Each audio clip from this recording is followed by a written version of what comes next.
CBS Radio Mystery Theater presents...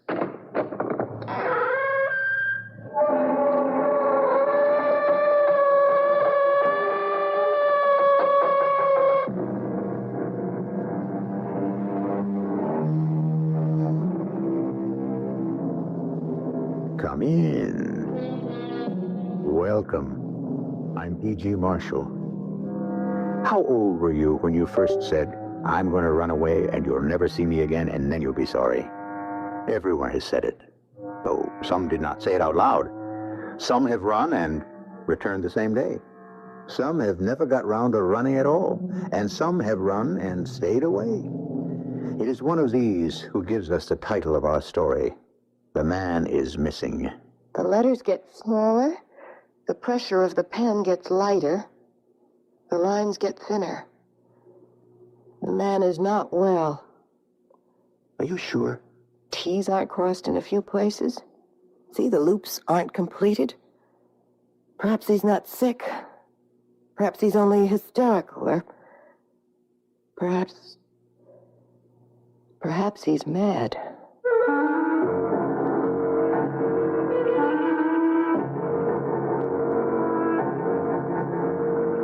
Our mystery drama, The Man is Missing, was written especially for the Mystery Theater by Elspeth Eric and stars Ann Williams and Larry Haynes. It is sponsored in part by Buick Motor Division and Contact, the 12-hour cold capsule. I'll be back shortly with Act One.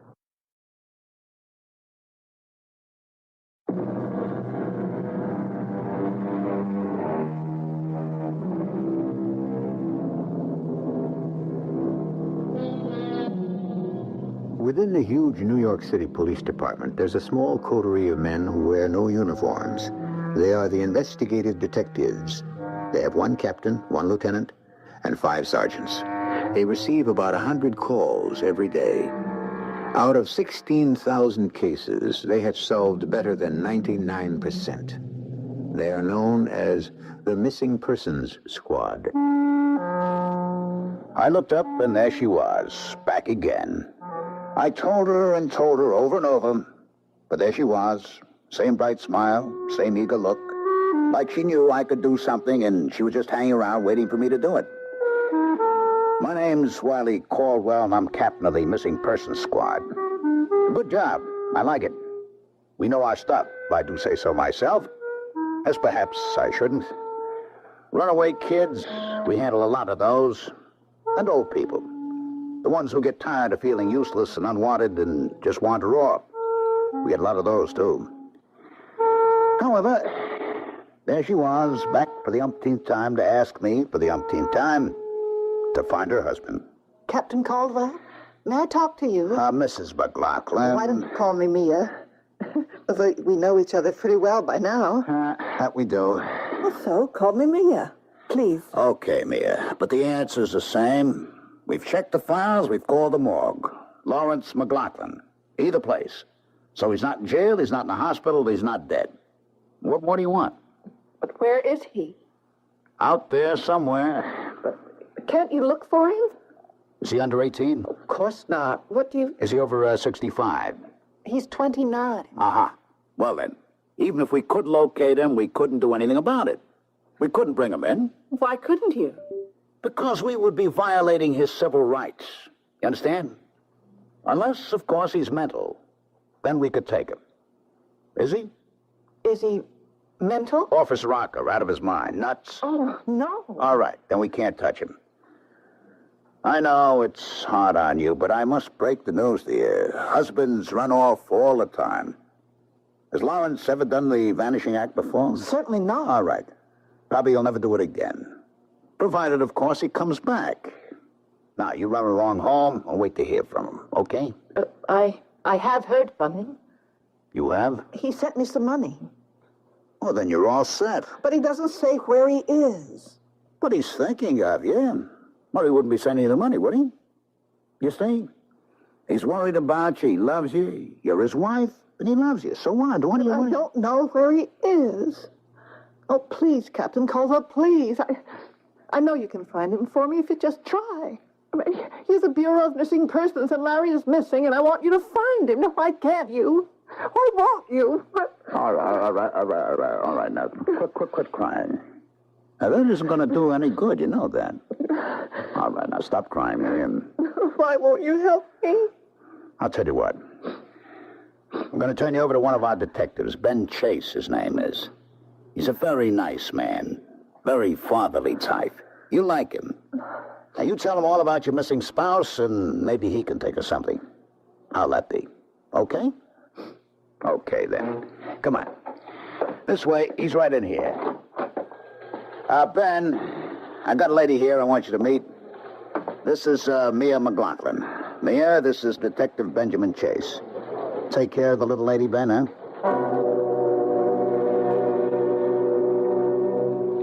She was the prettiest thing I'd ever seen in my whole life. Skin like pink and white alabaster, dark brown hair with a shine to it, big round eyes, the exact same color as the blue jeans she had on. It was like spring had just walked through the door. And me, 58 years old. I'm Ben Chase, Detective 3rd Grade Missing Persons Squad. I was a patrolman for 15 years. Then I did a hitch with Public Morals for a short time, and then somebody smiled on me, and I landed here. What a swell job. I mean, here is where you really get the feeling you're helping people. Please, find my husband. Your husband's missing, is that it? Yes, and don't tell me about his civil rights. I want to know where he is. Well, we could probably locate That's him. all I want. But we couldn't make him come back to you. Well, I just want to know where he is. Yeah, we can check the files. Captain did that. Hospitals, the morgue. Oh, he's alive. I know that. I don't think he's sick. See, I got this from him this morning. Oh, got a letter from him, huh? It had money in it. Okay if I take a look at it? Sure. Look, it was mailed right here in New York. You can tell by the postmark. Oh, yeah. Mind if I read it? I don't mind. Darling Mia, thought you might be short of cash. Love, Larry. Well, say now, this sounds like he thinks the world of you. What are you so worried about? He'll come back. But where is he? What happened to Now, him? Mrs. McLaughlin. You can call me Mia if you want to. Husbands do get this urge once in a while to, take off, be on their own for a while. Not just husbands either. Wives get it, too. I have to say, I can't see why anyone would go off and leave a lovely girl like you. Well, he did, You do know you're very pretty, don't you? I guess. You guess, don't you know? I'm a model, a photographer's model. You have to have some kind of looks for that, I guess. Well, you got more than some kind of looks. Well, thank you. A lot more. Look, can you help me find Larry? Well, I can try. I can't sleep. I can't eat. I can't go out on the job. I just think about him all the time. And what could have happened to him? Yeah. Well, I'd have to do it on my own, you understand? I mean, it wouldn't be an official police case. And it'll take a lot of legwork, a lot of time, too, and I don't have too much free time. I don't know if my wife will care for my taking on any outside work. Are you married? Oh, am I married? 25 years married is what I am. So I know about husbands getting the urge to take off. Did you ever do it? Oh, no, I never did. But that doesn't mean I never had the urge. No, I'm married to a wonderful woman. Irma is about the best wife anybody could imagine, but, well, I've had urges now and then. You're very nice to try to help me. Yeah. Listen, you mind if I take this envelope home with me? No, take it, if it'll help. Yeah, and, the note inside, can I take that too? Well, yes, but don't lose it. I want it back. Oh, no, you'll get it back, all right. I mean, it's all I got of his. All right, now don't cry, huh? We'll find them. That is, I'll find them. Well, I hope so. Yeah, now, I gotta run along home. Irma will be wondering what happened to me. And we don't want her to think that she's got a missing husband, now do we? I'm Irma Chase, 52 years old, married 25 years to Benjamin Chase. Detective third class, husband first class, all the way. We've never had children, but we never really needed children to bring us together. We were together from the start. Though there have been times, a few of them, when I felt that Ben's eye was roving and that he'd kind of like to roll with it. He doesn't know that I know about those times, and I wouldn't let him know that I know because he'd feel terrible if he thought he'd hurt me in any way at all. He's just that kind of man.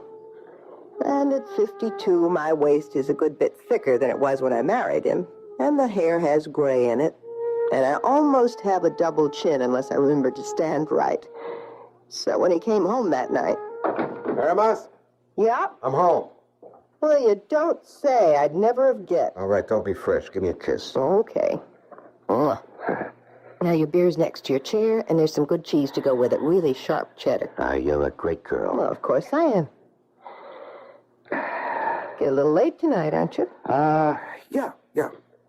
What happened, a girl came into the office, see? That is, Captain Caldwell brought her in, turned her over to me. Seems she's been bothering him for quite some time, missing husband. Oh, one of those. Yeah, he's been missing for some time. Anyway, Caldwell checked the files, the morgue. He didn't come up with anything, but Mia kept coming back. Mia? Yeah, that's her name, Mia McLaughlin. Anyway, I talked to her, and she showed me this note she got from him. It was mailed right here in the city, and there was money in it. You wrote a note? Yeah, sounded very concerned about her having some money. I'd like to see that note. Are you still hung up on that stuff? Okay. No, you can't blame me if I try to be part of your work. Or can you? Or do you, I should say. If you'd rather I'd butt out, just say the word. Now, Irma... I'd like to remind you that Raphael Sherman... Oh, please, not again. Raphael Sherman was attached to the Krakow police force from the start of the century till 1900... Irma, please, you've got Raphael Sherman on the brain. Raphael Sherman started collecting envelopes when he was a little boy. Well, so did I, when I was a little girl. I never played with dolls. I just looked at handwritings on envelopes. Fascinating. All different. Some beautiful, some ugly, and everything in between. And like with Sherman, after a while, I started to find things that some handwritings had in common. And when I knew the people those handwritings belonged to, I found out that those people had certain things in common, too. Then, people with heart trouble write differently from people without heart trouble. Oh, Irma, honestly. But the psychological differences, that's where it gets really interesting. You can read a person's whole personality in his handwriting, his whole life then, everything that's happened to him. You really expect me to believe that? Well, Sherman could do it. He did it over and over, and he did it for the police. I don't say that I'm as good as Sherman, but I do know something about it. Okay. Take a look at this. Thank you. Well, see anything? This man is sick. What? Look, the letters get smaller. You see, the pressure of the pen gets lighter, the lines get thinner. No, wait. Maybe he's not sick. Maybe he's only hysterical. Or maybe he's mad.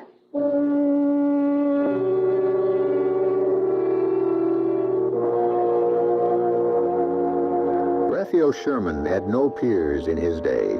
After him came Michael Fischel and the French clairvoyant Madame Lucie Bidi. And among the medical men who have used graphology to ferret out clues to mental or physical ailments, we find Erlenmeyer, Hauser, Duparcy-Jones, and Charcot, famous head of the Paris-Salpêtrière. I'll be back shortly with Act Two.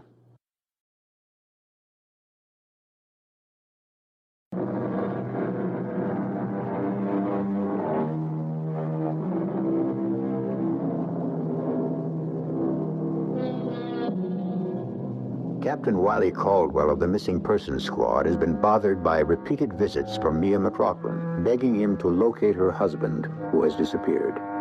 Wiley has turned the girl over to Ben Chase, detective third grade. Ben shows the note to his wife, Irma.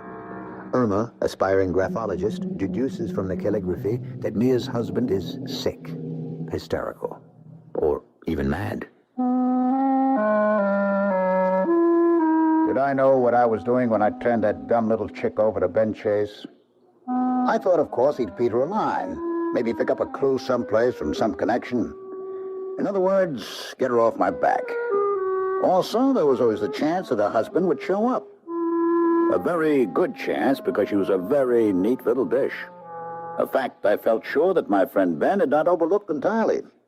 Now, I'm a friend of Ben's, and I also know his wife, Irma. A marvelous woman, Irma is.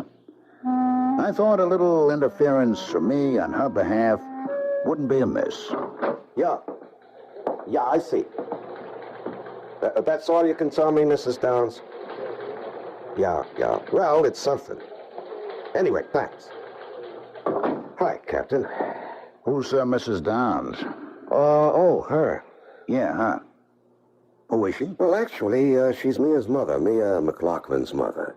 That's so. Yeah, I thought maybe she could give me a lead to go on. Did she? No, she says they got along great. He was crazy about her.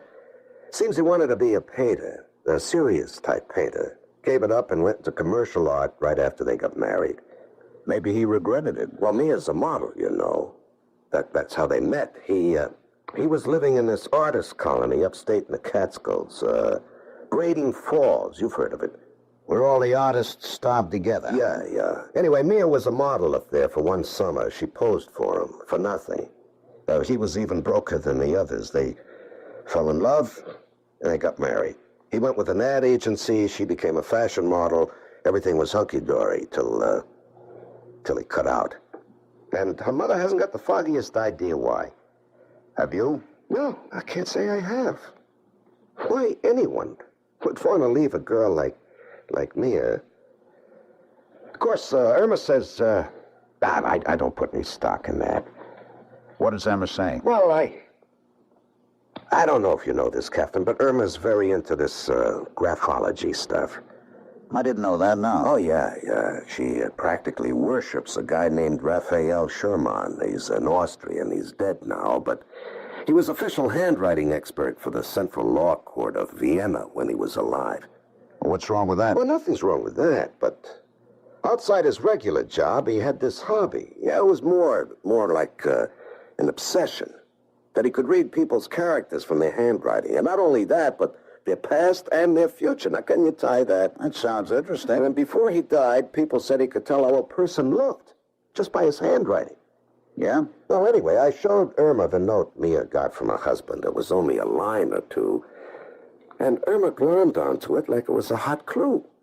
I mean, she said the handwriting told her that the guy is sick or hysterical or maybe even crazy.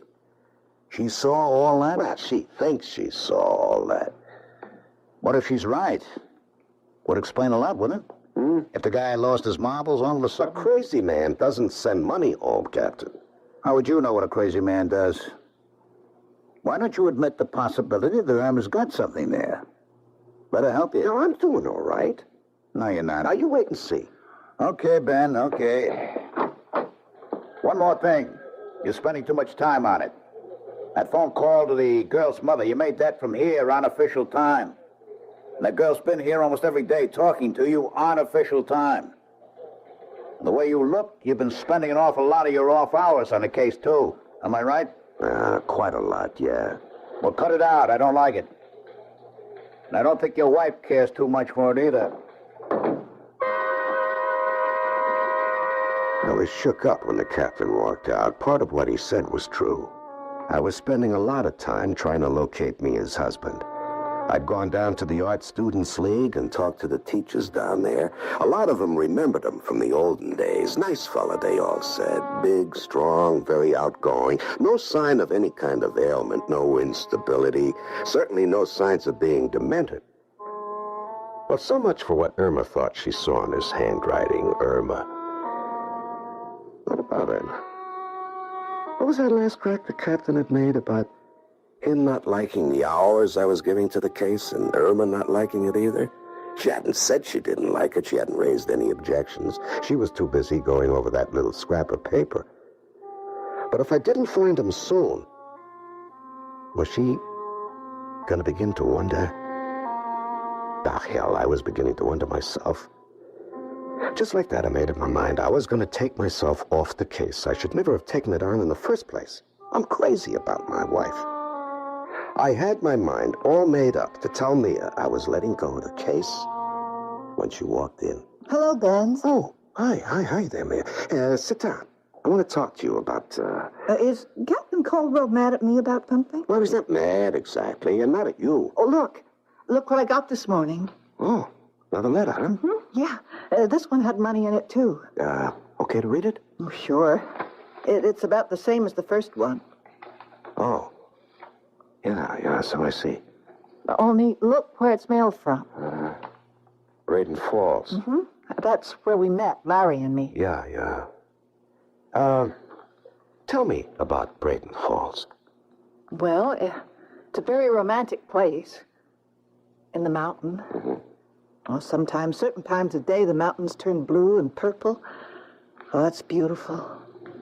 And then there's the falls. Yeah, Braden Falls. Oh, they come tumbling down from way high up. Harsh smash. Some places you can't hear what people are saying. The falls are so loud. Oh, it's just beautiful. Larry and I used to go on picnics, eat sandwiches and stuff, and listen to the falls and make love. Why do you suppose he went up there? Not just to mail a letter. I think he went there because it's where we were so happy. He wanted to remember how it was at first. Then you weren't so happy later on, is that it? Oh, well, we had fights. Not very many, not very often. Just sometimes. Well, when? What about? You mind telling me? Oh, I don't know. I never knew. Everything would be going along just fine, and then all of a sudden, we'd be arguing. And I wouldn't know why. I just know that I was losing. Losing? Losing what? The argument. It was going to turn out he was right, and I was wrong. Every single time. Yeah. Look, Mia, I might as well tell you I was going to give up on this case. Not fine. Well, it isn't official business, and it's taken up a lot of time. But you have to. Well, this note from Braden Falls, I ought to follow up on that. You mean go up to Braden Falls and look for him? Oh, yes. Yes. Well, tomorrow's my day off. Well, I'll go with you. Well, I can show you around all the different places and the falls where Larry and I used to go for picnics. Oh, your wife wouldn't mind, would she? That little piece of paper hadn't been out of my sight for days. I picked it up from time to time, and now and then I got what I hoped were flashes of illumination. Other times I sat down with it under a good light and let my unconscious mind just play with it. It's a trick in the unconscious mind. Much trickier than anyone imagines. Come on. I'm home. Good. Be right there. Where's my beer? I'm getting it. I really need it. You had a hard day? Yeah, sort of. Well, drink your beer. Where's yours? I don't want any. Are you going on a wagon or something? No, I just want to keep my mind clear. Psychographology is a very exacting work. Psycho what? Psychographology. What Raphael Sherman did. What I'm trying to do, analyzing people from their handwriting. Are you still doing that? Of course I am, and don't try to stop me. I'm not trying to stop you. Wiley Caldwell says I should encourage you. Now, I don't know if I can go that far. Captain Caldwell said that? Yeah. I told him that you said Larry McLaughlin might be psychotic, and he said you could be right. Of course, he doesn't know any more about it than I do or you do. I'm beginning to know more all the time. Pretty soon, I may be able to give you a pretty accurate description of the man. Forget it. I can't. Wiley thinks I'm putting in too much time on the case. It's not official business, you know. But you can't stop now. I got nothing to go on, Emma. Just let me help you. Well, I give it a couple more days, just long enough to track down one more clue. It might mean something. What? What clue? Well, Mia brought this in today. It's another note from... Let me see it. Yeah, here. Yeah, there was money in this one, too. Doesn't sound like a man who's fed up with his wife. According to Mrs. Downs, McLaughlin was crazy about his wife. Who's Mrs. Downs? Mia's mother. She says McLaughlin gave up being a serious artist so he could support his wife. Oh, by the way, you'll notice that the note was mailed from Braden Falls. That's the artist colony place up in the mountains. Well, the McLaughlins met there and fell in love there. Mia did some modeling for him. And I thought that since tomorrow is my day off, I would go up there. Mm-hmm. You know, take a look around. Mm-hmm. And Mia is going with me. Mm-hmm. That all right with you? Yeah. Will you put that thing down, Irma? Put the letter down and listen to me. What are you so mad about? I tell you, I'm going off for the day with a young girl, a young, attractive girl, and you got no objection? My day off, my one day off, the day we go to the beach or the movies or do something special. I tell you, I'm going off to the mountains with a young girl, used to be a model, and you don't care? Ben, I was right. The person who wrote this letter has something wrong with his lungs. What are you talking about, for Pete's sake? Some kind of respiratory disease, trouble with his breathing. Now, look, here. Now, you see the little pauses in the writing? Pauses? I know they're hard to see. I can see them. But they were in the other note, too. But I wanted to be careful. I wanted to be sure. And here they are again. It's as if every so often he had to stop and lean on his pen. Take a little rest before he goes on. Oh, Ben, give me a little more time and I'll be able to tell you all about the person who wrote this note.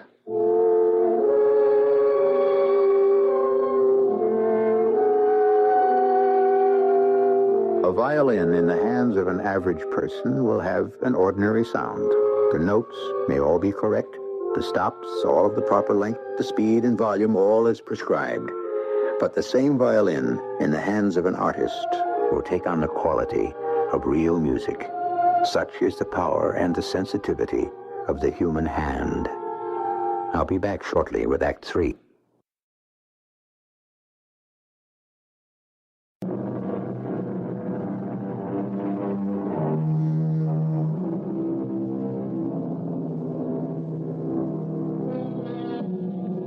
Psychographology is a fairly recent word. It describes the process by which character and personality can be deduced from the analysis of handwriting. Irma Chase has been attempting such an analysis from 2 notes written by the missing husband of Mia McLaughlin. Among other things, she has inferred that the writer of the notes is emotionally unstable and has some sort of trouble with his breathing.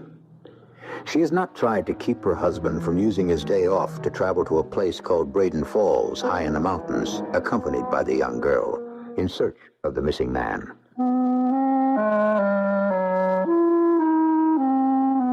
Maybe I shouldn't have butted in. I thought Ben Chase was a good man, a good cop with a fine record. As far as I knew, he was a good husband, too. I'd met Irma Chase a few times, been to their house, they'd been to mine.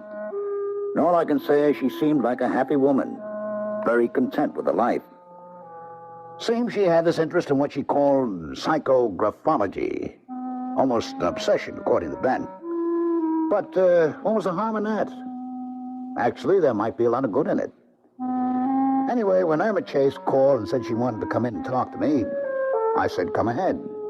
How are you, Wiley? I'm fine. Sit down. What can I do for you? I don't exactly know. Maybe nothing. Is it about Ben?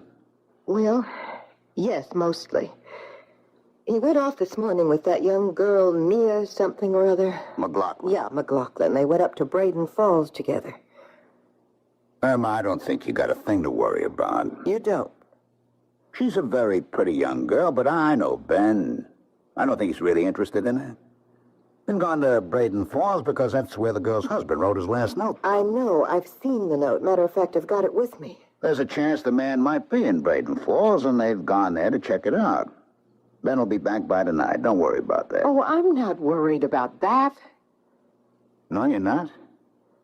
Well, then what do you... Wiley, you know I'm interested in graphology. Yeah, Ben said something I've been studying these 2 notes from Larry McLaughlin, and I've come up with a few things. Is it all right if I tell you about them? Of course, Sarah. I told you I got an open mind. Now, the first thing that started to emerge was that whoever wrote those notes is emotionally unbalanced, maybe psychotic. Ben told me about that. The second thing, which I got from the second note, is that the writer has trouble breathing. Now, I'm not going to go into how I deduced that. You wouldn't understand it anyway. Yeah, you're probably right there. Now, I've come up with something else. Well, come on, let's have it. Wiley, I could be wrong. But I've got a strong intuition that the person who wrote those two notes has criminal tendencies. You said... I said criminal tendencies. What direction do these criminal tendencies take, Emma? Can you tell? I don't like to say it because I'm afraid you're going to laugh at me. I won't laugh. Whoever wrote those notes is capable of murder. You could be wrong, Emma. I could be right. Yes? And if I'm right, Ben and that girl are up at Braden Falls tracking down a man who is capable of killing. And they don't know it.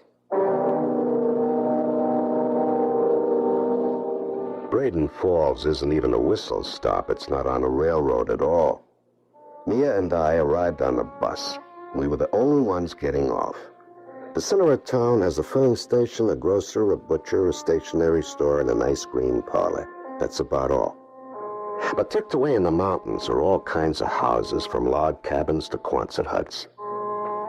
We strolled around talking to the artists who lived in those houses. Nobody had seen or heard from Larry McLaughlin, though a lot of them remembered him pretty well. We planned to take the 4 o'clock bus back to the city when Mia got this idea of climbing one of the mountains up to where the falls had their origin. She said they were spectacular at that height. And we had nothing to do till the bus arrived, so... Beautiful, all right?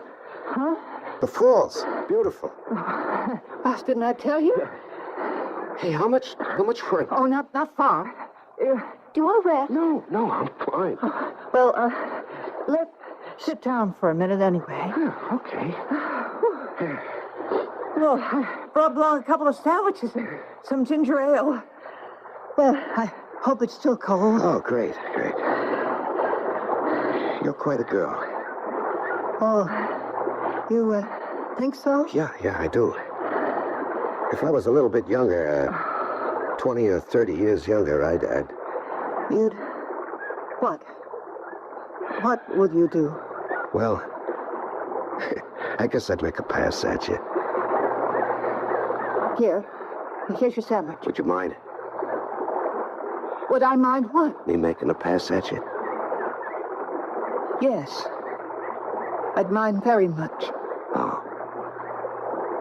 well, I'm sorry. I know I'm much too old. No, it isn't that. Oh, you're thinking about your husband, aren't you? You're thinking about Larry. I'm sorry. I should have realized that. I guess you associate this place with him, huh? We used to come here for picnics. Yeah. I'm really sorry we couldn't pick up a clue here. He must have come here just for the day, mailed the letter, and left. Larry and I used to have our picnics up at the top. Let's walk up there, okay? Yeah, okay. Listen, I hope you'll forgive me being fresh. That's all right. You're a very pretty girl. I suppose a lot of men have told you that, huh? I guess a lot of them have made passes at you. Am I right?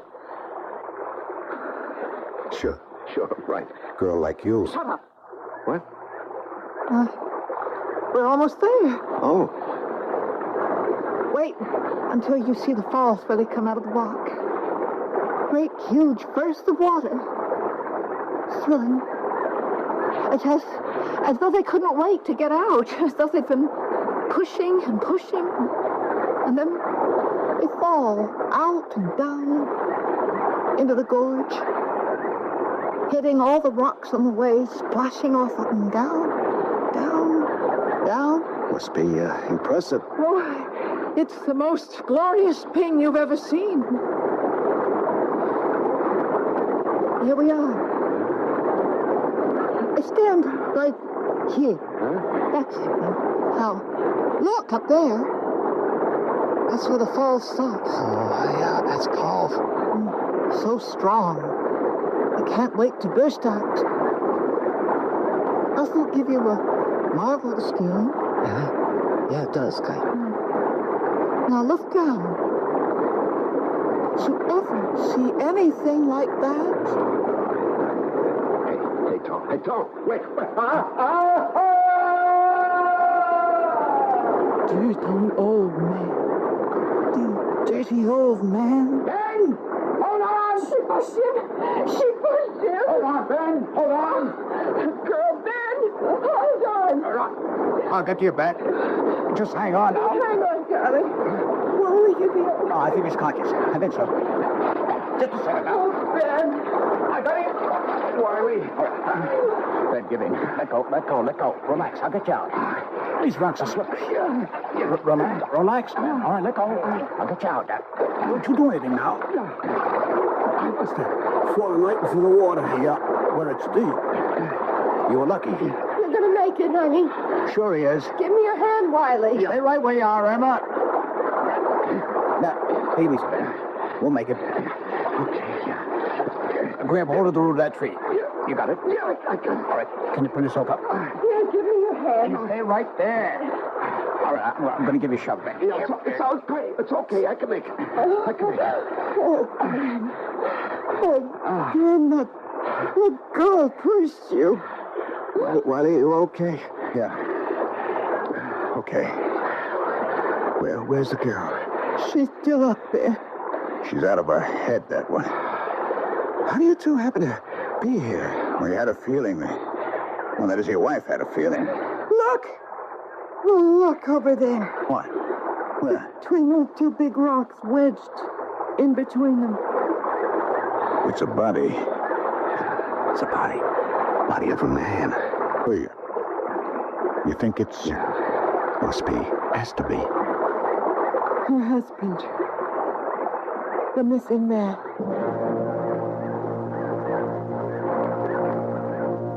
And it was, of course. Poor Larry McLaughlin's body caught between two jagged boulders, almost at our feet. Ben and Wiley rested for a while, then between them they got the body out. The police picked it up later, and they picked up the girl, Nia, too. She was wandering about the mountaintop, very sweet and very vague. Ben had been cut badly by the rocks. The three of us met the next day in his hospital room. I should have known all along it was a woman's handwriting. Well, you were right on two other points. She's psychotic, and she's a murderess. Hey, you were right about the respiratory trouble, too. You know, climbing up there, she's the one that had to stop and rest. They said at the sanitarium she doesn't remember anything about pushing her husband off the ledge. Or pushing you, Ben, either. Why? Why would she do it? Well, according to her handwriting, little Miss McLaughlin is a very frigid lady. You can really see that? I think so. She hated men like poison, especially men who were attracted to her. Like her husband. Like me? Well? Yeah. You know, I sort of, it wasn't anything, you know, when we were climbing up there just before we got to the top. Nothing happened, you understand? Absolutely nothing, I swear, Emma. Ben, I believe you. Well, I said something, I admit that, something about making a pass at her that I'd like to, something like that. But that's all, I mean it, that's really all. Just enough to make her hate you. Enough to kill you. But what on earth gave the two of you the inspiration to drive up to Braden Falls? Tell him, Irma. Well, studying the second note, I thought I could see signs of a criminal personality. I figured I should tell Wiley. And you believed her? Half believed her. Enough to drive up here and tell you. Of course, neither of us knew Mia had written the note herself. We thought we were protecting you from her husband, not from her. Would she ever be in shape to stand trial, Wiley? If she ever remembers what she's done. You think she might? Yes, she might. What makes you say that? Well, look at this. This is the second envelope, how she addressed this to herself. You see? Mia McLaughlin. Take a good look. So? Don't you notice anything? No. Wiley, you? Looks okay to me. Compare it with the first one. Look at the M in Mia. Now, you see how it starts at the left? Yeah, but they both do. No. The second one has a short stroke at the start that goes from right to left, then shifts and goes into the M. Now, she started to write something else and then changed. She started to write an E. E for Emma. Emma? Why Emma? Emma's her given name. I called her mother last night. You see, she was trying, without knowing she was trying, to get back to her real self. If she succeeds, the chances are she'll remember everything she did. And she'll go on trial for murder. This is a very nice place where I'm staying. I have my own room. And everyone is very kind. They ask a lot of questions, but they're very kind. Too kind, maybe. There's one, a man. I don't like the way he looks at me. I don't like it one bit. If he tries to get fresh... Oh, I didn't tell you. I'm Mia McLaughlin. Anyway, I think that's who I am.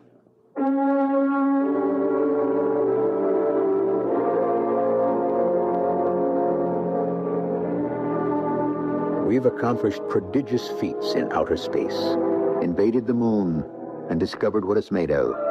Now we're on our way to entering the planets and finding out how they are put together.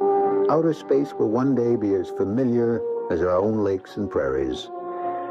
But what of inner space? The space of man's mind.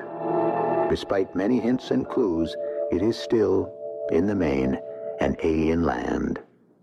I'll be back shortly.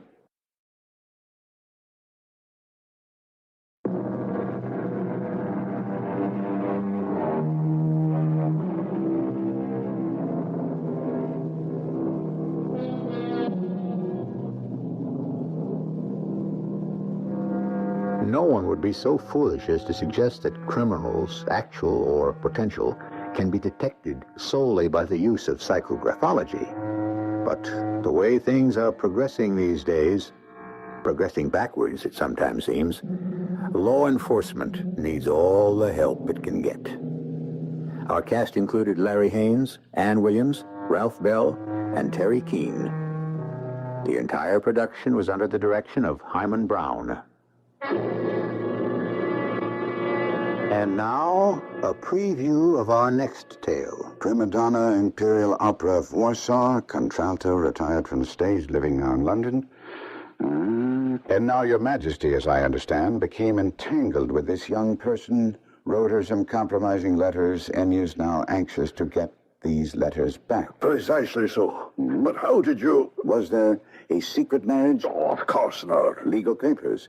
Certificate? None. Well, then I fail to follow, your Majesty. If this person should produce her letters for blackmail or other purposes, how is she to prove their authenticity? There is writing. Proof. Forgery. My private notepaper. Stolen. My own seal. Imitated. My photograph. Bought.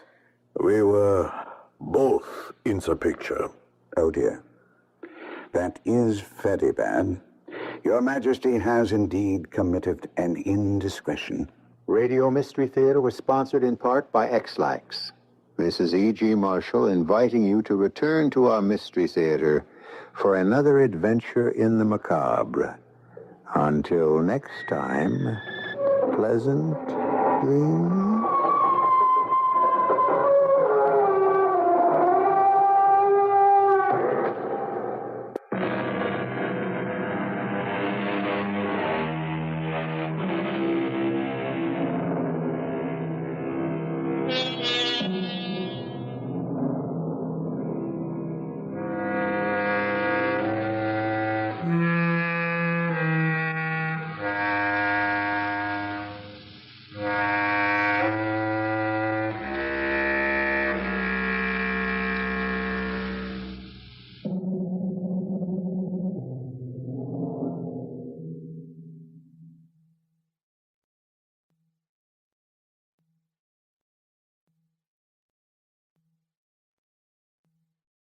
The CBS Radio Mystery Theater presents...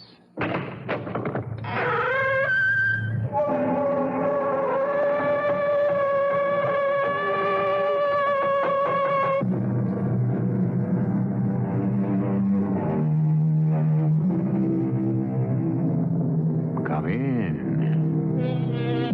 Welcome. I'm E.G. Marshall, keeper of this little lighthouse that casts its feeble flicker into the awesome darkness all about us. This time we are concerned with time itself. Time. Elusive time. Time is never the same in two distant places, never the same for different people. For some, time goes slowly. For others, time goes quickly. Some use time. Others pass it. And yet, isn't time the staff of life? Time is really all we have. Because when time runs out... But I didn't kill him. You wanted to. Who says so? You were overheard. You said to him, I'll kill you. That was... You know, sometimes you say things. Why'd you come here with him? Because it was part of my job. I was his secretary. Personnel office at the company has no record of your working there. He didn't tell anyone he hired me. Why? Well, he didn't get a chance to. You see, I sneaked into his office. He hired me and... Yes? And he suddenly discovered he had to come up here to the convention. And I went with him. If somebody were telling this story to you, would you believe it? No, but it's true.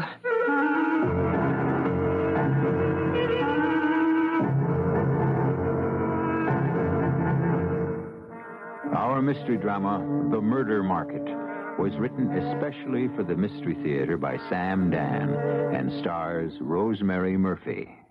It is sponsored in part by Buick Motor Division and Anheuser-Busch Incorporated, Brewers of Budweiser. I'll be back shortly with Act One.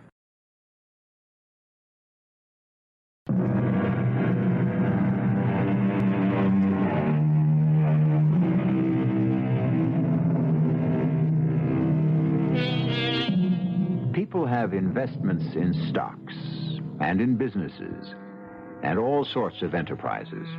But these are investments involving money. The most important investment someone can make is the investment in another human being, because this is an investment in time. After all, lost money can always be regained, but lost time? Our heroine's name is Theodora Lewis. Significant might be the fact that no one has ever called her Thea or Teddy or Dora or Dory. It's always been Theodora or Miss Lewis. That's because she's such a sensible young lady. That's the word that broke the camel's back. Sensible. It's a word I've hated all my life. And what did it ever get me? Finally, I did something about it. Something wild and crazy. Yes, me, Theodora Lewis. I had no way of knowing it would be that kind of day. It certainly started, prosaically enough, the way all my days did. Good morning, Mother. Morning, dear. Your breakfast is ready. I'm not hungry. Oh, be sensible, dear. A solid breakfast is the foundation for the entire day. Is Stanley coming to dinner tonight? No, he has to study. Oh, poor boy, he works so hard. But it'll be worth it, you'll see. Yes, Mother. In just a few years, he'll have his Ph.D. In another few years, I'll be 40. Darling, what the two of you are doing now is difficult. Don't worry, Mother. I'll wait for Stanley. I have to. There isn't anyone else around who wants me. Theodora, what a thing to say. You're in love with Stanley. Yes, Mother. I was only joking. Well, never do it again. Do what? Tell jokes. Why not? Men don't like it. All this women's lib to the contrary notwithstanding. Now, Mother... Femininity is a fragile essence that a woman must carefully preserve. I understand. And I've preserved mine for 36 years. Stanley worked in a bank. I had a job in an insurance office nearby. At noon, we'd meet in the park for lunch. Each of us brought a sandwich from home. Well, it was sensible. Stanley estimated that between us, we saved over $20 a week that way. Our savings went into our joint bank account. We already had enough for the down payment on a house. Well, at this rate, by the end of the year, we'll have enough for the furniture. Stanley. Yes, Theodora? On our itemized list, I notice a down payment fund, a furniture fund, a contingency fund. We'll have to have one. Suppose one of us gets sick. Shouldn't we also have a separate fund for a honeymoon? A honeymoon? Well, shouldn't we go on a trip? Oh. Well, actually, if we did take some time off from our jobs, yes, we should put that time to very good use. How? Make the new house shipshape. Well, I could do the painting, and you could do the planting, and... But aren't we entitled to a honeymoon, even a small one? Oh, yeah, right. After the ceremony, we should go to Atlantic City for a day or two, and then come back and get started on the house. Hey, it's 5 to 1. We'd better be going back to our jobs. See you tomorrow, darling. Call me tonight, Stanley. Listen, I just had this thought. It isn't as if we don't see each other every day, huh? And this late night call, well, it's 17 cents a night, and over the year, that adds up to... Oh, Stanley. Oh, forget it, darling. Sure. We are entitled to a few luxuries.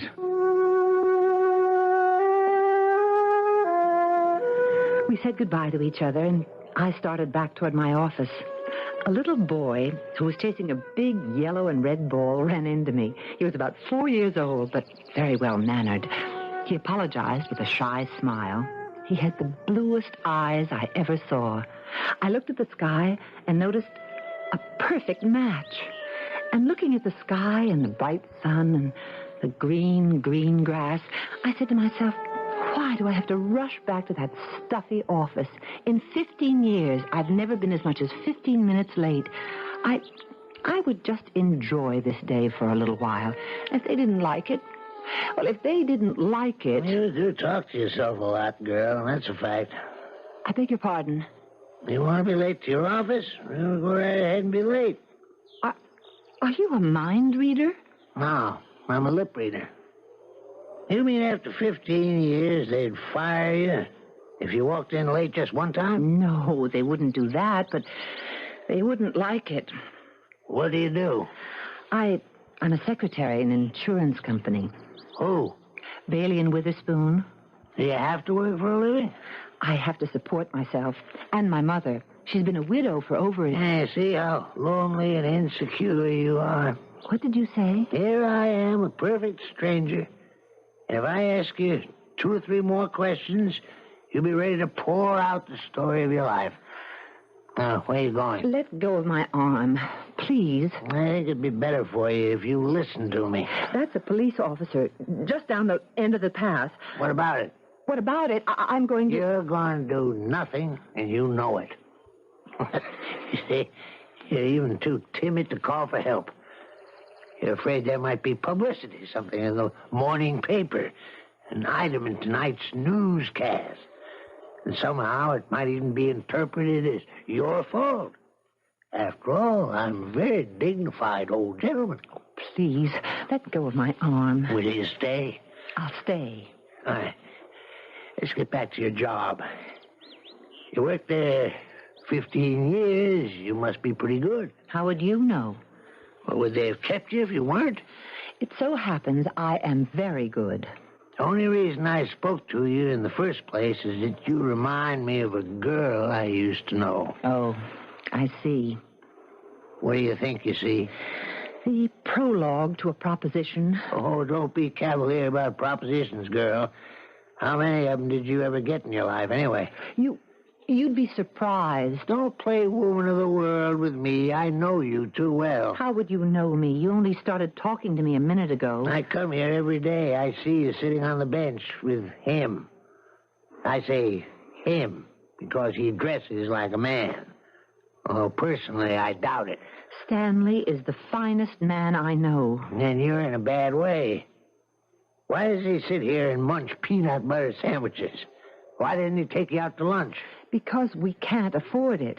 When I said you reminded me of a girl, that wasn't the start of a proposition. What was it? No, just an old man's nostalgia. But now I see you're not like her at all. No, on the surface, perhaps, but you don't have her fire, her ambition. Who was this girl? Oh, somebody I knew almost 50 years ago. Doesn't matter now. Well, it's costing me too much money just to sit here in the sun. Dry girl. It's hidden. What's hidden? It's hidden under a layer of fear and lack of confidence, but I think you got the basic stuff. Go out. Do something with your life before it's too late.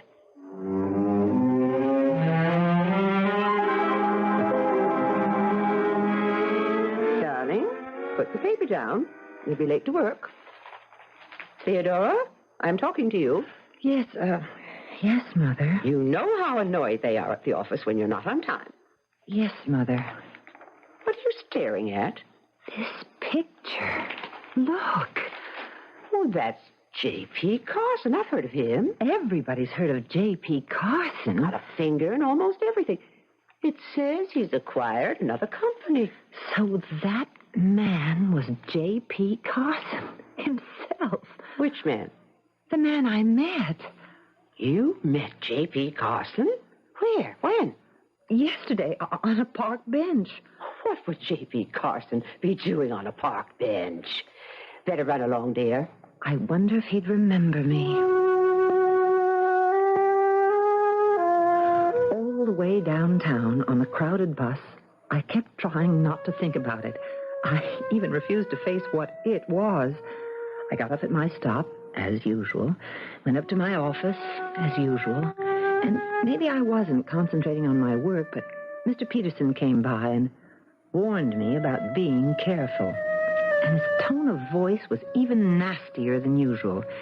And before I knew it, I was on my feet and I was looking down at this mean, vicious little man. And was this me? Was I actually saying, Mr. Peterson, I have put up with you and your nasty temper for more years than I care to remember. Take your frustrations out on someone else. I shall no longer pay the price for all your personal inadequacies. I quit.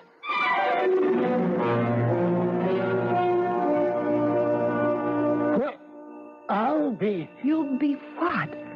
How'd you get in here? I got off the elevator. The receptionist was busy, so I just sneaked by her. We must never tell her. It'll break her heart. Then I stopped a girl. I said I was new here. Where's the boss's office? And she told me. And? I want a job. You got a job? I quit. Well, after 15 years? Why did you want to work for me? Because you make me feel I'm somebody. I can learn from you, and I'm a good secretary. Will you give me a job? I have 2 secretaries now, and they complain about overwork. Answer the phone. You're working. Oh, Mr. Carson. Answer the phone. Mr. Carson's office. Is he in? This is Al Ferris. Are you in for Mr. Al Ferris? Ask him what he wants. Mr. Carson would like to know what you want. You tell that bandit. You tell Mr. Carson that I'm going to kill him. He says he's going to kill you. You tell him he's not man enough. Mr. Carson says you're not... Mr. Carson says, don't be silly. Yeah, you'd better believe it. And Carson had better believe it, and the whole world had better believe it. Before Carson drives me to ruin and disgrace, I'm going to kill him.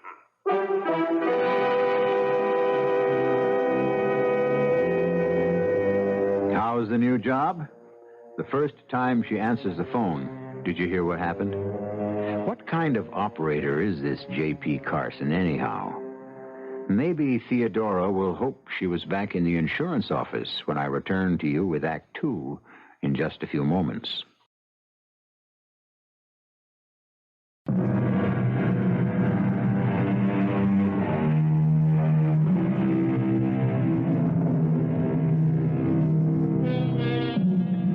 told that certain primitive tribes taught their children to swim by tossing them into the water. In this manner, they developed some excellent swimmers. They also lost quite a few kids. However, there are those people who deliberately provoke a sink or swim situation. For example, our heroine, Miss Theodora Lewis. Did you hear what I said? Yes, Mr. Ferris. You tell Carson. You tell him I intend to kill him. Hand me that phone. Ferris? Listen, Carson. No, you listen. Don't force I'm me ready for to... you, Ferris. Instead of weeping bitter tears, you should be out raising the money. But, Mr. Carson... Oh, if I had $1 for every threat on my life, I'd have retired 20 years ago. What's your name? Theodora Lewis. Oh. I knew a girl named Theodora once. I met her in Shanghai, 1934, when I was with the Marines. She said she was a Russian princess. That's another story. Now, I have a business meeting at the Lake Forest Resort Hotel in New Hampshire. I have to straighten some people out. What time is it? 10 o'clock. Now, you'll have to rush. Take a cab home, pack enough things for 4 or 5 days, and be at the airport in time for a 12:30 takeoff. Mr. Carson... You'll see a sign that says private aviation. Ask for my plane. You mean you want me to go with you? Hey, you're my secretary, aren't you? But it's such short notice. When you work for me, you're on the alert 24 hours a day. But I'll have to meet my fiancé at noon. What, in the park? For lunch? I'm going to break that up as the last thing I ever do. Take a tennis racket and some swimsuits, and a dinner is always formal. I can borrow a dress. No, you can't. You buy something up there and put it on your expense account. I can't afford to have a secretary with a hand-me-down look. Well, don't just stand there. We don't have all day.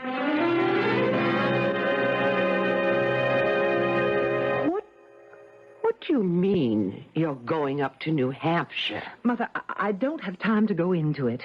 Let me have your suitcase. Oh, what will Stanley say? I'll call him at the bank. Theodora, you know how they frown on personal calls. Then you'll have to go down to the park at noon and explain. Explain what? Theodora, I strongly disapprove, and I suspect Stanley will, too. You had such a good, secure job. And this man, Carson, he's notorious. He's always involved in a lawsuit. Mother, I only have one life, and if I wait too long, I'll never get a chance to live it. Theodora, you used to be so sensible. What's gotten into you? I don't know, Mother, but it's wonderful. I thought it was a dream at first. Only yesterday, I had been bored with my life. And today, I had an exciting, thrilling new job. Suddenly, I was staying at the kind of luxurious resort I had only seen in the movies. In my briefcase, you'll find a folder marked United Merchandising. You got it? Yes. Type up copies of all the papers in the folder. Do it in your room in the morning before breakfast, and then you can have the rest of the day off. I'll be in a meeting most of the time. Is there anything else? No, that's enough for one day and one night. Oh, that's a pretty dress. You do have good taste. Pity Stanley can't appreciate it. Mr. Carson, I'll thank you not to discuss my personal affairs. I like that shade of red. Matches your hair. Now, there's some very interesting unattached men you can meet up here. Mr. Carson, I happen to be engaged. Yeah, I know. To, what's his name? Stanley. Please. How could you even consider him? Mr. Carson, I must... Oh, be quiet. Why do you think I brought you here? Because I figured you could do yourself some good. Good? Come in. Carson, I have to talk to you. See me tomorrow, Ferris. Now, look, tomorrow's too late. I'll be frozen out. You should have thought of that before. J.P., let's make a deal. Don't make me laugh. You'll regret it. Please, close the door gently on your way out. Won't you give me a break? Were you out to give me a break? I don't have the money. You know how to raise it. All right. I warned you. Trouble with you, Al, is that you don't know how to lose. And the trouble with you, J.P., is you don't know how to win. That was the same Mr. Ferris who called you at the office? Oh, yes. Al Ferris. He looks desperate. They all do. All? They all get over it. See you at breakfast. Good night, Mr. Carson. Now, wait a minute. Check the folder and see if you have a paper marked options. Options? No, I don't see it. I must have forgotten to place them in the folder. Look through the briefcase. Yes, sir.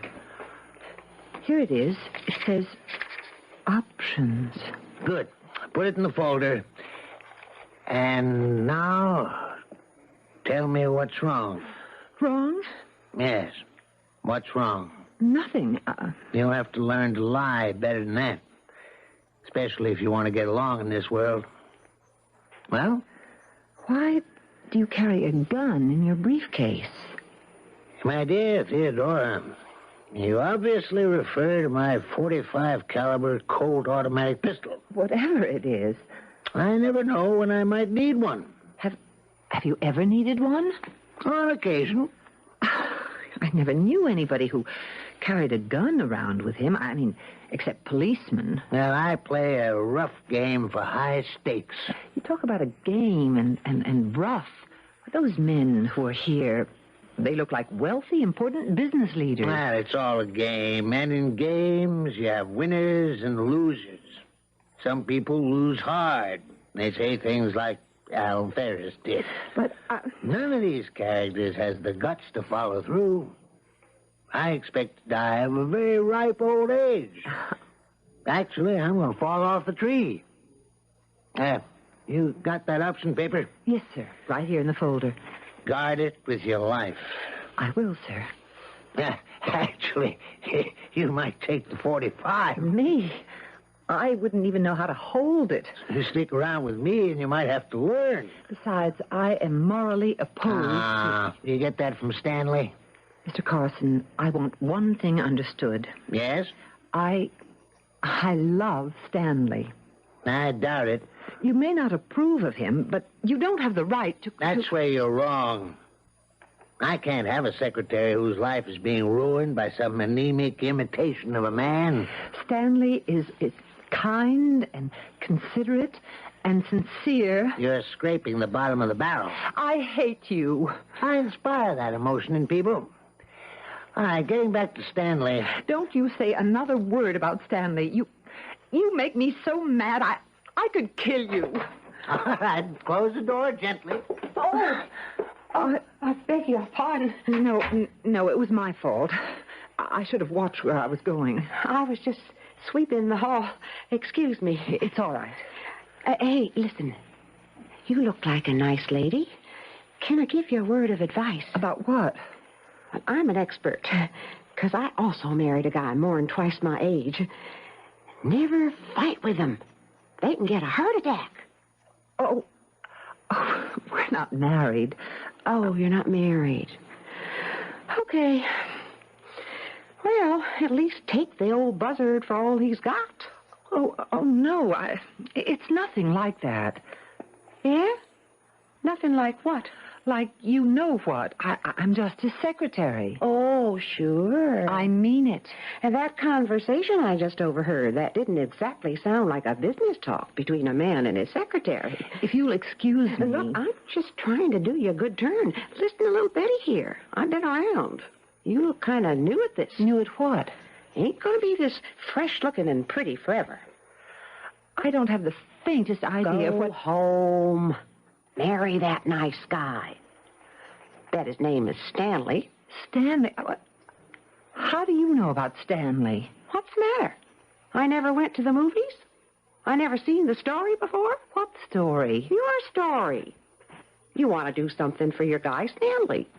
So you figure you'll go away for the weekend with his boss. That's the most ridiculous... I heard the whole thing. You were telling him all about Stanley, and he laughed at you. And that got you so mad, you said you'd kill him. Now, do you deny that?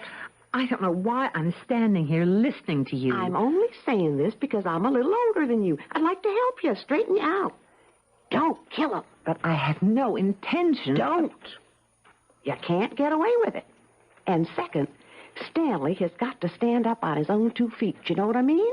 Thank you for your advice, even though none of it was necessary. I was amused. I was even flattered to think that I, Theodora Lewis, could be mistaken for a seductive woman of the world, the kind who went away with rich men for weekends. Hello. Oh, it's Mr. Ferris.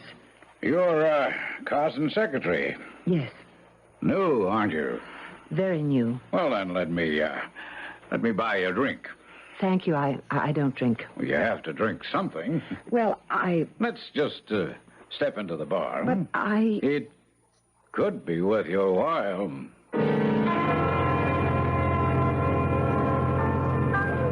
What did you wish to talk about, Mr. Ferris? You're his secretary. We've established that.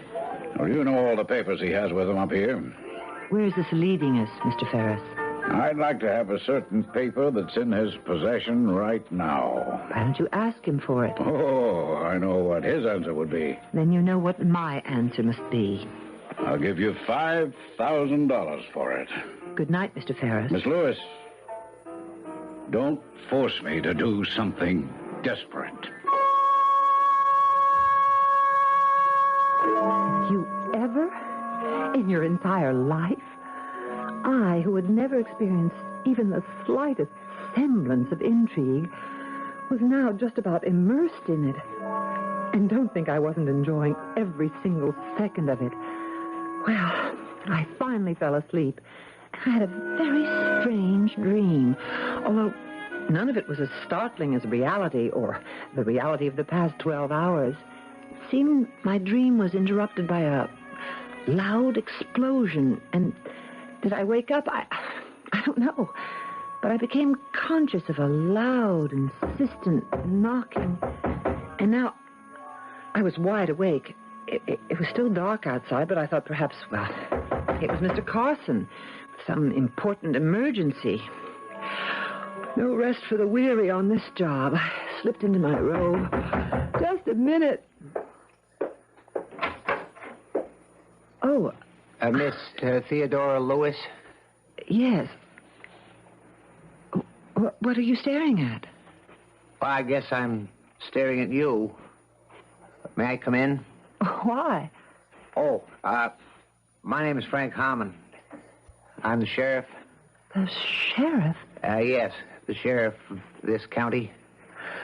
Well, come in, I suppose. Is something wrong? Oh, yes. There's been a murder. A murder? Who? Mr. Carson. Mr. Carson? No, it can't be true. He was found shot to death about an hour ago. Oh, that's terrible. Do you know who did it? Well, we have prime suspect. Who? You.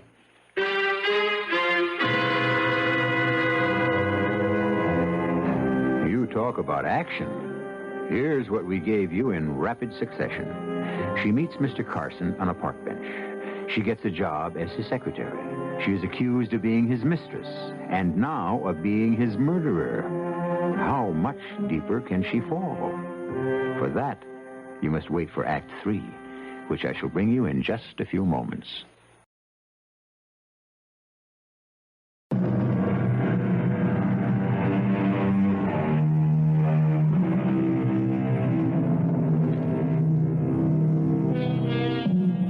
All of us walk close to the brink, and most of us are unaware of it. For life is usually predictable, despite the poets and philosophers. We do know what tomorrow will bring. It will bring us whatever it brought us today and yesterday. For in the main, we cling to the security of the tried and the true. It's only when we attempt to break the mold. Well, look at what happened to Theodora Lewis. Are you accusing me of murder, Sheriff? Well, let's say you're a prime suspect. I would have no When was the last time you saw Mr. Carson? Just after dinner. Where? In his suite. And you didn't shoot him? No, of course not. Why should I have killed Mr. Carson? Well, someone heard you threaten him. But I never... We have a witness. heard you say, you get me so mad I could kill you. Did you say that, Miss Lewis? Not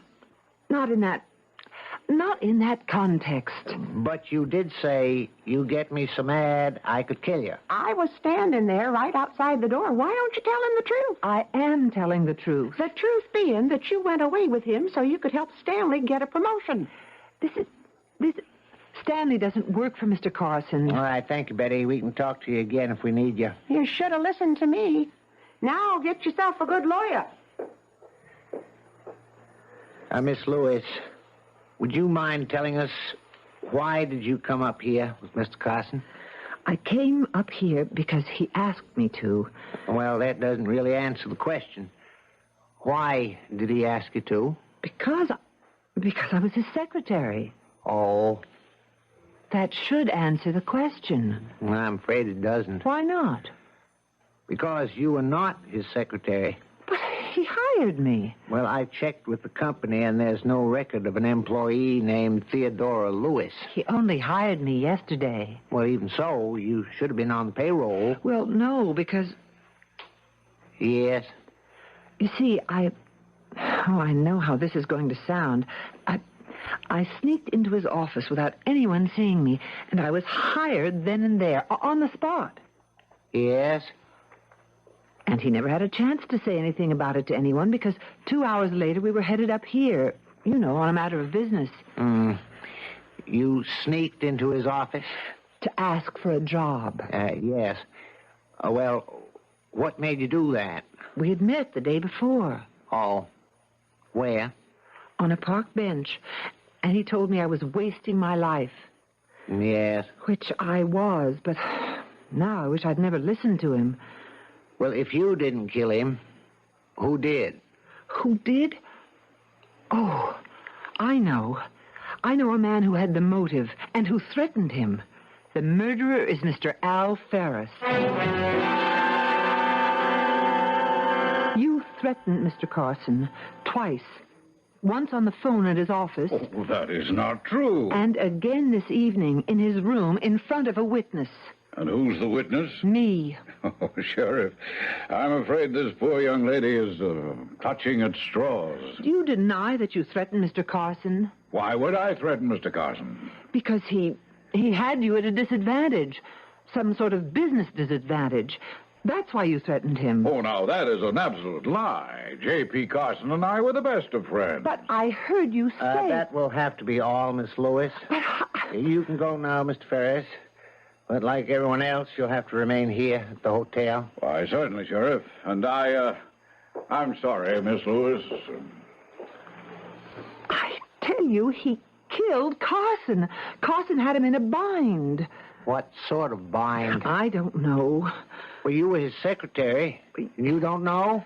I told you, I just started working for him. You just started and he took you up here? He wanted me to meet interesting men. Really? Why? Because he disapproved of my fiancé. Stanley.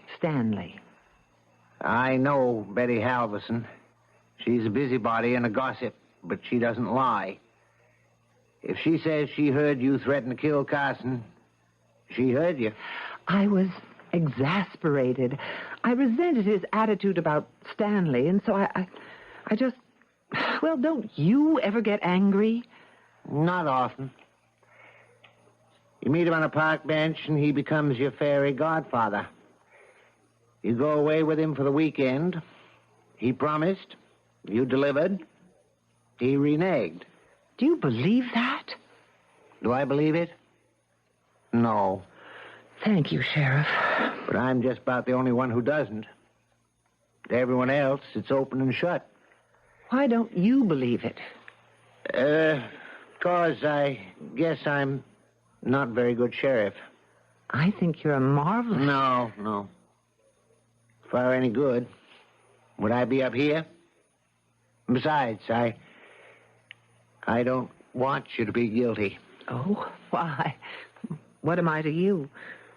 I wish I could say I had a strong clue or line of investigation, but truth is, I find you attractive, and Sheriff, what are you saying? What am I saying? I'm repeating what my old man said to me. Son, one day when you least expect it, you're going to run into a woman, and it can be under the craziest circumstances, but you're going to know then and there, straight out, that this is the woman. Sheriff, is everybody crazy? Probably. Sheriff, I'm engaged. That doesn't alter the case. Sheriff, am I going to be accused of this murder? Yes. But if you think I'm innocent... Now, you listen to me. A lot of people had motives. Not me. If everybody thinks we've already got the killer, then the real murderer might relax. That doesn't sound like a foolproof plan to me. That's the best one I can come up with. I got all these people confined to the hotel. I can only keep them a couple days where I can observe them. And once they scatter, I lose them forever. And you're going to announce that I'm the prime suspect? Let's have some lunch. I'm not hungry. Well, it's noontime. You got to be hungry. Please, I'm too upset. This is the sheriff. I'm Miss Lewis' room. What you got? Well, when in doubt, try 'em out. And send up the steak and the lobster. Yeah, for 2. With everything. I'm not used to big lunches. If you're going to live up here, you'll learn to appreciate them. Who says I'm going to... Now, listen, if I'm going to be considered the prime suspect, then it'll have to be in the papers. Yes, I guess so. And everybody will read it. Most likely. But... Yes? Maybe he won't read about it.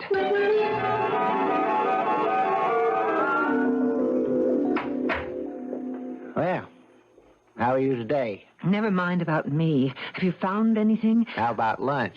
Frank, you're not getting anywhere, are you? Well, these are big and important guys up here, and they're putting on the pressure to be allowed to leave. State's attorney says we can't hold them indefinitely, and so... Yes, thanks. The evidence against you is strictly circumstantial. I mean... I understand. And even if they decide to go ahead, you have every chance of being acquitted. And for the rest of my life, people will suspect that Oh, excuse me. Yes? Who? Hold it. Stanley Prentice wants to see you. Stanley? He read about it. You want to see him? What must he be thinking? Is he in love with you? Yes. Well, then tell him the truth, and he won't think anything. You don't know Stanley. You know something? I think you don't know Stanley. Oh, Theodora, the reports in the paper, are they true? No. But everyone says... I don't care what everyone says. I'm innocent. But the papers say the police have a strong case against you. I want you to know I'm innocent. Well, I had to run up here and see you. I told them at the bank that I was sick. That was foolish. Everyone at your office knows we're engaged. They'll figure you came up here to... Well, we have to be sensible, Theodora. I need the job for the time being. And so when Mr. Ditmars, the president, came over to my desk with the newspaper, he wanted to know if it was the same Theodora Lewis who was my fiancée. And what did you tell him? Well, he's so straight-laced and conservative and all. I had to say it was another person by that name. Stanley. Oh, Theodora, I believe you privately. I think you better go back to New York. Yes, I can't afford 2 days off in a row. But I came here to tell you I'm in back of you. I believe in you, dear. Thank you, Stanley. I believe in you, too. Goodbye, darling. I'll write to you every day. Please do, but don't use the bank stationery. Goodbye. I didn't mean to eavesdrop. It's all right. You feeling okay? He was right. Mr. Carson was right about Stanley. And that's why I was so furious with him, because he was right. Isn't that ridiculous? Oh, excuse me, Ken. Yes? Hold it. It's J.P. Carson's lawyer. He's just flown up here. He's asking if you know about papers that are missing from Carson's briefcase. Yes. Tell him I've got... Hang up. Of course. That's it. The United Merchandising Options. I've got them right here. Carson wanted copies. Then why don't you give them to his lawyer? I will. As soon as Ferris is arrested for murder. Ferris? The room. Mr. Carson's room. Was it in disorder, as if someone were searching for something? Yes, it looked that way. Ferris killed him, ransacked the room for these papers. Well, how do you know? Ferris was caught short in the stock market. Here, his agreement entered into last year. He has to deliver 100,000 shares of United Merchandising to Carson at 25. That's because he thought the stock would go down. But today is delivery day, and the stock is selling for 60. Now you know why Ferris wanted to kill Carson. But these papers aren't enough to convict Ferris. Suppose we see how anxious he is to get them. I know why you killed Carson. I don't know what you're talking about. He had you in the ringer. You can't prove that. Why should I? If I turn the options over to his estate, you're still in trouble. If I gave them to you, you could burn them, couldn't you? Keep talking. Isn't it your turn to say something? All right, how much do you want? 250,000. It's too high. To save you $4 million? Poor Mr. Carson. Pay my price, or you'll have killed him for nothing. Don't make me kill you, too. What good'll it do you? You won't have the option. Oh, yes, I will. You gave yourself away. You've got them, which means they have to be in this room somewhere. Well, Mr. Ferris, how many people are you prepared to kill? You'll have to kill me and Deputy Adams here, Deputy Hollister. Oh, look, Sheriff, I was desperate. I had everything at stake. Well, what could I do? Well, right now, you'll have to go to jail. Jim, Ralph, will you escort this gentleman? If he'd given me the options and behaved like a gentleman, he'd be alive now. He would... Thank you, Frank. Thank you. Do you realize this is the first murder case I ever solved? Well, it's really the first murder case we ever had. And you solved it. Thanks for believing in me. You were the only one who believed I was innocent. Up here, we get mostly poachers, speeders. Frank. Nothing serious. Frank. City folks get lost in the woods. Frank. What is it? Kiss me, please.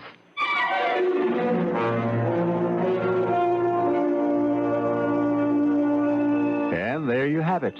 The transformation of Theodora Lewis, who is now Mrs. Frank Harmon and doing nicely up in the mountains of New Hampshire. And do you remember what J.P. Carson said about Theodora's engagement to Stanley? He said, "I'll break that up if it's the last thing I ever do." He had the gift of prophecy, that man. But like all prophets, he could see other people's futures, but not his own. I'll be back in a few moments.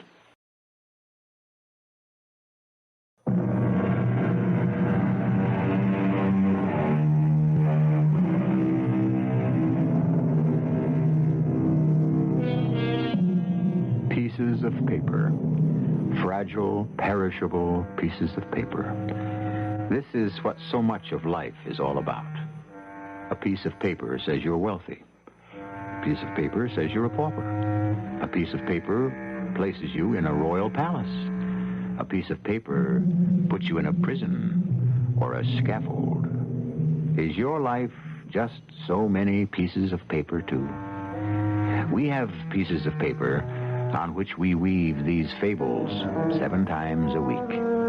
Our cast included Rosemary Murphy, Robert Dryden, Ann Petoniak, and Ian Martin. The entire production was under the direction of Hyman Brown.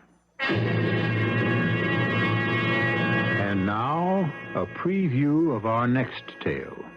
I am here tonight, Ebenezer, to warn you that you have yet a hope of escaping my fate. Oh, you were always a good friend, Sankey. You will be haunted by 3 spirits. That is the hope you mentioned? It is. I think I'd rather not.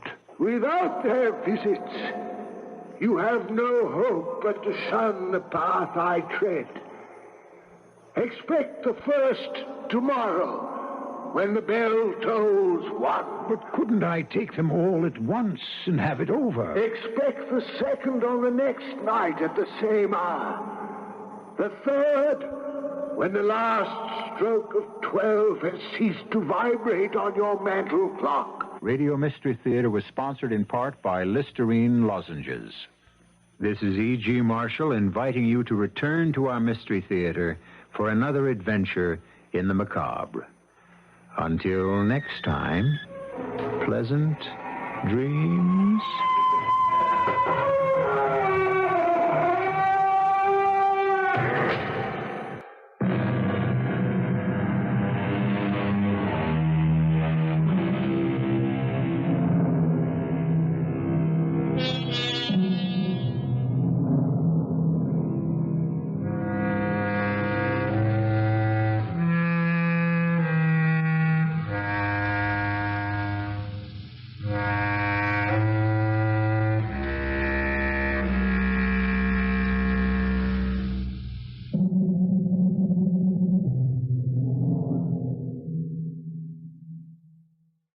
The CBS Radio Mystery Theater presents...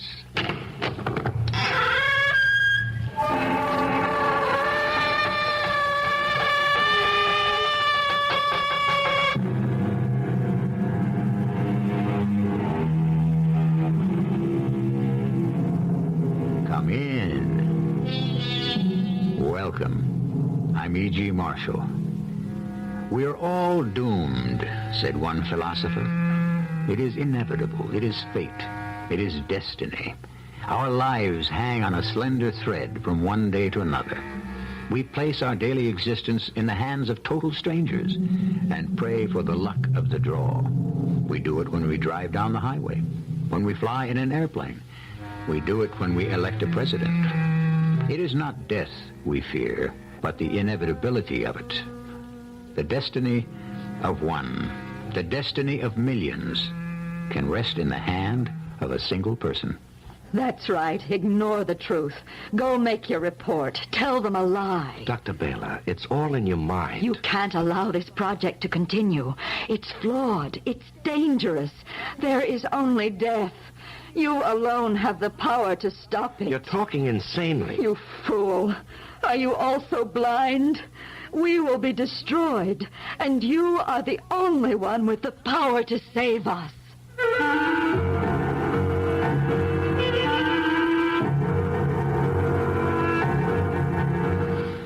Our mystery drama, Death on Project X, was written especially for the Mystery Theater by Victoria Dan and stars Larry Haynes.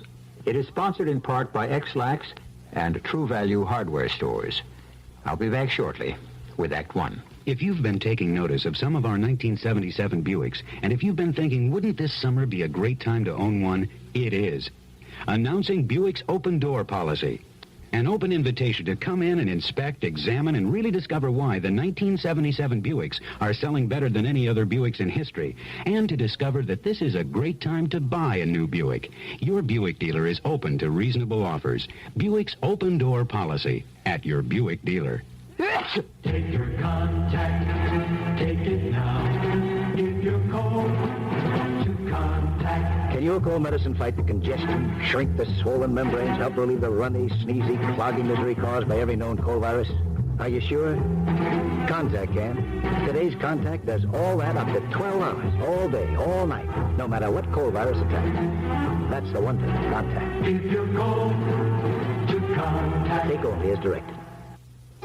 Remember the days of the old-fashioned ice cream parlor, superb sodas that tower like skyscrapers, sprawling splits that drive you bananas, sundaes topped with irresistible chocolate and cherries.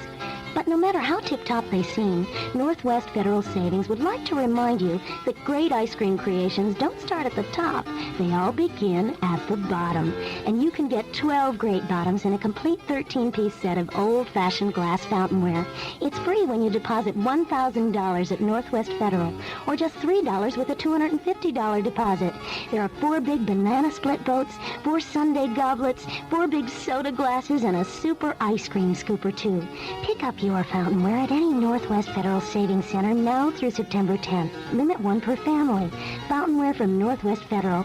This could be the start of something big. It's Northwest Federal Savings Time, 63 hours a week.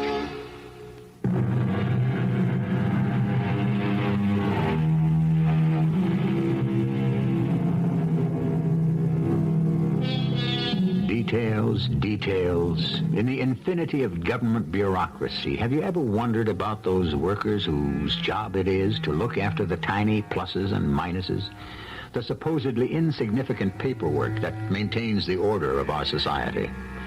For them, the sum total of any of our lives is written on a slip of adding machine tape. This is in no way to demean those who pursue these rather thankless back-office careers. But even the dullest of jobs is never totally predictable. And obscurity can often end with a call to the front desk. You're probably wondering why I've sent for you, Jenkins. Jenkins is on sick leave, sir. I'm Hughes. What happened to Krebs? Transferred to another department, sir. Well, what about... Haggerty retired last month. Hughes, huh? Mm-hmm. How long have you been with Project Planning Office? 5 years. And, of course, you've served on the review board before? No, General. No? You worked for the planning office all this time and you've never gone on a field inspection? No, sir. Well, then how can you possibly be acting assistant director? Seniority, sir. What was your previous position? Until last week, I was supervisor of accounts and records. Accounts and records? Oh, no. You won't do. You won't do it all. Hello, Haskins. General Glynn here. What do you mean sending me this Hughes fellow? He has no experience. What? Are you sure? He is. Huh? No. All right. I'll get back to you. This is incredible, Hughes, but according to the director, you're the only available staff member familiar with Project X. Yes, sir. The accounting section is acquainted with every detail of every project. Well, let's hear what you know, Hughes. Yes, sir. Project X, filed under Category 723, Miscellaneous Research, Secret Type D, Defense. Total expenditure to date, $1.87 billion. Location, 1/2 mile underground. Craig installation. Personnel, 89 men, 43 women. That's enough, Hughes. You certainly know the raw facts, but knowledge is no substitute for experience. No, sir. This department is overextended. Just find us an excuse and we'll drop Project X. Drop Project X, sir? Or Project W or V or whatever we find sufficient grounds for termination. General Glynn, what would you call sufficient grounds? Bad morale for one and misuse of funds for another. Yes, I'm sure you could spot that particular one, Hughes. And of course, there's also the high risk quotient. Now, in other words, you have reasonable doubt that adequate safeguards exist to ensure a margin for error. Well, I'm supposed to be able to determine that, sir. I'm no scientist, sir. I'm an accountant. Hughes, I've got my hands full as it is. General, the responsibility. I mean, I've never... I know that, Hughes. And you know that. But so help me, don't you let them know it's your first assignment.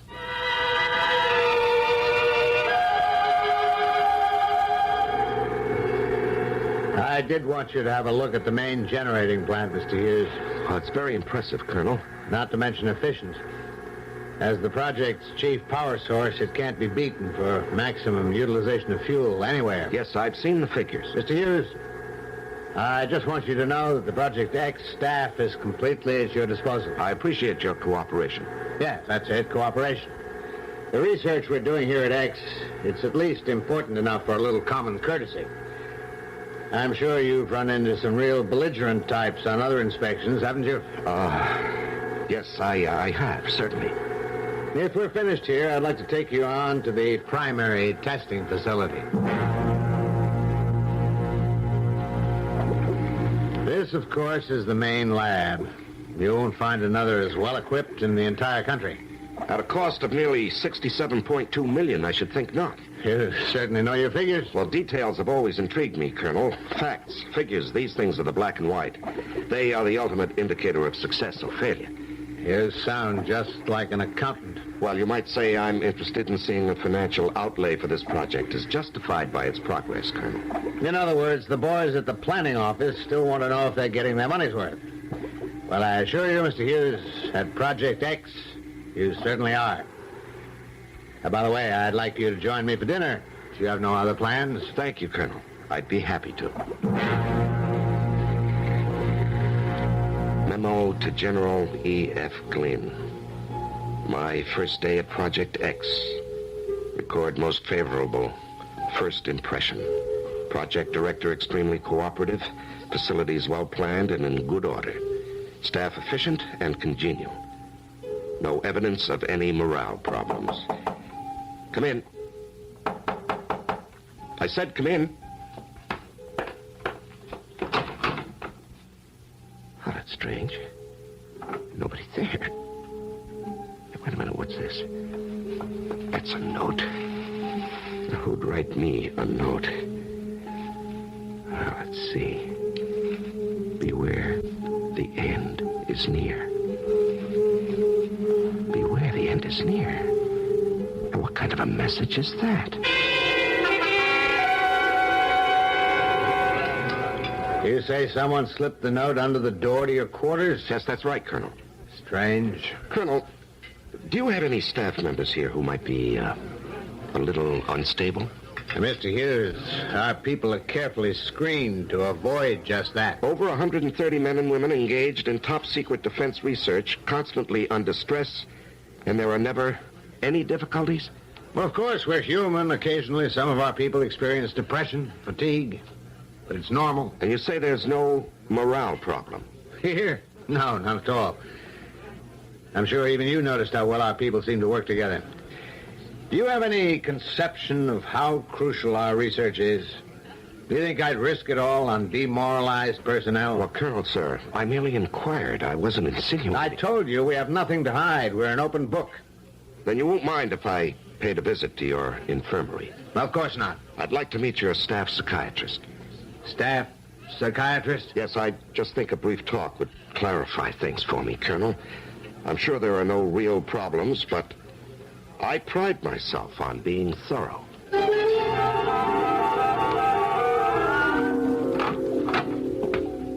Can I help you? Well, I'm looking for Dr. Baylor. My name is Eli Hughes. I'm from the Project Review Board. Oh.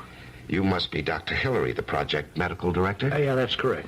You have an unusually high efficiency rating, Doctor. Yes, I do what I can. Well, I wanted to speak with Dr. Baylor concerning cases of fatigue. Fatigue? Well, according to the colonel, the only personnel problems here stem from sheer physical exhaustion. Well, I'm sorry, Mr. Hughes. You'll have to come back when Dr. Baylor's available. Well, maybe you could tell me, Dr. Hillary. Well, I'm afraid not. I am rather pressed for time.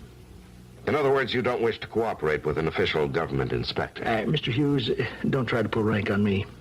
This is your first time out. That's not true, Doctor. It is written all over you. You don't even understand what we're all about here, now do you? Well, I most certainly do. You don't know anything. Adrian. Hello, Dr. Hillary. Who is the man? Adrian, I'd like you to meet Mr. Hughes. Hello.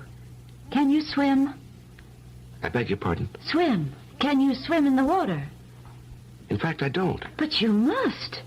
We're going to be with the fishes, so we must know how. Isn't that so, Dr. Hillary? Yes, Adrian, that's true. Doctor, what is she talking about? I didn't mention the seahorses.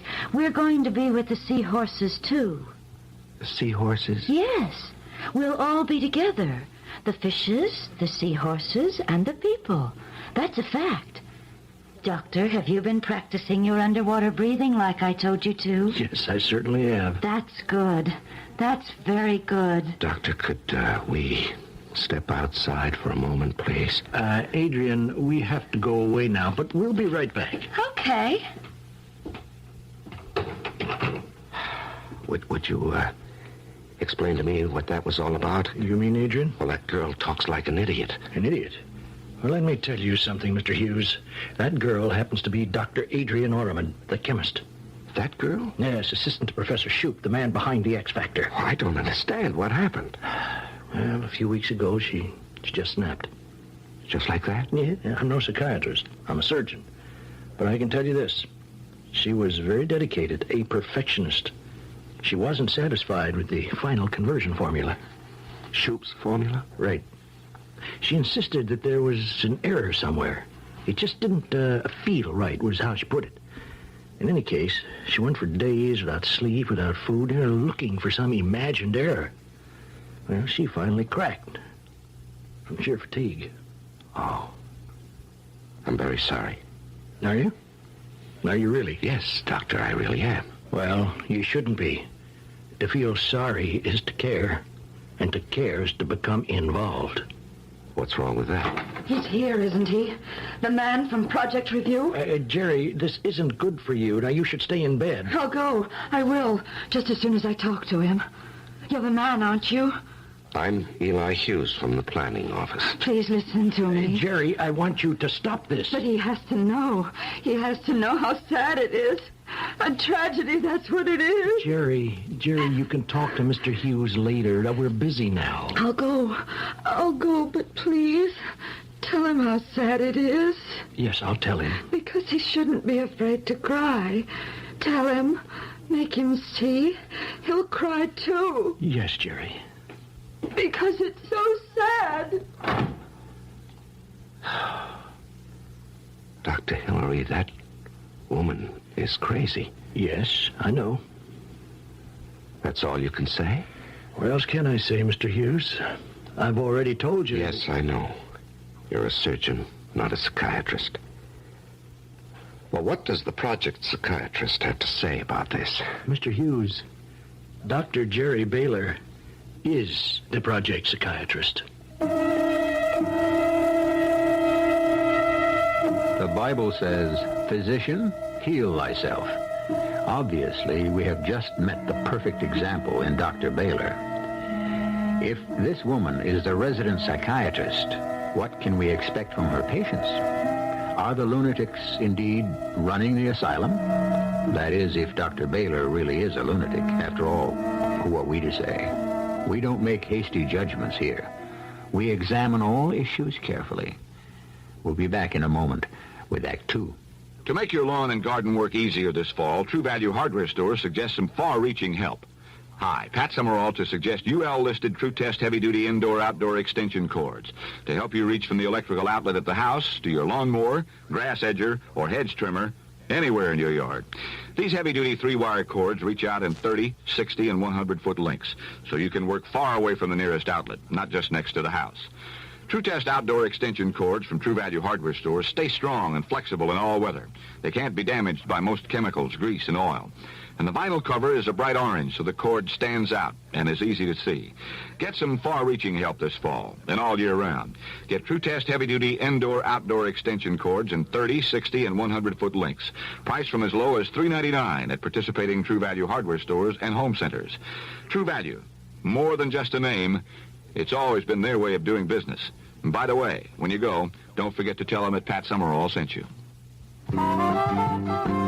Your convenient low-cost loan place is called the Money Store. 3 kids, 1 wife, and 7 credit cards got me into trouble. But one quick trip to the money store got me out. How? With a debt consolidation loan that takes care of all my old debts at once. At interest rates lower than finance companies charge, and even lower than the carrying charges on my credit cards. The money store is terrific. It's cheaper than a finance company, easier than a bank. Your convenient low-cost loan place is called the Money Store. I needed a small car that economized on gas bills, but I also needed a new car loan that economized on monthly payments. The Money Store gave me a simple interest loan that lets me pay interest only on the unpaid balance with no prepayment penalty. The Money Store can help you economize, too. It's cheaper than a finance company and easier than a bank. Your convenient low-cost loan place is called the Money Store. A wholly owned subsidiary of Harris Bank Corp.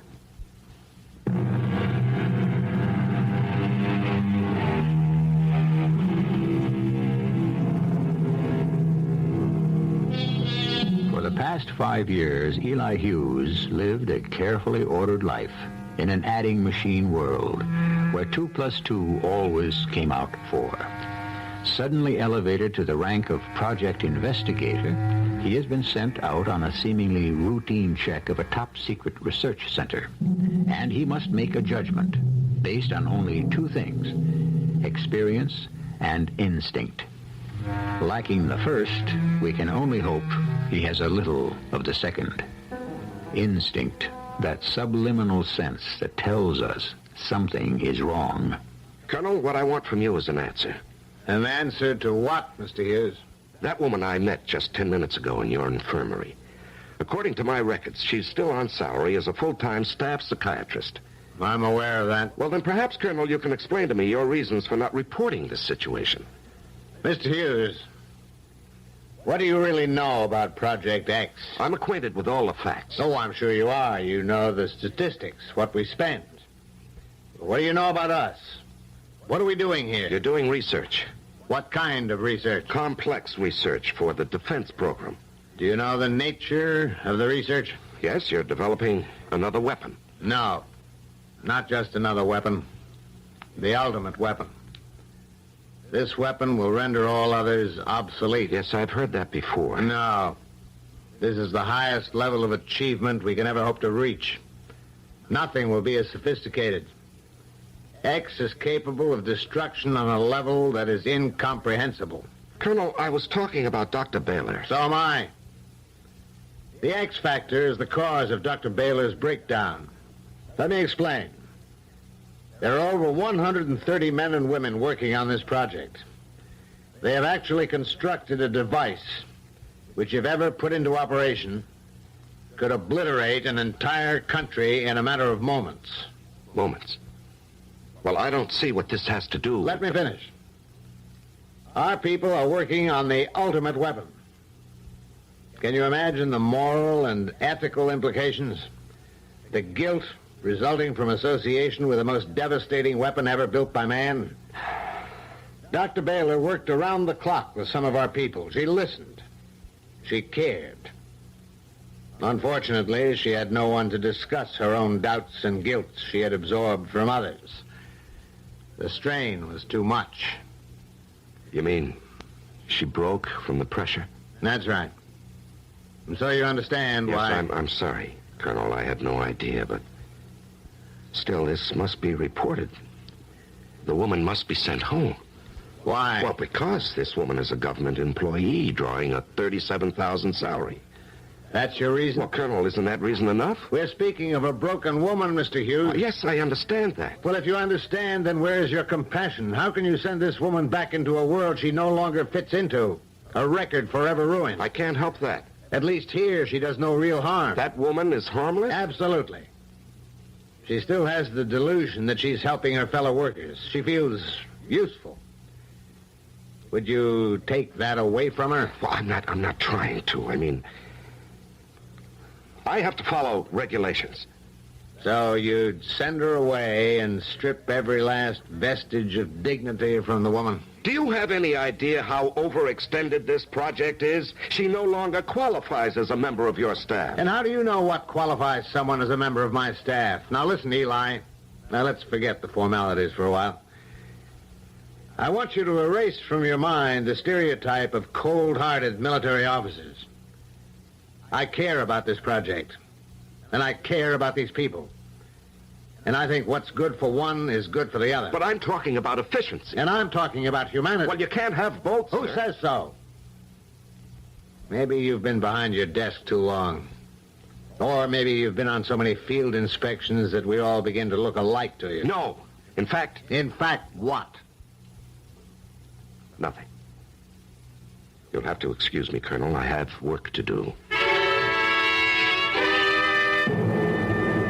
You're making your first mistake, Mr. Hughes. You are becoming personally involved with this project. I am not.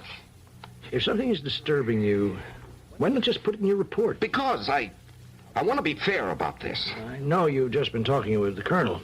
As a result, you've made your second mistake. What are you talking about? I mean, you just can't leave well enough alone, can you? You're beginning to doubt yourself. Doubt this project. Is it really worth all the expense, all the trouble? And what do you think?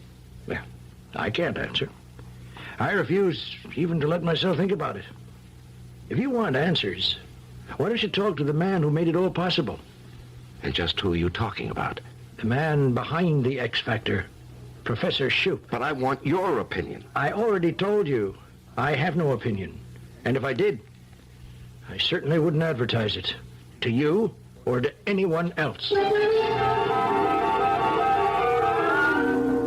Project X is the only sure way to a permanent and lasting peace. The ultimate weapon, Professor? But of course. Well, I don't understand how a weapon will bring peace. Isn't it obvious? Well, frankly, no. If we have the means of destroying our enemies before they are capable of responding, who would ever dare attack us? Well, what if you did use it? Wouldn't it destroy everything? No. Let me explain to you what the X Factor really is. It is the power to harness the elements contained beneath the Earth's crust and channel them for our own use, a virtually unlimited source of natural energy combined with the power to control it, actually direct it. In other words, pinpoint destruction. Yeah, that's right.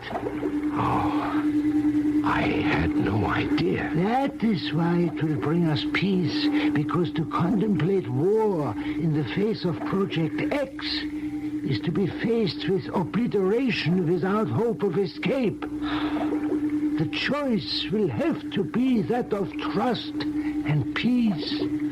Yes, I never thought of that. You must admit it all puts the matter quite in perspective, does it not? It certainly does, Professor.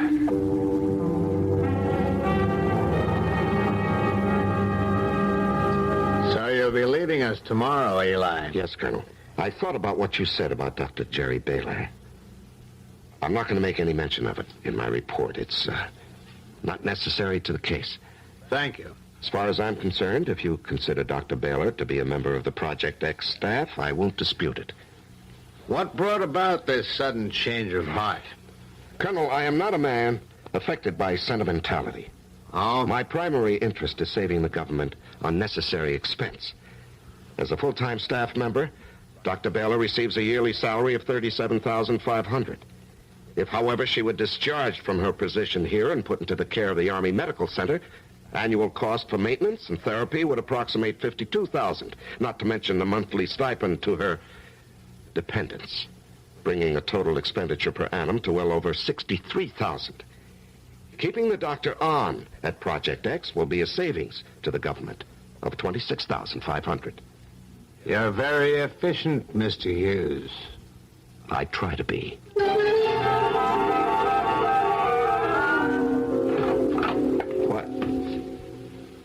What are you doing in my room? They said you were leaving. Yes, that's right, Dr. Baylor. But you just arrived. Well, I've been here 3 days. That's not long enough. Don't you realize that? Doctor, I find that the time was sufficient. I know what you're going to tell them. How could you? You don't have to be a mind reader. Everything's fine here. That's what you'll tell them. Everything's ship-shape and okay, but you're wrong. Dr. Baylor, Jerry, I really have to be packing. That's right. Avoid me. No, I'm not trying to I understand. I know the kind of person you are. You've taken orders all your life, and now you're afraid to make trouble. No, that's not true. It's true, and you know it. But I upset everything. I'm the broken cog in the wheel. Well, just you listen to me, because I'm a psychiatrist. I know what I'm talking about. Yes, of course you do. Don't patronize me. Jerry, I understand your situation. Really, I do. In fact, I think you're quite a remarkable woman to have endured what you have, but I have already filed a primary report, and it's time for me to leave. But you can't go. Not until you see the reality. The reality of Project X. You can't permit it to continue. I had doubts about the usefulness of this research myself, but then Dr. Shoup explained it to me, and it does make sense. Shoup? Shoop is out of his mind. He is out to destroy us all. How can you say that? He's a believer in peace. You're wrong. He wants to destroy us, and he will, unless you stop him. Jerry, believe me, what you're going through now is due to fatigue. You've been stretched to the limits of exhaustion. You fool. Are you blind? Destruction is near. Why won't you believe me? Jerry, don't you see? It all has to do with the fact that you absorb other people's guilts, the ethical and moral. No. I have beheld the future and have paid the price. The horror was too great for anyone to remain sane. But you, Eli, you can save us. But you won't. No, you're right. You're right, Eli. Don't permit yourself to care. Leave now before you begin to doubt. Don't let yourself care, or you'll be destroyed. Leave now, this minute, before it starts to eat away inside you. Jerry, what is it? Before it's too late. Before the caring destroys you. Jerry, what's wrong? I see under the facade you are sensitive. Like the others, you are vulnerable. Jerry, what's the matter? Before it kills you. Jerry. Answer me. Jerry. Well, how is she? Mr. Hughes. What happened, Doctor? Why did she faint? She didn't faint. She's dead. Dead? That's impossible. She's dead, Mr. Hughes. No, I don't believe that. Why, only a few minutes ago she was standing right here talking to me. I know. Well, how could she die just like that? The truth, Mr. Hughes, is that Jerry Baylor is dead because she had no desire to go on living. That's a reason? It has to be. Because other than that, there is no reason under the sun why this woman should be dead.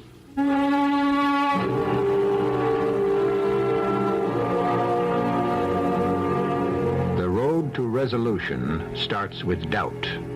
The best way home's the farthest way about, so said the poet. Doubt. It begins as a wispy thread of curiosity. It would have been so simple, so easy to have gone back and declared that all was well at Project X.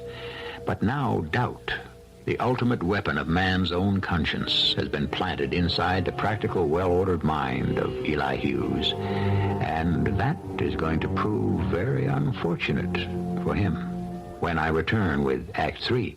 Of all times to get hemorrhoids, why? Pregnancy is a major cause. What helps? Well, since you're expecting, ask your doctor before using any medication. My sister used Preparation H. For many women, Preparation H relieves occasional pain and itch for hours. Sounds good. Preparation H does more. Actually helps shrink swelling of hemorrhoidal tissue caused by inflammation. Even better. Preparation H helps shrink swelling of hemorrhoidal tissues. Use only as directed. Boating can be lots of fun if you remember the fundamentals. This is Underwriters Laboratories Marine Engineer Bob Levine, and one basic boating fundamental is you should always wear your life jacket or personal flotation device while boating. 85% of the people who drowned in boat capsizings last year were not wearing life jackets. So remember, make a personal flotation device your constant boating companion. It could save your life. A public service from Underwriters Laboratories and this station.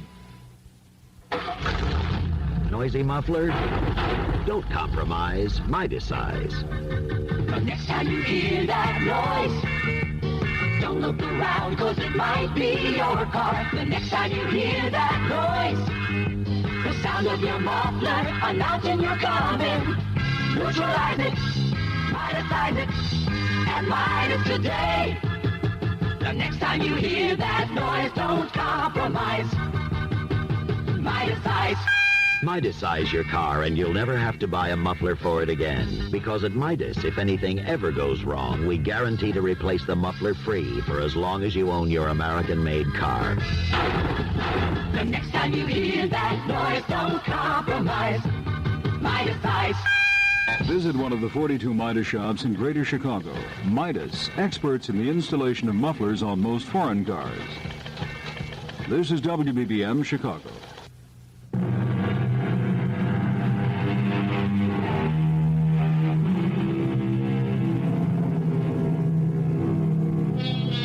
The will to live. There is no power on earth quite like it. And even doctors are at a loss to explain the most critical patients whose sheer tenacity brings them back from death's door. Conversely, many people believe that there exists also the will to die. But what about Dr. Jerry Baylor? Could we say then that she actually died of despair, of some terrifying vision? This woman should not be dead. The fact still remains, Doctor, that she is. Now, there has to be some sound medical explanation. There always is. All right. Her heart stopped beating, so she died. In fact, though, she wanted to die, so her heart simply stopped beating. Now, do you understand the difference? No. Life was an utter torment for Jerry. Each day became more and more difficult to face. Visions of total annihilation. Yes. She was firmly convinced that it was actually going to happen. Well, the thought was unbearable. How are you going to list her death? Natural causes? What else can I say? That's how I recorded the other two. Other two? What other two? Yes. This is the third death we've had here in the past 6 months. Well, I wasn't informed of any deaths. Yeah, that's correct. Now that you bring it up, they occurred away from the installation on 2 staff members who had recently resigned from the project. Officially, they were no longer connected with Project X, although I consider the deaths to be work-related. How did they die? Well, one in an accident, the other cardiac arrest. Both had previously been under the care of Dr. Baylor. I see. Doctor, would it be possible for me to look through Jerry Baylor's office? I thought you were leaving, Mr. Hughes. Not just yet.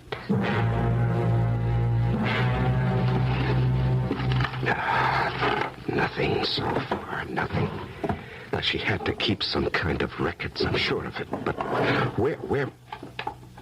Wait a minute. One of these tapes. Maybe it's on tape.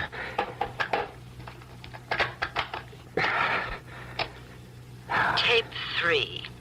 Received news today of Dr. Vanetti's death. The second death in under a month. There must be a correlation. She did put it on tape. Well, maybe now I can get some answers. In conclusion, both of the deceased scientists had the following in common. They worked in the same lab. They both had previously expressed anxieties to me connected with the safety of Project X. Both admitted to an overwhelming sense of doom. Both had unusually high sensitivity ratings. Sensitivity ratings? Now, what can she mean by that? It's sort of an unofficial scientific term, Mr. Hughes. A sensitivity rating is a scale that Dr. Baylor used to classify the intuitive nature of her patients. Now, she believed that some people have a greater sensitivity to stimuli than others.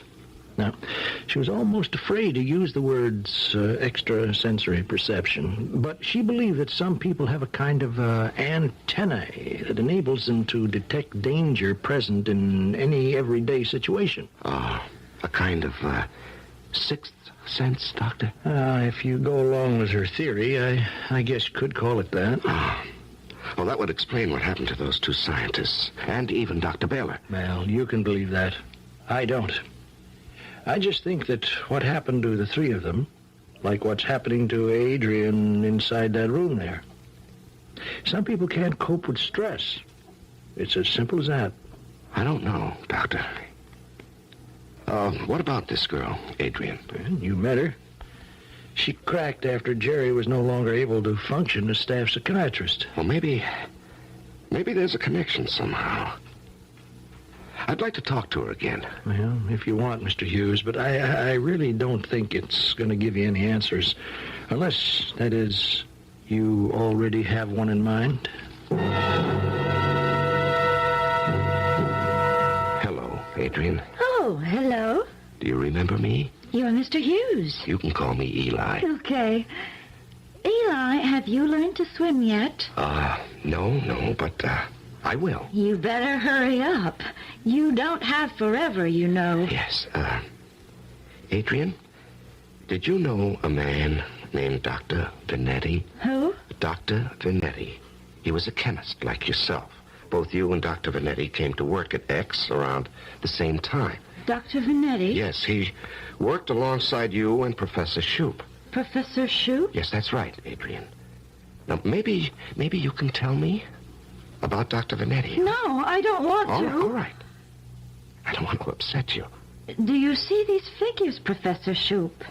What are you talking about? Do you see our calculations, Shoup? You've made a mistake. Why won't you double-check your figures against ours? Professor Shoup, why are you so stubborn? Your calculations are off.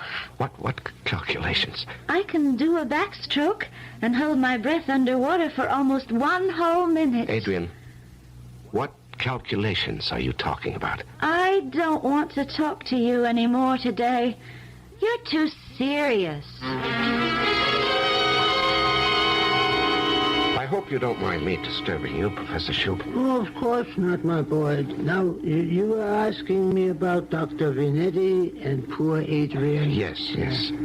Did you all, how do I put it tactfully? Did you all get along well? Very tactful, my boy, but unnecessary. In fact, the three of us got along famously. Just famously we did. Well, the reason I'm asking you is because Adrian mentioned something to me about some calculations being off. Oh, poor Adrian. She was very distressed about Dr. Vanetti. They were very close, I understand. In other words, there are no calculations. Well, certainly there are. The calculations on my conversion formula. We start testing next week, and I'm very excited. And so is the Colonel. I take it that Dr. Vanetti disagreed with you on some of your figures. No, he certainly did. But I set him straight quickly. Yes. Professor, who double-checks you? Everything is double-checked by the most qualified member of this staff. Me. You're joking, aren't you? Mr. Hughes, I double-check myself. Now, on along. I have got work to do.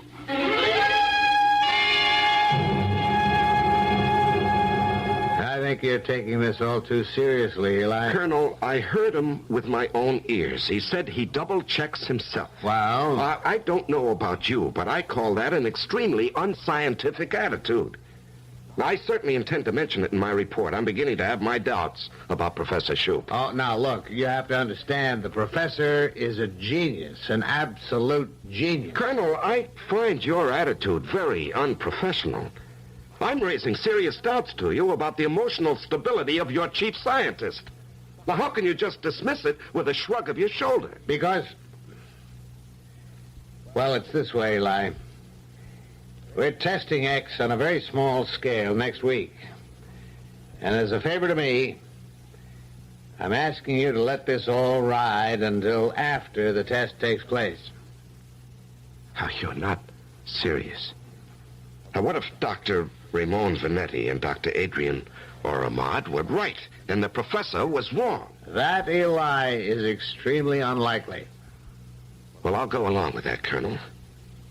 The question is, can you afford to take that chance? So you're going away? Adrian, I wanted to thank you. Thank me? Yes, you helped me make a very important decision. I'm going to make my report today, terminating Project X. Terminate? It means that Professor Shoup won't be able to carry out the testing next week. I thought it would make you happy to hear that. Eli, you can't stop it. It's too late. No, it isn't. You can see it, can't you, Eli? You're one of us. I can see that. One of us? You have it. The sensitivity. You know what's going to happen. The miscalculation in the conversion formula will set off a disastrous chain reaction. Adrian, I already told you I'm going to stop the test. No, they'll stop you. They won't let you. Goodbye, Colonel. I'm glad there are no hard feelings. Not really, Eli. We do have a full week before the tests. Something might always come up. The last word does belong to the General. Well, I'm sure the General will support my findings. Perhaps, Eli. But when he hears the results of our testing, I don't believe he will. Well, you'll be shut down long before the testing, Colonel. Eli, we can't be closed until you make your report. In case you forgot, Colonel, I'm leaving today. Not really. What are you talking about? You're a civilian. This is a classified operation. We have to debrief you, and that's going to take time. Well, I've got a level 3 security clearance. I'm just being technical, Eli. I have the option to detain any non-military personnel for a routine security check. How long will this check take? Exactly 1 week. 1 week? Well, that'll give the professor time to begin his tests. It will? Colonel, this is deliberate. It is. But you can't. I mean, you can't carry on those tests. If the calculations are even slightly off, there'll be a terrifying chain reaction. You're dealing with the forces of nature. We're talking about cataclysm. Unleashing the violence from beneath the Earth's crust, the elements raging uncontrollably. Eli, I think you've been taking this all a bit too seriously. You think I'm crazy, do you? Maybe I am. Maybe man wasn't meant to foresee his own destruction. But it will happen, Colonel, unless I stop it. Only I have the power to stop it, and I must, or else we perish. Civilization will perish. And I must go at once and make my report. Eli, you're not going anywhere. Not for a long, long time.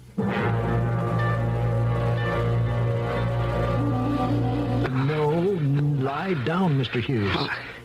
How long have I been here, Dr. Hillary? Almost a week. Doctor, it still isn't too late. There's still time. I told you, Mr. Hughes, not to become emotionally involved. Now, look what it's done to you. No, it doesn't matter. Not really. I can't stop destiny. Please, don't tire yourself. She was right. Jerry was right. It's a mistake to care. It'll destroy you if you care. Please, Mr. Hughes. Eli. It won't be long now, Doctor. We'll all fall in. Down to the bottom of the ocean. Back to the fishes. Well, rest now. The fishes and the seahorses. General Glynn? Yes, come in, Corporal. I want you to take a letter to the director of Project X. Ready, sir. To the attention of Colonel Lilly, Project Director. Sir, in lieu of a progress report from investigator Eli Hughes, our secondary review committee has voted to send a replacement sometime in the following few weeks. In the interim, as Project X poses no immediate threat to the safety of this country, permission is hereby granted for you to continue with your research. Signed, Major General E.F. Glynn, Commander-in-Chief of Military Forces, Atlantis.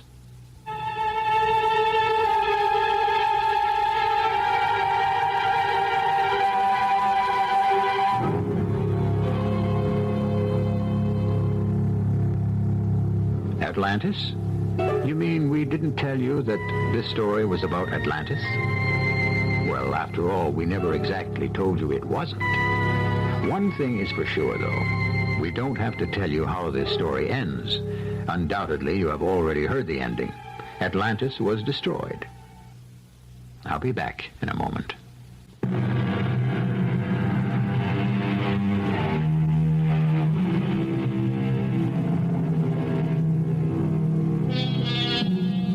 man bent on destroying himself.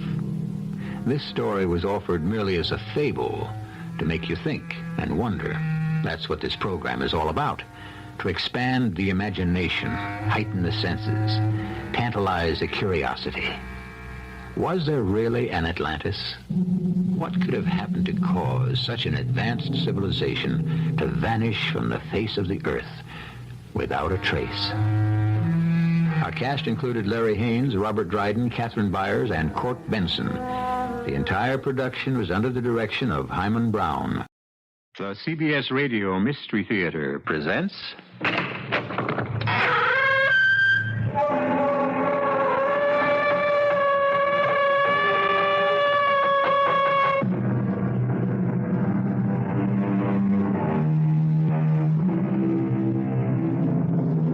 Come in. Welcome. I'm E.G. Marshall. Our tale is about spies. Don't be fooled by the disrepute into which the spy has fallen in the news and in our estimation. The spy has always been with us. Secretly or furtively, he seeks information with the intention of giving it to a hostile party. And for every spy, there is a counter-spy. What motivates them? Greed? That is true of an informer, but not of a spy. Usually it's love of country. Sometimes it's hatred of another. Mr. Ferris, we are in trouble.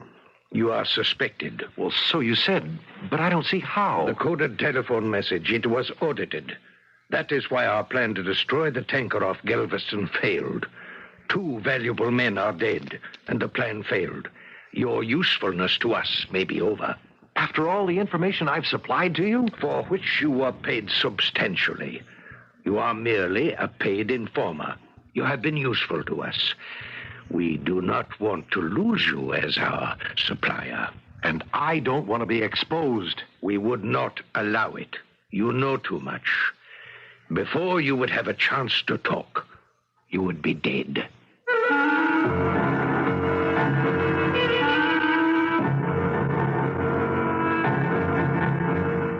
Our mystery drama, The Ferret, was written especially for the Mystery Theater by Roy Windsor and stars Elliott Reed.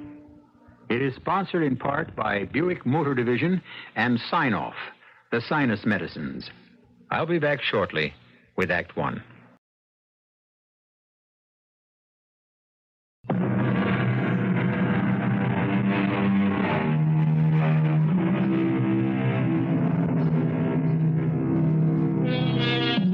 Even before history was recorded, kings and heads of clans, barbarian despots, and even the semi-civilized employed spies and paid them fortunes for secret information which might tip an advantage to them. Although we are adjured to treat our fellow men as we would treat a brother, life does not work out that way. We want what another has, and sometimes we achieve it by subterfuge.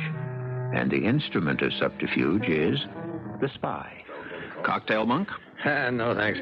You go ahead, Amory. You deserve one after what happened in Galveston. Well, for once, we fixed their wagons. It is Ferris, right? No question about it. You intercepted the coded telephone call. I have no doubt that it was phoned in by Ferris. Yeah. He's the only person I know of at Energy Exploration who has contact with Warren. Well, it's hard to believe. A guy on a big security job selling out his own country. For what? Money.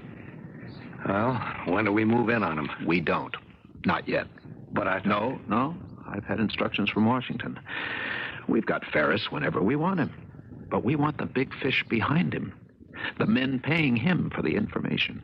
Warren? And many more. Mm-hmm. Well, there are ways of making Ferris talk. No good. Warren and the others would just scatter, and before they did, Ferris could be dead. They play rough. You know that. Yeah. What's the plan? Cat's paw. Mm-hmm. Who? Me. Washington's orders? My suggestion, but they bought it. All right, fill me in. I'm about to, Monk. My life will be in your hands.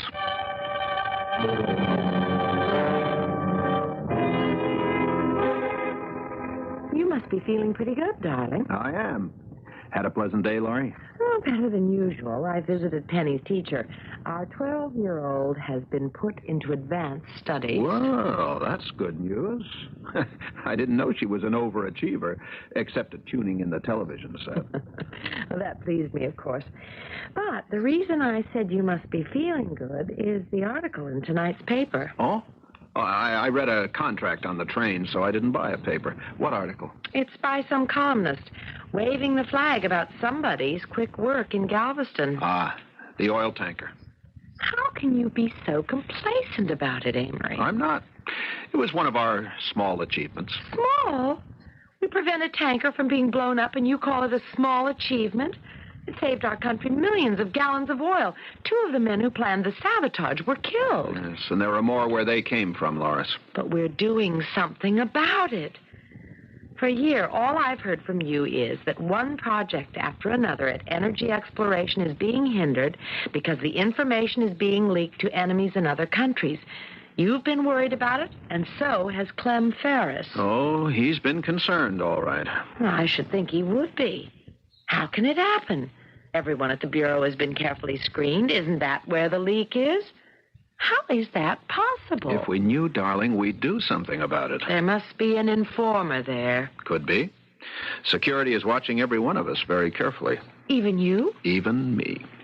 Even though I'm just the lawyer who specializes in land deeds. Oh, it's got to be some scientist.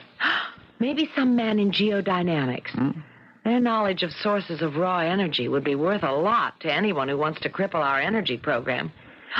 Maybe there's a spy. If there's an informer, Loris, you can be almost certain there's a spy. Then isn't there also a counter-spy? I really wouldn't know, darling. Sometimes you can be so unsatisfactory. There you are, working at a sensitive bureau overrun with informers and spies and counter-spies. Oh, Loris, you read too many spy novels. You don't believe that kind of thing goes on? Oh, probably, in a very business-like way. Spying is a business, just as the law is a business. I don't want to disillusion you. But you laugh at me.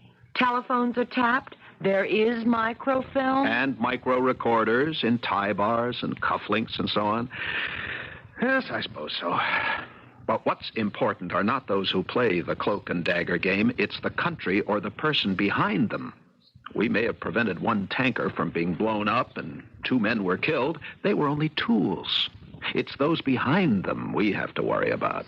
You know more about all this than you're telling me, Amory. I sense it. What is it? Who is it? I don't even dare to tell myself. What? I mean it, Loris. Speculation could be an invitation to a trip to the morgue. Good evening, Mr. Ferris. Evening. You would like something? A cocktail, perhaps? No, thanks. Let's get this over with, Warren. My nerves are a little ragged. Understandable. To some, life is precious. You do not want to lose yours. You might say that. It depends on the plan we have worked out. Perhaps it will succeed, but we are dealing with a very dangerous person, the ferret, a counter-spy. We assume it is a man. The ferret? Who the devil is the ferret? We would give a great deal to know. It is a person without a shadow. You think perhaps this ferret works for energy exploration? How else to explain the suspicions now directed at you? The intercepted coded telephone message. Yeah. Well, you said you had a plan. Does it involve me? Yes, critically. I pointed out that their counterintelligence wants more than just you. It wants to net those behind you, those I represent. So they wait. We cannot afford to wait. If we destroy the ferret, the evidence against you is destroyed. All right. What do you want me to do? Look, it's quite simple. You are being followed, of course. Oh? Don't be naive. You come into New York by train each day, isn't that so? Yes, I board at Larchmont, an 8 o'clock train. Good. And tomorrow? Same routine. Also good. Now, when we leave this restaurant, you go to Grand Central, yes? Yes, I'll take the 6:45 home. And with you, you will take a package. All right. What's in it? A detail, and unimportant. Now, tomorrow morning, when you take the train from Larchmont, you will have the package with you. All right. And you will lose it. You will leave it on the rack overhead on the train. And that is all.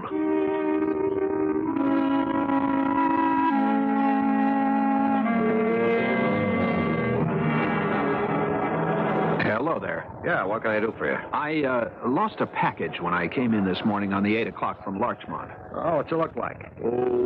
It's a box about 12 by 18 and 3 inches deep. It's wrapped in brown paper. Your name on it? It might be Ferris. Clem Ferris. Okay, let's take a look. Yeah, I got it. That's it? Yes, that's it. Okay, sign here. There you are. And thank you. That's okay. Goodbye. Well, it worked, Amory. How do you feel? Nervous. Did you see the kid with the camera? No. Pretty smooth. 18 or so. I talked to him. He was taking pictures, he said, for some school project. Down in Lost and Found? Oh, sure. He said he'd been all over Grand Central. He likes them light beams that filter down into the upper level. Swell. And he got a picture of me? That's right. Just when you turned away from the guy in Lost and Found. Well, you're it now, Amory. Operation Cat's Paw. Yeah. Now what? We have lunch across the street, and then I have a surprise in store for Mr. Ferris. Well, I'd like to see his face when you walk in on him. Oh, I'll be just my pleasant, simple self.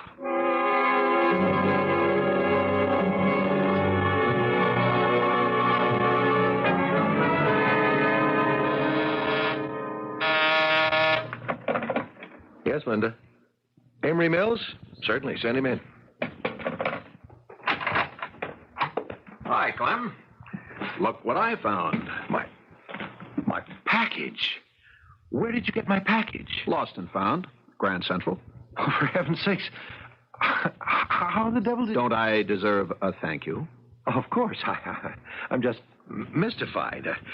How did you know I'd lost it? I left it on the train this morning, and I was going to pick it up tonight. I really don't understand. Oh, it's quite simple, Clem. A friend of mine, Ted Palmer, rides the same 8 o'clock you take into town from Larchmont. He's always the last off the train.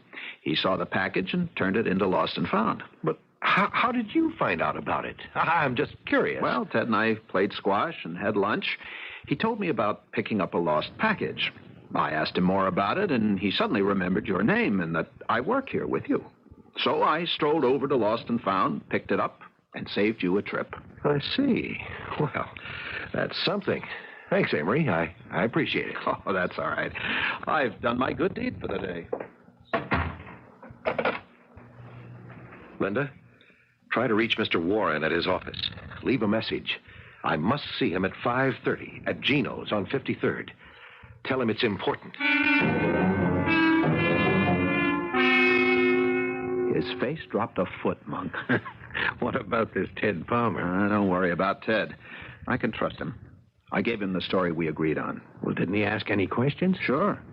I told Ted to say he'd found a package left on the train. Then we played squash, and over lunch he remembered the name Ferris. Told me, and I picked up the package to save Ferris the bother. Uh-huh. Wasn't your friend curious? Certainly. But Ted's a good guy, and he'll stick to the story. I told him he'd read all about it one of these days in the papers. Well, he's got to know you're mixed up in something funny, Amory.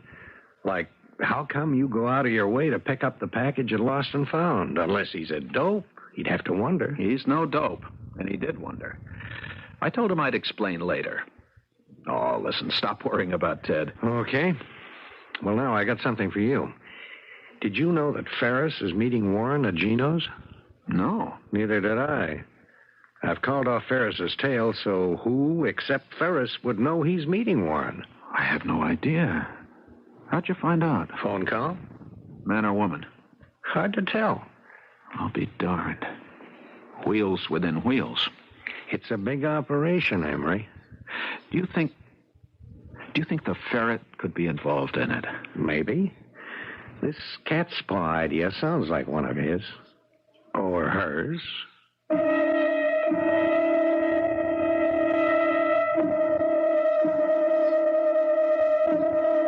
some ways, each of us leads a double life.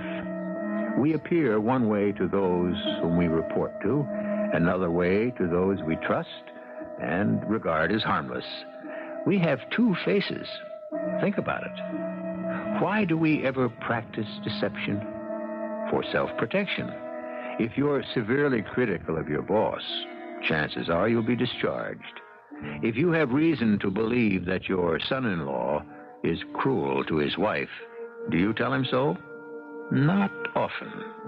Then, what about a spy? Consider his way of life as it continues to unfold when I return for Act 2.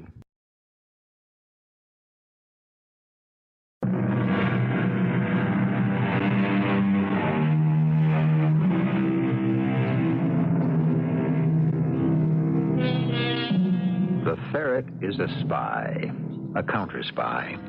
He wears a number of faces, one for his wife, one for his employer, another for his friends, to whom he appears to be just an ordinary person, and still another as he goes about his dangerous business. And it is dangerous. His death would go unmarked. Even though we know who Amory Mills really is, we are about to discover what a counter-spy does. The stake is high. It's his life. You are impetuous, Mr. Ferris. You are suspected. We should not be seen together in a public restaurant. I had to see you. The package was picked up at Lost and Found and returned to me. Ah, the plan worked. Wait, you say it was returned to you? That I did not anticipate. We expected the package to be claimed and examined, but returned to you? That's right. It's odd. We have a picture of the man who claimed it. Here, see this. Well, that's Amory Mills. He's a lawyer for us. What do you make of it? What did he say? A friend of his named Ted Palmer picked up the package. He turned it in. My name was on it. Palmer and Mills had lunch together. Palmer mentioned the package, and Mills picked it up to save me some trouble. That's the story. Yes, it could very well be a story. I don't like it. It sounded straight to me. I spoke to Palmer. He confirms what Mills told me. Either it is true, or your Amory Mills is the counter-spy in your company, the Ferret. Mills? Nonsense. He's just a simple, competent lawyer. Works on land deeds. He's open and good-hearted. I must judge for myself. Can we arrange that? I suppose so. Tonight I will accompany you home, if it is not too much of an inconvenience for Mrs. Ferris. Now, this is what we must arrange.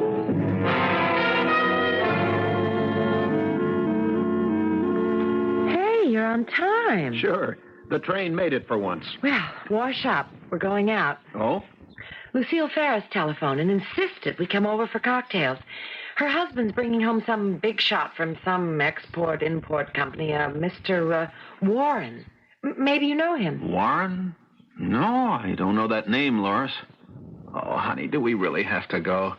I thought I'd watch television with Penny. Oh, good heavens, Amory. This is Mr. Ferris, your boss. We can't turn them down. Now go on, wash up, and change. And, darling, don't bug Ferris about your concerns. If I'm concerned, he must be a lot more concerned. Information must be leaking out of there to our enemies. Oh, enemies. Darling, the world isn't like that. The newspapers said that... Well, sure, there's spying going on, but there's counter-spying, too. I just can't believe there's a spy in every closet. Then you explain why, time after time, there's an attempt made to destroy a new offshore oil rig, or there's a mysterious explosion in a natural gas field, or a tanker sinks without explanation. Explain those, Amory. And you don't think there are enemies at work? And right in your company, which is a very sensitive one. Energy exploration is almost like a government agency. Someone in there is stealing confidential information. Mr. Ferris knows that. I want to ask him what he's doing about it. He won't tell you much. Why should he tip his hand? Well, maybe not. I just want to hear from him that something is being done about it. Just because you're complacent doesn't mean I am. Now, go on. Clean up. Who'd you say the guest was? The import-export big shot? Warren, Mr. Warren.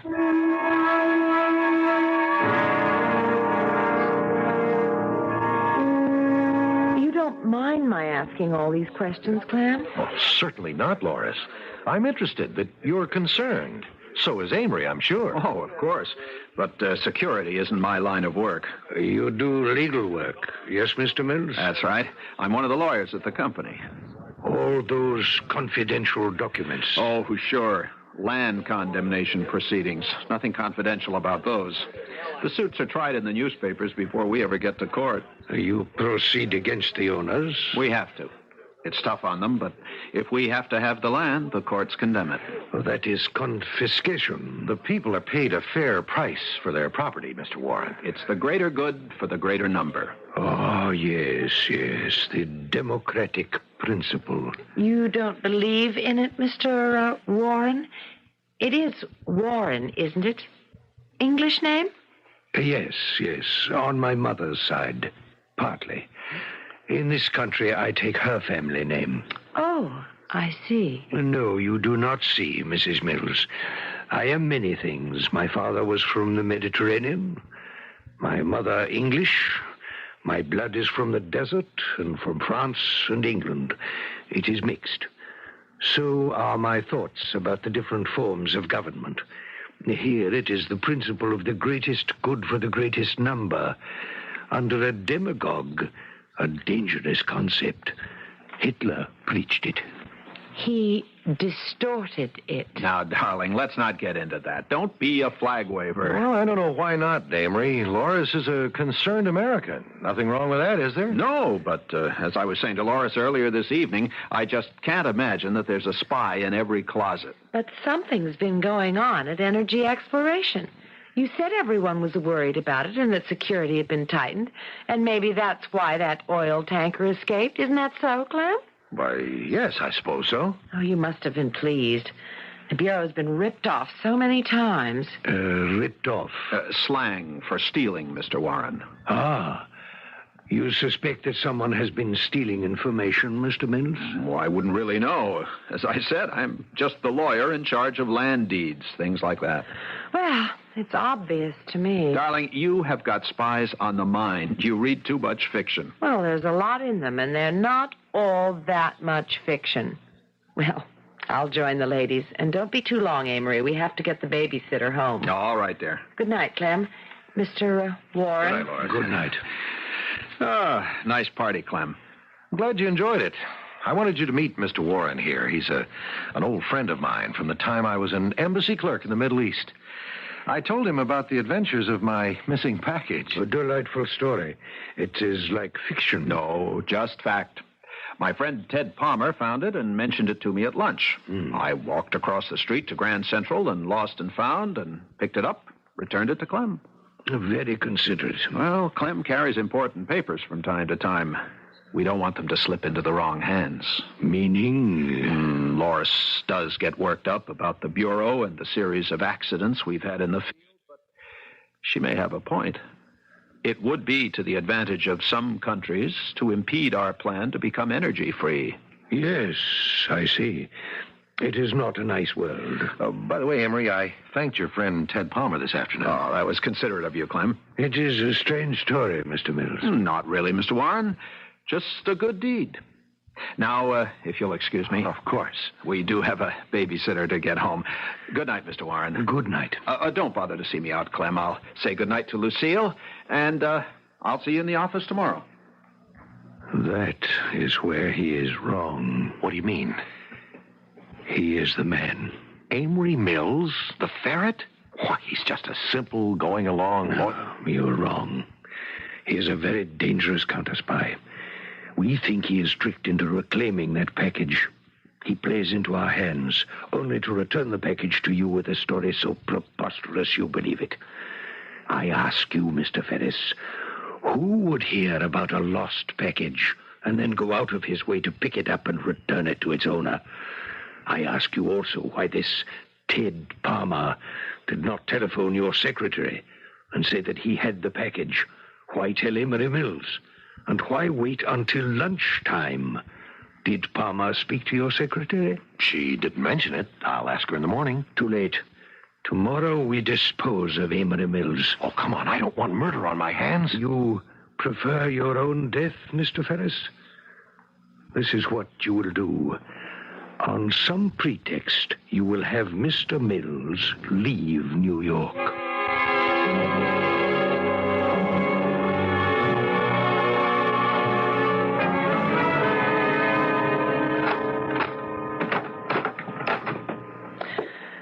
Now, wasn't that pleasant? Very nice. I'll keep the babysitter until we have some supper. Scrambled eggs and bacon, okay? Sure. I'm stuffed from all those hors d'oeuvres. Come on out in the kitchen and keep me company. Oh, okay. I didn't like that Mr. Warren. I wonder what his real name is. Alibaba, the rug dealer. I don't know. He's a villain. You're funny. Go ahead, laugh. I have an intuition about people. Something's wrong with him. Oh, darling. That's just as dumb as saying persons with eyes close together are criminals. Okay. Anything I can do?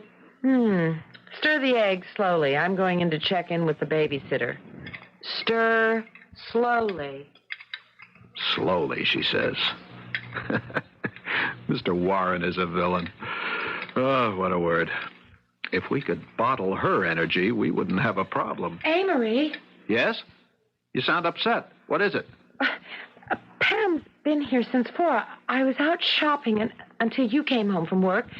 The telephone rang, and Pam answered. It was Lucille Ferris. She invited us to cocktails, right? Yes. Go on. Well, Pam just remembered something else. Just after I left, a man came in from the telephone company. He said he was there to repair the phone. I see. There's nothing wrong with the phone, Amory. Now there is. Well, what do you mean by that? You frighten me. I'll check the phones. They've been tampered with. Bugged.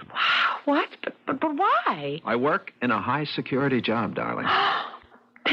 Then there are spies at EEI. It looks like it. If I'm right, I won't remove the bugs, but remember this. No matter who telephones our number, say nothing significant. Talk nonsense. Pretend that we've been taken in. The phone tap goes somewhere. I want to find it. And don't, under any circumstances, open the door to a stranger.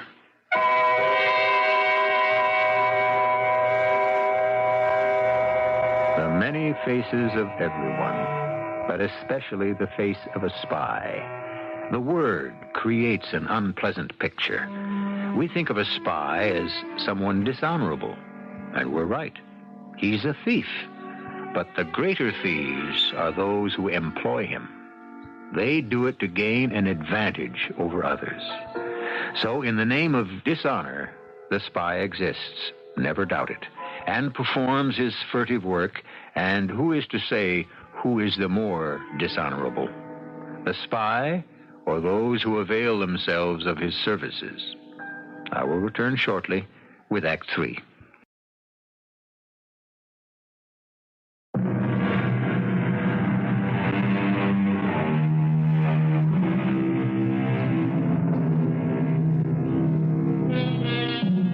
Someone once wrote that a traitor never sees his danger until his ruin is at hand.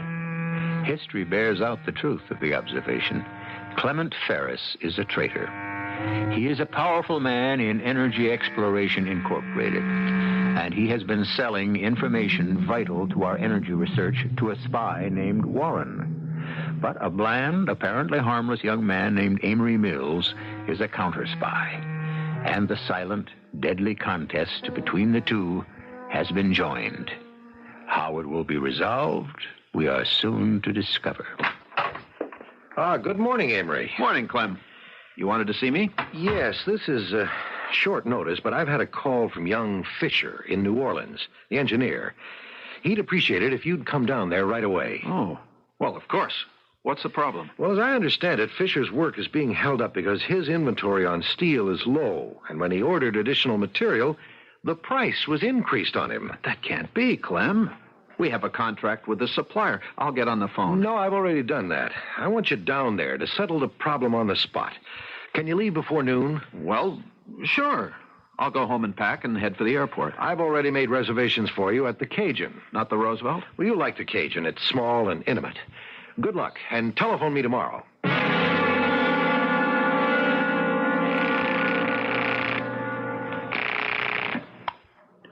Operations lost and found? You've got the public payphone in Grand Central at the bottom of the stairs on the lower level. This is the anchorite. Good. Now listen carefully, Monk. I'm leaving at 3 for New Orleans on business, but it's not business. Ferris, or more likely his friend, a Mr. Warren, 5'6", thin, black eyes, and swarthy skin, has become suspicious. I'm being sent on a one-way trip. I know what to do. Where are you staying? The Cajun. I see. Bourbon Street. All right. I'll handle it. Anything else? If I don't make it, you also know what to do. Yeah. Ferris is the guy. And Warren's the paymaster. I hope to see you, Monk. You will.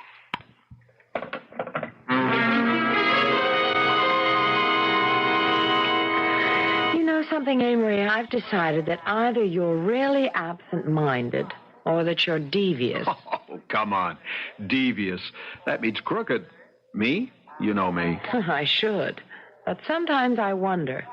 I mean, this trip, for instance. Well, darling, it came up all of a sudden. I told you that. We saw the Ferrises last night. Didn't Clem Ferris say something about it then? No. Why? Because I've never seen New Orleans. And with 24 hours' notice, I could have gone with you. That's why. Oh, well, darling, we'll make the trip together some other time. What's happened now in New Orleans? Oh, nothing very important. That must be important if Clem gives you a few hours' notice and sends you flying off. Darling, it's just some problem with a local supplier of steel we need to complete the installation of a new rig off the coast. Now, can I bring you something from New Orleans? Yes. You. Thanks, Laura. I don't know why, but well, I've got a very funny feeling about this trip of yours. Oh? I can't explain it. Just be careful. I will. And listen to me, darling. If you hear anything bad about me, ignore it. Will you do that? What? Are you superstitious, too? Not a bit. I'm just telling you. Don't worry about me. And don't worry about anything you might hear. Got that? Amory, you're holding something back. What is it? Look, darling, the work I'm in is sensitive. You know that. Even though I'm just a simple lawyer who shuffles papers all day long and draws deeds for condemning land, a lot of money is always involved, and so are a lot of interests. Guys can get hurt. You know that. I've told you that before.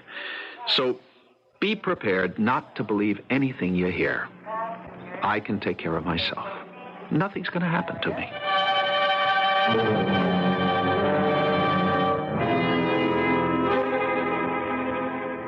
Not bad. I wonder how long I'll have to wait. Who is it? Lost and found. Compliments of the Cajun, Mr. Mills. Oh, how nice. A basket of fruit. May I put it on the table? Sure. May I suggest you don't touch it? All right. Until later. Whatever you say. Management also wanted me to check the fire escape. Go right ahead. But why would I need to use a fire escape? Is there danger of fire? I never can tell, Mr. Mills. Fire escape's useful if there's a fire or just for slipping away without being seen. I'm not going to try to skip out if that's what you're afraid of. At least, not willingly. That's the point. Excuse me.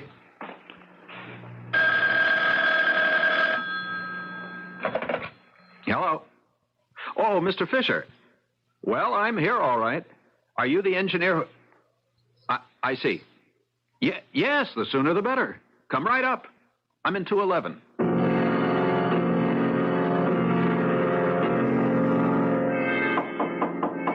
Who is it? Misha. Mr. Warren. Sit down, Mr. Mills. I must talk with you. But I was expecting Mark Fisher. He's the engineer who... Oh, we know Mr. Fisher. I know you're a friend of Mr. Ferris's, but I am mystified. Why are you in New Orleans? And why have you come to see me?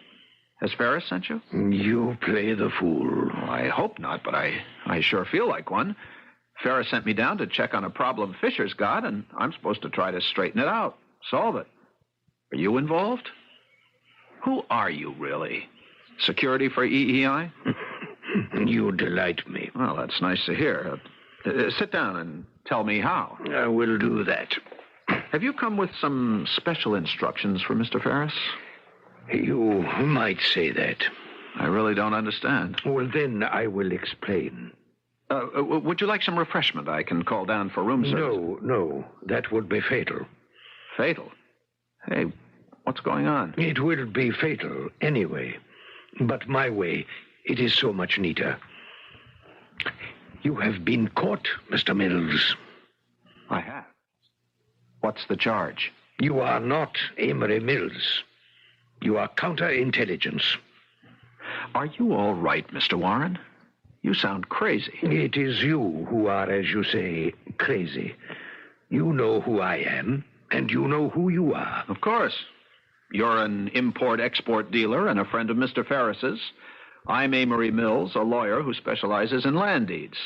Let's take it from there. I also represent foreign interests. Oh? You play-act this so well. No wonder, for so long, the ferret has had this awesome reputation for counterintelligence, but no longer. You have been found out. You really are crazy. I'm going to have to ask you to leave, Mr. Warren. I don't think so. This is my security. You'd shoot me? Why the devil would you do that? What have I done? Oh, yes, I will not hesitate to shoot you. What you have done, Mr. Mills, is to interfere. Mr. Ferris does not like this. I do not like this. He loses money.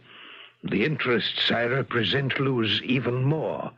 We fail to make haste in delaying your country's search for sources of energy. You pay Ferris for information and then sabotage our... Why, that's incredible. You are marvelous. The stage lost a great gift when it lost you, Mr. Mills. Come now. We will no longer talk like fools. I am a spy. Ferris is in my employ. You are a counter-spy. You work for your own country. You have been caught, Mr. Mills, and you will die. But not before you tell us everything you know. Who is us? Oh, there are several of us. You and I will leave here and go to another location. There we ask you questions. You make it sound unpleasant, Mr. Warren. It can be very unpleasant, I assure you. Our methods are very refined. You will talk, Mr. Mills. Rather than that, what if I resist? I have this gun with a silencer attachment. I shoot you. And carry me through the lobby of the hotel and out into Bourbon Street? We take you down the fire escape, Mr. Mills. The Cajun is not your modern hotel. That is why you are here. Mr. Ferris made the arrangements at my instruction. Clem Ferris. So you've been paying him off to supply you with information which you use to sabotage our energy program. It's hard for a simple guy like me to comprehend. It's like a cloak and dagger story. This is not a story, Mr. Mills. This is a real life. Now, on your feet.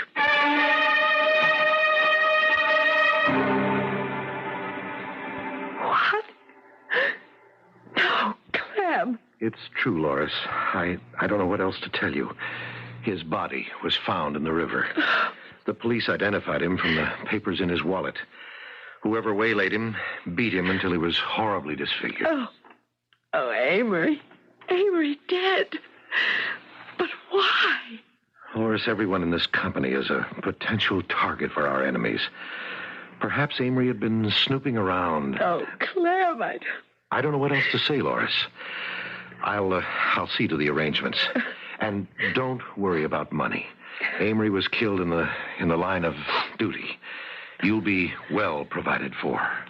But without Amory, I don't want to live.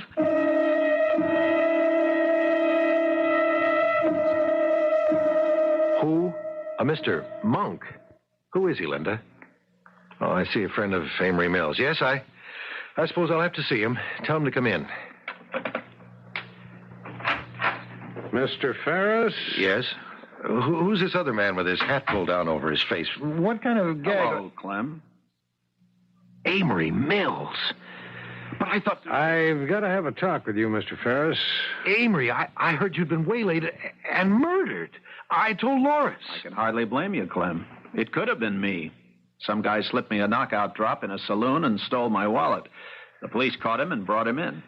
You say this other man, the man who was found in the river with his face disfigured. He was dark-haired, about 5'6", swarthy-skinned, a Mid-Easterner. But why was he found in the river, disfigured and dead? I think you know why. I'm not a mind reader, Mr. Monk. And I'm not a school crossing guard, Mr. Ferris. Now get your hat and come with me. What? Unless you can prove otherwise, Mr. Ferris, you're a traitor to the United States, and you're under arrest.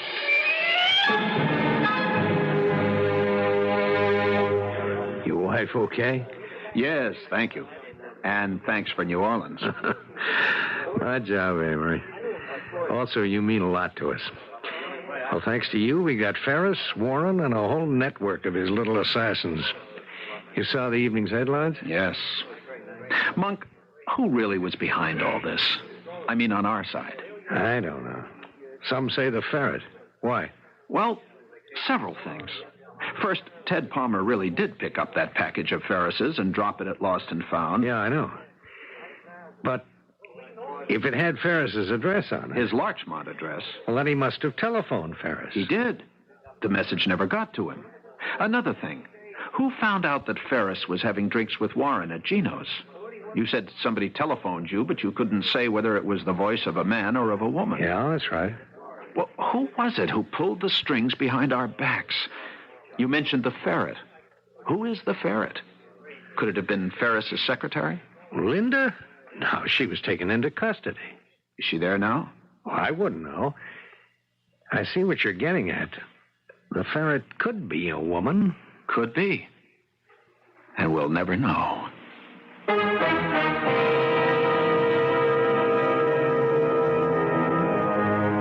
There's an old German proverb, if my aunt had wheels, she'd be an omnibus. And if each of us was honest, if each of us refused to reach for what others have and we do not, what a moral world it would be. Utopian? It is indeed.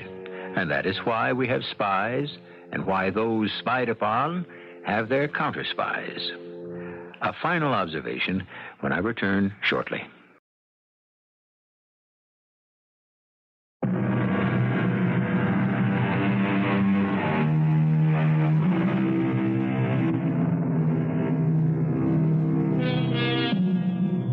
If you have any doubt about the validity of our story, I refer you to the newspapers and magazines and some of their recent reports.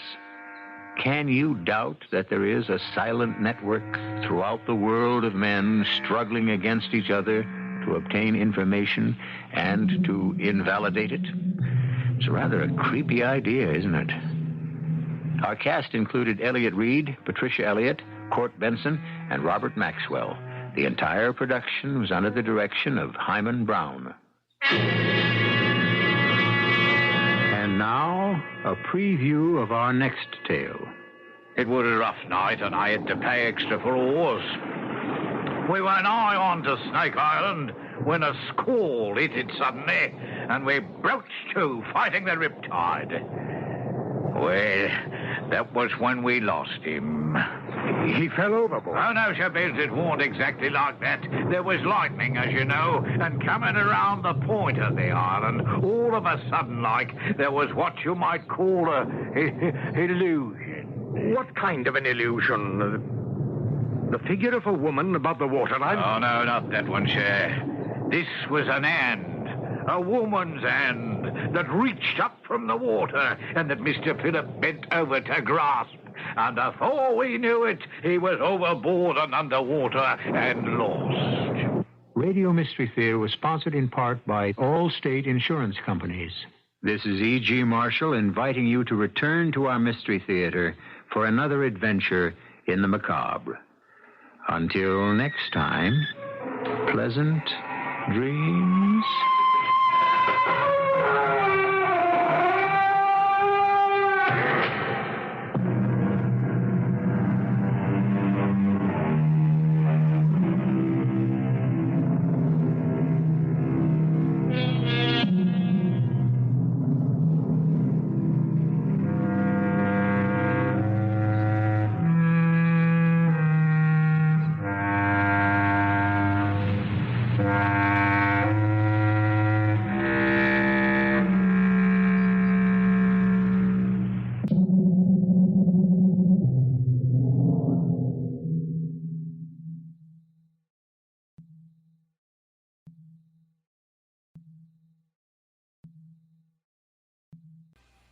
The CBS Radio Mystery Theater presents...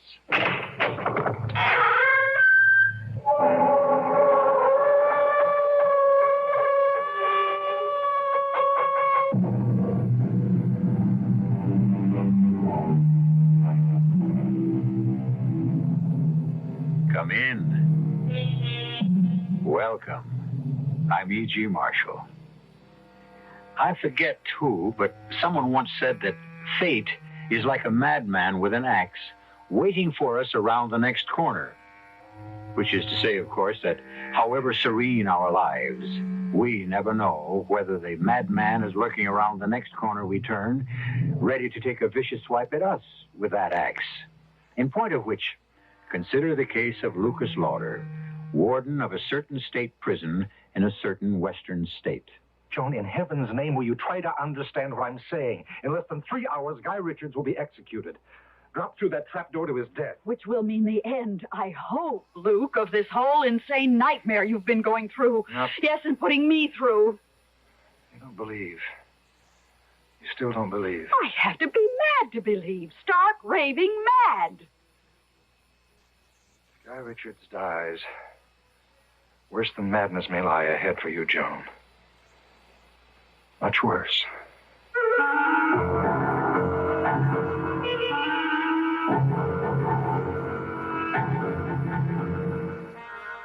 Our mystery drama, The Strange Case of Lucas Lauder, was written especially for the Mystery Theater by George Lothar and stars Robert Lansing. It is sponsored in part by Anheuser-Busch Incorporated, Brewers of Budweiser, and Buick Motor Division. I'll be back shortly with Act One.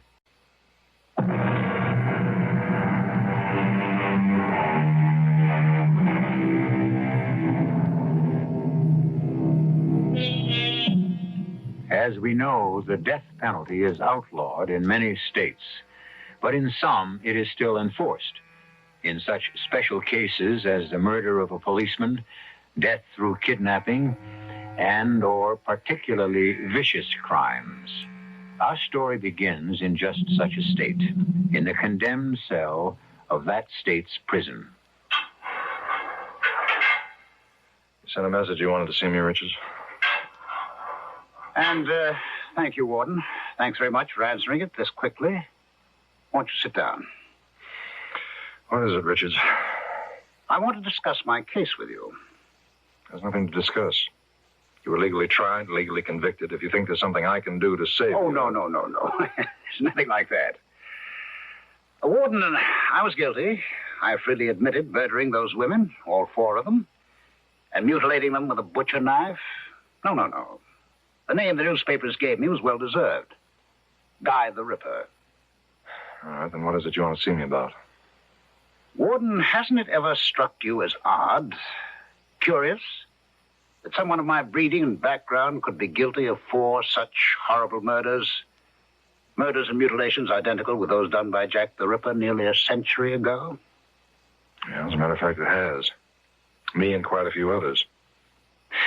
If you'd been judged insane... But I wasn't so judged. Nor was I insane. No, I am as sane as the next one. For whatever that's worth. Richards, I'm a very busy man. And prefer to spend as little time as possible in the company of anyone as vicious and depraved as Guy Richards. Yes, I know. But that's exactly why I asked you to come and see me. Warden, before very long, you're going to be spending all your time in my company. I don't blame you for looking puzzled. Let me explain. Yes, do explain. A little more than a year ago, Warden, I was a professor of parapsychology at the university. I was happily married, successful, and deeply involved in my work. And then suddenly, shockingly, for no apparent reason, I became, well, the embodiment, you might say, of a man who has been dead for many, many years. Jack the Ripper. It began, Warden, it all began one morning in my office at State University.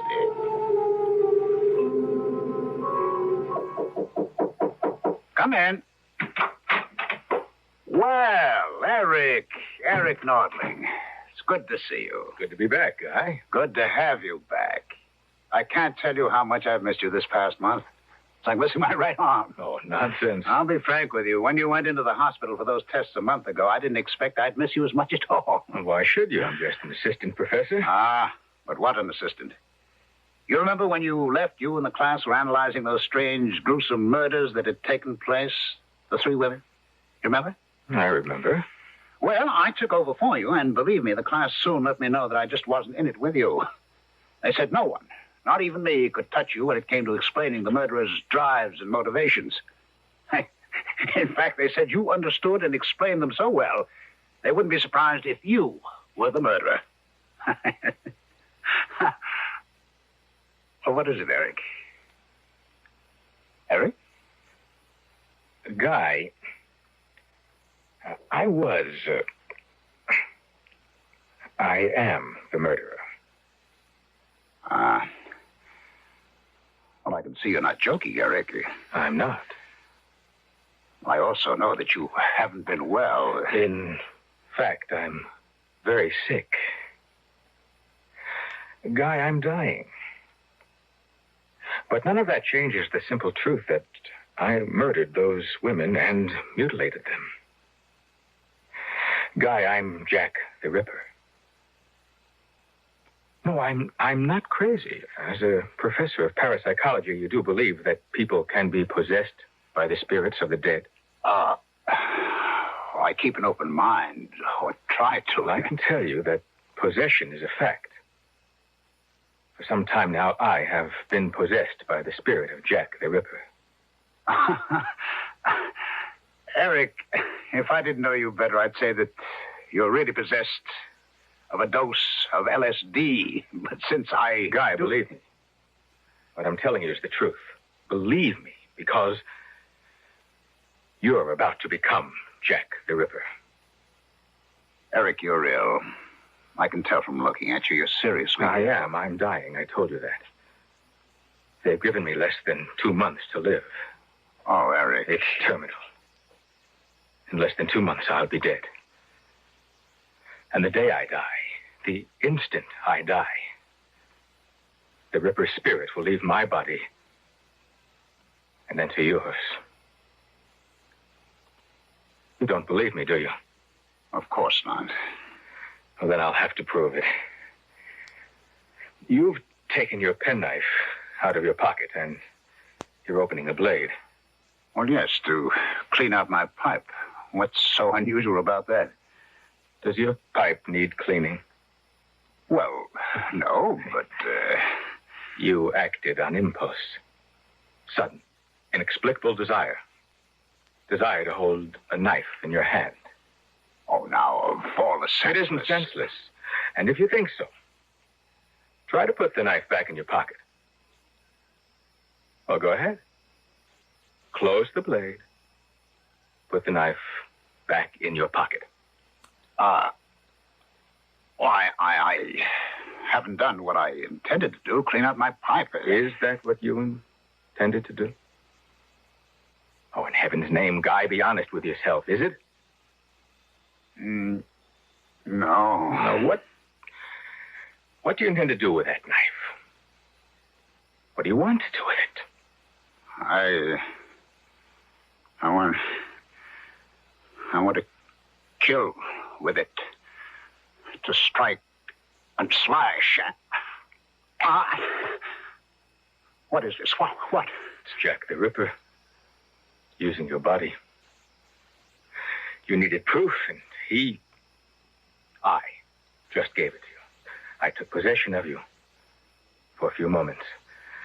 But when Eric Nordling dies, I'll become Guy Richards till he dies. And after that... Oh, no, it's madness. You deny you felt an overwhelming urge to strike and slash? No, but there's got to be some explanation. There is. You can pick up your knife and put it away. Or clean your pipe, if you really want to. Well, Warden, those were Eric Nordling's words. Almost his identical words. Just before he told me what I'm about to tell you. Mm-hmm. That I'm about to become Jack the Ripper. The day, the instant I die. Yes. If there's anything further you want... Now, wait, don't go. Now, look, Richards, your time is short, and Yours is. And I want to do everything I can to make the next few days easy for you.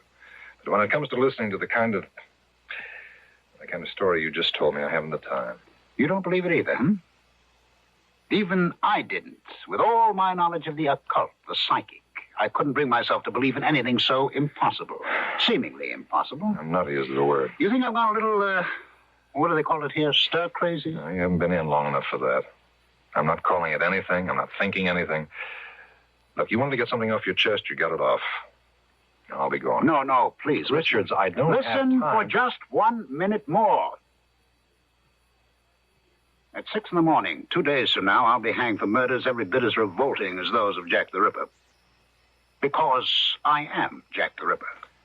This body, you see, is the body of Guy Richards, once respected university professor. But the spirit that inhabits this body, well, I am, I assure you, Jack the Ripper. Now, let me assure you, as Eric Nordling assured Guy Richards, at the very instant the rope snaps my neck, on that instant, Warden, you will become Jack the Ripper. Now, if there's anything further I can do... And I'll prove it to you as I made Nordling prove it to Richards. Now, before you go to bed tonight, you will feel that same strong, overpowering urge, need to strike and slash with a knife. Before you go to bed tonight...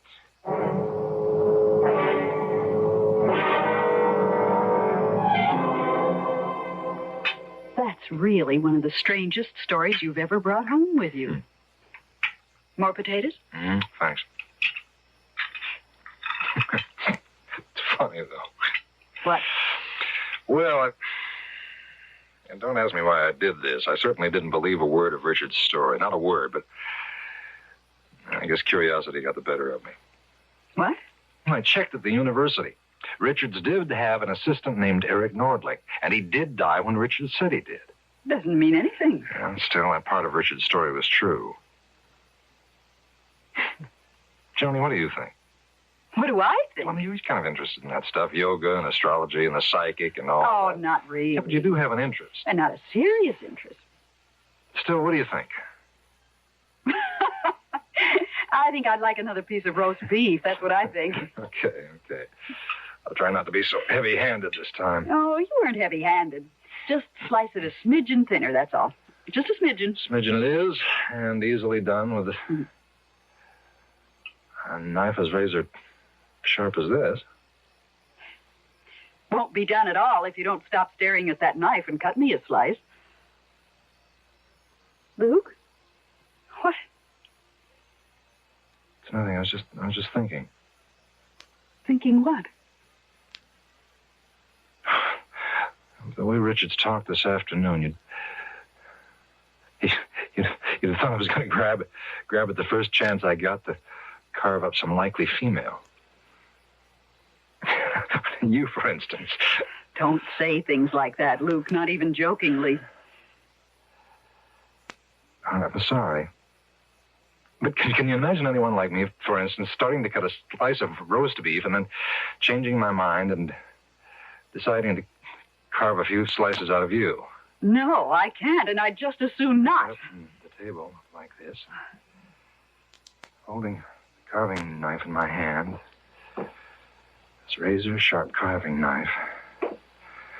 I'd come around the table toward you. Luke, please. And when I got to you, I'd stand over you. I'd look deep into your eyes, and then raise the knife high over my head and plunge it. Luke, what's come over you? If this is a joke, it isn't your kind of joke. It was a joke, wasn't it? Wasn't it? Sure. It was a joke. What else?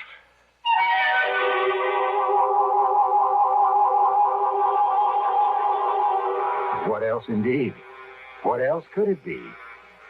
It could be what Warden Lucas Lauder knows it was. No joke at all. That for a few moments in time, he was driven by an all but overwhelming urge to strike with that knife, slash with that knife, kill with that knife. I'll return in a moment for Act 2.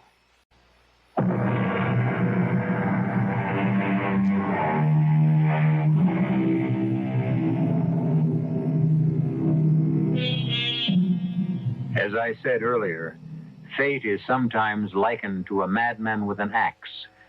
And it would surely seem that Lucas Lauder, warden of State's Prison, has run head-on into him.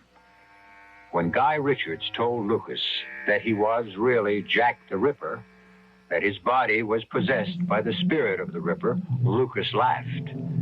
But his laugh turned to a worried frown when he came dangerously close to stabbing the wife he loves. Now in Lucas' office at State's Prison the following afternoon. No, Jerry. No. Look, I don't mean to be harsh, but I think Maxwell's privileges should be taken away for a while. Yes. A week at least. All right, goodbye. Yes, Miss Conley? They brought Guy Richards over, Warden. All right, tell them to bring him in. Yes, sir. Bring him in. All right, boys, you wait outside. Sit down, Richards. Thank you. Richards, I want to talk to you about, among other things, I want to talk about your personal effects. Well, we've talked about that. I told you I don't give a damn what you do with them. Warden, you didn't have me brought here to talk about my property. You brought me here to talk about what happened to you last night. Look, if you're going to start again on that nonsense about being Jack the Ripper... It isn't nonsense, and you know it. Now, you also know that when I go through the trap less than 48 hours from now, you'll become Jack the Ripper. You know it because I put you through a sort of trial run, you might say, last night. What did happen last night, Warden? I don't know what you're talking about. I'm talking about what your wife, Joan, thought was a sick joke, but was no joke at all. I'm talking about how you stood over her with a carving knife, the knife you'd been using for the roast beef. Right? Oh, look, you're not going to be sick, are you? How do you know that's what happened? I was there. How else? No. No, that's impossible. What you're saying is impossible. Incredible, yes, but not impossible. I explained to you yesterday, or tried to explain, that I took this body when Eric Nordling died, just as I occupied his body when... Oh, well, it doesn't matter who died before him or before him. All that matters to you, or should matter to you, is that you're next on that list to, shall we say, play host to Jack the Ripper. But why? Why? Yes. Look, you must have died... What am I saying? Jack the Ripper must have died many, many years ago. In 1907, to be exact. All right, then you've been dead.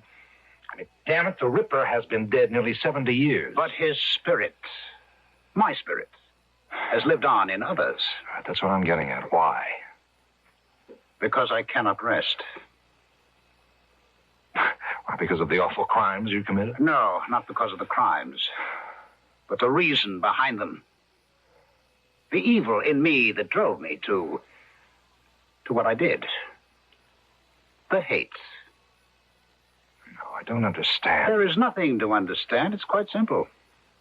A spirit, a soul, is given an earthly body and forced to suffer through what you call life. Forced to go through this agony again and again and again until it is cleansed completely of evil, of hate. The evil in me was so great it will take, well, only the Lord knows how many lifetimes to wipe it away. Unless it meets a love as pure as the hate is evil. A soul as tender as the hate is brutal.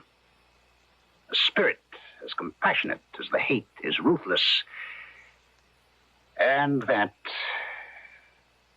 will never be. Never? No such love exists. No such soul, no such spirit. Not on this earth, that's for sure. You really believe what you're saying, don't you? You really believe that you are actually Jack the Ripper? Oh, for the love... I'm going to give you another taste of what it's going to be like to be Jack the Ripper. If you think for 1 minute that I don't care what you believe. Just do me a favor and send me back to my cell. Yes, Warden? Richards will go back to his cell now. Yes, sir. Richard is going back now. Remember what I said, Warden. I'm going to give you another taste. Soon. All right, let's go. Warden? Yes, Miss Conway? It's near time for me to go home, and the buses get awful crowded in weather like this, so I was wondering, could I leave now? Sure, yes, of course. Go ahead. Wait a minute. Yes, sir? I was about to leave myself. I'll drive you home. Oh, no, sir. I couldn't take you out of your way. No, it's not out of my way. Not much, anyhow. Wait, if you're sure it's no trouble. No trouble at all. It'll be a pleasure.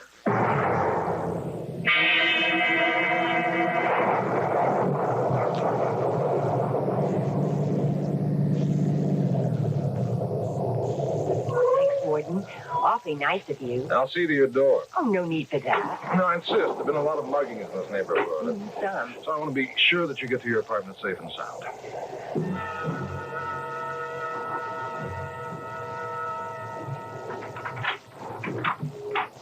Well, thanks again. You're awfully kind. No, it's not at all, Miss Coleman.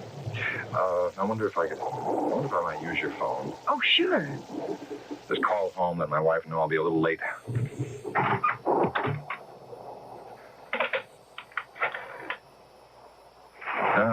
Second thought, there's no sense in calling. I won't be that late. Oh, only 5 or 10 minutes. Boy, look at the rain and wind against the window. Chills me to the bone just looking at it. Why, I couldn't give you a drink, could I, sir? No, Miss Conway, I wasn't hinting, you know. Oh, I didn't think you were, but, well, if you would like a drink. Oh, why not? I'd love one. I keep the liquor in the kitchen. It's scotch, isn't it? Just a short one. I won't be a minute. No, I'll come with you, if you don't mind. Oh, of course not. Never been in your apartment before. I'd like to see how my secretary lives. Oh, not very fancy, I'm afraid. It looks nice. It's comfortable. You live alone? Yes, I tried living with someone else, but it just didn't work out. Here you are. Yeah, thanks. That's good scotch. Glad you like it. Where'd you get those knives? Knives? Yeah, the knife set on the wall. Oh, those are... I don't know. I've had them so long. Why? Oh, I like knives. Good ones, that is. Those look good. Do you mind if I... Well, no. Be my guest. It's beautiful. Beautiful. Feel that edge. You don't often see knives kept in this good condition. This sharp. It's no thanks to me. I just use them, never sharpen them. Razor. Sharp. Fit in the hand perfectly. Those are the most beautiful knives I've seen in over 70 years. Jane.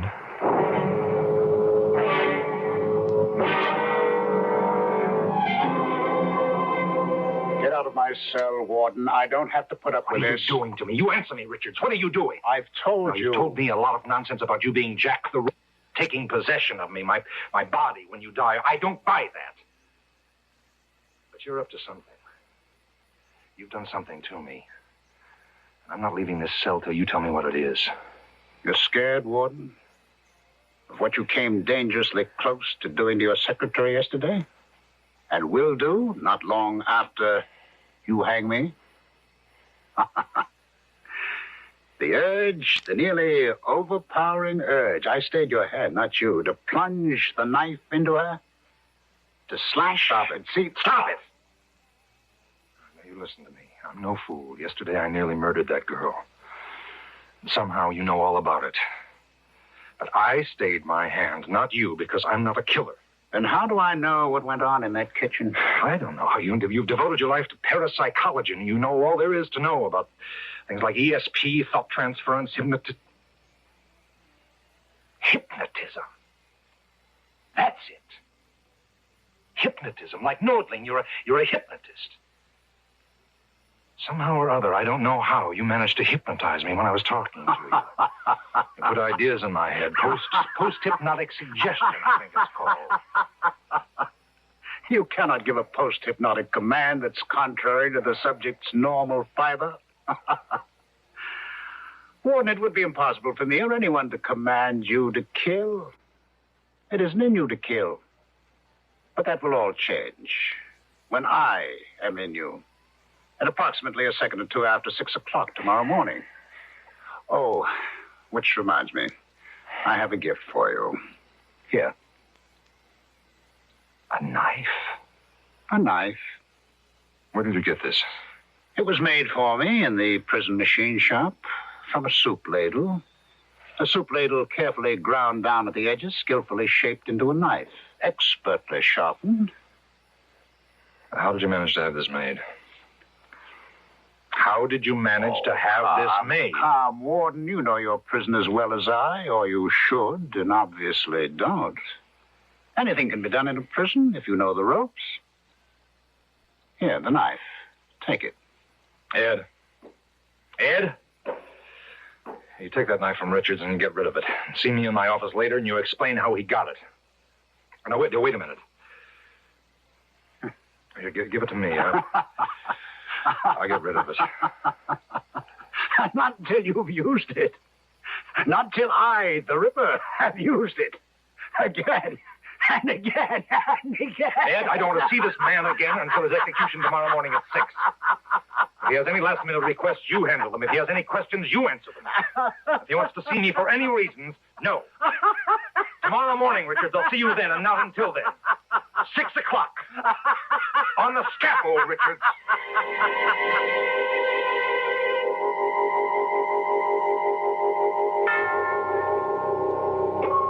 On the scaffold, when the noose will be tightened round the neck of Guy Richards, the trap will be sprung, and he'll plummet to death.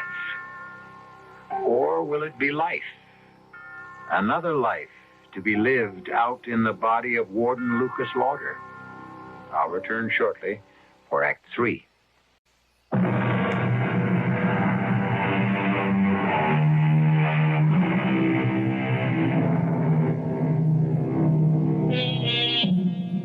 There's much talk these days about possession, the control of a human being by an evil spirit. Probably such talk has gone on since man can remember. Intense discussion, even violent debate, as to whether possession is a form of schizophrenia or a malignant spirit which has invaded an earthly body. For Lucas Lauder, warden of State's Prison, it isn't a subject for idle debate, but a frightening reality. In the bedroom of his home, a short distance from the prison itself.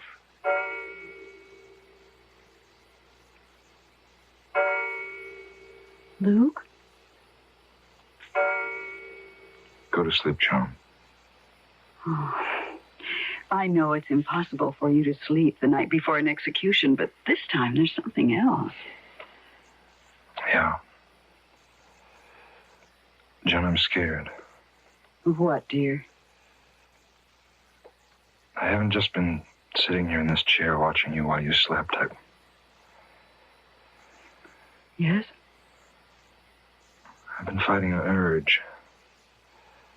Powerful urge to kill you. Kill me? Yeah, with this. Where did you get that? Richards gave it to me. Ugly looking knife, isn't it? Somehow he managed to get it made in the machine shop and have it smuggled to him. He gave it to me as a present. It's a strange kind of present. No, it's not a present to me, Joan. It's to himself. Oh, that nonsense. Nonsense? About him being the reincarnation of Jack the Ripper. Oh, he is. He is. I laughed too at first, but he is the Ripper. In possession of Guy Richards' body. And at 6 this morning, less than 3 hours from now, he'll be in possession of mine. Luke, darling, you can't be serious. You don't really believe that. After what's happened, I'd be a fool if I didn't. What has happened? I had to bring myself to talk about it. He told me he was going to take possession of me temporarily for a short time to prepare me for what's to come after he hangs. Well, you didn't take that seriously. No, not then, but within an hour, I nearly stabbed Miss Comley to death. Your secretary? I drove her home in that storm day before yesterday. I invited myself in. You? Pretended I wanted to use the phone to call you, but I had no intention of using that phone. I just wanted to get into her apartment to... To kill her? I didn't know it then. I didn't know why I tricked my way in, but... Well, then I sort of led her into offering me a drink, and I went with her into the kitchen where she keeps the liquor. While she was making the drink, I noticed a set of knives, kitchen knives, you know, on the wall. I pretended to admire them, and I took one to examine it only. I wasn't examining it. I was thinking... Luke, my darling. Now, don't touch me. Don't touch me. Don't even come near me. It's dangerous. Dangerous? Luke, what are you saying? I can do to you right now. What I came close to doing to her. The urge was powerful then, but it's even more powerful now. It's almost as if the closer I get to Richard's hanging, the more the urge grows inside me. Luke. I don't have any control. Joan, no control anymore. This knife, I gave it to the guard to get rid of. No. I started to give it to him, and then I changed my mind. I was forced to change it by a power stronger than me, and so I kept it and brought it home. I've been sitting here for hours holding it in my hand, fighting off a terrible obsession to kill you with it. Oh, my poor darling, to think what you've been going through, and I never knew. How can you think of me when you're the one who's in danger? Well, because I don't believe I am in danger, not from you. I just told you. I don't care what you told me. I care about what I know, and I know you love me. Oh, yes, I love you, but He'll be dead in a few hours. Dead. And all this business about his spirit possessing you, I don't believe it. I came close, that close, to killing Miss Coleman. And killing me, you say, but you didn't. But next time... There won't be a next time, because once Guy Richard dies, his power over you will be ended. Oh, Luke, don't you see what's happened to you? Yes, I see. He's possessed me. Nonsense. I can give you... I don't know how many reasons why it is just plain nonsense. All right, give me just one. I've read a lot about Richards in the papers, and you've told me a lot about him. He's a skilled hypnotist. I don't know much, if anything, about hypnotism, but it seems to me that he could have brought you under some kind of hypnotic influence. No, I can't believe Another thing I know about him, his personality is strong, overpowering, viciously overpowering. Just talking to someone like that, being near him, could do strange things to a person. No, I don't care how many reasons you can dress up. I know what I know. I know what I've got to do. What? I've got to stop the execution. Luke, you can't do that. I can try. It's my only hope. I've got to stop that execution. I've got to save him to save myself. I know it's only 4 a.m, but this is a matter of life or death. You get the district attorney out of bed. I'll wait. Luke, try to pull yourself together. Telephoning the district attorney at this hour? What are you going to say to Hello, him? Mr. McGowan? I'm sorry to wake you at this hour, sir. Thank you, yes. It is urgent. I want to stop the execution of Guy Richards at 6 this morning. On what grounds? I have reason to think he's innocent. No, sir, there's no proof. No real proof, but... Look, McGowan, I want you to call the governor if necessary. McGowan, I beg you, right? Yes, I see.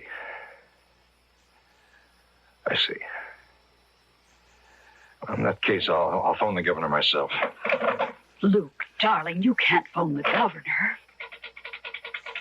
Operator, this is Warden Lucas Louder of State's Prison. I want to put through a call, an urgent call to Governor Morris at the state capitol. And hurry, please hurry. Well? He refused. Well, you couldn't expect. I didn't. I hoped against hope. I better get ready. Richards has less than an hour to go. And so have I.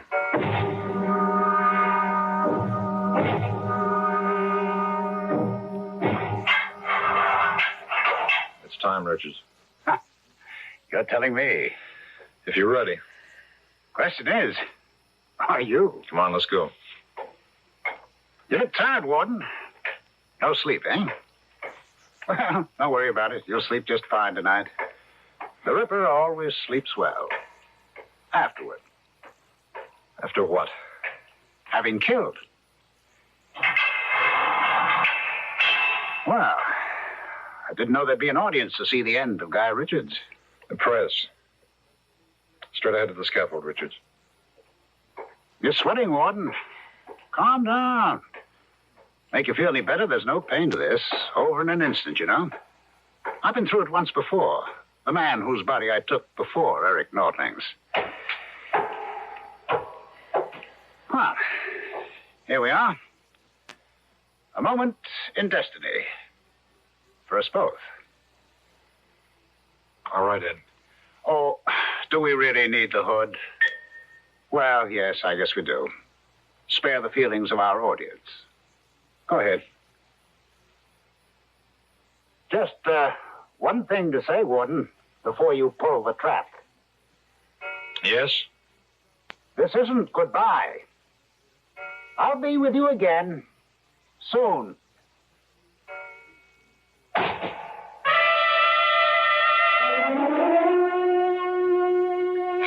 with Red China.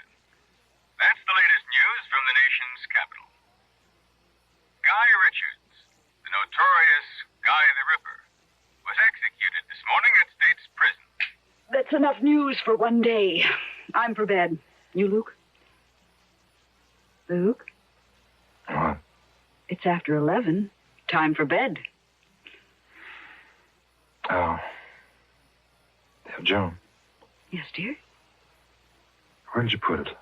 Put what? The knife.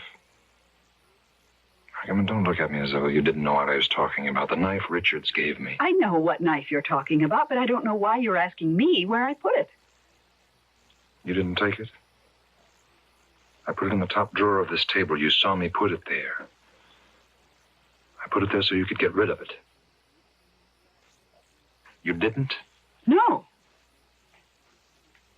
I can't believe you'd take the chance to... You didn't.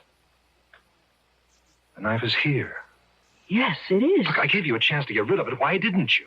Why didn't you? If you wanted to be rid of it, why didn't you simply throw it away? I don't know. I think I do. You were testing me, testing my love for you. Testing your love? If I had done what you thought I'd do, it would have shown that my love for you isn't as strong as I said it was. And it's quite possible you really might have tried to kill me. You could always get another knife. But thanks to you, I have this one. Then use it, if you can. What? Luke, we're going to come to this sooner or later. I don't know how Guy Richards persuaded you he was Jack the Ripper and that he would possess you once he died, but he did.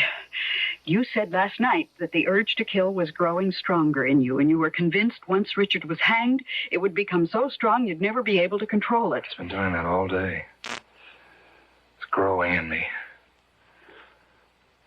Filling me with a need, a lust to take this knife.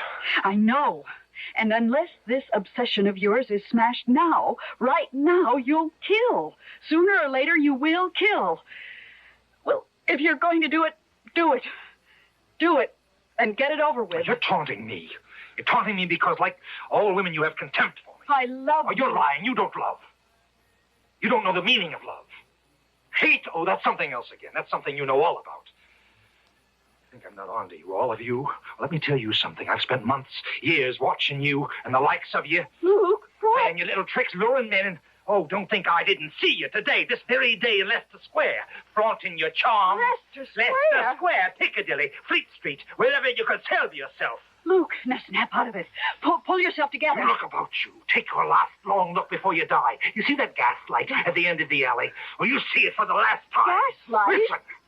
You hear the carriages and the coaches, the horses, for the last time. And then feel the point of this knife against your throat. Feel the cold steel against your skin before the Ripper plunges it deep into your dirty little neck. Plunges it now. I can't. I want to. I can't.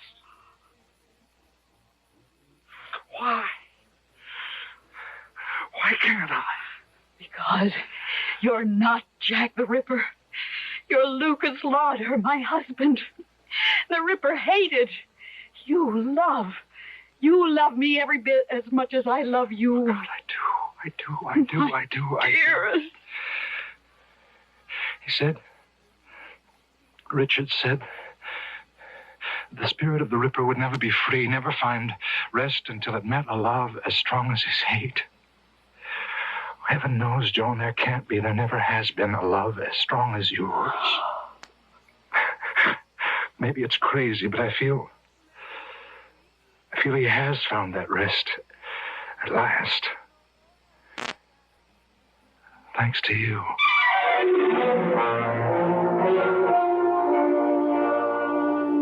Well, if you're puzzled by this strange happening to Lucas Lauder, you've got nothing on me. Did Guy Richards in some way place Warden Lauder under an hypnotic influence? Did Richards believe he was truly Jack the Ripper? Was he? What do you think? I'll be back shortly.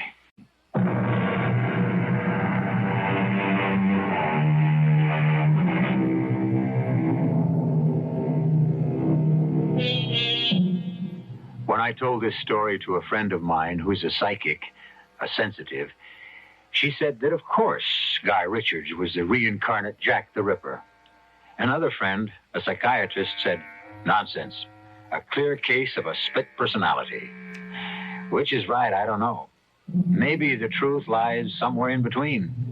Wherever it lies, it makes a good story. I hope you enjoyed it. Our cast included Robert Lansing, Linka Peterson, Ralph Bell, Ira Lewis, and Patricia Pearden. The entire production was under the direction of Hyman Brown. And now, a preview of our next tale. Your room is high above the ground on the far side of the estate. Room? This isn't a room. It's a cage. So it is, Mr. Schiller. What is this? Barred window, steel door? It's like a prison cell. It is a prison cell, Mr. Schiller. But why? Why am I here? To serve your sentence. I've judged your case and found you guilty. No. Well, it's all very well and good to say no, but here you are, aren't you? Here they all are, and here they'll stay until their brains rot and their bodies decay. They? You mean there are others? Yes, Mr. Schiller. Others who have broken God's law and must pay for it. Radio Mystery Theater was sponsored in part by Contact, the 12-hour cold capsule. This is E.G. Marshall inviting you to return to our Mystery Theater for another adventure in the macabre. Until next time, pleasant dreams.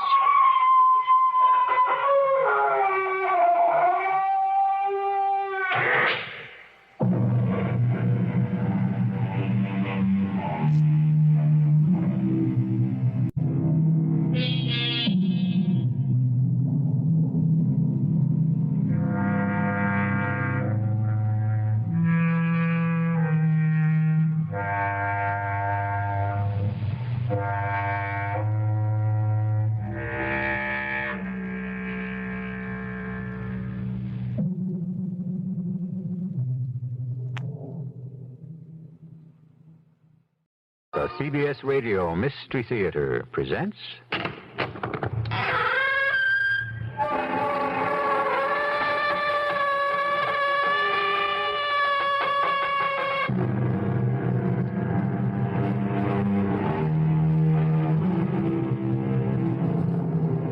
Come in.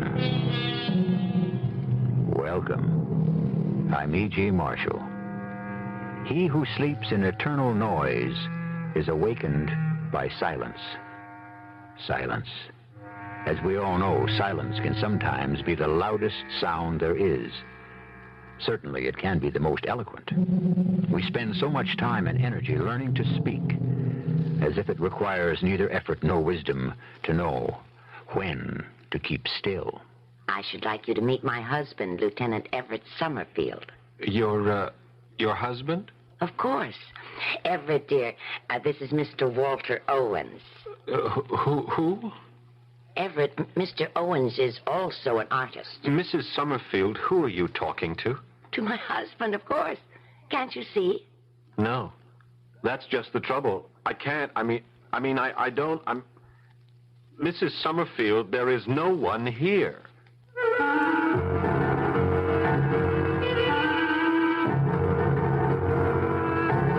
Our mystery drama First Childhood was written especially for the Mystery Theater by Sam Dan and stars Eileen Heckert. It is sponsored in part by ARM, Allergy Relief Medicine, and Buick Motor Division. I'll be back shortly with Act One.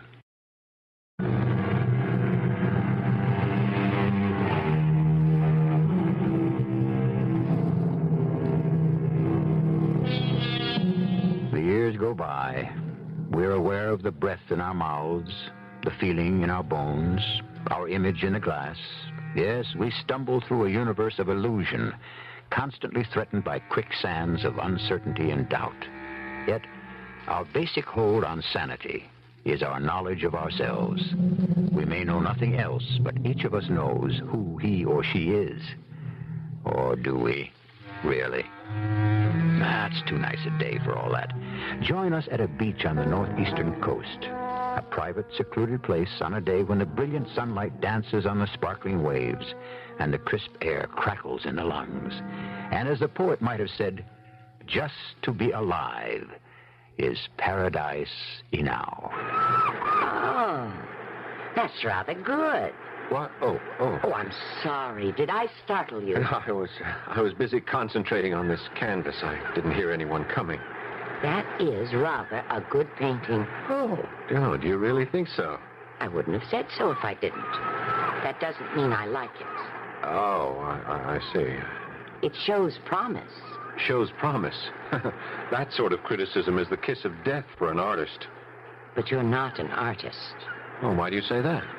You don't have enough paint on your clothes. No, you see, the idea is to get the paint on your canvas. You don't have enough on your canvas either. There's not enough meaningful paint there. Oh, you've smeared pigment in profusion, but so few of those strokes signify anything. You have very little mercy, madame. You're also spoiled. Are you a fortune teller? Do you deny it? You're very handsome, you're charming. I'm sure women think you attractive. Men find you likable. And so, you can have anything you want, except... Except what? Except art. You can't get that for nothing. You have to work for it. Now, what makes you say I'm not an artist? It's obvious. Well, what have you really got against this painting? You don't have to be an artist to paint it. Madame, I intend no disrespect. Your gray hair... For a painter, you have a poor sense of color. My hair is white. I was trying to be tactful. Was Rembrandt tactful? I am not Rembrandt. My point exactly. May I say that an opinion should be based on more than prejudice, bias, or emotion.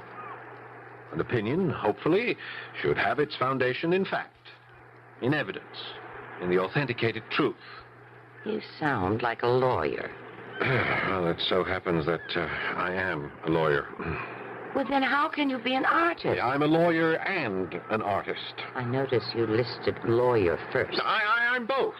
Now, what business is it of yours? And what do you know about art, anyhow? And who asked you in the first place? Those are 3 questions. And the answers are none, nothing, and nobody. And now, sir, if you'll excuse me. No, madame, it's you who must excuse me. I'm not myself. I'm under a strain. I had no right to behave so boorishly. Please forgive me. While I may not be an artist, I can at least be a gentleman. You could also be an artist. You think so? Do you really think so? Oh, I see your problem. You want assurances. Well, I'd like to be sure that I could succeed. That's another one of those words. Sure. Yes, but suppose I devote a lifetime of hard work and I fail. The devotion is your success. Madame, you breathe rarefied air. My name is Regina Summerfield. How do you do? I am Walter Owens. Ah. Thank you. Thank you for talking to me, for spending so much of your time with a complete stranger. But you're not a complete stranger, or even an incomplete stranger. Oh, have we met? Yes, I think we have. No, I don't think so. I mean, I say this because I'm sure I would never have forgotten. You're how old? 30? Yeah. We met, I think, before you were born.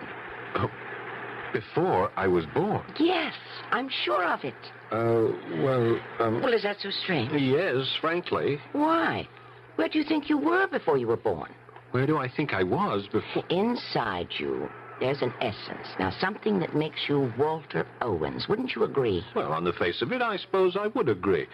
Now, I have to be careful with you, don't I? You have a way with words. Oh, nonsense. I'm just a little old lady, and you're a brilliant lawyer. Yes, we were talking about where I was before I was born. This unique essence that happens to be me, I think. I didn't say unique essence. There's nothing singular about it. Many people can have the identical sort of essence. I know a man who seemed to have the same essence as you do when he was younger. Oh, then I remind you of someone. Oh, yes. Who? Would you care to dine with us this evening? Well, I... Please do. It'll be such a treat for Everett. My husband doesn't go out much. We can talk about art. You can see our place from here. You see the hill that rises up from the beach? That's the house on top. It's beautiful. Say you'll come. All right.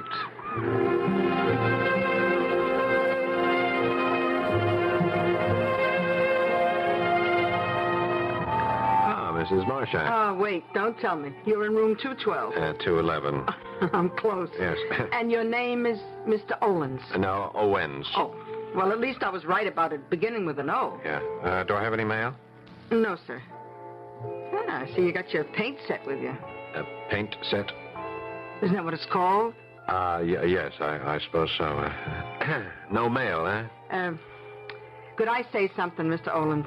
Owens. Oh, yeah. Well, I remember when you checked in last night, you said you wouldn't be expecting any mail. Now you're hardly here one day, and already you're asking if you got any. Yes, the mail habit's a hard one to break. Now, this is a great place for painting pictures. Lots of artists come around. And you know what they paint mostly? Tell me. The Summerfield place. You can see it from everywhere on the beach. It's on top of the hill. Yes. Yes, it's a magnificent mansion. Oh, it's falling apart. 40, 50 years ago, before the war. I mean, the Second World War. Oh, that was a place to see. Well, it's still very imposing. Look close. It's falling apart. A pity you won't get to see the inside of it. She won't let hardly anybody in there. But I will get to see the inside. Yeah? Yes, I'm invited there to dinner. You're what? Yes, I met Mrs. Summerfield about an hour ago out at the beach. She spoke to you? Yes, we had quite a talk. Well, if that don't be... So I'm dining tonight with the Summerfields. The, Summerfields? Yes, Mrs. Summerfield and her husband. I believe his name is, Everett. Yeah, well, What's the matter, Mrs. Marcia?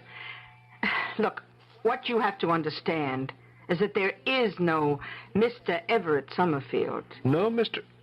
What are you saying? I'm saying that there isn't any Mr. Everett Summerfield. There isn't? No, sir, there isn't. And she simply won't accept that. Uh-huh. Oh, what happened?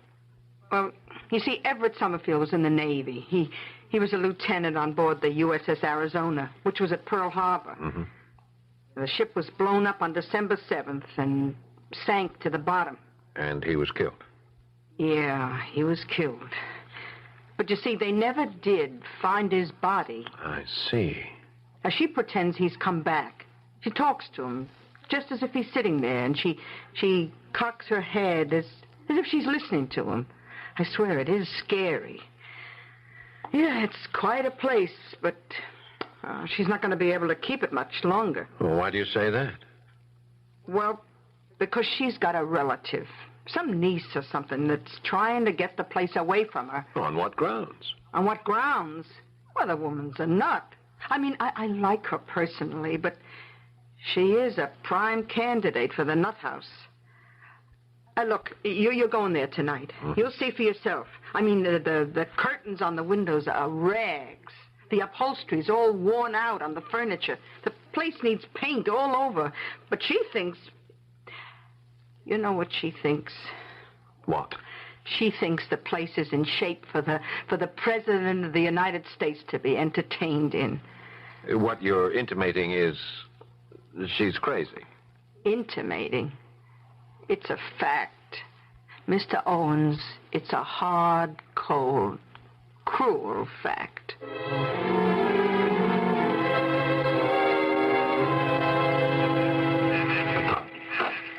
Ah, Mr. Owens. Good evening, Mrs. Summerfield. Do come here. Oh, thank you. I brought you this. Oh, you shouldn't have. It's a favorite dinner wine of mine. Wine of mine. That sounds so pretty. I'm sure Everett will enjoy it. Perhaps it will help him sleep. Poor Everett, he's been out of sorts lately. I'm sure you must be starved. Oh, no, we're not. I whipped up... that's a modern term, but so descriptive. I whipped up dinner myself.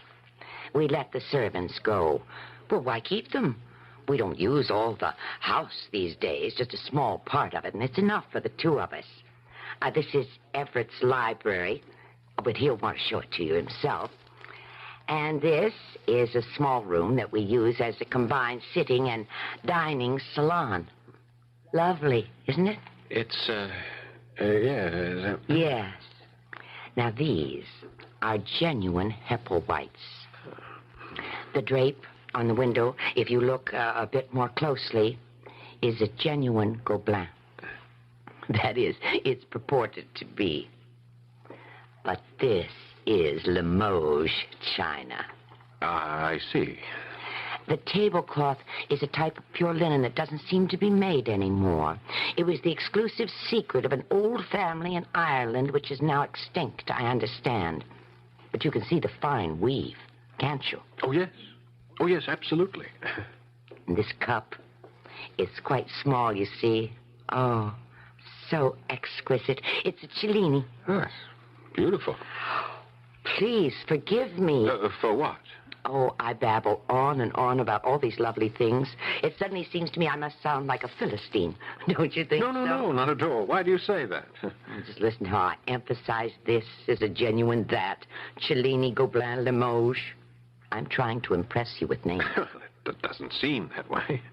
Oh, and how rare and expensive those things are. Well, it's true. They do happen to be. But I shouldn't brag about it. I can't help it. I was very poor. I never knew my mother. My father was the town drunk. Oh. Lovable man, but he had the sickness. He couldn't support himself, let alone me. And so I ate the bread of charity all during my childhood. It's a bitter, hard loaf. I never had a new dress or a doll or a toy. I was determined I would have money. And when I was old enough to work, I was a maid to some wealthy summer people. They were big bankers and brokers from Wall Street. When I entered a room, they didn't stop talking. I mean, they never even noticed me. Well, why should they? Do you know how I became rich? Can you guess? No. By listening to their conversation. What do you want to do about Consolidated Engines, Jim? Why don't we buy Northmont Steel? She'll surely go up 10 points. And so on. And I bought too. I put my pennies together. I bought what they did, sold when they did, and soon I had money. A great deal of money. Oh, excuse me. We'll talk about it later. Here's Everett now. Everett? Good evening, Everett, darling. We have a guest for dinner, Mr. Walter Owens. I don't know. I didn't ask him. Are you Mr. Owens? Am I what? Are you from New York? Oh, no. Philadelphia. Everett, why do you think everybody's from New York? Well, shall we all be seated? No, I'll carve the roast, Everett. You're always complaining about the knife. Yes, dear. Mr. Owens, in order to maintain domestic tranquility, will you do the honors and carve? Yes. Yes, I suppose so.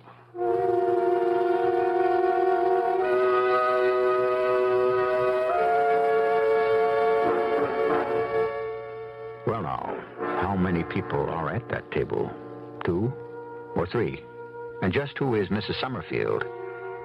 When we first met her, she seemed like a rather sharp, smart, with-it old lady. Everett is obviously supposed to be Lieutenant Everett Summerfield, who was killed many years ago at Pearl Harbor. What is he doing having dinner here tonight? Or is he? Things will either get clearer or cloudier when I return shortly with Act 2.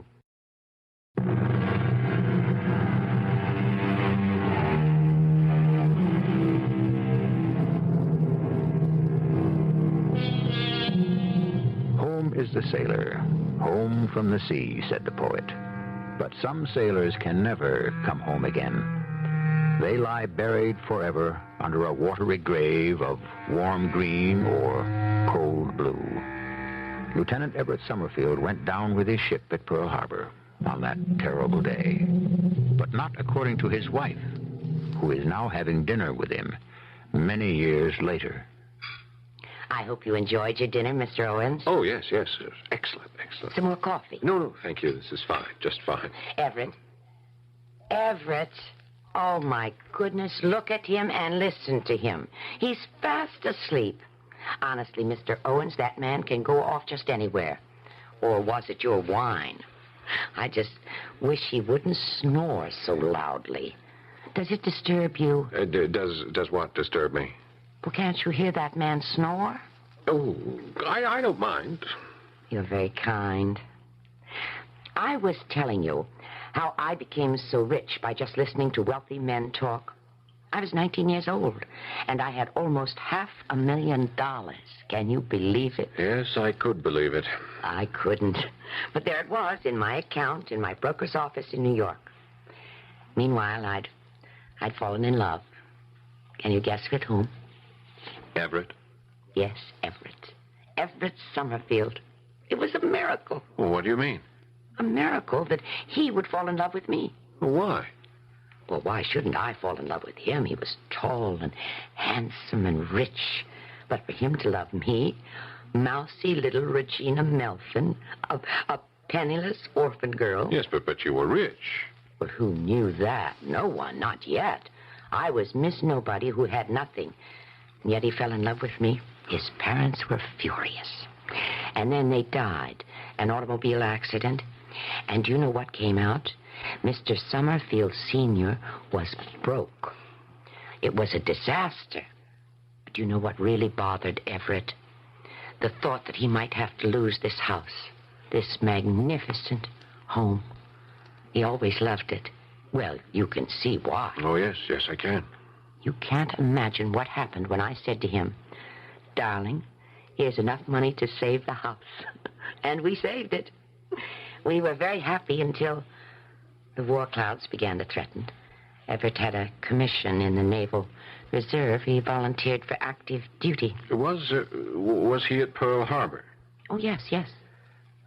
Wasn't there a report that he had gone down with his ship? Oh.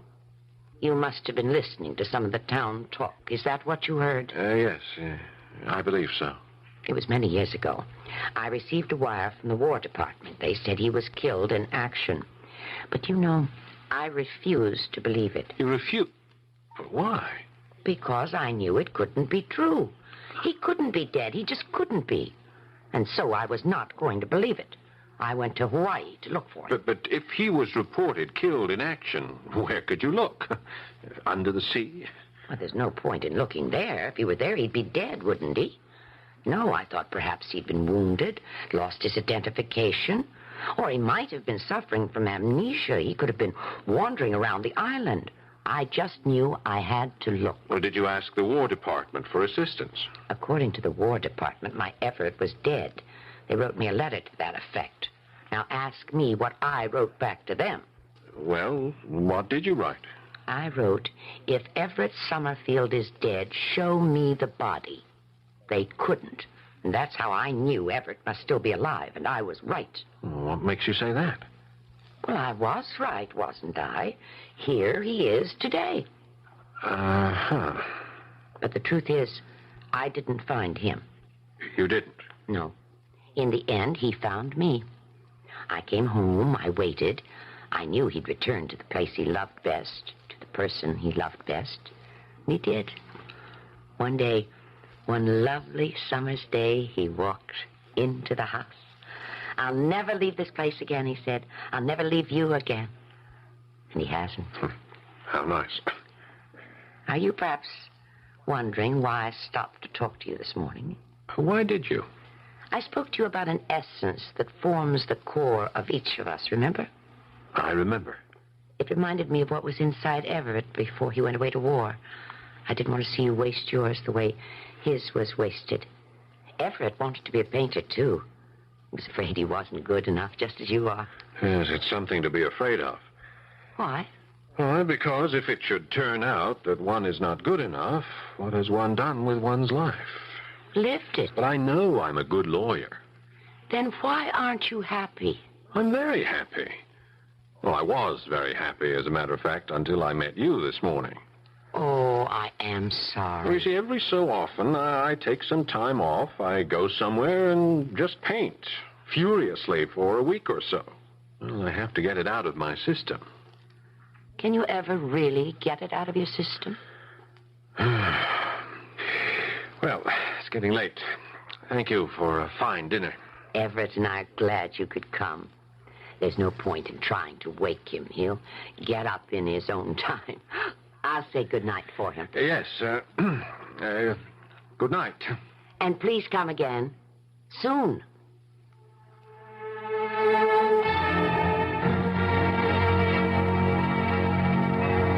Well, Hello there, Mr. Owens. Good evening, Mrs. Marshak. I'd rather you called me Bill. I can't get used to this Mrs. Marshak. I only been married to him a week. Yes, were there any calls for me? Look, you said you weren't expecting any mail or calls or anything. Yes, well, actually, I'm not. How was dinner at the castle? Oh, quite an experience. Does she still have any furniture left? You know, it's very sad. Hmm? She thinks she's surrounded by priceless antiques and works of art. It's pitiful. And yet she's such a bright lady. It's love. She just could never get over him. It must be terrible to be in love like that. I could never be. Never. Well, that'll come to an end maybe by next week. Well, why next week? Well, I was telling you about this niece. There's going to be a hearing in court. A hearing? When? I guess day after tomorrow. Judge Sterling is in town. He's staying here at the motel. Judge Donald F. Sterling? Yeah, that's the one. He comes from around here. Do you know him? Well, where is he? Well, I saw him go into dinner. He should still be in the dining room.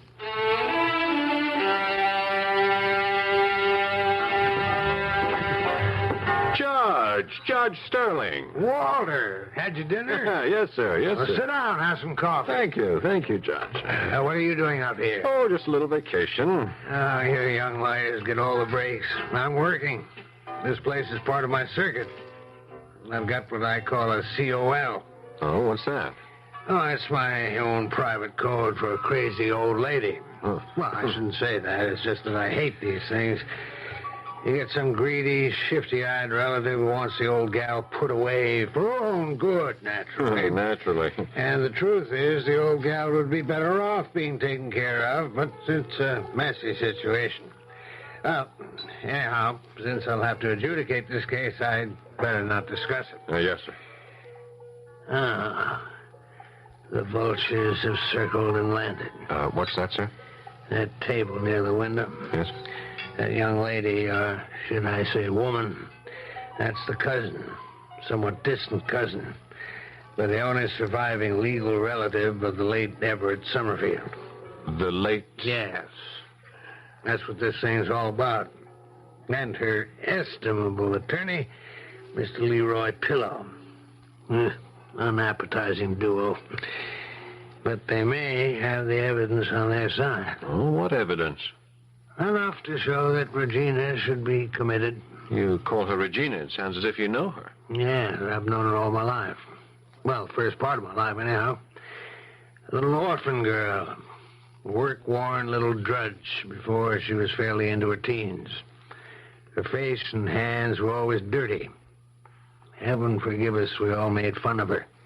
All of us little rich kids. Judge, you say there's to be a hearing. Yes, the day after tomorrow. Does Mrs. Summerfield have a lawyer? There's no one of record as yet.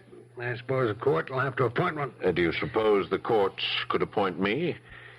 I would like to represent Mrs. Summerfield. You know what that means? Yes. Yes, it means that I've taken on a very difficult case.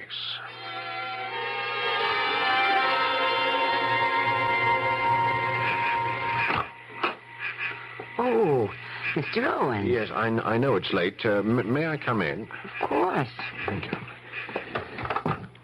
Is something wrong, Mr. Owens? Mrs. Summerfield, did you know that the day after tomorrow you are being taken to court? Yes, I've been told to appear. Do you know why you've been told to appear? I suppose it's that Marston woman. Yes, well, that Marston woman, as you call her, is out to have you committed to a mental institution. On what grounds? On the grounds that your faculties are impaired. In other words, I'm crazy. Well, I was only trying to say it nicely. Mrs. Summerfield, please, let me explain. A pity you just missed Everett. He was quite taken with you. He went upstairs to bed. Mrs. Summerfield, we must talk about Everett. Oh, I'm delighted. I love to talk about Everett. Well, first, let me tell you, as your attorney... Oh, are you my attorney? Yeah, I was just appointed by the court. Marvelous. Now I need have no further worries. Not that I ever had any. Judge Sterling, I've known him since we were both children. Judge Sterling is not so sure that he will be able to prevent that Marston woman from winning the case. Judge Sterling is an honorable man. He would never permit justice to be mocked in his courtroom. He may have no choice on the basis of the evidence. What evidence? Well, Yes, Mr. Owen. This insistence of yours that Everett is in the house. I mean, you see, that will be quite enough, Mr. Owens. I see I have misjudged you. Mrs. Summerfield... Are you telling me that Everett is not in the house? As your lawyer, I can If that is your attitude, you can no longer be my lawyer. Please, Mrs. Summerfield... I must ask you to leave.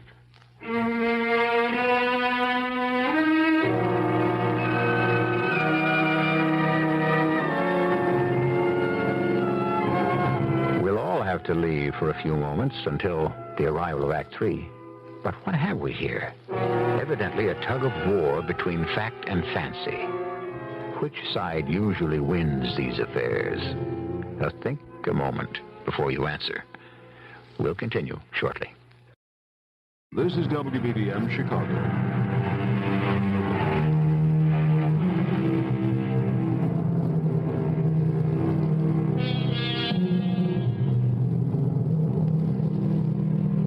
Cogito ergo sum, or I think, therefore I am, said the philosopher. Now, if you examine that, you see it's absolutely right. If you can think, it's proof you have to be. But that's only you. If you think for someone else, does that mean that they are also there? Once again, we discover that we should never get bogged down with philosophy when we're trying to tell a story. Onward. Mrs. Summerfield, I want to help you. How? I want you to be able to stay here, to live here. I mean, after all, this is your own home. And you know that Marston woman's attorney will charge that you are no longer competent. Let him. Now, I have seen these things in court. Have you? Older people can easily be victimized. Will my lawyer stand idly by and permit it? Your lawyer can only deal with facts. Oh, we're back to that. One fact your lawyer will find difficult, if not impossible to overcome, is that you talk to people who aren't here. Everett is here. Let me put it this way. You talk to people who cannot be seen. Is it my fault if others cannot see clearly, truly? That's neither here nor there. Don't say that.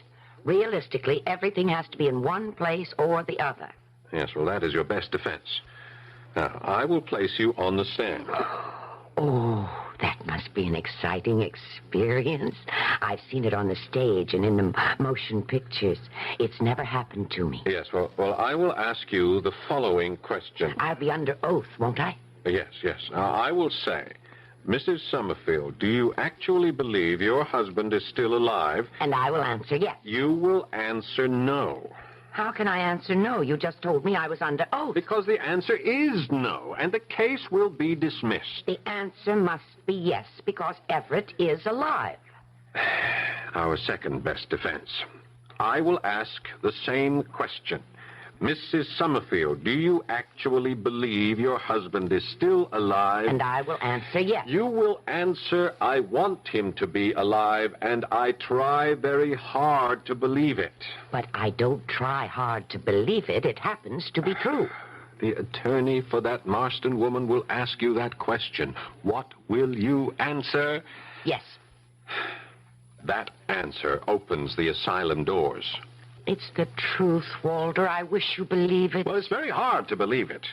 Of course. Now, you've just caught the exact sense of it. If it were easy to believe, well, there'd be no problem, would there? And that's the same with everything else. If it were easy to be an artist, anyone could do it. Mrs. Summerfield, please let us stay on the subject. This is the subject.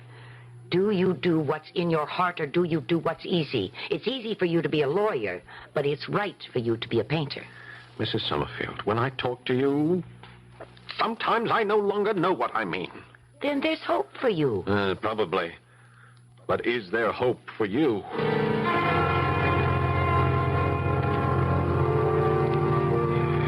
Evening, Mrs. Marshak. I'd rather you called me Belle. Good night, Belle. See you in the morning. Aren't you going to ask me your usual question? Oh, what usual question? Any mail? Any messages? Well, I never have any. Well, you do tonight. A message from a Mr. Pillow. He's the lawyer you're going to be up against in court. Well, how do you know I'm going to be in court? I know everything. He'd like to see you in the lounge.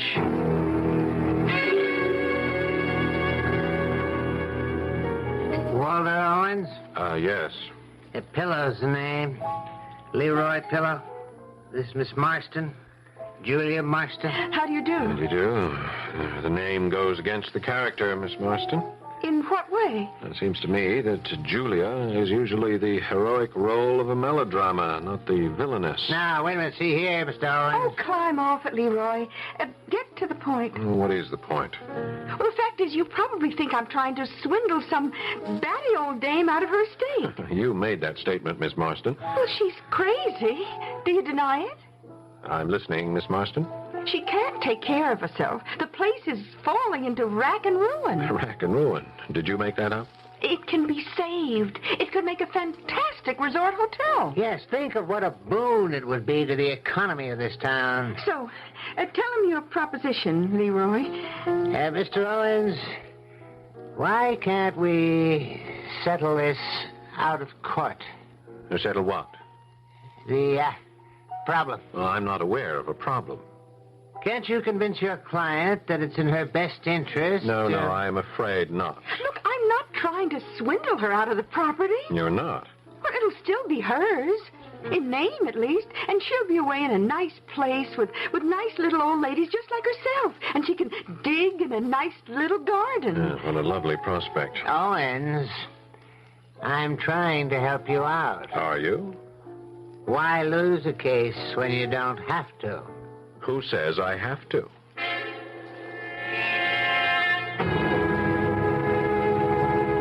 Your Honor, we have one of those unfortunate cases that occur far too often in our society.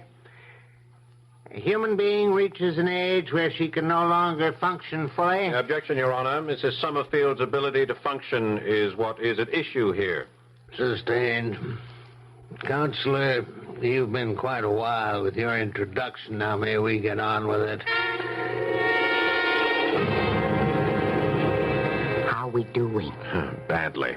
Have faith. Yes, I might as well. I don't have anything else. Your Honor, we call as a witness Mrs. Belle Marshak. Mrs. Marshak, will you come up, please? Yes, sir. I will. Raise your right hand. You solemnly swear to tell the truth, the whole truth, and nothing but the truth? Yes, sir.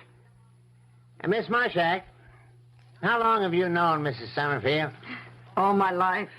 You know her well, then? Yes. Would you say that there is something, peculiar about her? Meaning what, sir? Well, does she do anything that might be considered strange? Objection, Your Honor. If each of us were permitted to define strange, and that were to be used as a legal guideline, who would be kept out of the asylum? Now, that'll make his point, Mr. Owens, and then I'll rule on it. Now, thank you, Your Honor. And Mrs. Marshak, is it strange to insist that a dead man actually exists? Well, yeah. Does Mrs. Summerfield, to your knowledge, claim that her husband is alive? Yes. Isn't it a fact that on more than one occasion she has actually addressed him as if he was actually there? Yes. And in your presence, didn't she actually insist that he was talking to her? Didn't she even answer him? Yes. I have no further questions.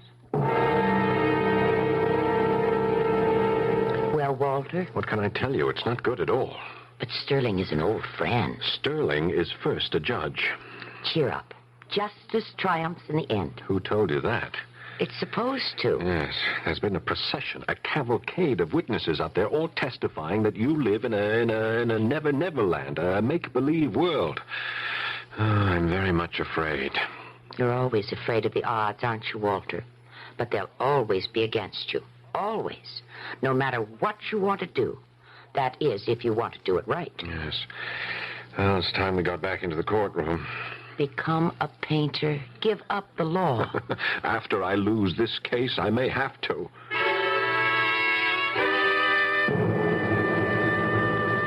In essence, Miss Marston, why have you brought this action? Because I'm trying to salvage something. Mrs. Summerfield is no longer able to maintain the house. As everyone has testified, it's going to rack and ruin. I would like to set the place to rights. And have you discussed it with Mrs. Summerfield? Well, how can you talk to her? She lives in another world. Everybody knows that.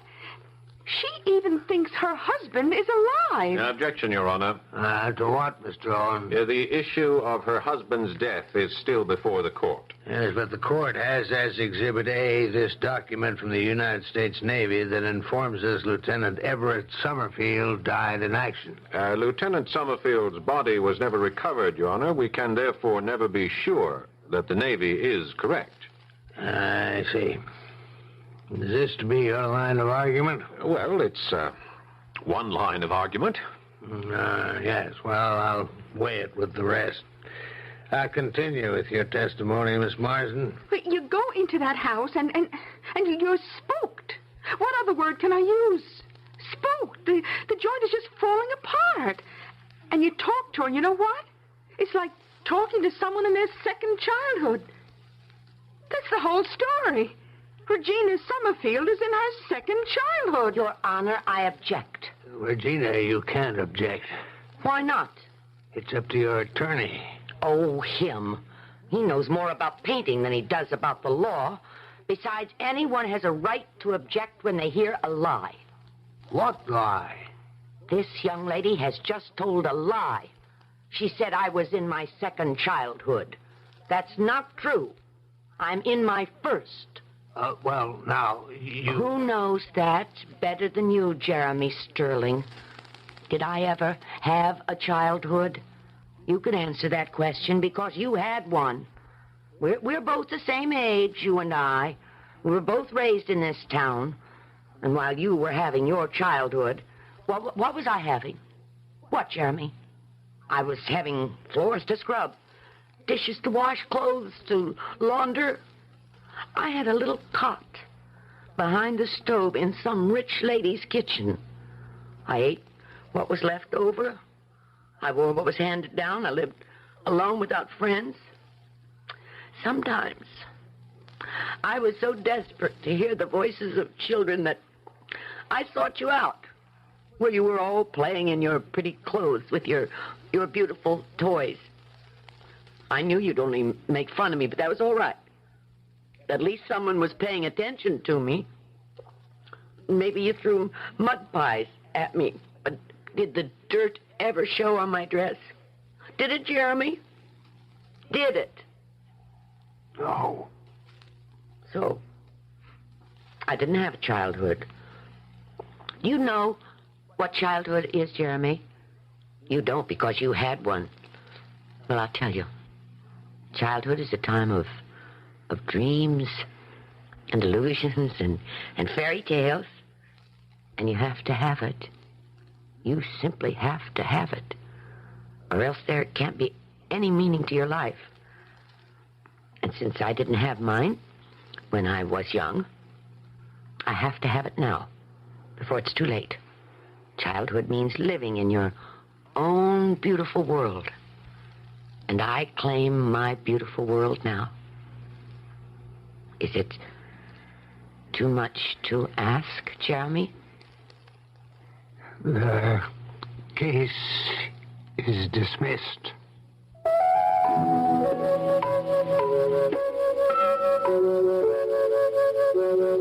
The beautiful world of childhood, the world of innocence, the world of infinite possibility and unlimited promise. So the things we dreamed would one day happen. The adventures we would know, the people we would become. It's too bad most of those dreams never come true. Or do they? I shall return shortly.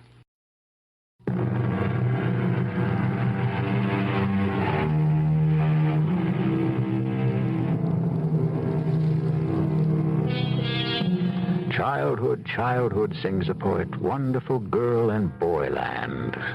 Once you leave its portals, you can never return again. Maybe that's not true either.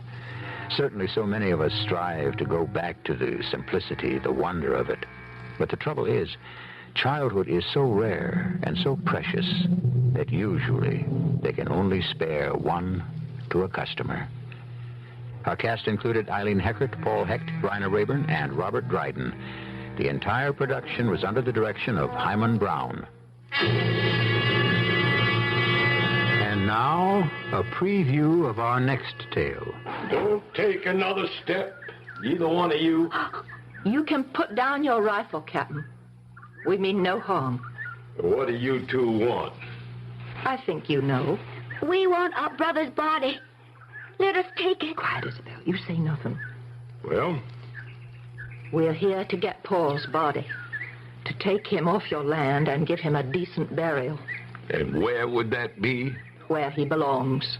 6 feet under Carpenter's soil, is that it? Yes, Captain. That's it. You are out of your mind, girl. What is that supposed to mean? Now just turn around, the two of you, and take yourselves straight back to where you come from. Oh, please, Captain Crane. We are not about to do that.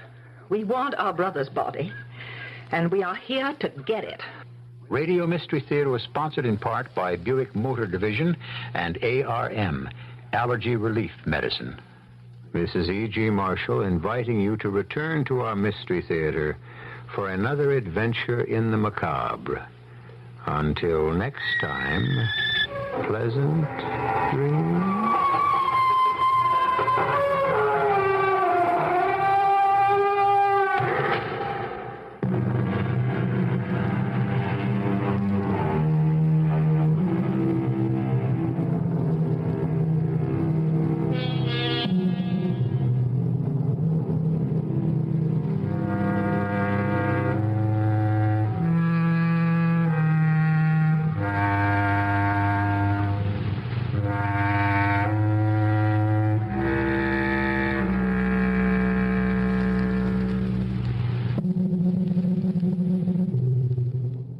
The CBS Radio Mystery Theater presents...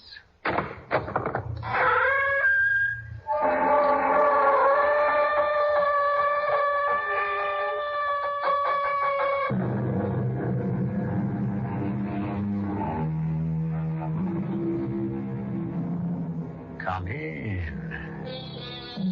Welcome. I'm E.G. Marshall. It stretches from the North Pole in the Arctic, passing 1,000 miles west of the Hawaiian Islands, all the way to Antarctica and the South Pole.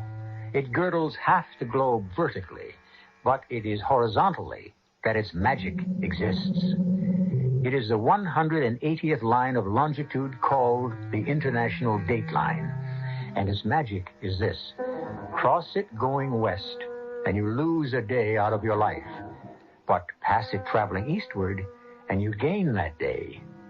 An incredible gift of time. Just think about it for a little while. Mr. Catlett, which life are you living now? Come on, let's not hack around. I want to sleep. But not that long last sleep. I have 2 to go before that. 1. What? 1 life, Steve Catlett. You sacrificed the other for the child you gave no chance to live.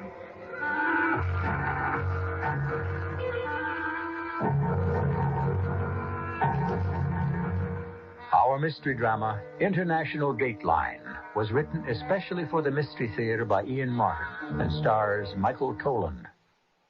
It is sponsored in part by ARM, Allergy Relief Medicine, and Buick Motor Division. I'll be back shortly with Act 1.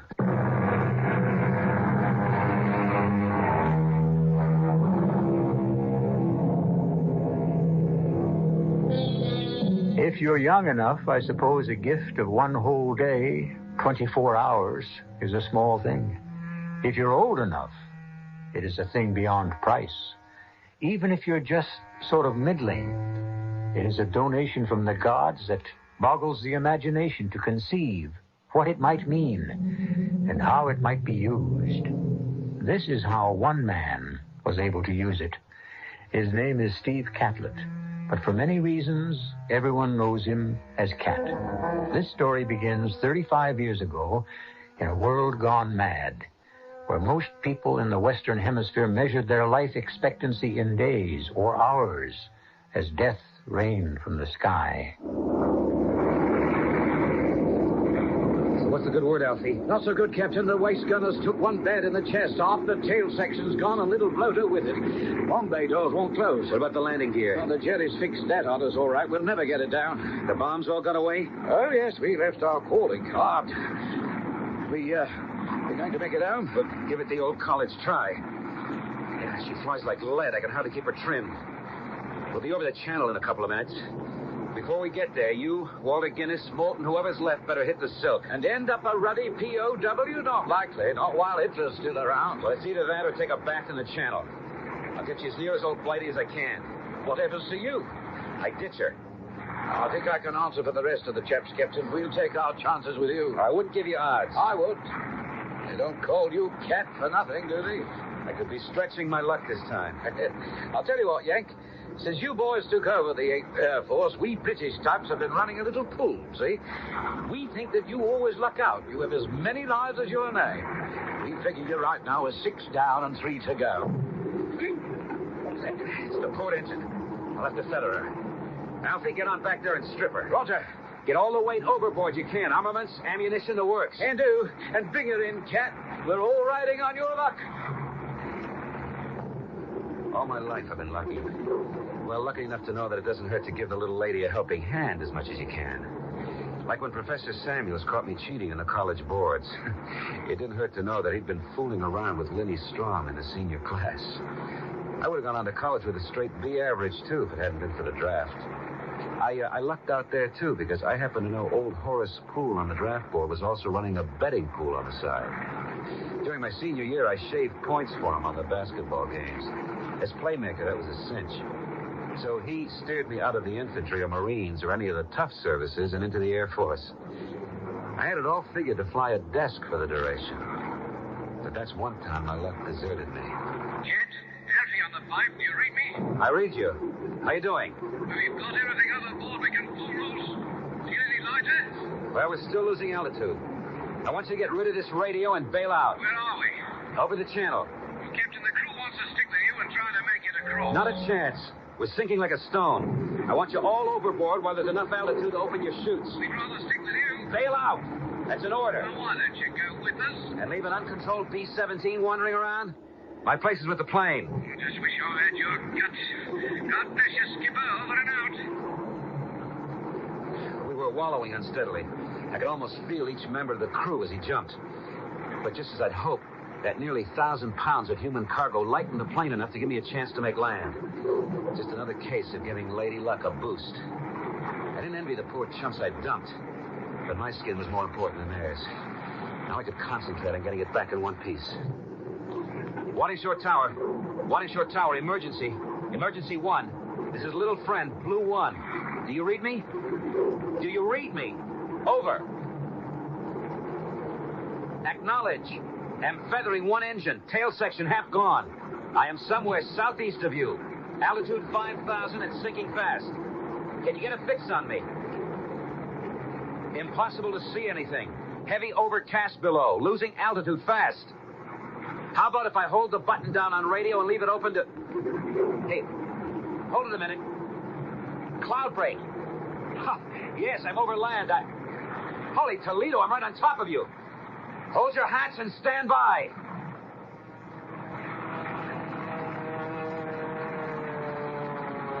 I remember the plane landing and then shearing sideways before I had time to cut the engines.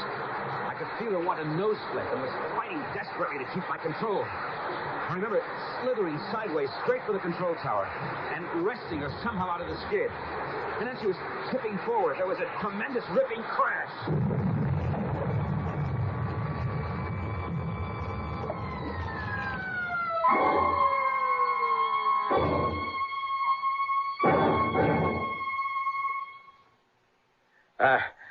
Excuse me, nurse. Yes?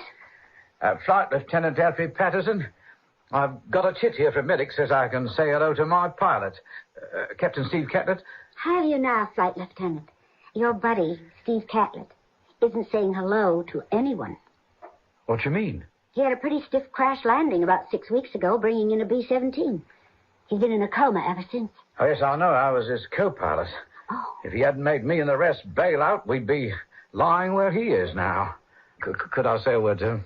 You can try, Lieutenant. Oh, excuse me, Lieutenant. And I hope you can reach him. For a long time, I seemed to be circling around a deep, deep bowl that disappeared into complete darkness in the center of the earth. Round and down I went in a spiral in the dark until there was no light and no feeling, no smell, no taste, just nothingness, except for the voice. You ready to come to me, Steve Catlett? No, Why not? because I haven't lived out my life yet. Which life? My time here. You really believe that superstition of yours, Mr. Cat? Why shouldn't I? Everyone else believes it. Do they? Yes. So must you by now. Why? You come for me before. When I had the scarlet fever. Yes, I could have welcomed you then. When a girl tried to kick my hat off when I was 6 and she swung too high on the swing and the bolt fractured my skull. Yes, I was ready to welcome you then. When the boy fired the air rifle at me and just missed my eye. I should have insisted then. That was before. Before what? Before you changed. Before you began to stretch your luck. Before you finally committed yourself to my care. No. No, you don't own me. Not yet. You prefer to think so. Very well. I'll let you run your leash a little longer. If the conceit pleases you, you have 2 lives left to your name, Mr. Cat. Guard them carefully if you wish to stay away from me.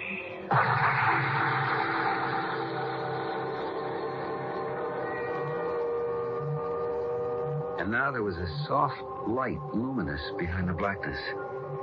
On a cushion of air, I was being carried slowly upwards. And the beginnings of all my senses, except sight and voice, were returning. I was conscious of voices talking about me, far away. He's quite a guy, isn't he? Salt of the earth. They don't come any better. I know I won't see his like again. Oh, don't say that. Why not? Well, it sounds like an epitaph. Oh, Lord knows I didn't mean it that way. The last thing I'd want to see old Cat do is cash in his chips. Anyway, as me and the boys figured it ain't time yet. He still has 2 lives to go. What does that mean? Steve Catlett, he's like a cat, you know? Always manages to land on his feet. You know how pursuit pilots keep a score of all the Jerrys they've shot down? Yes. Well, with Cat here, counting childhood accidents and all the rest through the Blitz, we made a joke that up to this last one, he's used up 6 lives. This one here would be the 7th. So he still has 2 to go. You think he'll come out of it? Oh, I do. It ain't his number yet. Why? You and the docs think he won't? Oh, I can't answer for the doctors. Only for myself. I don't think. I know he will. How? Because I want it so much. Because I've prayed for it so much. Ridiculous, isn't it? A man I've never really talked to. A man I don't even know. No, that isn't true. I've bathed him. I've shaved him. I've trimmed his hair. Held him in my arms. There's something between us. A bond that can never be broken. Well, not from my side, anyway. And I hope someday from his. He'd be a fool if he didn't grab it like a lifeline. Any man would be lucky to have a woman like you, Lieutenant... what's your name? Elisa Wright. Oh, my upfront moniker's Alfred, or Alfie for short. I'm pleased to know you, Lisa. Thank you, Alfie. Hey, it's him, the cat. He moved. Look, he's trying to open his eyes. He's coming around. Is there anything I can do? Yes. Get to the nurse's station and tell him to alert Dr. Sterrett and get him here fast. Roger. Get the doctor. Yes, sir. Oh, what? Oh, yes. Where? Yes, darling, it's all right. Yeah. It's going to be all right. Come alive again. Suddenly, the darkness was being stripped away, veil by veil. The dark smoke lifting and the beginnings of light seeping in behind my closed eyelids. Don't tremble, Cat. Don't be afraid. It's all right. It's all right. You're home safe. At last, I had the courage to open my eyes. And her face swam into view. Hey. Oh, here's something to wake up to. Where the devil have I been? Oh, that doesn't matter. Just glad to see you back. Well, who are you? Lieutenant Wright, your nurse. Oh, too right. Oh, very right. I'm, Captain Steve Catlett, USAF. Yeah, that's my name. Am I back in the land of the living, or is this heaven? You're back. Either way you figure it.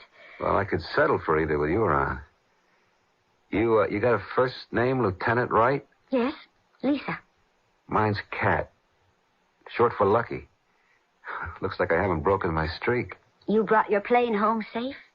And some of the crew... No, I wasn't thinking of that. I was thinking about you. Oh. Well, somewhere along the line, I thought it was the end. And now it looks like a great new beginning.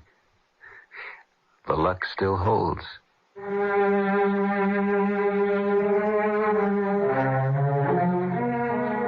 Of course, the essential thing about luck is that it's a one-way street. A pleasant and rewarding ride for the lucky, but there has to be the other side of it. The unlucky who come to the street from the wrong side and are never allowed to traverse it. What's ahead for Cat and Lisa? I'll tell you when I return shortly with Act Two.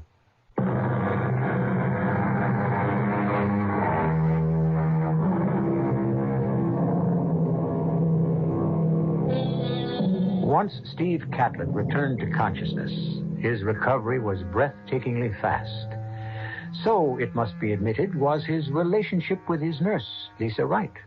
Within a week after he had come out of coma, he was ambulant.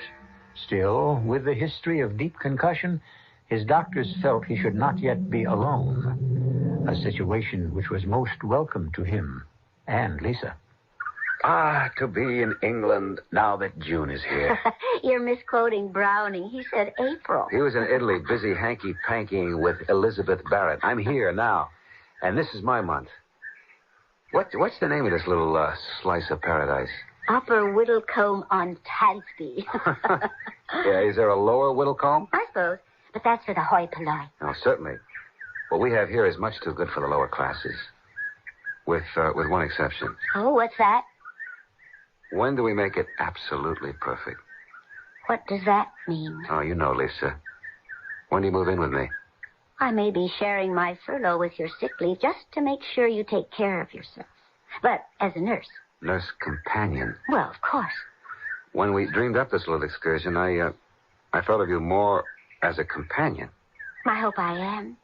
I try to be. Well, the days are not so bad, but the nights are lonely. I'm right in the next room at your beck and call. Oh, no, not quite. Why not the same room? Two can live as cheap as one. Maybe the important word there is cheap.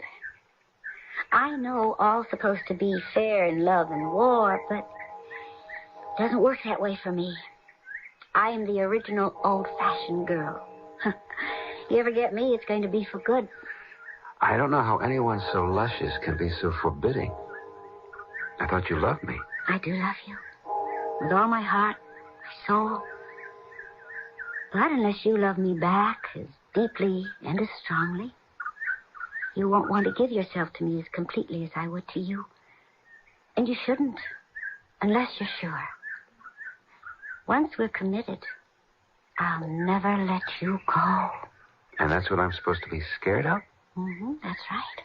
A fate worse than death. Oh, dear Lord. I hope it would never seem to be.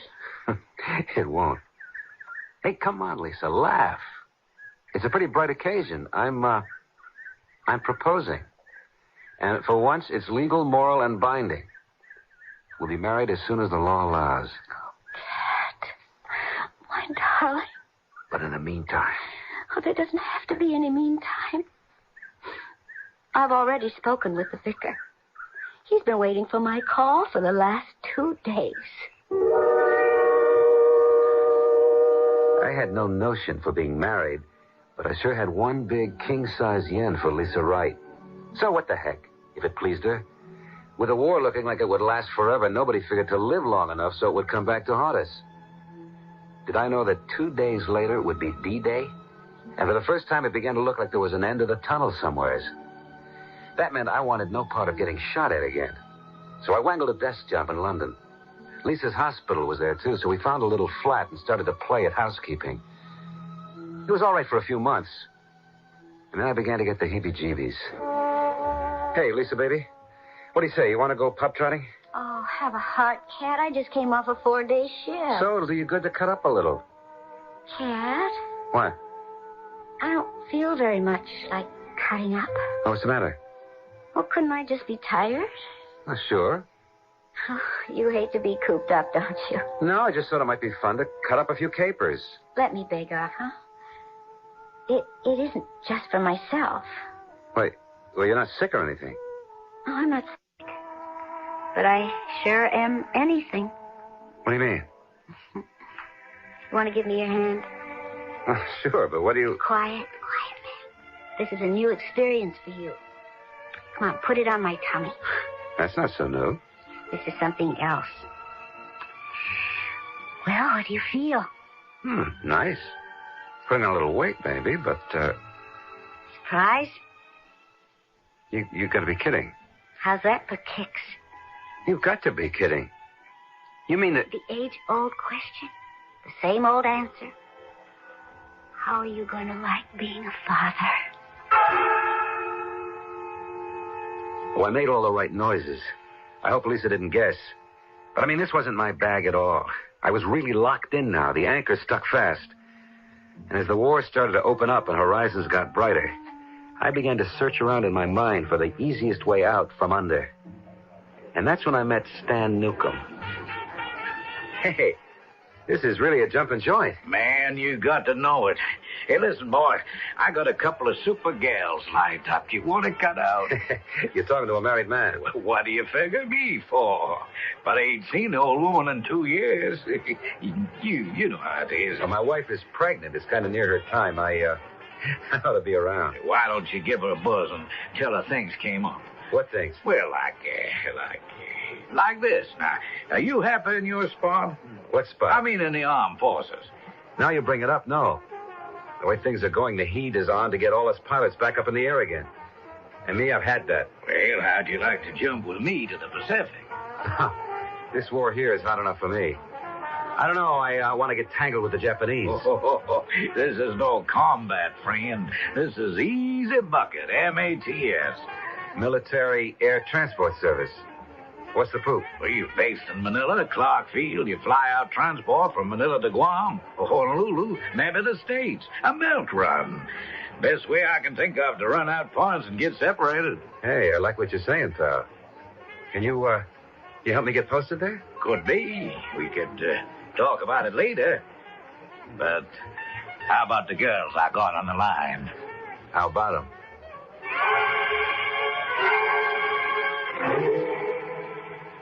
Hello? Are you there? It's Kat, honey. How are you? I'm fine. Cooking up a storm for you. Honey, I'm going to bomb out on you. Oh, no. Why? I can't tell you on the phone. New orders being cut. Oh, well, when'll you be home? Don't count on me tonight. But I'm due back on duty tomorrow morning. Well, Operation Foul Up. That's a service. There's a war on. We take it as it comes. The only thing is... Hun, forgive me, but I gotta cut out now. Sure.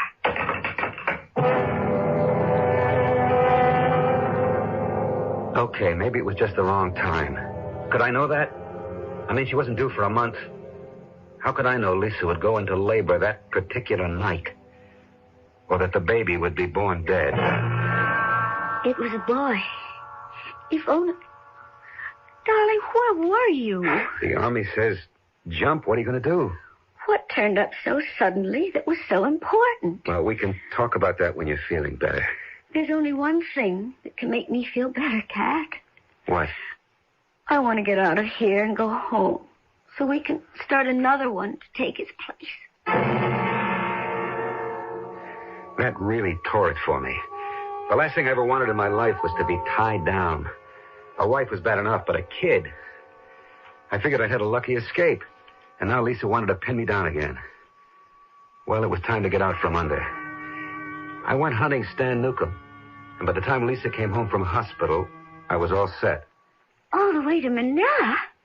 He's there? For what? You've done your tour? Couldn't you have ducked out? Tell it to the brass. They didn't think so. What am I going to do without you? It isn't forever, Lisa. Well, maybe I can get transferred to the Pacific. Look, why don't we just sweat it out? The war's got to end sometime. Meantime, my orders are cut, and I have to pull out. Is that what you really want, Cat? Oh, why would I want that? Well, you better not. I warned you. You bought me for the duration, and that doesn't mean the war. It means all the way. I'll be waiting, Cat. However long it is, I'll be waiting. Okay, Lisa, so you'll be waiting. But I'm not ready to be tied down. You cramp my style. I should have the guts to tell you straight out, but somehow I'm not built that way. 2 hours out of Hawaii, and we just crossed the international date line, Cat. How does it feel to jump straight from today right into tomorrow? Great, Stan. Just my speed. I left all my worries behind me. Oh, I'm so relaxed, I think I'll hit the sack. Yeah, me too, buddy. See you in the Philippines. Man, this is the life. But which life, Steve? Do you know? You again. What do you want? Just the answer to a simple question. Which life are you living now, Mr. Cat? Oh, come on, let's not hack around. I want to sleep. But not that long, last sleep. I have 2 to go before that. 1. What? 1, Steve Catlett. You sacrificed the other for the child you gave no chance to live. But that wasn't my fault. If you had been there, you could have brought Lisa to the hospital in time. How do you know? It's my business to know such things and to teach you to believe them. Who are you? Who are you? The answer to that question lies in your heart. Huh? Did you say something, Cat? No, I just had a bad dream, that's all.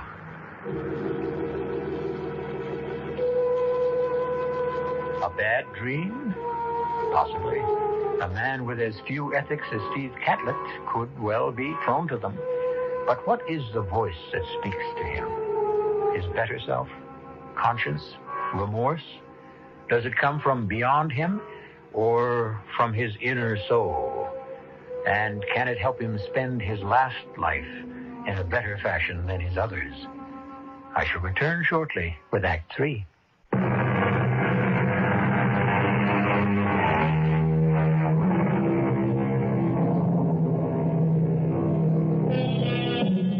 Whatever voices or doubts or shadows haunt Steve Catlett's dreams, they failed to cramp his style once he reached Manila.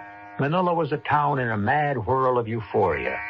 MacArthur's return, the ousting of the Japanese, the return of freedom to the island, set the town on fire, and these beautiful people gave themselves wholeheartedly to their deliverance. Oh, man, this is one jumping town. You can say it again, Stan. And the women. Hey, you know something funny? I just thought of it. You know from where we are sitting right now, they're standing upside down. Who's standing upside down? Lisa and Claire, our wives. So what's so funny about that? Oh, come on. Don't you get it? How could they know what we're doing if they're looking the wrong way?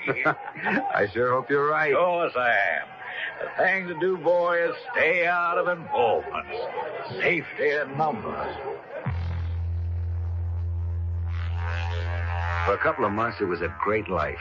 The girls were plentiful, and the rum cost about 30 cents a fifth. Flight duty was a breeze. We climbed to altitude, set her on automatic, and take turns sleeping off the high living. Oh, yes, we had it made all right. That is, until I met Purita. Have another drink, baby? No, thank you, Captain Catlett. And the name is not Baby. Oh, I'm sorry. I don't believe I caught it when we were introduced. I am Purita Illusorio. Miss Illusorio. Oh, well, that's a relief. Is it? From what I know of your reputation, would it make so much difference if I were married? Well, of course. Aren't you? Me? Oh, free, white, and unencumbered. Then don't let me cramp your style. Look, why don't we take a walk outside and find out what you meant by that remark? I could use some air. But that doesn't mean my explanation will bring you much pleasure. I'll take my chances. Purita, or Puring, which was her nickname, was a knockout. She glowed with some inner fire. Her skin was light burnished copper. Her eyes brown liquid shot with flecks of gold. And she moved as sleekly and gracefully as a cat. One thing she had in common with Lisa, she was untouchable unless... So I mumbled the right words and made the promises, pleading delay only until I could get the permission of my commanding officer to marry. Which, of course, I never intended to do. But the deception worked. And Puring and I took up housekeeping without benefit of clergy in her apartment in Ermita, downtown Manila. This run is getting to be Dolesville. How's about a few minutes of light chit-chatting? Oh, what's to talk about? Well, like, for example, there's a new dame in town, White Russian, and has she got a sister? Hey, come on, Stan. You know I don't make that kind of scene anymore. Too occupied with Purita, huh? Well, yeah, if you have to know. That's a pretty cozy little setup you have there, pal. Just a word to the wise. I'd think twice about getting too cozy with a little Illusorio dame. She comes of quite a Filipino family with a lot of clout. You asking for trouble. Did I ask you for any advice? Now button up and let me get some sleep. Pleasant dreams, I hope. It's a bad habit. I don't dream. But that statement was to come back to haunt me. Because a few weeks later, on a long haul to Honolulu, I was rocked to discover my wife was not as far away as I thought she was. Even before I landed, ground control had told me that Lisa was in the islands and waiting for me at the Kamalama Hotel. Darling, darling, darling, we're back together again. It's great, Lisa, super, but how in the world... I couldn't be away from you any longer, so I came running. But how did you manage to wangle...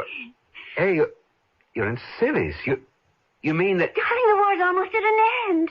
My enlistment was up. I grabbed at the chance to get out. But your career... Career? Oh, you think I wanted to be a nurse? That was my conscience working. Now I'm concentrating on something nearer to home. Us.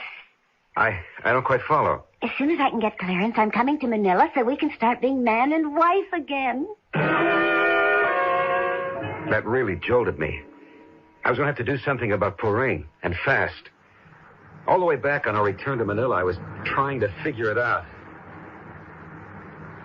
No, wait a minute. Hey, Cat, wake up, man, wake up. I thought you didn't dream. Hey, what happened? You were talking in your sleep. What did I say? Hey, nothing your Uncle Stan don't know. So your wife is moving back in on you, huh? And you had yourself set up so pretty on each side of the international dayline. It's the two worlds. Looks like now you're going to have to settle for one. Yeah. But which? Well, that shouldn't be too hard. Purita's from another culture, another background. And anyway, she can't support you in the same kind of style as Lisa Wright. What does that mean? Don't you know who Lisa is? Her family, I mean? There's been a war on, remember? I never had a chance to meet them. Lisa never said much about him. I guess she figured she didn't have to. Not about George Llewellyn Wright. You ever heard the name? Well, I know her father's name is George, and that... Hey, wait a minute. You mean the steel man? Wright Tools, the aircraft factory? Yep, that's Papa. A billionaire at least once. Okay, kid. Now, can you make up your mind which way you're gonna jump? There wasn't any doubt which way, but how. And then my old luck came back. They dropped the bomb. Japan surrendered aboard the USS Missouri, and suddenly discharges were a dime a dozen. It was easy to persuade Lisa to forget Manila, since I'd be home. The only problem was Puring, who kept making more and more noises about marriage. Still, it looked as if I might get away with it. Till one evening at dinner time. I was scheduled out on a run that night at midnight when she dropped our own private bomb. Hi, Puring, honey. Oh, I'm glad you got home. I just got orders to pull out again tonight. You are not going anywhere tonight.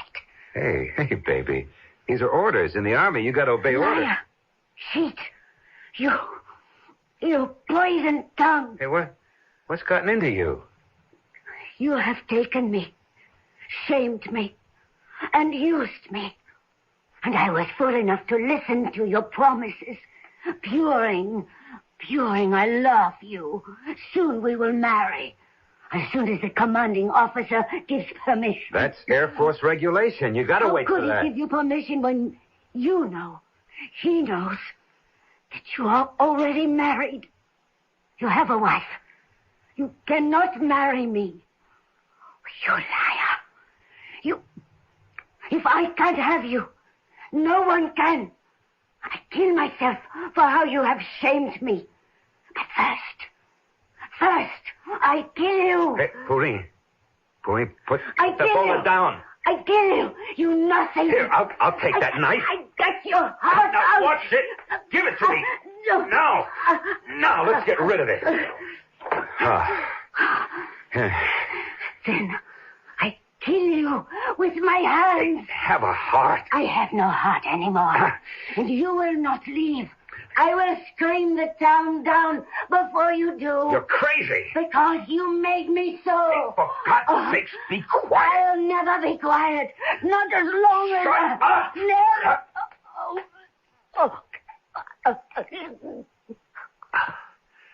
Puring, I didn't mean to...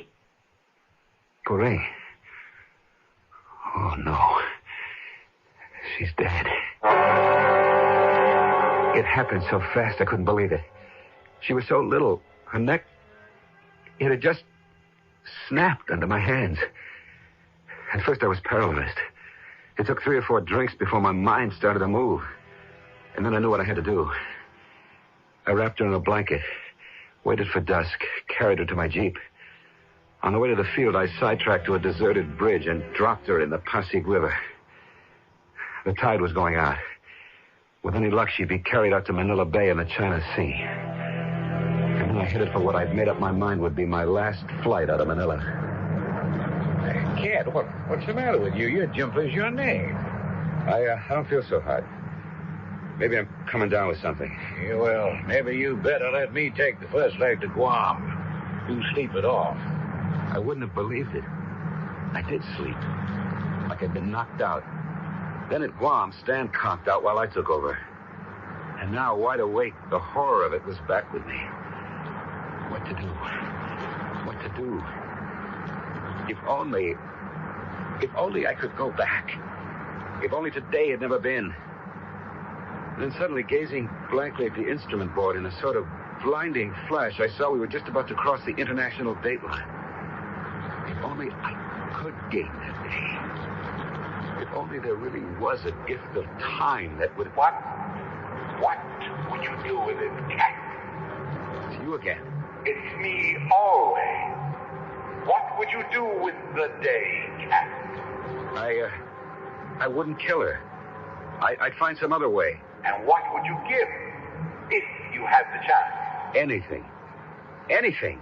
Then go see if you can find the way.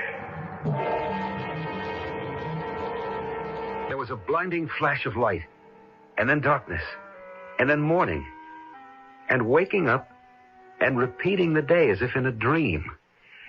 I saw Puring off to work. We said the same words.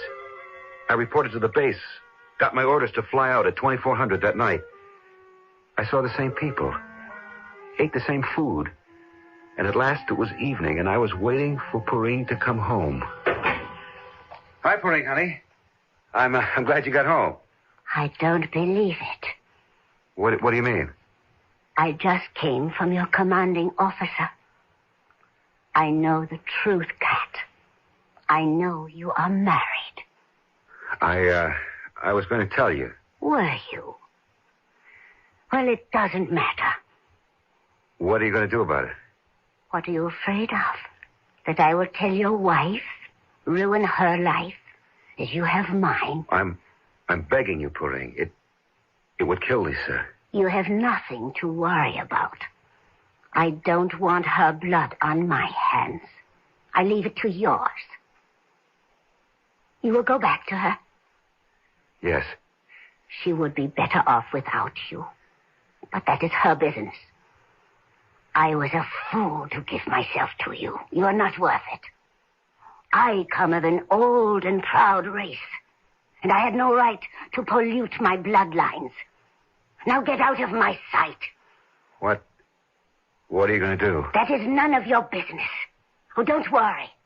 I will never trouble you again. You mean I'm free?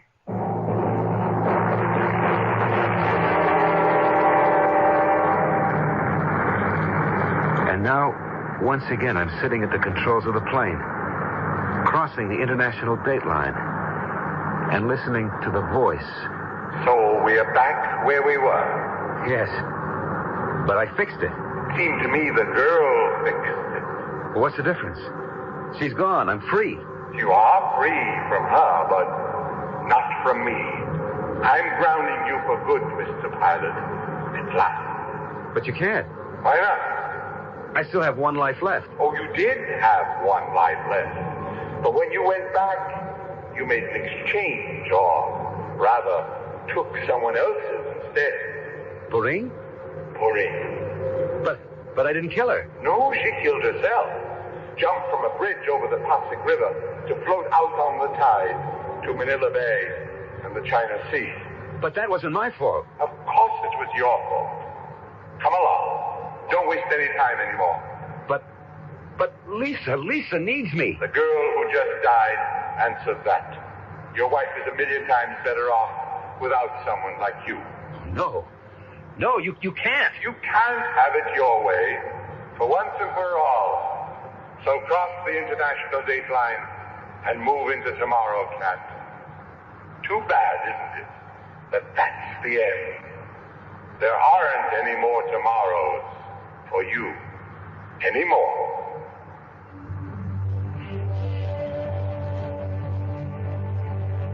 It was a small squib in the papers. A MATS plane bound for Hawaii was lost in the vicinity of the international dateline. The pilot, Captain Stephen Catlett, was presumed lost with the plane.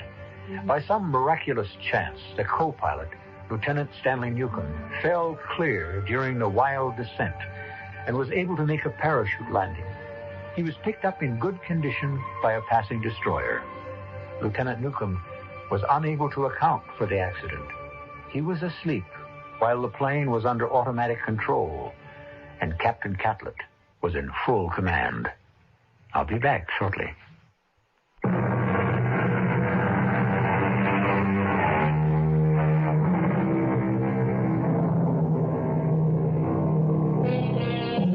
I don't imagine any of us could have any pity for a man as self-serving as Steve Catlett, or spare many regrets that he was prodigal enough to waste 9 lives.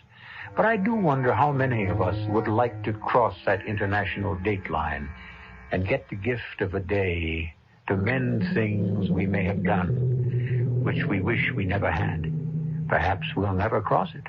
Or perhaps if we do, and we are not offered a second chance, we can comfort ourselves that our sins must have been pretty small. Our cast included Michael Tolan, E.V. Juster, and Ian Martin. The entire production was under the direction of Hyman Brown. Radio Mystery Theater was sponsored in part by Buick Motor Division and ARM, Allergy Relief Medicine. Mrs. E.G. Marshall inviting you to return to our Mystery Theater for another adventure in the macabre. Until next time, pleasant dreams.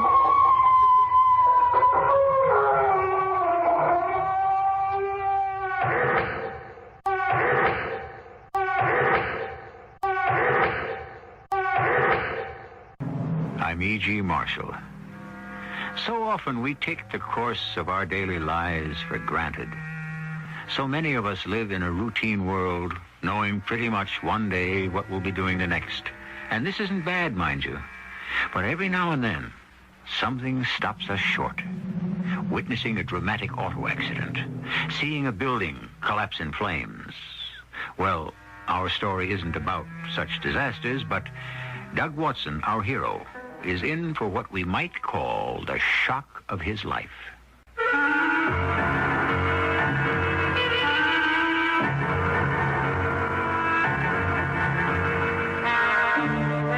Our mystery drama, The Outsider, was written especially for the Radio Mystery Theater by Bob Jurin and stars John Beal.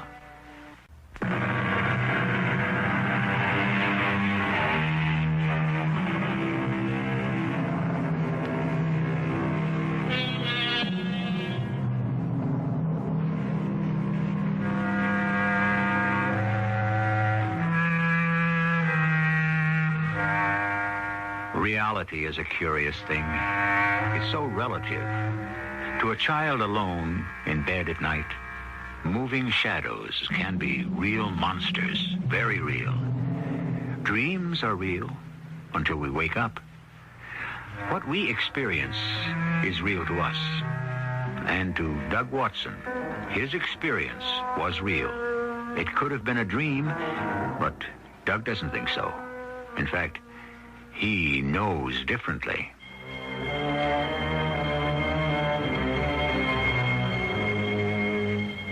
I sit here with this curious stone in my hand, unbelieving, smooth as polished marble, still warm, blue, and lustrous. I know where I got it, but I still can't understand or believe. What happened to me? Was I permitted a glimpse of something no man should know? Did I look into a world of my own hallucination? Hallucination, I could accept that. But this stone in my hand is real. It must have happened. And it had to have been this evening. But it seems so long ago. I was on my regular commuter train going home. I had pressing work to do, but Lloyd Cox had already spotted me. Yeah, playing in the tournament Sunday, Doug? No, I'll be spending the weekend in the den. Semi-annual report to finish. Yeah, you'd better not skip Millie's buffet Sunday night. She'll never forgive you. Alice mentioned something about that. Well, we'll see. Well, Sunday's my birthday. Yeah, we know. That's why Millie particularly wants you there. I'm trying to forget the years. I stopped counting 3 years ago. Yeah, it happens to all of us. Well, my stop's coming up. Take care, Doug. And don't work too hard. See you Sunday night. Yeah, see you, Lloyd. I still had 3 more stops to go. I opened my attaché case and took out the forecast I'd been working on. I lost myself in a maze of profit expectations, cost factors, personnel demands, and federal regulations. And after a while, something in the back of my mind broke my concentration, and I looked up. I got the shock of my life. The entire car was empty. Not another soul in the car. Ordinarily, 20 or so people are still on the train when I get off. How far had I come? I slammed my case shut and ran to the front of the car. Looking through the door into the next car gave me the next shock. It was empty, too. The entire train was empty. There wasn't even a conductor on it. We were coming to the lights of a town. I had no idea where I was. I had to get off and phone Alice to come pick me up. Stupid of me to work right past my stop. I jumped onto the platform. The station house was dark and locked. I couldn't place this town at all. I didn't know much about the villages past my own stop, so I walked toward a lighted diner and went in to phone Alice. That's when I got my third shock of the night. A woman was behind the counter drying dishes, and she turned toward me. You? Oh, no, I can't believe it. How did you get here? Oh, let me touch you. Let me know you're real. You're here. You are real. Look, miss, I just want to use the phone. You do have... I've got to call Walter right away. Oh, sit down. And please don't go away. You won't go away, will you? Well, I can't very well go anywhere. I just got off the train. I missed my regular stop in Bloomsdale. Bloomsdale? Mm-hmm. Oh, there used to be a Bloomsdale. Oh, but never mind that now. I've got to call Walter. Well, then, can I call my home? I'll pay you for the call. Only local calls. It's because... Walter? Walter. He's here. At last. On the train, he says. Yes, this very minute. Of course, I'm sure. I touched him. It's the outsider. I had to get out of there. Obviously, this girl was deranged in some way, and I had no intention of waiting for Walter, whoever he was, but I did have to phone Alice. Walter will be here in a minute. He only lives half a block up Turtle Street. May I use the phone now? Or a payphone if you have one. Let me look at you. Oh, let me touch you again. Now, look, miss. I don't know what bothers you about me, but all I want to do is call my wife and have her pick me up.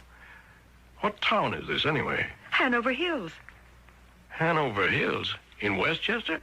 Oh, I just can't believe it. You're here at last. You're the first outsider to come here in 30 years. Oh, we've been praying and waiting for you. Yeah, sure. Oh, you don't believe me. You'll believe Walter. He's the mayor. Gail, you're the one we hoped for? You're right. It's him. What is this? Let me shake your hand, sir.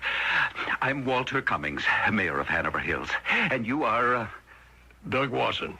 Doug Watson. Oh, how refreshing to hear a new name. Oh, wait till the town hears this and meets you. Now, tell me. Gail says you came in on the train. Of course. The train actually stopped? Well, I didn't jump off. And this was a few minutes ago? Yes. Oh, this is wonderful. This may be the break. You see, no one in Hanover Hills could hear or see the train. There hasn't been a train go through here in 30 years. You, Doug Watson, are our savior. I was now convinced that I'd met up with two genuine lunatics. I started edging for the door, thinking I could either find the police station and some real help or at least get away. Oh, no, you cannot go, sir. You will accept my hospitality and come home with me for a celebration. Gail, close up and spread the word. Well, thank you very much for your kind invitation, but I really have to get home. I've work to do, and it's getting late. My wife's going to be worried. Oh, yes. Yes, by all means, call your wife. Let's see if it works. Gail, this will be the first test of the outsider's power. Here, sir. Call your wife. Thank you. At last. I can dial Bloomsdale, can't I? Try it. Keep your fingers crossed. Is it ringing? No. Nothing. Oh. Like a dead line. Okay, you win. Tell me what this is all about. Am I a prisoner? We're all prisoners here, Mr. Watson. And we believe you've come here to save us. Come home with me now. You can't go anywhere else. Curiously, now I didn't feel menaced. I had a slow, creeping sensation that these people were serious and sincere, and that I had stumbled into something totally incredible. It hadn't occurred to me before how old-fashioned the lunch counter and counter stools in this diner were. Not one item smacked of the 1970s or 80s. We'll have a bite of dinner before the others arrive, and I'll tell you why we have such hopes for you. And what we expect of you. More coffee? Oh, thanks. You see, Doug, for 30 years, not a living soul, not a car, truck, train, or bus has arrived in Hanover Hills. No one has grown a day older. No one's died. Not a single child has been born. I just can't figure you or this whole thing. How can you expect me to believe what you just said? We found it hard to believe ourselves when it happened. In fact, we didn't realize that anything had happened. Well, what was it that happened, as you say? It was early in 1950. The government was involved in underground nuclear testing, but far, far away over in Nevada. Yes, I remember. Well, one afternoon in June, we felt a terrible rumbling underground. The hills all around us shook. Earthquake? Well, it was just like one. But never in history had there been one here. When it settled, we saw on the highest of the hills a great fissure, a hole in the side of the hill. And from it came a curious vapor. Underground gas, no doubt. We have no idea what it is. Is? You mean it's still there? You'll see it tomorrow. It's been emerging for 30 years. And you'll see more things tomorrow that I think will surprise you. Things we've grown accustomed to. Well, you say that I'm the first outsider to come here, but why can't you leave? Can't you simply walk down the road a piece? I hear the word has spread. They're gathering outside. Who? The townspeople. The street's full, Walter, and more coming. Yeah. You'll have to meet them, Doug. I know. I'm the savior. I think they're all getting heated up over nothing. Russ. Oh, this is my husband, Mr. Watson. Russ Harrison. Nice to meet you. Yeah. Russ, be civil. Yeah, follow me, please. They won't hurt you. Why, you're our hero. I've never been a celebrity before. Please? Please, quiet, everyone. Quiet down. Now, I know you've come to see the outsider, and, well, here he is, in the flesh. Real. His name is Douglas Watson. His arrival may mean we're returning to the world. Now, I say may because we must not get up false hopes. He's the first outsider, isn't he? It means we're finished with this thing? Well, that's possible. And we all want to believe it. But we'll just have to see what happens. How about a word from you, Mr. Watson? Yes, speak to them, please. Well, I don't know what to tell any of you. I don't understand this any more than you do. Maybe a lot less. I got off a train, and here I am. Your mayor here, Walter, was explaining something to me earlier, but I don't know the whole story. Well, that's about all I can say. All right, friends. You can go home now. Mr. Watson and I have some work to do, but as soon as we see positive results, you'll all know it. You'll see it and feel it. Is there anything Russ and I can do, Walter? No, why don't you run along, too? Mr. Watson, you'll stay here with me tonight. I have plenty of bedrooms. Good night, Walter. Mr. Watson. We'll see you tomorrow. Good night. Good night. You know, I was going to ask you, why can't you just leave? There are roads in and out of town, aren't there? Yes. Well, hasn't anyone tried to go to the next town? Call people up on the phone? Of course. And what happened? You'll find out tomorrow, Doug. Tomorrow, when it's daylight, I'll take you around Hanover Hills. But what about my wife? She'll be frantic if I don't even call. Yes, that's unfortunate, but I'm afraid you can't call her. Our phone makes local calls only. We've never been able to dial a number outside the town. Nor have we ever had a call come in. You saw what happened when you tried to call from the diner. Well, I'll have to go along with it, I guess. But be encouraged, as we all are. You'll undoubtedly be back with your wife again, as soon as we rejoin the outside world. When will that be? We don't know. As soon as you help us to do so. And just how am I supposed to do that? Well, we assume you know. You came to us through this terrible invisible curtain that surrounds us. We're expecting you to lead us out.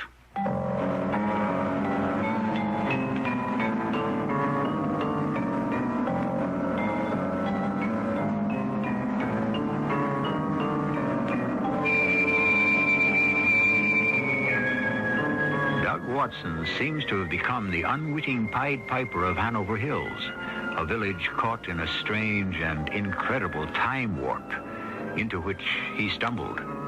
They're all expecting him to bring them back to the outside world. But I wonder if they really know what they're letting themselves in for. Of course, we haven't seen all of Hanover Hills yet, and we haven't really met its citizens. We'll do both when I return shortly with Act Two.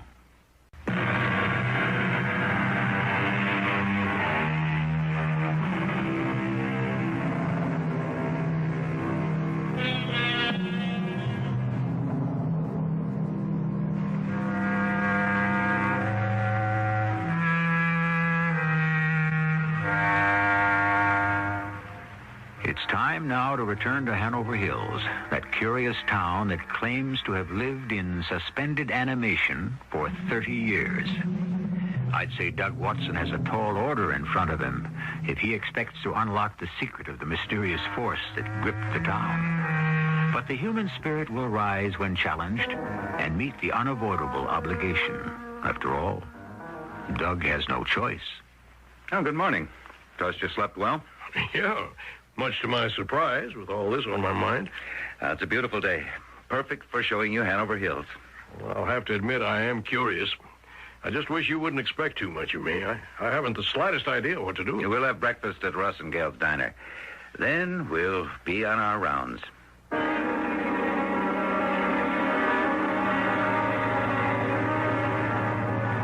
Your car's in fantastic shape for a 49.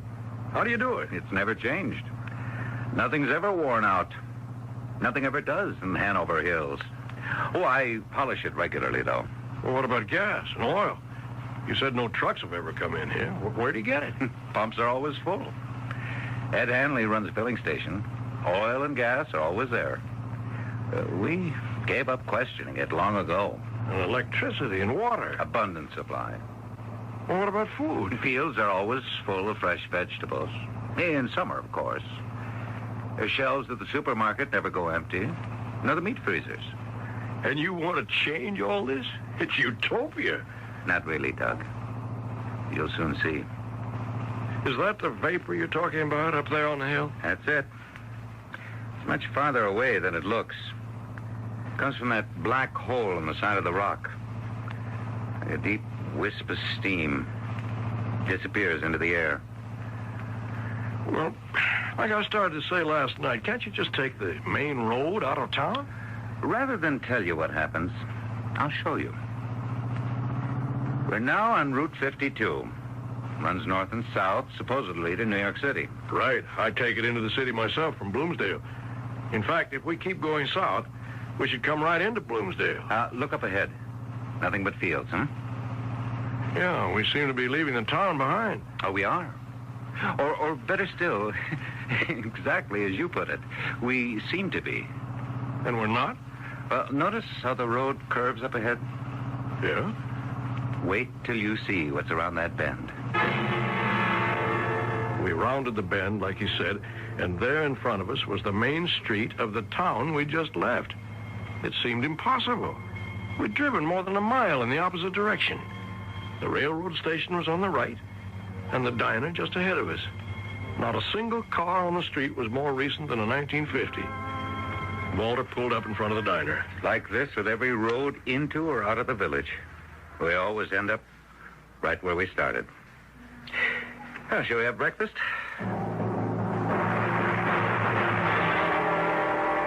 Oh, you're still here. Oh, I thought last night was maybe a dream. Oh, he's very much here, all right. Tell Russ to get some eggs over easygoing. All right with you, Doug? Suits me. 2 double hands over easy, Russ. Walter and Mr. Watson are here. Yeah, okay. Oh, you have to excuse my husband, Mr. Watson.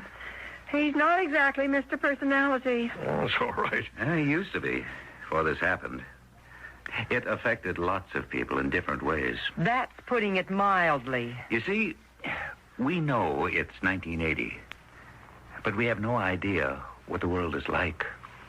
All TV and radio stopped with whatever is coming out of that hole in the mountain. How do you know 30 years have passed? Oh, we've kept track of the days, the years. Birthdays are the hardest in most people. They know they're a year older, but don't look it or feel it. And that's hard? Listen, I know 100 people who'd give their left arm to be in that position. Yeah, it sounds great, don't it? You got any idea how boring that is? You got any idea?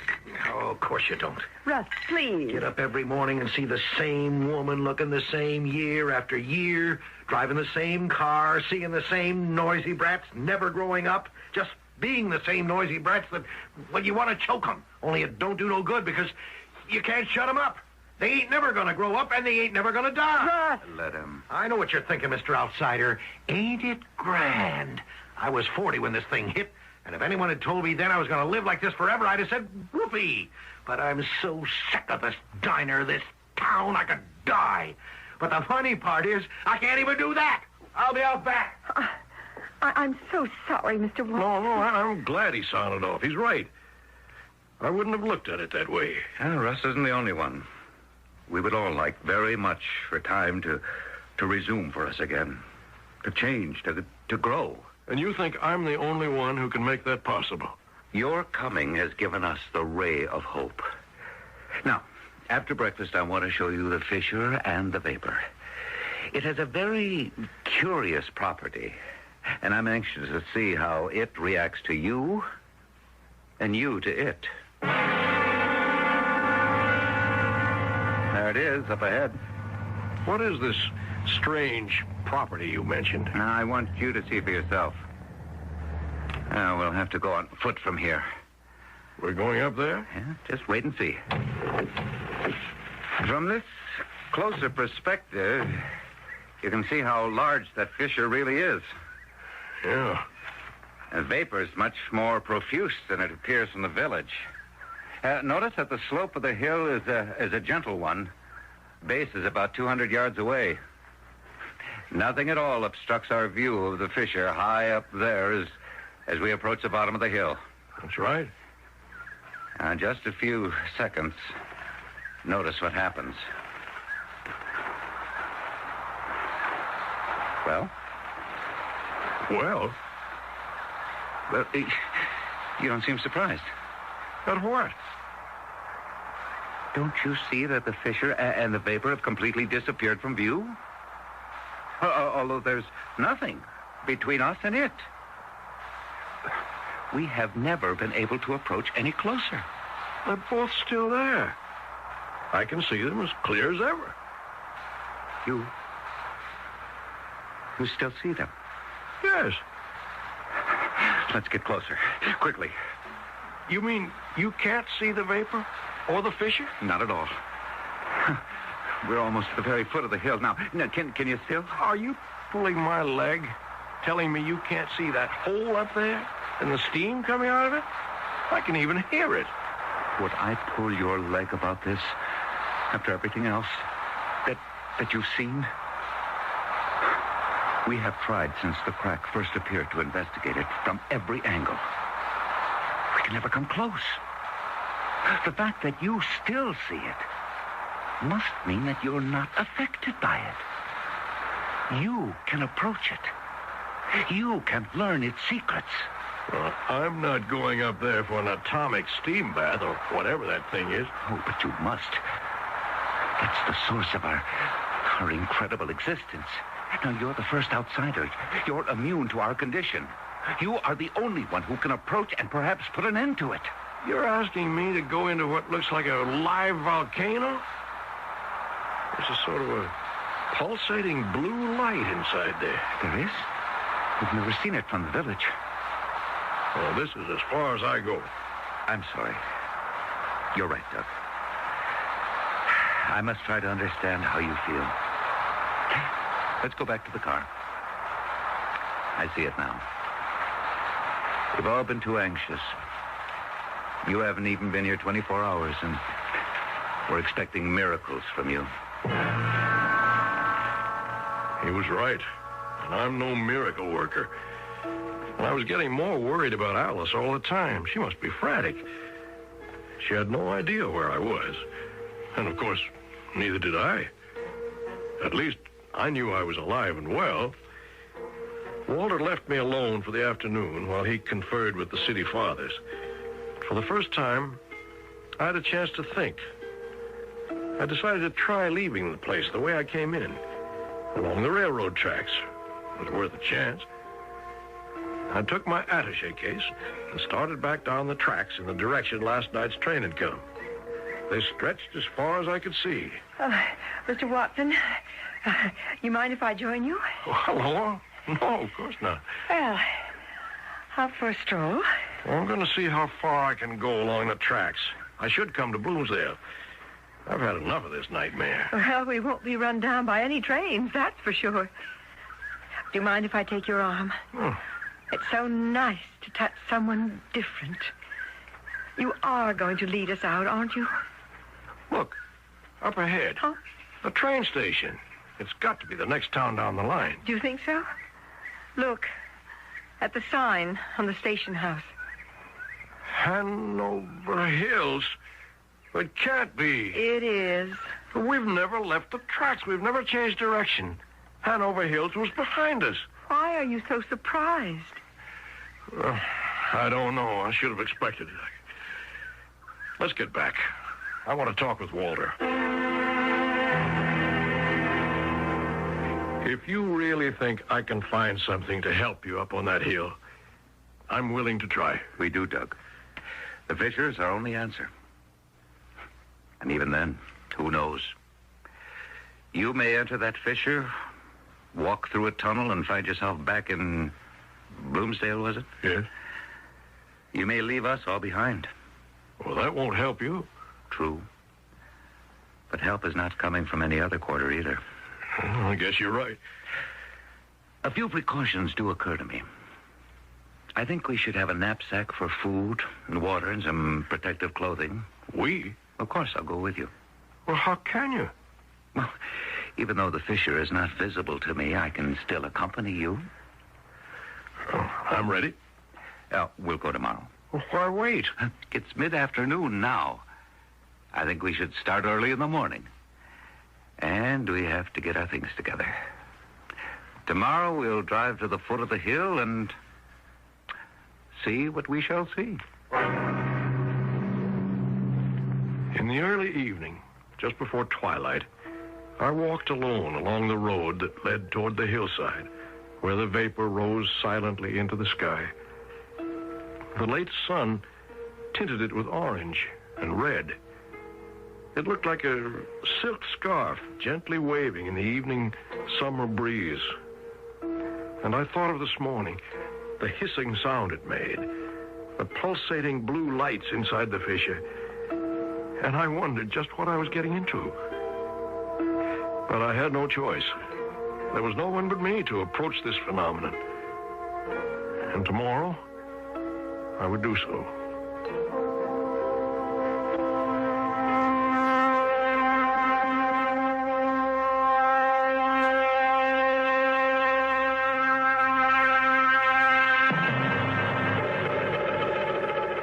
Doug Watson seems to have found the fountain of youth, a land where no one grows older, nothing wears out, and nothing changes. But no one seems happy about it. Of course, Doug himself really ought to get back to Alice and the family if he can. What lies inside the fissure in the hillside with the strange vapor and the blue lights? We'll find out when we go along with Doug in Act 3.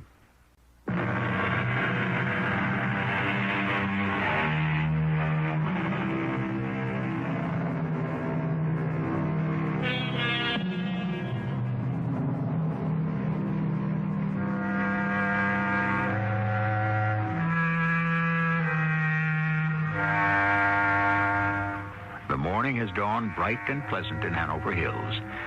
A wisp of vapor rises from the hole in the hillside in a straight, unwavering line in the still air. And on the highway leading, you should pardon the expression, out of Hanover Hills, Doug Watson is riding with Mayor Walter Cummings on their way to explore the strange phenomenon that has kept the village a virtual prisoner. Doug, you can't imagine my feelings at this time. We're on the threshold of an answer. You hope. I know that something will change when you explore that fissure. Well, I don't know what I'm going to do when I get there. You will know. All we can do is try. Come on. I want to get this thing over with. Doug, whatever happens, if you find a way out and leave us behind, or if tampering with that vapor only increases our condition, I want you to know how much we appreciate your help and your courage. Oh, forget it. Courage is the last thing I've got. I just want to get out of here. Well, this is the vanishing point where I'll stop seeing it. But I'll try to stay with you as long as I can. Well, let's go with it. It's up there, big as day. I can still see it and hear it. I can't. Well, what do you see, then? Nothing but the hillside. Exactly as it was before this happened. Now, keep describing it for me. We're starting up the hill now. I'm right behind you. I can see the blue lights now. They're much brighter as we get closer. The opening is larger than it looks from down below. It's weird. It doesn't seem threatening. It's almost inviting. It's a shame you can't see it, Walter. Is there any heat from the vapor? No. The lights pulsate with a definite rhythm. Well, how close are you? A few yards from the entrance. Looks like a cave. Big enough to stand up in. I'm going in. No turning back now. Walter? Walter? I turned, and Walter was gone. The hill behind me was deserted. And before me, the entrance to this fantastic opening in the hillside. I stepped inside the entrance, and it was like a disco. Hypnotizing, fantastic, fascinating. The walls and ceiling flashed with the pulsating blue and white light. The vapor swirled and danced inside the cave until it swept out the front of the fissure. I felt nothing. No heat, no choking sensation. Nothing but a force urging me deeper into the recess. And then I saw it on the ground, resting in a shallow hole. A small blue stone, like polished marble. And from this jewel surged the light and vapor. This was the source of Hanover Hill's predicament. But where had it come from? The earth obviously upheaved it during the quake Walter had described. Hypnotized, I was drawn closer. The force was irresistible. I was completely in its spell. I knelt beside the hole and reached forward slowly. My fingers closed around the cool blue marble. I knelt alone in darkness, stillness. In an instant, the lights and the vapor had stopped. And ahead of me, I could see the daylight at the opening. I hurried outside. The morning seemed just as I'd left it, bright and beautiful. The hillside and the road below were empty. Walter was nowhere in sight. I started down toward the road and looked back. There wasn't a trace of the fissure I had so recently explored. The hillside was as unscarred as it had been for centuries. I scrambled the rest of the way down to the road. I heard it before I saw it. Coming from the south toward Hanover Hills was a small delivery truck. I waved and shouted, and the driver pulled to a stop. Hop in. How far are you going? Into town. Your lucky day. I got a couple of deliveries there. Yeah? Baked goods, I see. You know this Hanover Hills pretty good? A little. Why? Never been there before. You know where the diner is? That's my first stop. Yes, I think I can show you where it is. But right now, I'm not too sure. Town ain't all that big, is it? No, it's not. Sir, where are you coming from? I'm up the line. Baker's in Mount Vernon, but I deliver all over the county. You sure you got a delivery in Hanover Hills? What's the matter with you? Would I be asking if I didn't? Right there in the dash. See them slips? Top one says Hanover Hills, diner, handy food store, and landmark hotel. How come you never delivered there before? Never had an order that I know of. I only been working for the bakery a couple of months. Hey, we're coming into town. Which way do I go? Straight ahead. I'll tell you where to turn. It's right across from the railroad station. Holy Moses. You sure there's anyone living in this place? He had a point. The place was the most run-down looking town I'd ever seen. The nice row of houses that only yesterday were so clean and neat were in complete disrepair. Paint peelings, vines all over. The street was cracked and broken. The gas station was deserted. The roof sagged and the glass on those old-fashioned pumps was broken.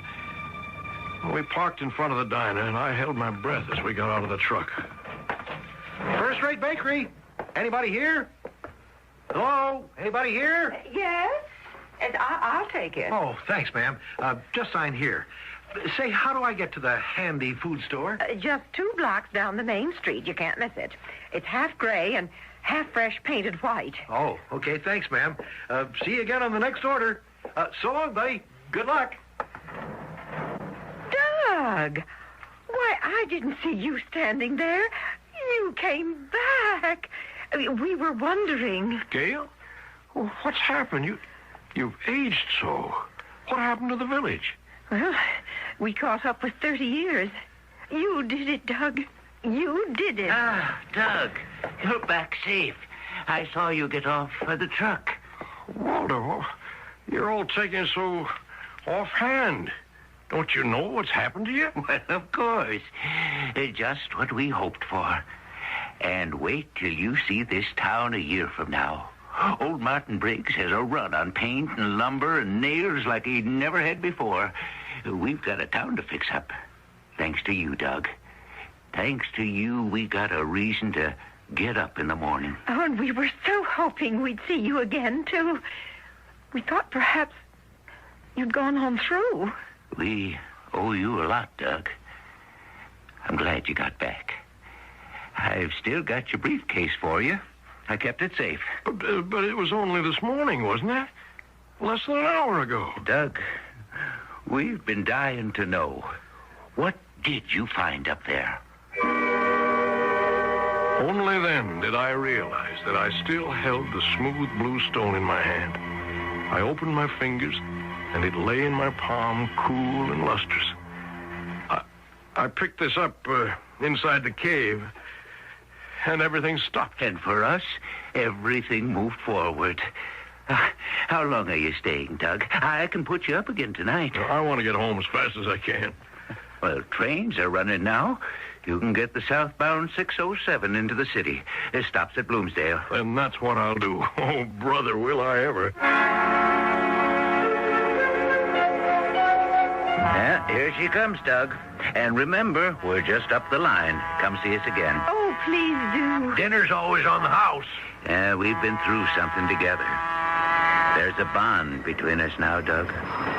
You and Hanover Hills. I know I told you yesterday, I think it was yesterday, how much I liked you all. And I'll still be saying it 10 years from now. So long, friends. So long. Doug, thank heaven you're home. I was so worried. What happened to you? I missed my stop and ended up Where, for heaven's sake? Hanover Hills. Where? I never heard of it. Why didn't you call? I'm sorry. I didn't seem to be able to. Here, let me take your coat. Oh, dinner's a little dried up, but I can freshen it. That's okay, honey. Darling, you look tired. You have been working too hard. Oh, what's this? It fell out of your pocket. It can't be. Sort of blue stone. Oh, it's beautiful. What is it, Doug? Alice, this is still Thursday night, isn't it? Of course. But what is this? Oh, it's so smooth and cool. Doug, where did you get it? I sit here with this curious stone in my hand, unbelieving. I know where I got it, but I don't understand. And Alice most certainly never would. What happened to me? Did I look into a world of my own hallucination? No. This stone in my hand is real. I'll keep it, always.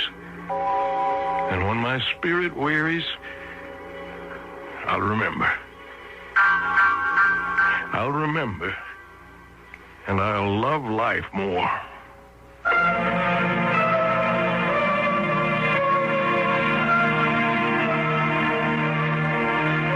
Time is a curious phenomenon. We hate to see it pass, but we're quick to waste it. We often want to kill it, but we rarely work it to death. And we often wish that time would stand still. Well, we just saw what happened if time could stand still. I don't think I'd enjoy that any more than the good people of Hanover Hills. I look forward to each new experience, each new day, each moment, in fact, like the one we'll share when I return shortly.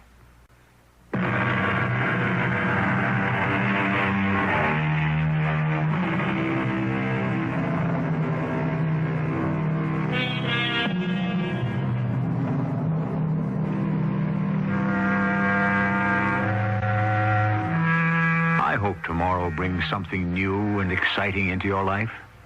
Variety is the spice of life, and change is inevitable. When things get you down and everything seems boring and monotonous, just remember, it won't always be that way.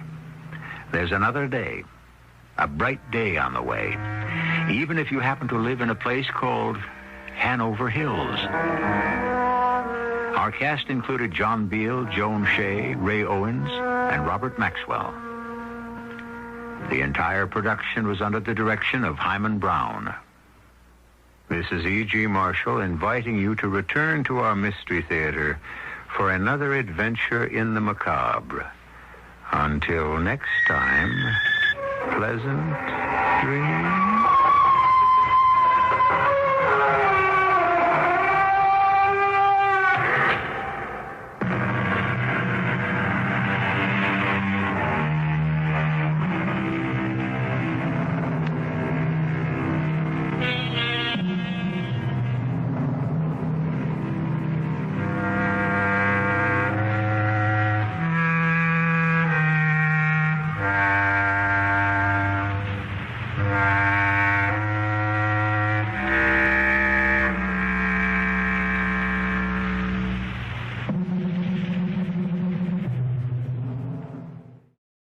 The CBS Radio Mystery Theater presents...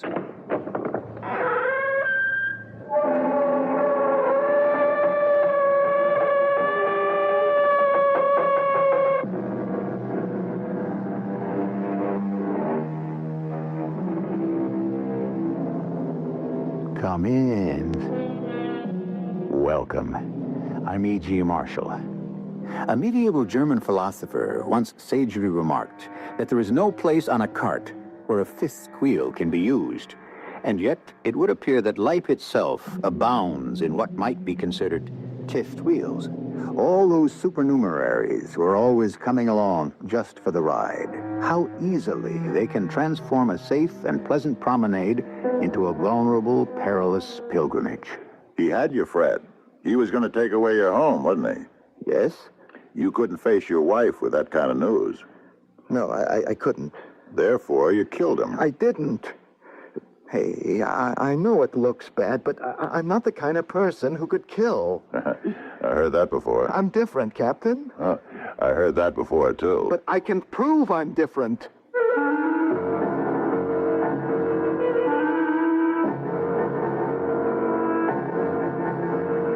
Our mystery drama, Natural Sugar, was written especially for the Mystery Theater by Sam Dan and stars Fred Gwynne. I'll be back shortly with Act One.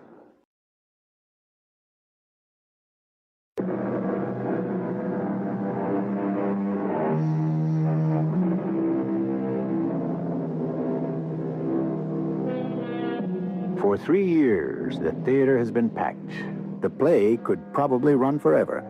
It's a pretty good mystery story, but it happens to star Emmett and Louise Brundage.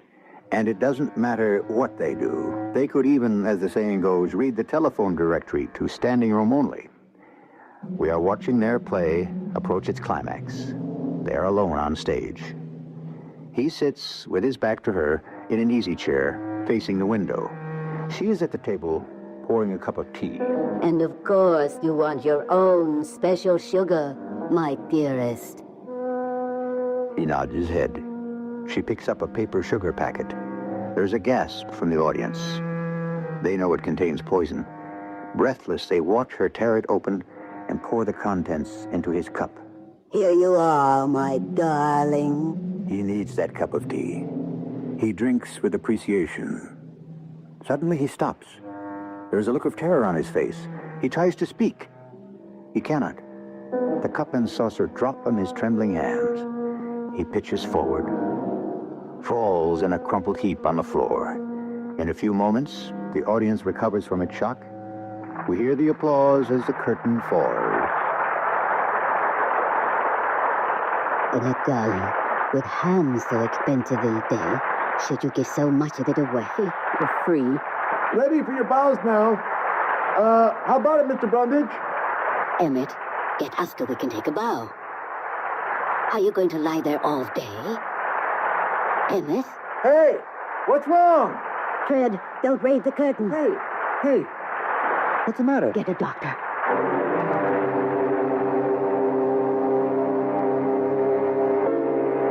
Don't touch anything on that table. Oh, well, who are you?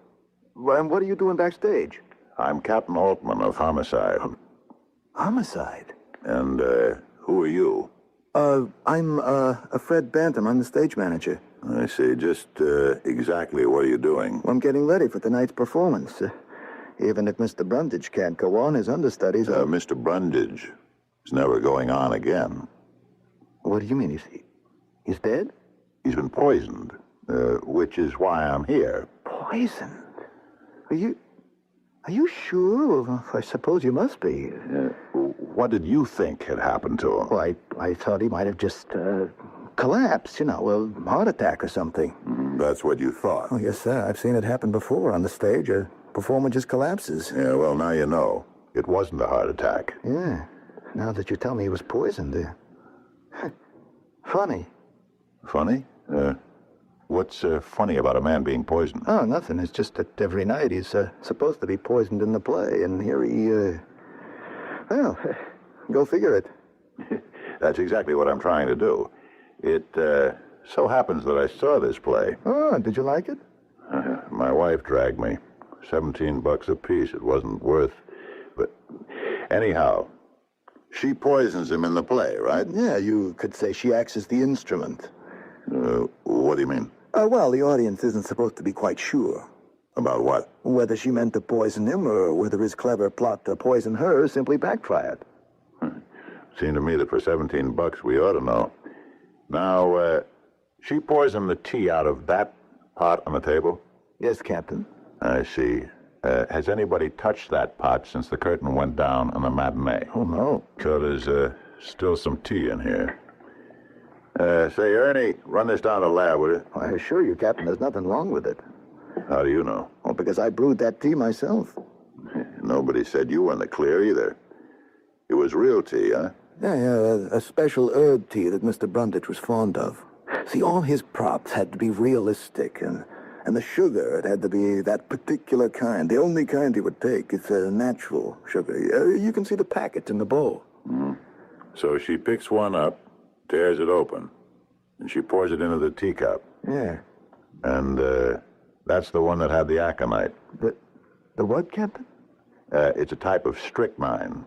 Does the work like the bite of a cobra. Now, what happened to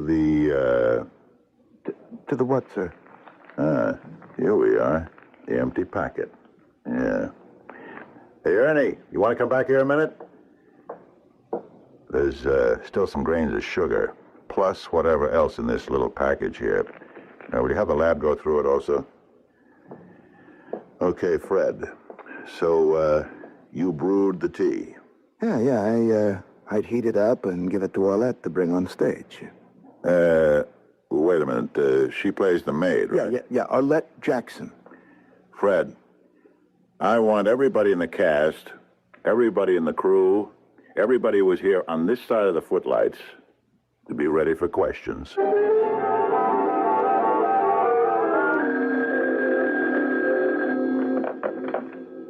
Captain Altman?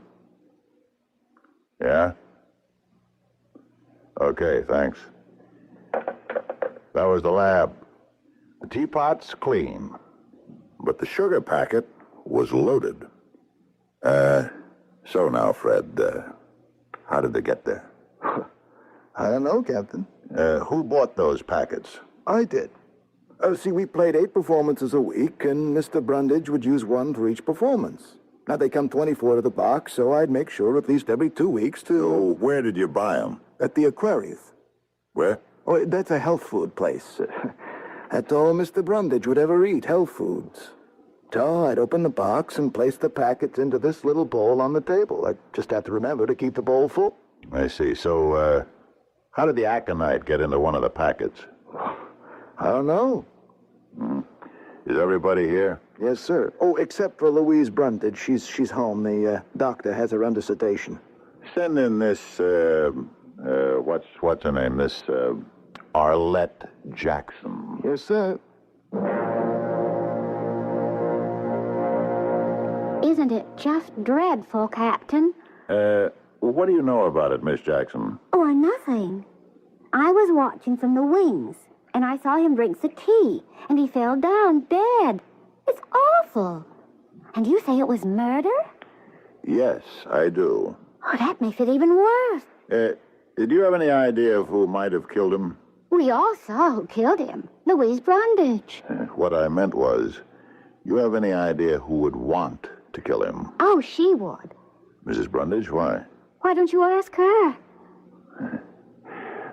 Thank you, Miss Jackson. Oh, is that all?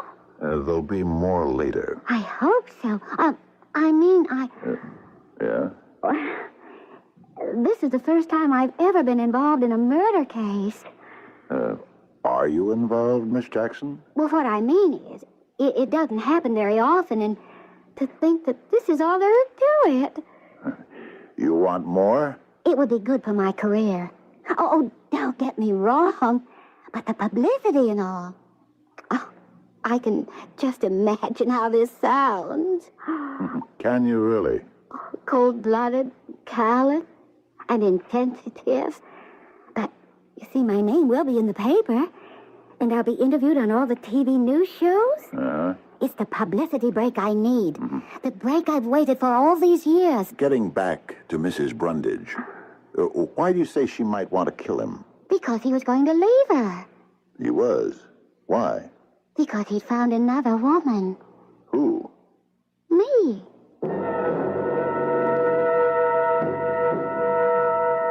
I'm sorry I have to talk with you at this time, Mrs. Brundage. It's as good or as bad a time as any, Captain Altman. Mrs. Brundage, will you have any reason to want to murder your husband? No. That isn't what I hear. What do you hear, Captain? Backstage gossip? Well, was he having an affair with Arlette Jackson? Yes. Well, couldn't that be considered a motive? My dear Captain Altman, if I'd have murdered my husband every time he had an affair, he'd have died, well, I won't say 1,000 deaths, but he'd have needed more lives than a cat. Infidelity can be a motive. So, I murdered him because he was having an affair with Arlette. It was more than an affair. He was going to leave you. For Arlette? Yes. Who says so? She does. I'm afraid Miss Jackson has her facts slightly awry. In what way? In every way. I may have been a bit too liberal with Emmett. You see, he was 55. Oh, he didn't look it. I'm 60. You certainly don't look it. Thank you, Captain. Well, we'd been married for almost 30 years. For most of them, he'd been an average, faithful husband. But something happened to him just after his 50th birthday. He suddenly had this terrible fear of growing old. But I don't think you could understand that. I do. I'm 51. Oh, you don't look it. And so he became, a health food nut. Natural foods, organically grown foods, all sorts of exotic root and juices. And then, of course, there was the matter of his virility. Was he still desirable to young ladies? Well, you never know until you try. Wouldn't you say, Captain? Yeah, I guess that's right. But you held still for it. My dear Captain, one is faced with a choice of evils, and sometimes one can only select the lesser. If I divorced him, he would lose the anchor that held him to the world of reality. Was there another reason? Such as? Such as self-interest. Of course, Captain. One must never overlook self-interest. If he had died, it would be the end of the Brundages. Perhaps the world's most famous theatrical couple. Without him, I might become just another elderly actress looking for work. Yeah, but you wouldn't have to wait for a part. Ah, but I would. Emmett and I didn't have to spend years hoping for the right script, as so many actors do. Whenever we needed something, Emmett would sit down and write it himself. Let's get back to little Miss Arlette. Well, as I said, I tolerated Emmett's little liaisons as long as they did no harm to our professional careers. But Arlette Jackson was another breed of cat. You see, he had to give her something. What was that? A part in the play. Something for which she is absolutely unqualified. So I said to Emmett, "Darling, your extracurricular affair cannot be given stage center. She is ruining the play. She is out." Yes, and... Whatever else he is, or was, Emmett Brundage was first and foremost an actor. So therefore he said, "Darling, you're right. She must be given notice." You mean he had her fired? Yes, Captain Altman. And so now, how can it be said that Emmett Brundage was about to leave his wife for Miss Arlette Jackson? I don't know. I need a little more to go on. What do we know so far? We know we have a man who has what appears to be quite a formidable wife. He has quite an appetite for extramarital affairs. These would appear to be mutually exclusive, as indeed they were. Now, what we must do in Act 2 is try to discover who did the excluding.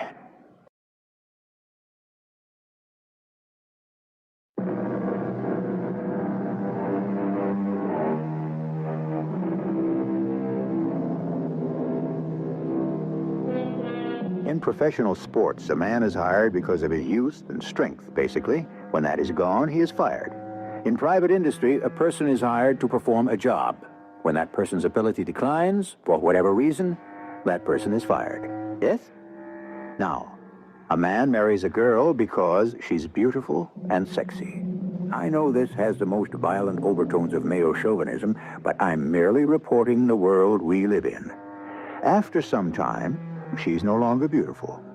It's not so easy to get rid of her. So, what do a great many men do?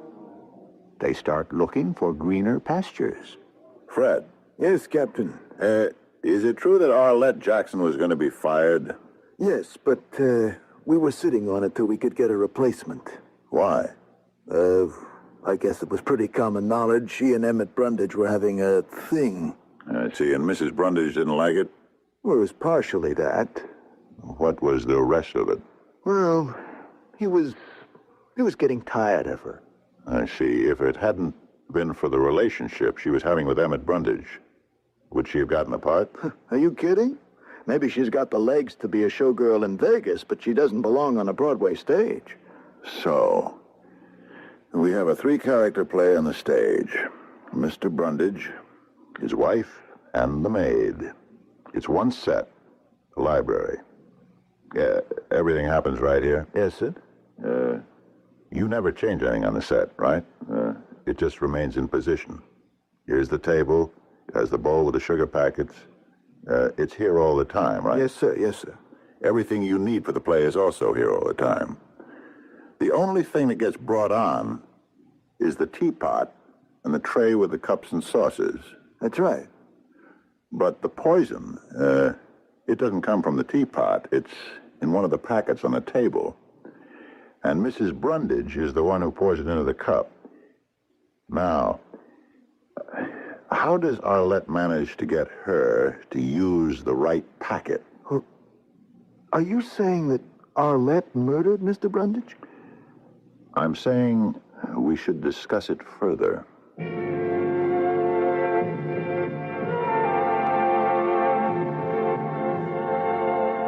You weren't telling me the truth, Miss Jackson. About what, Captain? First of all, you implied that Louise Brundage poisoned her husband because he was going to throw her over for you. It's true. I'm not too sure about that.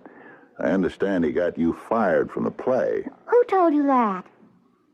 Well, it doesn't mean anything. I see it doesn't, huh? No. You see, it was all a kind of a cover-up. For what? He was crazy about me. There wasn't anything he wouldn't do for me. That doesn't seem to square with the facts. What fact? The cold, cruel facts of life, Miss Jackson.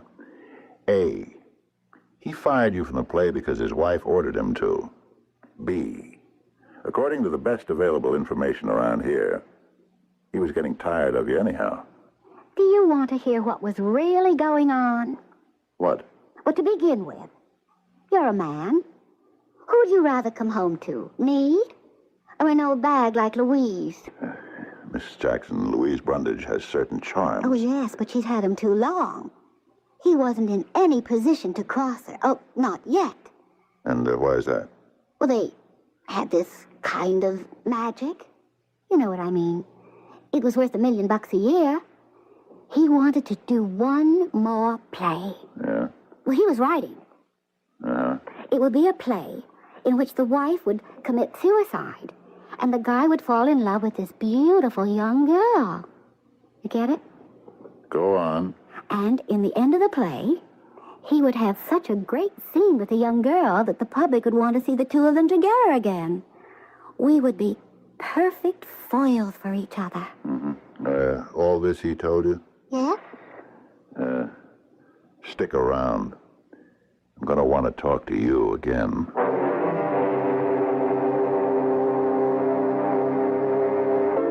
Mrs. Brundage, was your husband working on another play? What do you mean, Captain? Was he? Well, he was always putting down ideas, but as far as a definite new play, no. If he were working on another play, would you know about it? Well, I think so. As a matter of fact, I would have to. How could I be unaware of it? So he was not, to the best of your knowledge, working on a play in which a man kills his wife because he wants to marry a young girl? No, I can say he was not. Mrs. Brundage, it's been established that your husband died because of the sugar packet that you emptied into the teacup. Yes, you've told me. Well, certainly there are enough witnesses to what happened. You reached into that small silver bowl, took a packet, opened it, poured it, and that did the job. My question, was there anything about that particular packet that would make you pick it up? No. What were you conscious of when you selected it? You say selected, but I didn't select it. I just reached in. Were you conscious of picking one rather than another? No. Were you conscious of anything? No. I just took the first one that came to hand. That would be the one on top. Captain Altman, am I a suspect? Mrs. Brundage, when I'm on a murder case, everybody's a suspect. Would it make sense for me to kill my husband in front of 100 witnesses? No, it wouldn't make sense, but maybe you're counting on us to believe that. You don't do much for a person's ego, Captain. I'm not in that business. Let's go through motives. You had one, the betrayed wife. Arlette Jackson had one, the spurned girlfriend. What other motives do we have? Oh, there were a great many people who disliked Emmett. Yes? Mostly because he was successful. Did any of them dislike him enough to kill him? What is enough? Beside you, who would gain by Emmett's death? There's always that, isn't there? Money. No matter what you hear about love, money and what it can buy is still the number one cause for homicide. You might continue your discussions with Fred Bantam. The stage manager? Yes. He's been a stage manager for a long time. And he has dreamed that stage manager's dream, to become a producer. Some time ago, he needed some front money. What's that? Money to get started on a production, to option a play and get various things in motion. Mm-hmm. He needed about, $10,000. He asked Emmett to invest, but Emmett said no. He'd lend him the money. 10,000, huh? At a pretty good rate of interest. Emmett was quite shrewd about his dollars. Lately, I understand Fred's been having trouble keeping up with his payments. I know. I see. Thank you.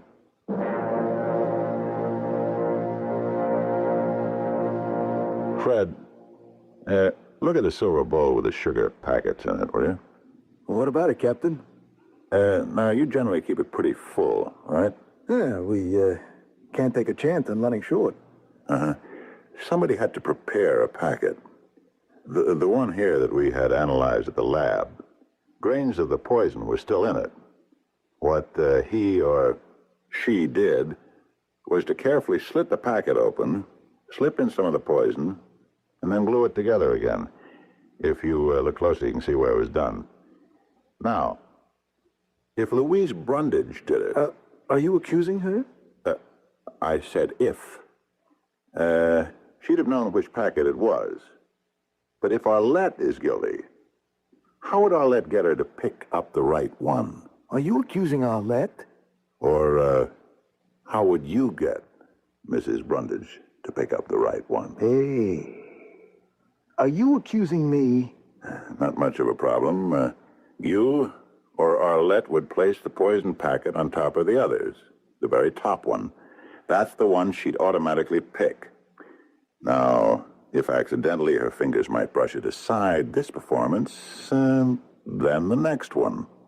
Sooner or later, it would happen. Now look, you just accused me. You're the stage manager. And you also had access to the bowl. What, you're gonna go that route? There's the carpenter, the electrician, the stagehands, all kinds of people move around backstage. I'm talking about people who had motive. Well, I didn't have a motive. You didn't owe him $10,000 plus interest? Well, sure, but that's no motive. It could be if you don't have the money to pay him back. I was... All right. I was having some problems. Mm-hmm. I bought a copy of this show business paper. There's an article in it. It says you dropped a bundle of money on a little project for Broadway. Well, that isn't true. You're saying the article is false? It's an exaggeration. It wasn't a bundle. But it was money. Well, sure, it was money. And did Emmett Brundage read this? He heard about it. And was he angry? Yeah, you could say he was. I would assume his point was, if you could raise money for a project, you could have raised money to pay him back. That's right. Did he get tough about it? He was going to get tough. How tough?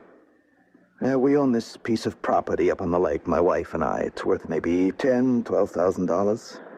But it's the one thing my wife would never part with. She's got this dream of building a cottage there when I retire. Mm-hmm. And he could make you sell it. Yeah, he could. I'd put it up as collateral. And you just couldn't face your wife with that kind of news?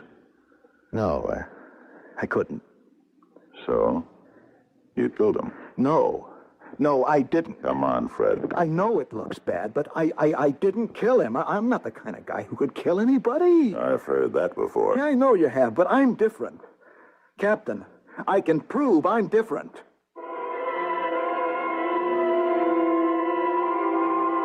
And we're going to give Fred every chance to do that in Act 3. You must admit, we have a fair share of suspects, and each of them has adequate motivation. Is it the wife, the girlfriend, or the stage manager? One of the above? None of the above? Or perhaps all of the above? We shall compare notes shortly in Act 3.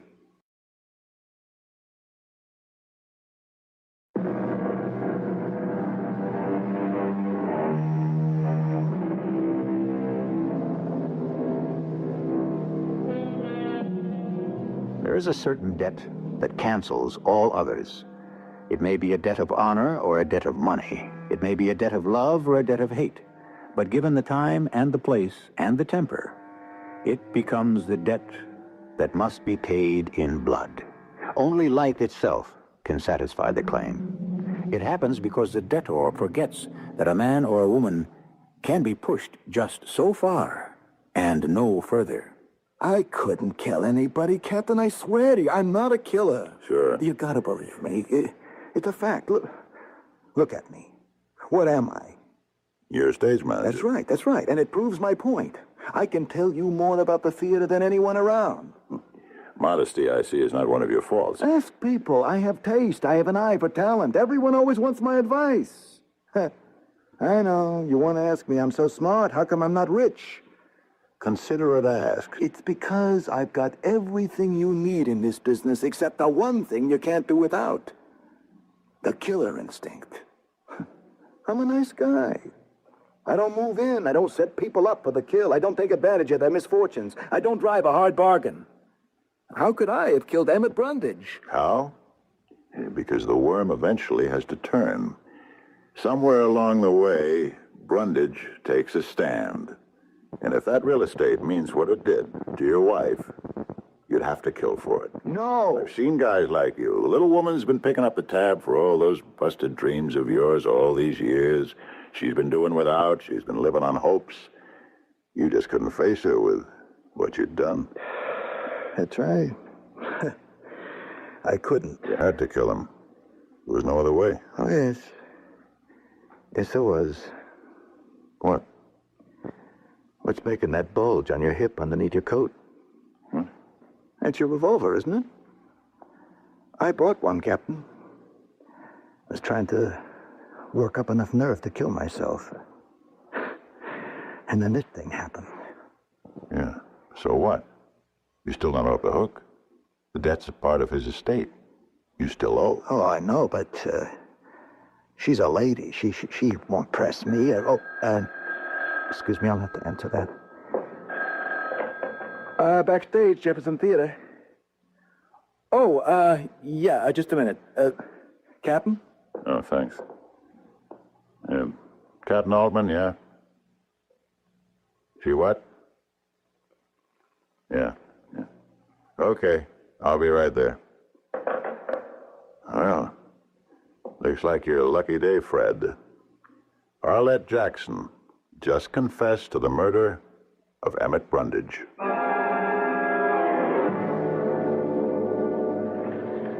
The sergeant tells me you want to make a statement, Miss Jackson. Yes, I do, Captain.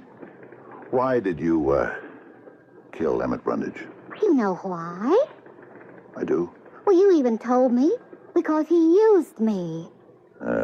How did you kill him? You know how. With the poison sugar packet in the bowl. But you're not the one who had to pick it up and open it and pour it into his tea. That's right. So how could you make sure Mrs. Brundage picked up the right one? Any of them could have been the right one. Just how is that? I got hold of enough of that stuff to make up about half a dozen packets. Just before the show began, I emptied the bowl of the real sugar packets and put the poison ones in. So, whichever she picked. I see. After the show, I was able to sneak the poison ones out and put the other ones back. But weren't you afraid you might be arrested later? No. I thought she'd be blamed. We know. The jealous wife angle. Just why do you want to confess? Why? Because I'm guilty, that's why. I thought I could get away with it. But I've got a conscience. It would bother me too much. All right, Miss Jackson. Ernie, get a typist in here, will you?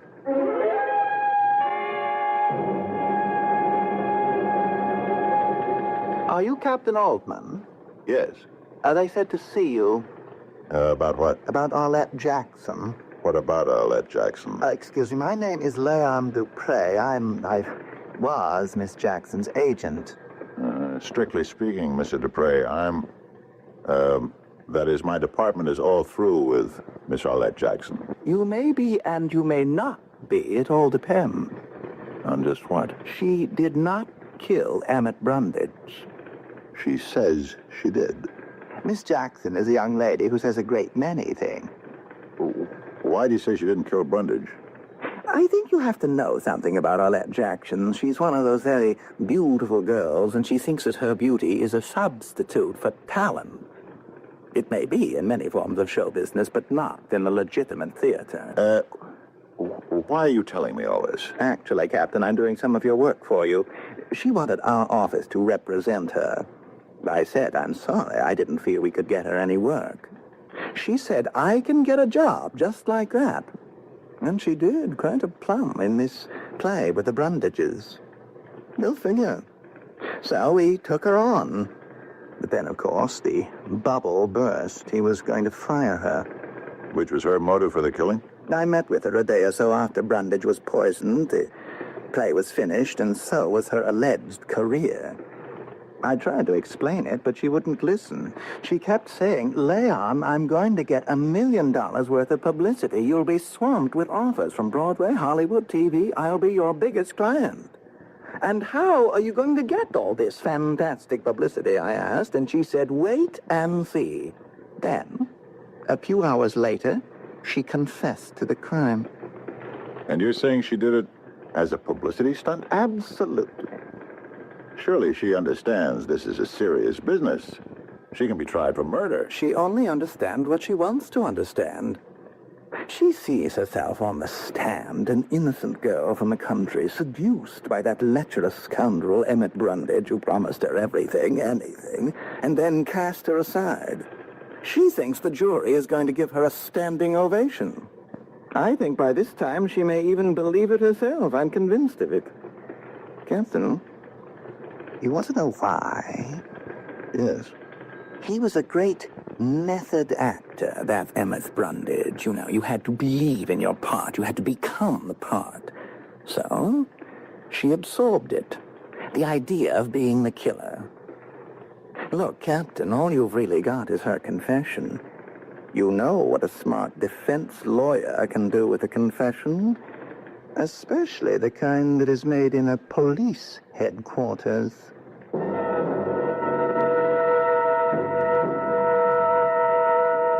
And so, Rex, if you think I'll put up with your insufferable patronizing, just for the hope, the remote possibility that you'll favor me with a smile, an occasional kiss, permit me to tell you in no uncertain terms that the answer is yes. Yes, my darling. Yes. Thank you, Louise, darling. That was marvelous, as usual. And thank you so much for coming. It's like old times. Very old times, Roger. We'll be in touch. Oh, hello. They'd said I'd find you at this theater, auditioning. We better move back to the stage door. Oh, I haven't had to do this in 30 years. How about a cup of coffee? I noticed a place next door here. Well, thank you. I can use one.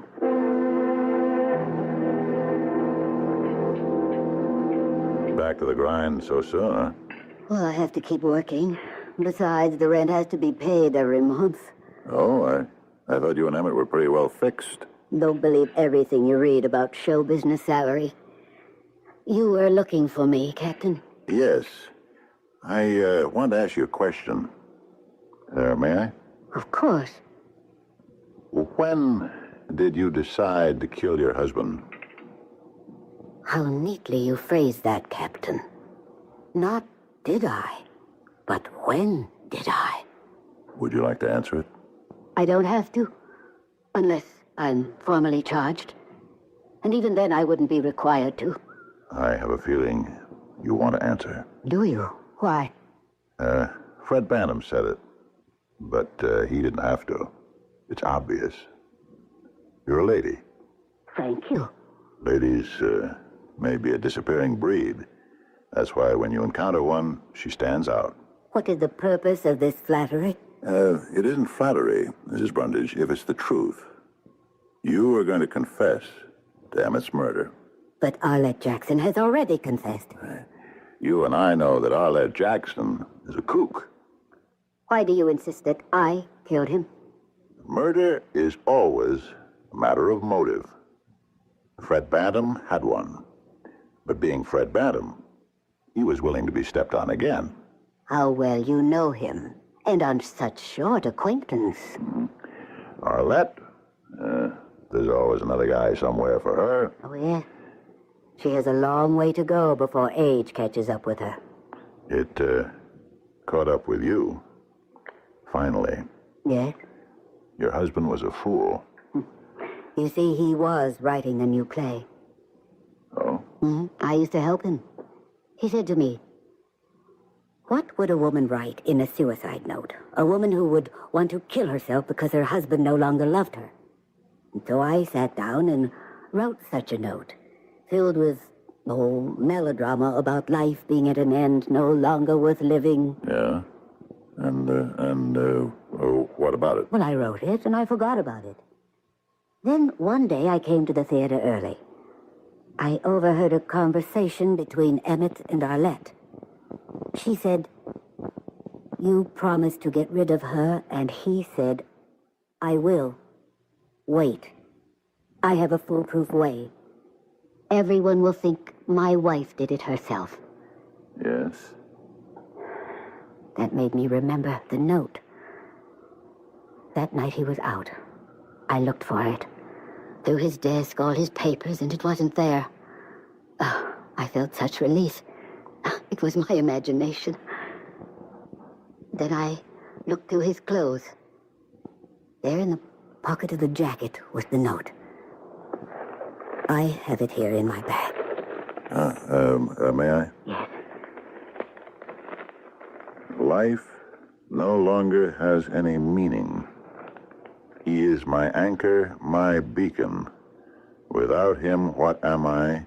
He is seeking his youth, an illusion, but I must pay for it. And therefore... Don't bother, please. It was written for me. I could do something with it. It sounds terrible when you read it. And on the strength of this, you poisoned him? No. On the strength of a letter I found in his desk from a friend of ours, who was a chemist, and told him what poisons could act quickly. For playwriting purposes, you understand. And then I found some packets of sugar in his desk drawer. Why would they be there, I asked myself. Were they filled with poison? Yes. How did you find out? There was only one way. I brought one to the theater with me and emptied it into his tea for our final scene.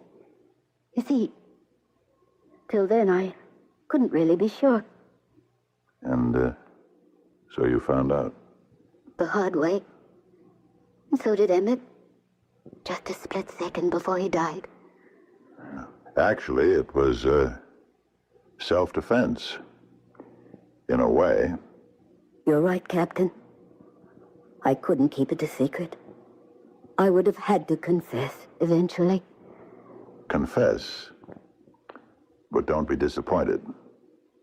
Why would I be disappointed? If nobody believes you. You're such a lady. How could you do it? Perhaps you're only trying to protect poor little Arlette. Or vulnerable Fred Bantam. But I have this note as evidence. Yeah. And who is to say you didn't type it this morning? But you believe me? Mrs. Brundage, I'm only a cop. Do you mean, in the end, no one will pay for Emmett's murder? But that's impossible. Why do you say that? It happens all the time.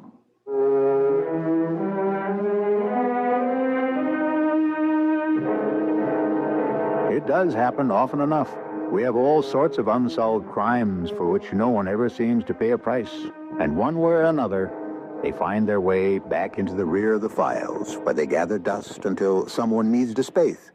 Then they are put somewhere else, where eventually they are lost or destroyed, and life goes on. I shall return shortly.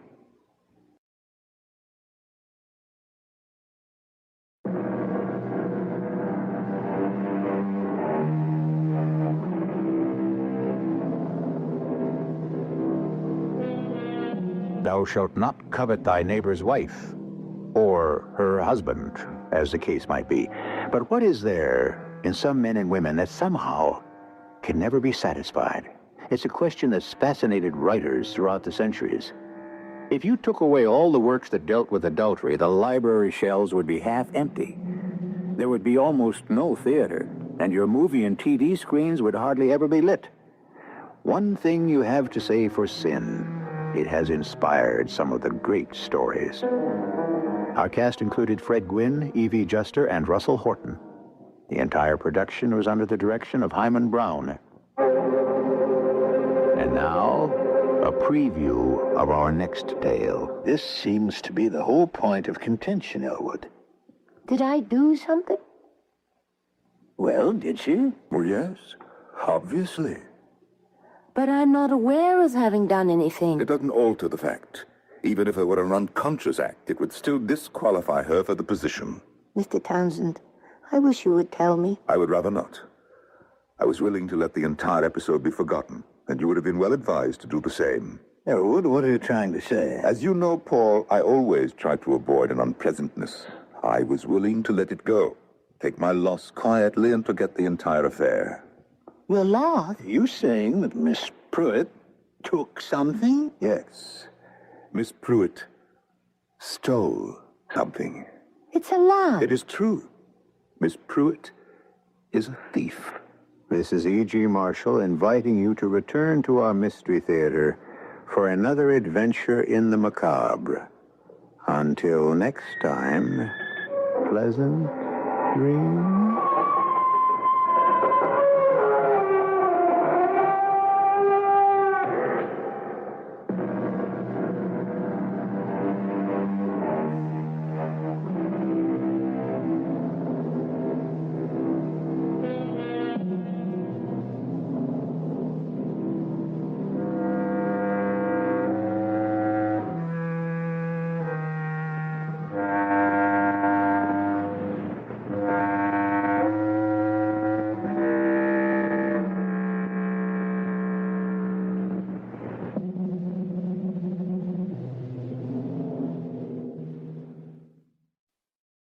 The CBS Radio Mystery Theater presents...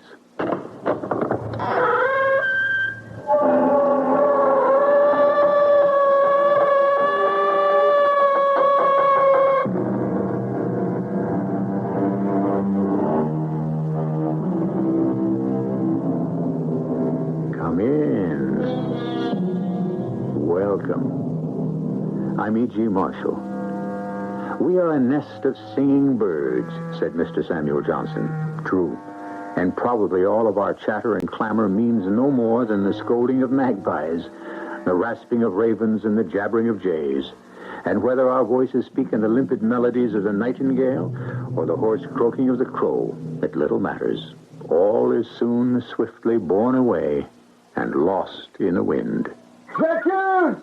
I accuse you, Aeneas Carlyle, of murder! Don't start the car, Rodriguez. I want to listen to this agitator. You, Mr. Carlyle, are a murderer! And you, my friend, belong in an asylum. I warn you, Mr. Carlyle. Change your ways, or what? Or tomorrow morning may find you in another world.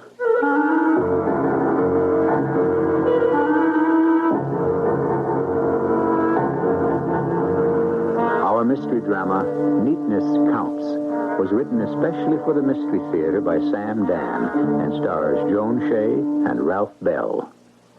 It is sponsored in part by Buick Motor Division and Contact, the 12-hour cold capsule. I'll be back shortly with Act One.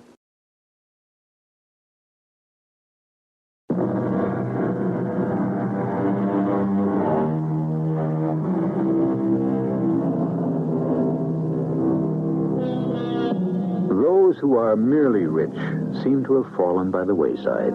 Today, only the fabulously rich can maintain magnificent mansions, staffed, it would appear, by an unlimited number of domestics.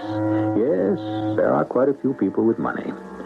But how many live as if this were still the Gilded Age, when the men who gouged and hacked out their fortunes really enjoyed their wealth and considered themselves an elite and didn't feel ashamed of their riches? One such we're about to meet, and his name is Aeneas Carlyle. And what an unreconstructed old sinner he is. You wish to see me this morning, sir? Yes, Mrs. Paulson. What is that confounded noise outside? Oh, that, sir. I didn't wish to disturb you. Well, woman, what is it? My name is not woman. I know what your name is. What's that noise? Well, it seems someone is picketing the house. Picketing? Picketing? About what?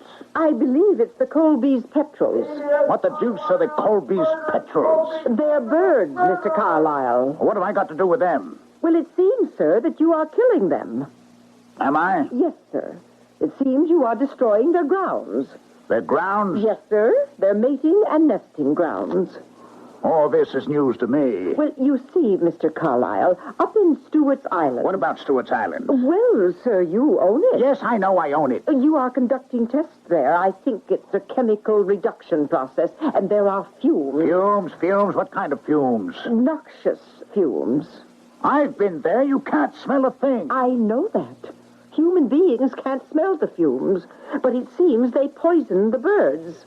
The birds? The Colby's petrels. Biologically, somehow, the fumes and the accompanying vapor, which settles down on the habitat, I believe they call it. Get to the point. Well, somehow it causes sterility. That is, among the Colby's petrels. And that's why that idiot out there is all excited? I believe so. Open that window. Yes, sir. Aeneas Carlyle's accused. I accuse you of murder. Murder of one of the Lord's innocent creatures. Cruel and dishonest murder of destroyer. That will be enough. Close that window. Yes, Mr. Carlyle. Mr. Carlyle, the Colby's petrel is an endangered species. Meaning what? Meaning nothing. Now, what did I want to see you about? Oh, yes. I don't like the flower beds around the sides of the house. Sir, it's difficult to what? To maintain flowers in the city. It is? Yes, sir. What with the soot and the grime, the dust-laden atmosphere. Those flowers have no life, no color. They're a sorry excuse for blossoms. I want you to fire Judson. Fire Judson? He's the gardener. It's his fault. But he's an old man, sir. Which probably accounts for it. He's no longer fit to do a day's work. But, sir, Judson grew old in your service. He's been paid for it. He's only been getting... He's been getting what he's worth. Had he been able to earn more elsewhere, he'd have gone there. You're letting him go, sir? Well, does that mean you intend to pension him off? Why on earth should I do that? Well, he's worked here for almost 50 years, starting in your father's time. Was an agreement ever made that he would receive a pension? No, but it was understood. Understood by whom? Well, the man has very little money. He should have developed the habit of thrift. In his family, sir, there have been some very long and expensive illness. He sent 3 children through college. Let him go live with one of them. Well, I'm sure he's too proud. Why are we having this discussion, Mrs. Paulson? Because you just asked me to fire Judson. Yes, and on that subject, why has it become necessary for me to ask? Why? Yes, why? You're housekeeper here. You're in charge of all the help. When you see that someone's work is no longer up to snuff, it's your duty to terminate his or her employment, is it not? Well? And therefore, had you been performing your own job satisfactorily, you would have fired Judson long ago. Are you saying You're dissatisfied with my work? Let me tell you something, woman. I'm never satisfied. Don't call me woman. Damn it, I'll thank you not to interrupt. And I'll thank you, sir, not to use profanity in my presence. I'll talk any way I please, and if you don't like it, you can quit. Very well. I quit. It is proper to give 2 weeks' notice. This is the 10th day of the month. I shall leave your employ on the 24th.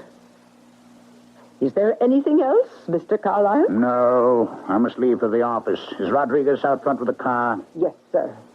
That'll be all.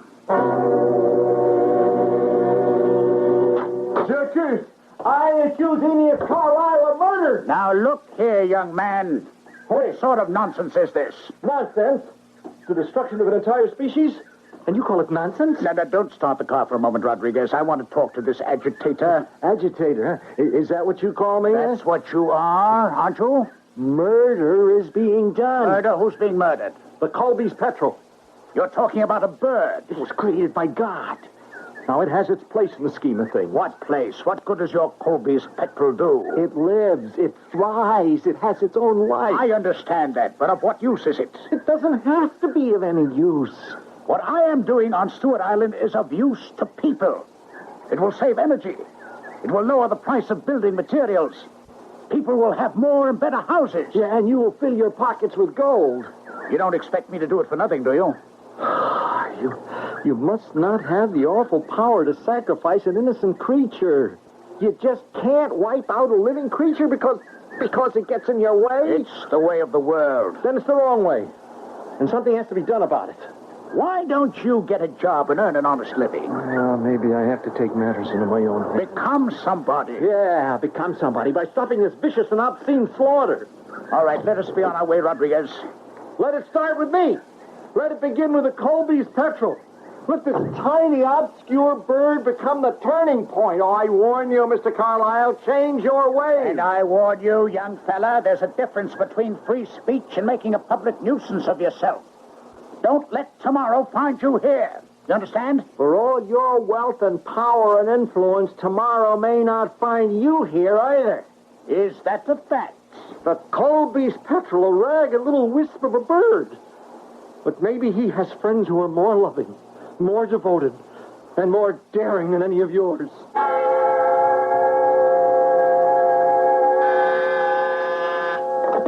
Yes? No, it's Mr. Bowers. Mr. John Jacob Bowers, eh? He doesn't need an appointment. Send him in. Well, the early bird gets the worm. Where were you, Mr. John Jacob Bowers, the day the teacher taught that in school? Playing hooky? A pity. Well, J.J., come in. Have a chair. Hello, Aeneas. Cigar? You know I don't smoke. That's right, you don't. A drink? I don't drink either. You have absolutely no vices. What do you do with all your time, anyhow? I try to enjoy life, Aeneas. Why do you have to try? I do it without any effort whatsoever. Ah, you don't enjoy life at all. Is that a fact? Yes, you have no appreciation of art, literature, music. I enjoy making money. That's the difference between us. Well, I'll tell you another difference between us. I'm not in your office with my hat in my hand. I haven't come here to beg. What have you come here for? To see if we could have a reasonable discussion. Have you ever found me unreasonable? You drive a hard bargain. It takes two to make a bargain. If one party doesn't like it, why doesn't he go elsewhere? Aeneas, your options fall due on the 30th. Yes, I have that noted on my calendar. Bowers to deliver 10,000 shares of Amalgamated at 40. I know. So what is the problem? You know full well what the problem is. Amalgamated selling at 90.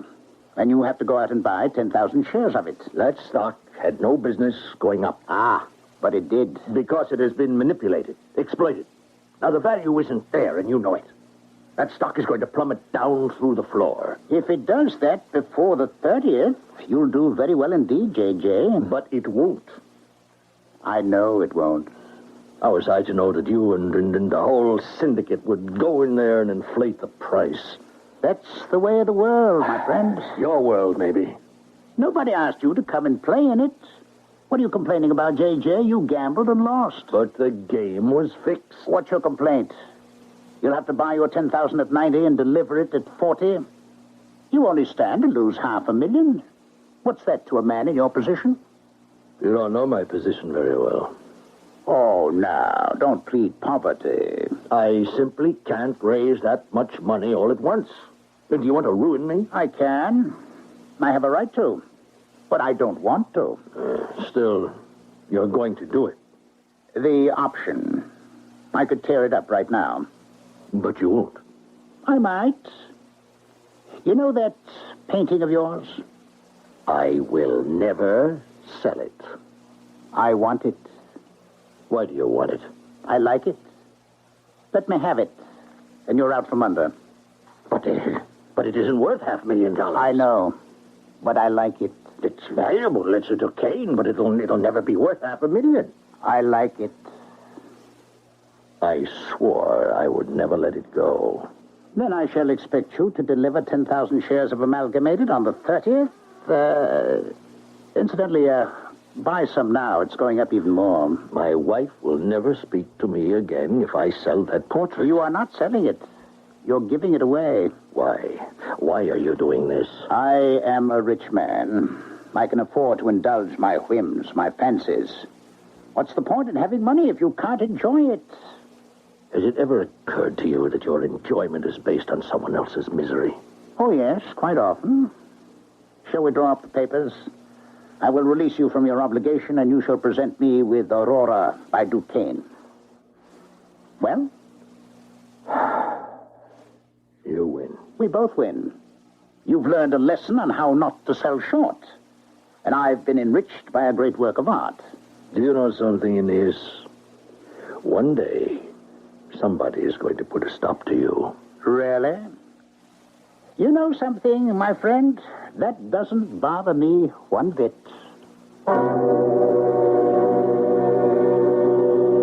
And it doesn't, because he gets so many threats. Here, just in one morning alone, he has callously tossed a faithful old retainer into the street. He has provoked an extremely valuable housekeeper into quitting her job. He has infuriated a highly idealistic young man and tightened the screws on a business associate. You must admit he has ruffled a great many feathers. The question is, will any of these chickens come home to roost? I'll continue shortly with Act 2.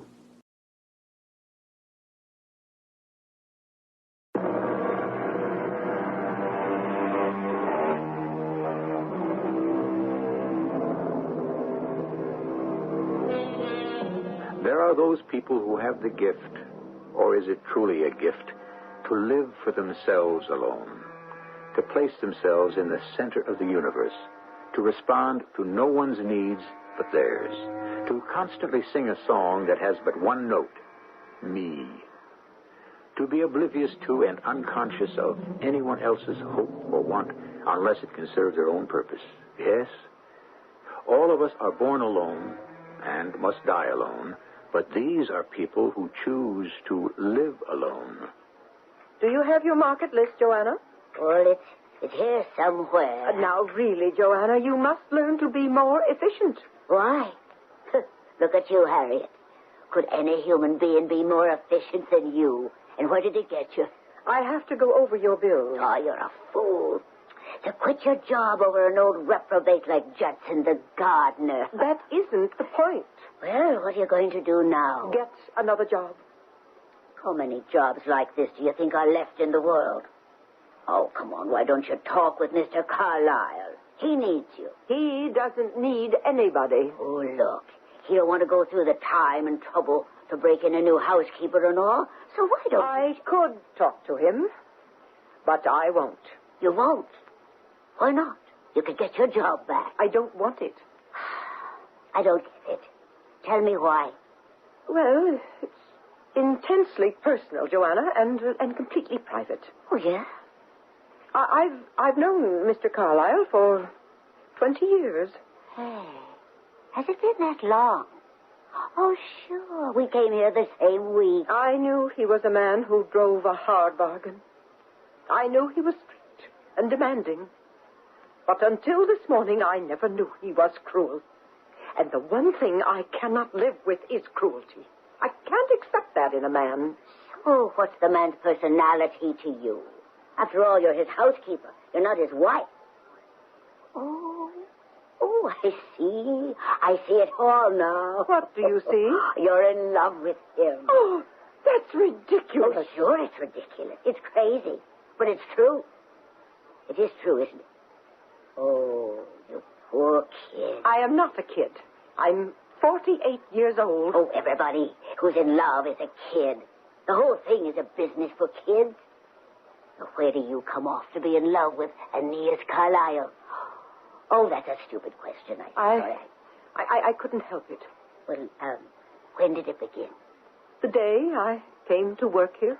Oh, wow. You sure kept it to yourself. I had no business falling in love with him. Yeah. Why would he even want to look at me that way? Oh, but you know, Joanna, I had a dream. I still have it. I do everything so well. I take care of his house so expertly. I guess that's the word. Well, it sure is, because you sure do. And in my dream, listen to how foolish a woman can be. I suddenly, one day when we're talking about anything, some routine housekeeping matter, do you follow me? I might even be ahead of you. For instance, I might be saying, Mr. Carlyle, we will have to spend $160 for a new vacuum cleaner. Oh, get to the good part, will you? And suddenly he'll look at me and he'll say, yes, Harriet. For the first time, he'll say, Harriet, I love you. It will suddenly have occurred to him. Oh, some dream. Oh, my. Well, crazier dreams have come true. Can you imagine him falling in love with me? Oh, sure. It makes sense. Oh. Well, you're the kind of woman he wants. Oh, these society belles, they never had any attraction for him. How do you know? Well, they've been after him all his life. Did he ever go for any? No. You're the kind of girl he wants. Well, I don't want him now. You don't? No. Not when I realize he has this streak of cruelty. Well, I heard that fight you had with him. Do you know why you yelled at each other like that? What are you trying to say? Well, it was the way you make love. Oh, you're crazy. Well, you're always having those arguments. He calls you woman. Why? Because he's arrogant, insensitive. No. Because it gets a rise out of you. You're both so frustrated. You don't know what you're talking about. Oh, he just can't admit he's in love with you. And you don't have the courage to tell him you're in love with him. This morning it just got out of control, that's all. Now, look, Harry, look, tonight you talk to him. Let him talk to me. He can't. Oh, yes, he's a man without fear when it comes to ruling the world, maybe. But so many guys like him, they're just so scared of women. I can't believe that. Well, you believe it. Now, you talk to him tonight. You'll see I'm right. Oh, he'll be so happy. He'll just take you in his arms. No. It's crazy. Crazy. Marcia, do you want Aeneas Carlyle to destroy me? It is just a painting. Is it, J.J.? Is it just a painting? Yes, it's colors on canvas, and that's all. Oh? He's giving me a way out. Who told you to gamble in the market? Nobody. I was wrong. But that doesn't solve our problem. Your problem, J.J.? If I have to liquidate now, I'll lose a fortune. I will not give up the painting. Please, Marcia. Is it possible you don't understand? I understand more than you think. Aeneas Carlyle hates you. Hates you for the same reason his father hated your father. Because your family always looked down on his as vulgar, common, new rich.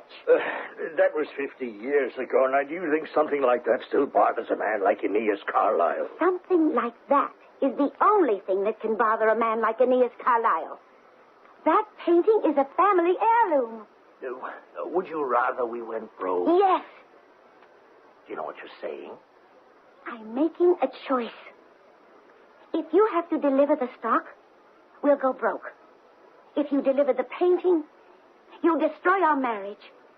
I say give him the stock. Marcia, darling. You can't call me Marcia, darling, if you give away the painting. You are being unreasonable. That is how you will destroy our marriage. We will no longer see the world the same way, appreciate the same things, agree on what's important. Marcia, I don't know what there is to discuss.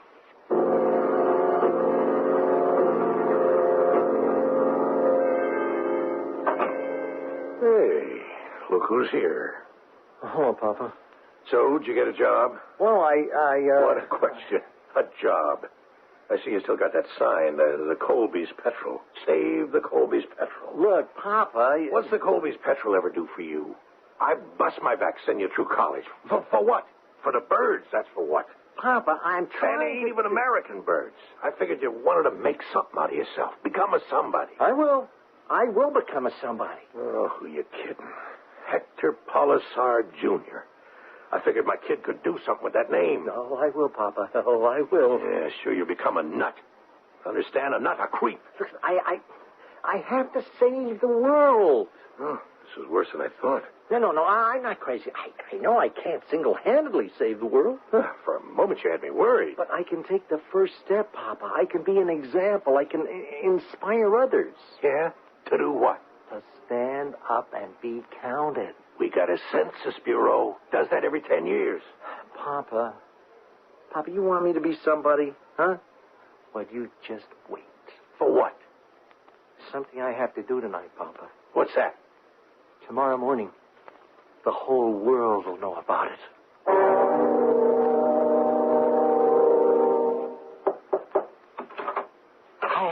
Harriet, can I come in? Is something wrong, Joanna? Well, I just brought Mr. Carlyle a cup of tea. At this hour? He rang the kitchen. Dottie had already gone to bed, so I went myself.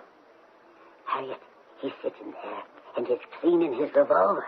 Do you know why? Well, maybe it's dirty. Oh, this is no time for jokes. Look, a man gets into his 50s. He's never married. You can never tell what can set him off. Now, Harriet, you listen. You go to him. Now, let me alone. Listen. No. If I go to see that man, it will be the same as giving up every bit of my pride. Oh, what good is pride? What good is it? I don't know. But it's the only thing I have left in the world. It's the only thing I can call my own. I can't lose it. I can't. All right. But you say you love him. Well, maybe that's an illusion. Well, why don't you find out? Go to him. Please, Joanna, let me alone. I will. But you think about it. Sometimes you have to seize the moment. Otherwise, it'll be gone. Forever.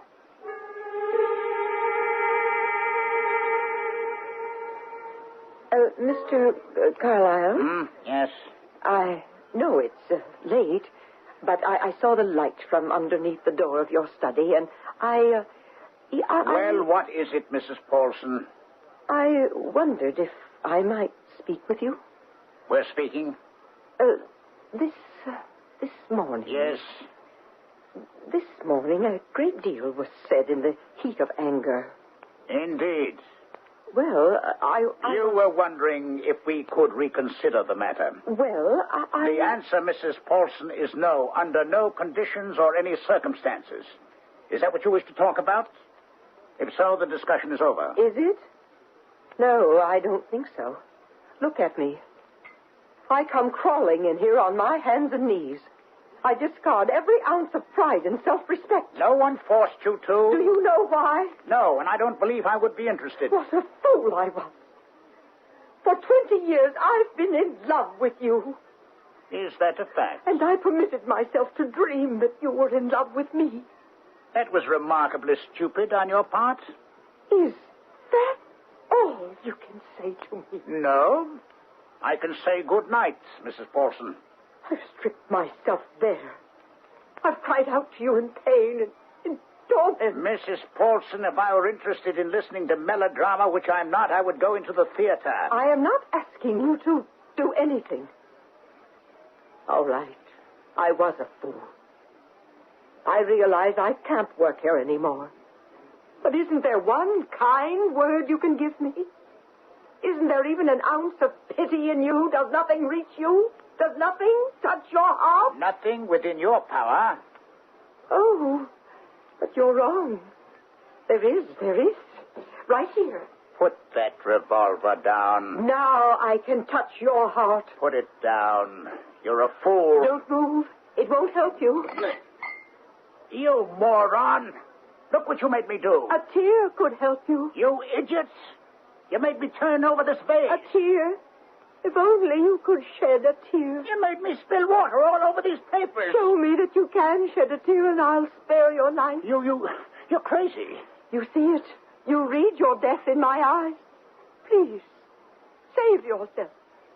Shed a tear. A single tear. You can't.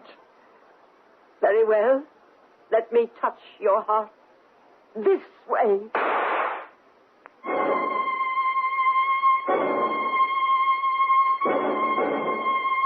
He who shows a woman scorn may wish he never had been born. And who will argue with the poet on that one? A sympathetic character Mr. Aeneas Carlyle may not have been. Lovable, he certainly never was. But did he really deserve the end fate had ordained for him? Well, this is a judgment that I leave for others to make. All I can do is return here shortly with Act 3, at which time justice either will or will not triumph.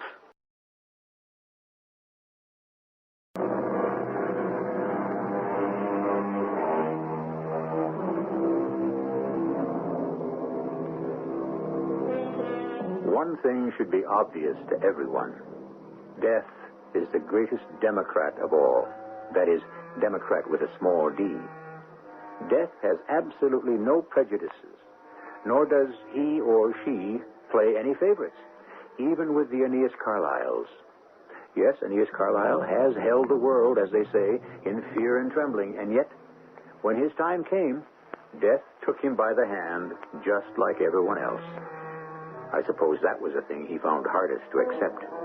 However, since he is gone, we are no longer concerned with him. We must now consider the living. Harriet, wake up. Huh? Harriet, wake up. Wake up. It's Mr. Carlyle. He's dead. He's dead? I was going downstairs. Just stop breakfast. I passed by the study. The door was open. I could see him. His head was on the desk. And he was dead. Oh. He was wearing his smoking jacket. And right over his heart, there was this big red stain. Oh, it was blood, Harriet. What are we going to do? Do? Why, there's only one thing we can do. Call the police. I'm Lieutenant Rienzo, homicide. Yes, Lieutenant. You're the housekeeper, Mrs. Paulson? That is correct. I'll need your help. Now, who found the body? I did. Who are you? Joanna Stiles. I'm the cook. All right. Tell me about it. Well, it was 6 a.m. I was walking past the study on my way to the kitchen, and I saw him laying there. Did you touch anything? Oh, no, sir. You sure? Oh, absolutely sure. I know better than that. Did you see or hear anything during the night? Oh, no, sir. Did you, Mrs. Paulson? No, sir. Do either of you know anyone who might have had a motive for killing him? Oh, no, sir. How about you, Mrs. Paulson? No, sir. A shot was fired in this room, and nobody in the rest of the house heard it, huh? Well, Lieutenant, you see the carpet here is quite thick, and the walls are heavy. The room is practically soundproof. That's how Mr. Carlyle wanted it, for his privacy. So, neither of you knows anyone who might have had a motive for killing him? Oh, no, sir. How about you, Mrs. Paulson? Well, I'm sure a man in Mr. Carlyle's position must have made enemies. But those would all be in the outside world. Nobody here in this inside world, huh? No, not that I know of. Jerry, round up the rest of the servants.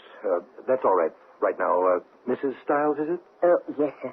Mrs. Paulson, would you stick around for a minute? I want to ask you a question. Yes, sir. We haven't had a chance to put it through ballistics yet, but this gun that was lying on the desk, this is the baby that did it, this little .25 caliber. Do you understand? Yes, sir.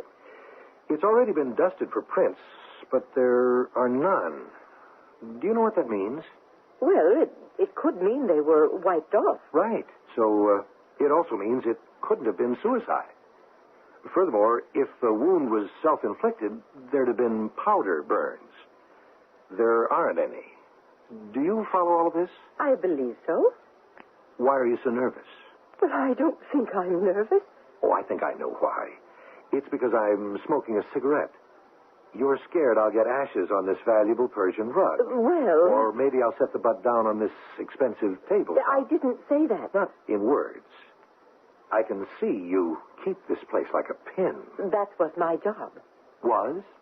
Well, now that Mr. Carlyle is dead... Yeah, well, you really kept the place neat. I want to ask you a question. That is, if I may. Well, certainly. Is there a leak in the ceiling? Oh? Well, no, not that I know of. I thought so. Doesn't look like there's any dripping from up there, but tell you what my problem is. Everything on this desk is nice and neat. He's got some papers lying there, and those papers are wet. Wet? Yeah, they're wet. So what I want to know is, how did those papers get wet? You can see they're wet, can't you? Well, yes. Now, how did that happen? I'm sure I don't know. And his sleeve. You could see the stain on his sleeve, his left sleeve, around the elbow. That was wet, too. Yes? Do you have any idea how that sleeve could have gotten wet? I'm afraid not. Oh, excuse me. Yeah, Jack, bring him right in. Listen, I didn't do it. You didn't, huh? No, sir, I am innocent. You weren't picketing the house? Well, yes, I was, but I... You didn't have a pretty good argument with him yesterday morning? Yes, I did. You didn't threaten to kill him? No, I didn't. You did not say to him, tomorrow morning you may not be here. I may have said that. Witnesses heard you say that. But it doesn't mean I intended to kill him. What does it mean? It means, well, maybe a higher power would intervene to save the Colby's petrol. Were you here last night? Well, what's the answer? Well, yeah. Now, outside the window over there are some footprints, shoe prints. Would they happen to be yours? Yes. But what? I didn't kill him. Then why did you come here? I wanted to kill him. Yes? I was determined to kill him. And? I sneaked over the wall and I came around to the rear of the house looking for an open window. I saw a light and I peeked in, and there he was. He was sitting at his desk. Suddenly I said to myself, what am I doing here? Kill him? How? With what? I don't know anything about killing. Isn't that what I hold against him? That he's the killer? I walked away. I just walked away and I went home. Yeah. Jack, take him downtown and book him as a material witness. But I didn't kill him. Stick to that story, kid, and we'll see how it comes out. Lieutenant Rienzo? Yeah? Is that so? Well, sure. Bring him down here. I tell you, Mrs. Paulson, it never rains, but it pours. We got ourselves another prime suspect. Mr. Bowers, isn't it true that you owed Mr. Carlyle a large sum of money? Technically, no. Well, I'll put it this way. Wouldn't you have to raise a large sum of money to satisfy an obligation to Mr. Carlyle? Oh, you're talking about amalgamated. Well, You'd have to sell him 10,000 shares at 40. Well, yes. And the stock opened this morning at 90. Yeah, but this is only the 11th. You don't have to make delivery till the 30th. So the stock could fall in that time. 50 points in 19 days? Is that likely?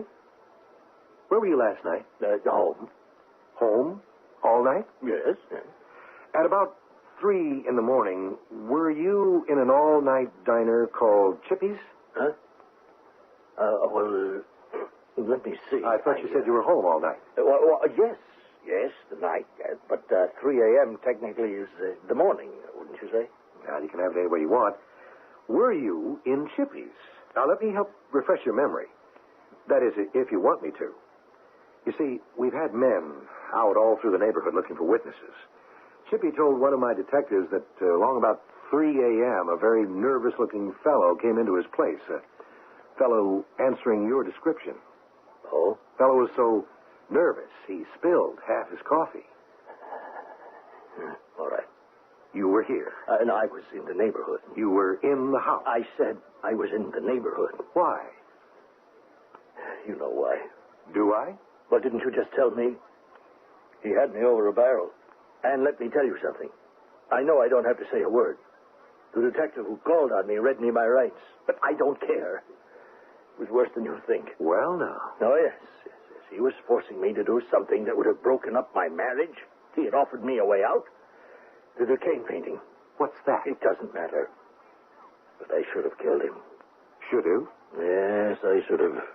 And I was going to. I even got a gun. My wife was asleep. I sneaked out of the house. I came down here. I was shaking all over at the thought of what I had to do. I needed a drink. But all the bars were closed, so I went into that diner for a cup of coffee. And? It didn't help. It kept getting worse. It's probably why the fellow behind the counter noticed me. I was shaking so badly. He said, "Got a problem, Mac?" Well, what could I tell him? That I was frightened out of my wits? That I couldn't do it? That I just couldn't commit murder? So I went back home. Yeah, well, we'll have to take you downtown. Oh, I understand. I'm sorry. No, don't be, please. I didn't kill him, but I wanted to. I should have. And so, I really don't care. Eddie? Goodbye, Lieutenant. He'll care after a while. I've seen it. It wears off. You know something, Mrs. Paulson? What I've got here is what the man called an embarrassment of riches. You know what I mean? I'm not sure. Well, in the average case, it's all you can do to get one suspect lined up. I've got two, wouldn't you say? Well, yes. Either one of them could have done it. Which one do you think is guilty? And I couldn't say. Each has the motive, the opportunity. We got both of them at the scene of the crime at just about the time of the murder. I think they'll go for the kid. Mr. Pulsar? Yeah, it's not right. It isn't fair, but, well, that's how it goes. You know what I'm talking about? No. He's a scruffy, wild-eyed kid. He's got long hair. Oh, so many nice young men have long hair these days. Yeah, but on him, it don't look so good. Well, a smart lawyer will build up the kid's instability, maybe prove insanity. Well, one way or another, the kid won't get hit too badly. But it is a shame. He shouldn't get hit at all. You know why? No. Because the kid didn't do it. Oh? Are you saying Mr. Bowers killed Mr. Carlyle? Bowers? Well, Bowers was angry enough. But you see, it must have occurred to him he really had nothing to gain.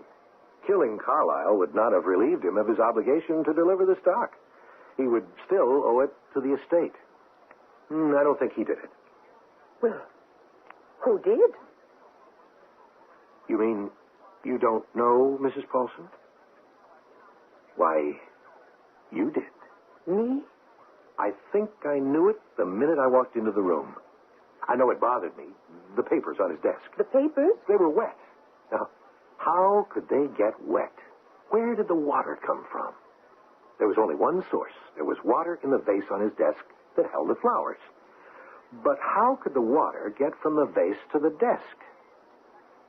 You know how, don't you? I don't know what you're talking about. You came in here. You picked up the gun. He stood up to try to defend himself. He must have knocked over the vase. Am I right? Well, you shot him. And then, because you're an expert housekeeper, the habits of a lifetime took over. You probably weren't even aware of it. But you had to tidy things up. You knew you had to wipe the fingerprints off the gun, but I'm sure you didn't realize that you picked up the vase and set it straight. Am I right? Well, Mrs. Paulson? You can't prove it. Of course I can't prove it. But you're an honest woman. You know you can't let one or the other of them pay for a murder that belongs to you. You know that, don't you? Mrs. Paulson, you know you won't be able to live with it. Sooner or later, you'll tell me what happened. Tell me now. Oh. All right, Lieutenant. I'll tell you. And she told him. You know exactly what she told him because you were there when it happened. And you heard every word of it. When she told it to the jury, they almost burst into tears. And the judge gave her the lightest sentence within his power. Maybe justice was done. After all, you can't fool around with love. I'll be back shortly.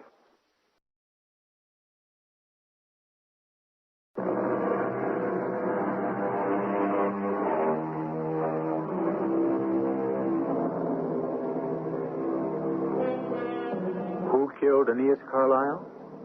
Hector Polisard wanted to. John Jacob Bowers would have liked to. Harriet Paulson actually picked up a gun and fired the fatal shot. But do you know who triggered the whole business? Joanna Stiles, the cook. You see, Harriet Paulson lived with a fantasy. And it was enough for her. But Joanna urged her to try to make that fantasy come true. Let this be a lesson to all of us. Let sleeping dogs lie. Or never awaken a dreamer. Our cast included Joan Shea, Ralph Bell, Evie Juster, Earl Hammond, and Robert Maxwell. The entire production was under the direction of Hyman Brown. And now, a preview of our next tale. Please, have a look around before we go in, Matthew. Just be a second or two. Say, where on earth do these birds come from? Keep away from me, you crazy creatures. What's the matter, Matthew? They're birds, hundreds of them with beaks like small knives. Birds? Actually dive bombing right at me as if they didn't want me in there. They could put my eyes out. Oh, I don't hear any of them anymore. Gone as suddenly as they came. Oh. What kind of birds, Matthew? Well, they look like those small birds on some of our Mayan artifacts. Must we go in there? Well, I don't see why not. Because the idea of hundreds of birds in a cave this far underground bothers me. I don't understand it. And why would they want to attack you? Well, there's only one way we'll ever find an explanation. Now, are you coming with me, or am I going in there alone? Mrs. E.G. Marshall inviting you to return to our Mystery Theater for another adventure in the macabre. Until next time, pleasant dreams.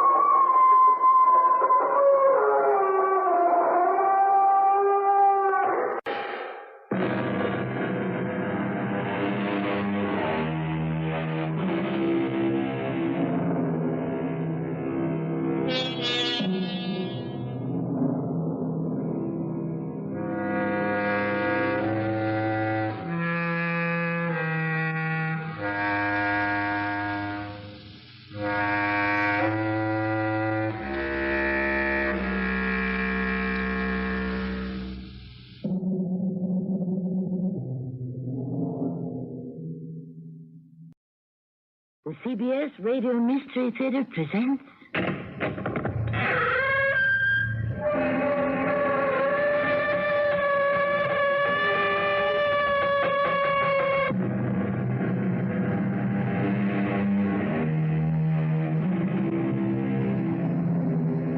Come in. Welcome. I'm Tammy Grimes. I wish there was another way of saying what I'm about to say, but I can't think of it right now. What I want to say is I just love the mysteriousness of the Mystery Theater.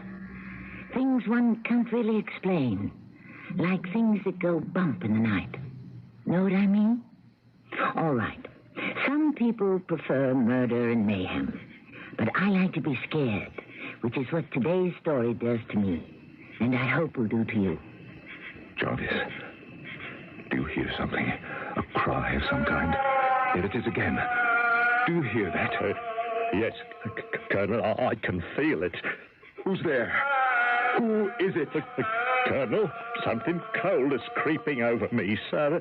It's into my hair, and now it's gone down to my feet, sir. I can't move. I can't move.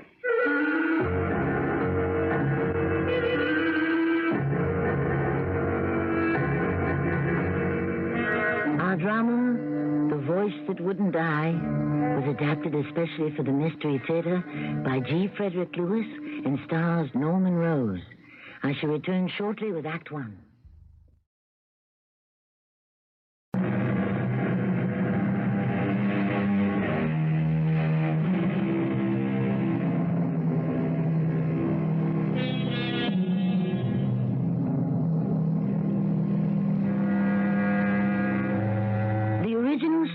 Of today's Mystery Theater adaptation was printed in Blackwood's magazine 101 years ago. I mention this because I don't think the events you're about to hear could happen today. They just couldn't. So try to imagine a big stone house in Scotland standing on neglected parkland, thick with prickly gorse and bracken, abandoned flower beds, and tangled underbrush. At the back, a long brick wall overgrown with creepers, behind which lie the fallen ruins of a wooden house. Got the picture? Now, let's take a look at the people. Dr. Stewart, this old house was the ideal solution for my daughter and myself. When Rowena and I moved in, it was in a sorry state, as well you remember. It's been a long time since anyone lived here at Broadmoor. I've only rented it by the year. I wouldn't buy it, mind you. It needs too much done to it. The roof leaks, the plumbing leaks, doors won't close, windows won't open. But Rowena adores Scotland. More than India. I'm not surprised. Well, we're comfortable. I brought along a houseboy and my Indian cook, and of course Jarvis, who was my batman in the army and has taken care of us, always, and the horses. Don't tell me you brought your horses all the way from India. And why not? And they're taking to Scotland as well as they did to Simla. I've never heard of such a thing. After my wife died, I realized Rowena needed some link with her old life, and since she's been riding from the time she was 6, I felt it was worth the trouble and expense to bring our horses to Scotland. A little more brandy, Doctor. Please. I wish Rowena weren't out. She knows this time of year sudden storms come up, but she insists on riding the moors for hours every day. I don't know how you Scottish stand this weather. Colonel, we've never known anything else. Well, here's your brandy. We had just the opposite weather in Simla. Intense heat. Well over 100 degrees in the shade. Yet Rowena was out every day riding. But now that I have retired from the service, I want her to get a good education. Riding isn't everything, you know. Edinburgh is a stone's throw. She'll get a good education in any of their schools. How old is your daughter? She was just 17 when my wife died. In another 3 months, Rowena will be 18. Oh, will you listen to that? Miss Rowena has arrived at the stables, Colonel.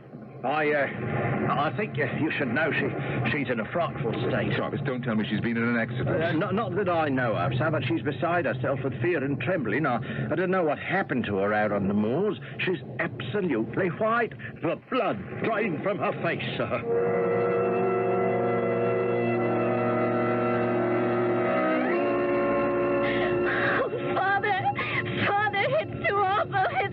Oh, come, child, you're shaking all over. I was riding a hurricane, and it started to rain. And instead of taking the usual path, I cut through the back between the brick wall and those old ruins, the dower house. Doctor, she's fainted. I have some medication in my bag. Can you carry her up to her room? Of course, yes. I'll just fetch my bag and follow you upstairs. The first room on the right. Rowena. Oh, good Lord, same thing has happened to your mother. She heard something one night. Oh, child, wake up, please. Oh, I'm awake, Father. What did Mother hear? Was it just before she died? I didn't realize you could hear me. Now, come along, let's stand up. There we are. No, I want to know, Father. And I want you to go upstairs. You've had enough excitement for one day. We have plenty of time to talk about your mother. You never told me why she died, Father. Rowena, I never really knew. They said it was a disease peculiar to India, but it did seem to begin after she'd had some kind of shock. But she never lived to tell me what it was. Is your daughter better? Oh, I thought you were going to take her upstairs. Oh, I can go up alone. No, there it is again. I can hear it. No, go away, please.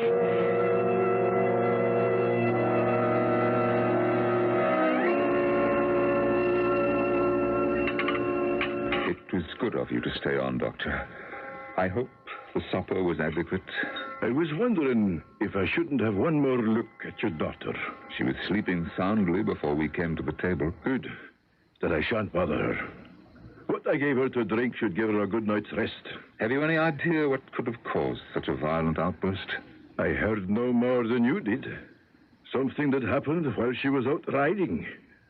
What was it you were telling her about her mother? I haven't told her very much, actually. I suppose I shall have to one day. The very first clue we had that anything was wrong with my wife was one night when she told me she'd heard voices. Immediately, she became quite feverish. We put her to bed. And she died 24 hours later. It was all quite mysterious and quite terrifying. And now, once more, voices appear to our little family. Don't you worry. 'Twill pass just as do our Scottish storms. Right now, the skies are clear, the moon is high, the storm has blown out to sea. I feel certain it's only temporary. Dr. Stewart, something does occur to me, and perhaps you can help. Anything. Do you know of a minister in the area I might talk with? When life throws these mysterious surprises at you, it never hurts to have heaven on your side. The Reverend Moncrief lives quite near me. If he's still awake, I will stop by tonight. He is quite old, but I'll try to persuade him to pay you a visit and perhaps speak to your daughter. He's a most reassuring individual. Thank you.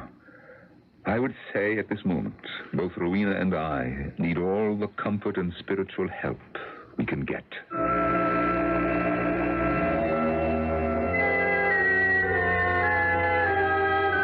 Believe me, Reverend Moncrief, I wouldn't have disturbed you at this hour if I didn't think the situation of Colonel Mortimer and his daughter most strange. Why do you say that, John? I say strange, for want of a better word. There's no doubt in my mind whatsoever the young lady is suffering from an extreme shock to her nervous system. Brought on by these voices you said she heard. Aye. As I returned to the room, I heard her exclaim she was hearing a voice again, and she kept saying, "Go away, go away." Well, do you know exactly where she heard them? She was out riding, I think, somewhere near Broadmoor. They've rented Broadmoor, have they? For a year, I believe. It's in terrible condition, but the Colonel insists they're comfortable. Well, it's been some time since the tragedy. You mean the dower house at the back of their property that burned down? Of course. Coming from India, he probably hasn't yet heard anything about it in the neighborhood. Yeah, it's rather ancient history. Before my time. I dare say. Well, the Colonel is very anxious to meet you. But I think until his daughter is well enough to get up, if you could spare the time and drop in someday soon. Well, I shall consult my calendar and I'll do the best I can. Thank you for stopping by, John.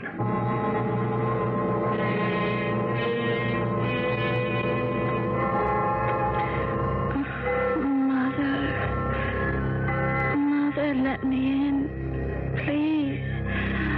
Mother, let me in. Rowena, what is... Oh, Mother, please. Oh, Rowena, child, wake up. You're having a nightmare. What is it? Father, is that you? Of course, it's me. Are you all right? I don't know. You were crying out in your sleep. I could hear you down the hall in my room. I was? Yes. Don't you remember? What was I saying? Something about your mother. How can you remember exactly? Father, I'm asking you to please tell me. It's important. I don't remember exactly. I think it was, let me in. Yes, that was it. I said, Mother, let me in. Yes, that's what it was. Oh, then it's true. It's all true. What is true, child? Oh, it doesn't matter, Father. Rowena, you mustn't keep thinking about your mother. No, I wasn't. I know. Somehow she's still alive in your mind. What they call the unconscious. You must accept the fact that she is dead. I do. I know that. You were dreaming about her, weren't you? No, I wasn't. I don't know what I was dreaming. It's all right if you don't wish to tell me. There's nothing to tell. I mean, nothing I could tell you that I haven't already. Thank you for coming into my room to see if I was all right. I think I'll be able to get back to sleep now. Rowena? Yes? My darling little girl, I do love you so. You're all I've got. Yes, Father. Good night.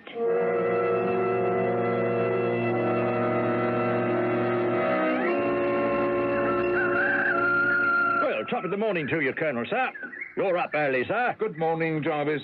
I didn't sleep that well. Well, I'm sorry to hear that, sir. Jarvis, I've come by the stables to have a look at my daughter's horse, Hurricane. I'm glad you have, Colonel, sir. Tell the truth. After yesterday, I don't think he'll be much good for riding. What happened? Lamed? Let me see. This way, Colonel, sir. I've had to move him from his usual stall to the one at the end. You did? Yes, sir. When Mr. Rowena brought him in that storm, remember, sir? He kicked up such a row, I thought he'd start a stable ride, I did. There he is, Hurricane. Look at him. My lord. How are you, Hurricane, old boy? That's a good fellow. Settle down now.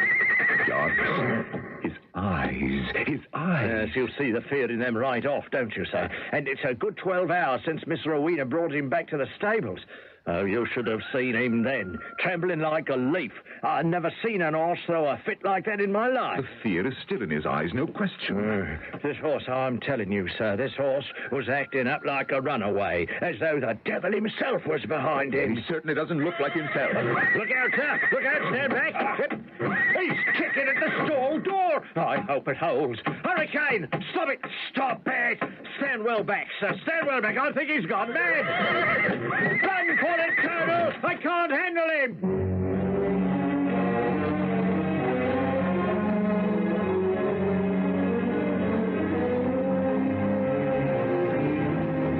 Sometimes it happens.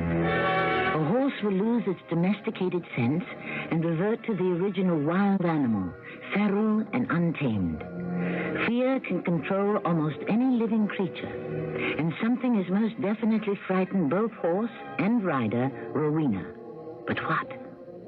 We should learn more when I return shortly with Act 2.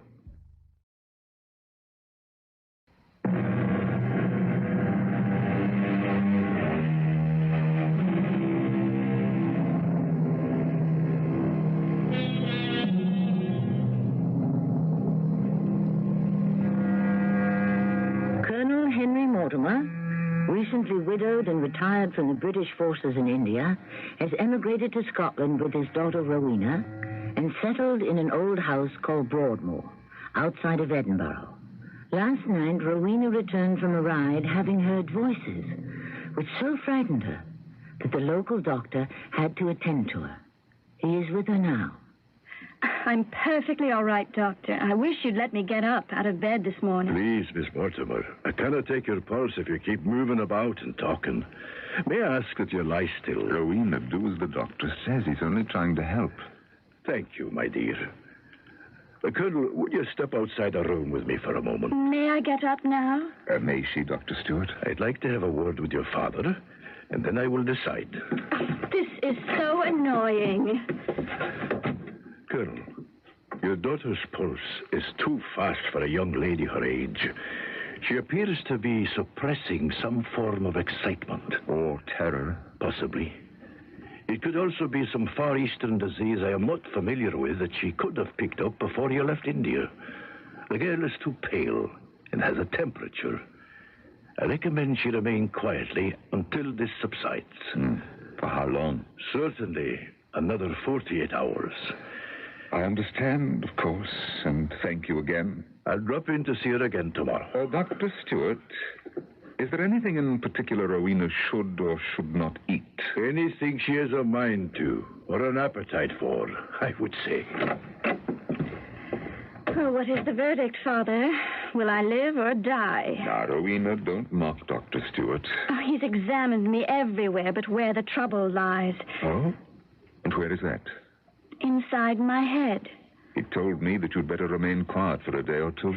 Father, before you and the doctor came in this morning, I heard Hurricane cry out in the stable. I know that horse. I've ridden him at home in Simla and here on the moors. But hearing that cry of his, he's suffering. I know what you're going to say. Yes, Hurricane is still nervy from your ride last night. But Jarvis has him back in his stall now and calmed down. That's not what I was going to say at all. I was going to say, now will you believe me that what scared me to death was some kind of a disembodied voice?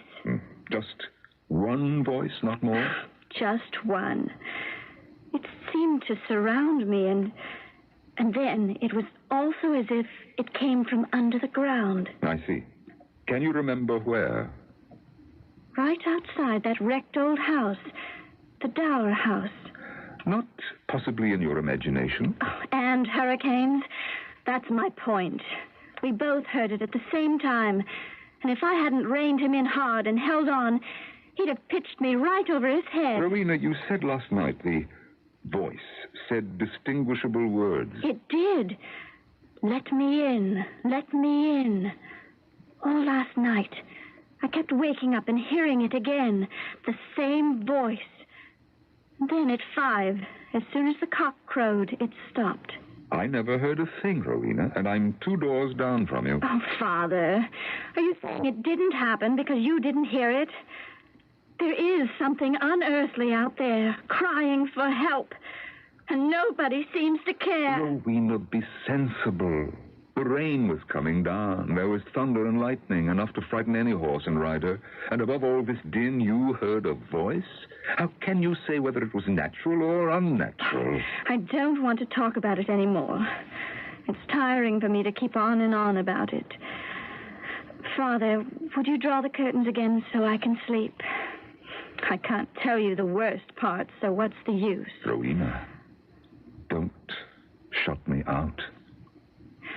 I told you before what the voice said, but you chose not to repeat it. Let me in, let me in. Yes, don't you see what it means? That voice has something to do with Mother, my mother.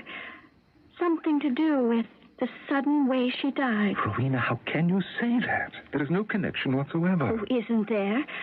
A voice cries out, and I hear it. I keep hearing it all through the night. It was intended for me to hear it, begging Mother to be let in. It's the voice of my own soul, Father. Don't you see? No, child, I do not. Oh, I didn't want my mother to die. My heart didn't. My soul didn't. In the morning you came and told me she had died in the night. Do you remember? Do you, Father? Yes, I do. You wouldn't get up. You remained in bed. And the next day and the next. I wouldn't get up because I wanted to die, too. Just as Mother had during the night. Oh, no. Yes, I did. I wanted to be with Mother. And so, now we have left her, buried there in Simla. But my soul must have remained with her. What I heard yesterday and all night was the voice of my own soul, begging Mother to let me be with her. Oh, my darling child, don't think that. No, I mean it, Father. If it means I have to die, then I will. I heard my own soul begging Mother to take me with her. And that's why, even here, in this room, all last night, I could hear that voice saying, Mother, Mother, let me in. Rowena, let me make this compact with you. Until I have satisfied myself it isn't somebody prowling round out there and even calling out during the night, will you reject the idea that the voice has anything to do with your soul? Oh, how can I? It's so far-fetched, really. I believe you heard a voice. but I am hoping there is a reason for it unconnected with your soul. Now, this evening, Jarvis and I will take lanterns and go out there to try to find a rational explanation. Well, at least you don't think I've made all this up. Well, why would you do that? Something has alarmed you. There is no doubt about that. And I'm certainly going to try and find out what it is.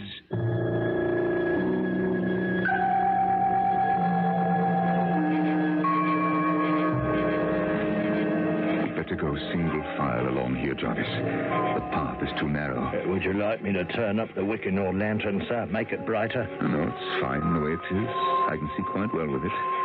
You have a good flame on yours, too. Colonel, sir, which way are we heading?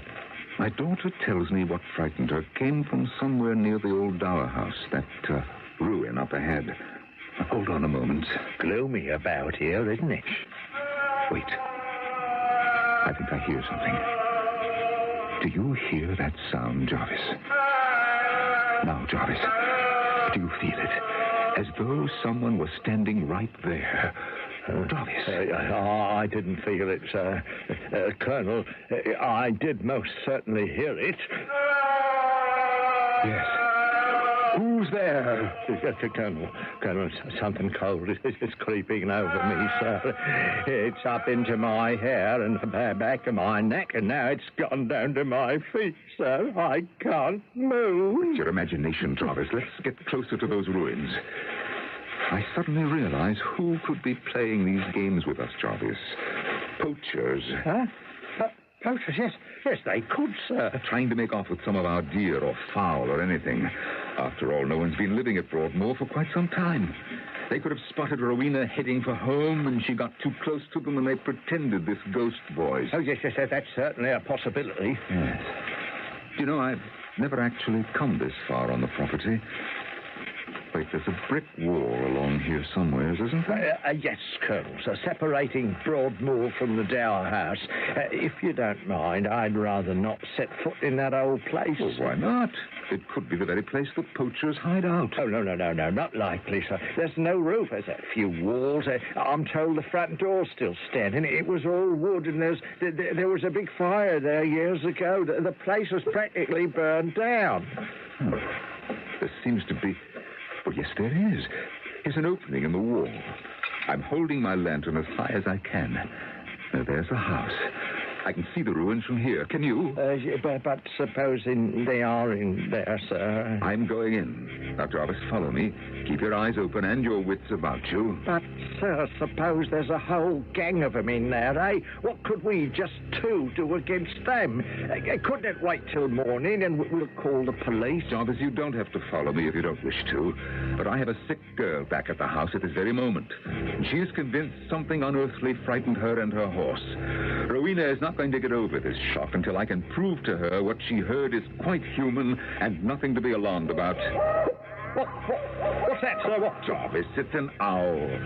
Now, I'm walking in. I'm right behind you, sir. It seems silly, pushing the front door open when one could walk through the wall. Now, hold your lantern higher, Jarvis, as I'm doing. Right. That's better. Well, we're inside the dower house, or what's left of it, and I can't see a living soul. What, there are bats, sir. What? It's up there, hanging upside down from the rafters. Oh, yes, so there are. Well, I'm looking for something that doesn't fly, but walks and talks. Oh, Lord! There is a voice. It's real. Oh, heaven help us. Jarvis, watch what you're doing with that lantern. You've dropped it and it's gone out. I'm sorry, sir. What is it? I don't know any more than you do, Jarvis. Now, will you pick your lantern up? We need all the light here we can have. Now, pick it up and I'll light it from mine. You got it? Yes, Colonel. So, yes, sir. Now, hold it right side up. Bring it closer.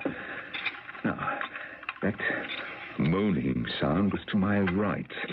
You remain in this spot, and I'll walk over there where I thought it went. Now, let's see. There's a stairs there. Can you see? Here, take your lantern. If it's mortal and goes up those stairs, I shall follow it. Can't we stay together, Colonel, sir, eh? Who are you? Jarvis, You stay right here until I come back. Pull yourself together, will you, man? Let nothing get past you. No, I'm sorry, sir. I can't stay down here alone. Now, I'll come with you. And if you like, we can come back here together. I'll follow you. I'll be right behind you all the way up the stairs. Oh, please, Colonel, don't ask me to remain down here alone. Is that you making that sound, Colonel, sir, that knocking? No. From where I'm standing here at the top of the stairs, I'd say that knocking comes from down where we were. As if someone were knocking at the front door. Oh, no. I'm not going back down there. You hear that, Jarvis? Jarvis! Oh, the fool has fainted on the stairs. In the name of the Lord, who are you? Let me in, Mother. Let me in.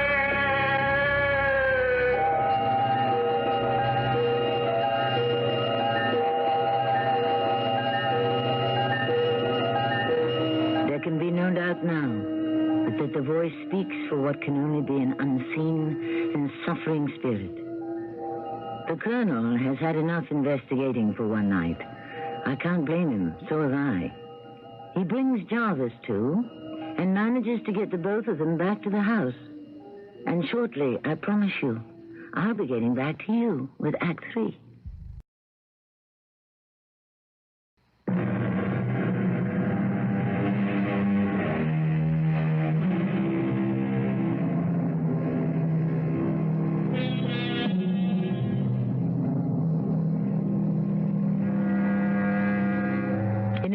Corner of Scotland, where 100 years ago most people believed in ghoulies and ghosties and long-legged beasties and things that go bump in the night. Rowena, the Colonel's daughter, lies ill in bed, believing the voice of her own soul has spoken to her. Her father, the Colonel, has also heard that voice. It is morning, and Dr. Stewart arrives to check on his patient. You're telling me, Colonel, you and your man heard the voice. The whole affair is unbelievable. Your patient is still asleep, so I haven't had the chance to tell her that indeed I also heard the voice. You? Colonel, you've got an epidemic in your house. This will never do, you know, and so far as I can make out, you're in on it too. Yes, I am, Doctor. Yesterday you had some doubts about Rowena. There is nothing to doubt. I heard the same voice she did that frightened her, saying the same things. It's all true. I never thought the young lady off her head. She has a cerebral excitement, a fever. I don't know what you've got.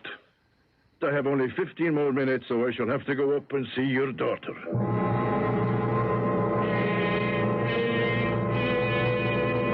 Well, how did you find her? I regret to say, no improvement. Yet she appears quite lucid. Well, that's something. I don't know how she'll react when I tell her that both Jarvis and I heard the voice she keeps speaking of. I thought I would wait until after your visit. You don't have to wait. She elaborated on it with me. She says practically the same thing you told me. Knocking on the door, Mother, let me in. It's an epidemic. An epidemic of seeing and believing, yes. No, of brain fever. There is no accounting for the freaks our brains are subject to. It's a delusion. It's some trick of the echoes of the winds, making noises in the deserted wreck of a house. Dr. Stewart, I invite you to come with me tonight to those abandoned ruins and judge for yourself. What good would come of it? Even if I am convinced there is somebody, something out there, even if I saw it, let alone hear it, I wouldn't believe it. You leave me with very little to say. Don't you want to know if there's any foundation to Rowena's so-called fevered imagination? All right. This evening, after my rounds, I will stop by. If you can give me a bed for the night, I'll be here by 11.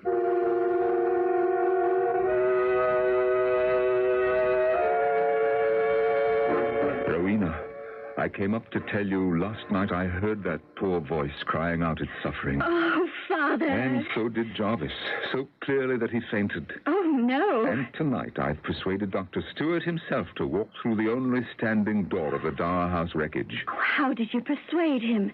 He dismisses everything. Why do I believe it's my own soul crying out to join Mother? Because you loved her, child. Until I can prove to you who the voice is and why it suffers, you'll go on believing it. Rowena, I assure you, it is not your soul. It can't be. Then why is it haunting us? Why do I hear it over and over at night? It is not haunting us. We have invaded its home. We are haunting it. Now, I've asked Dr. Stewart to try to persuade the local reverend to come here. Oh, yes, a priest or a minister could help. My thinking exactly. Perhaps a man of the cloth can exorcise the spirit, and we'll be rid of it.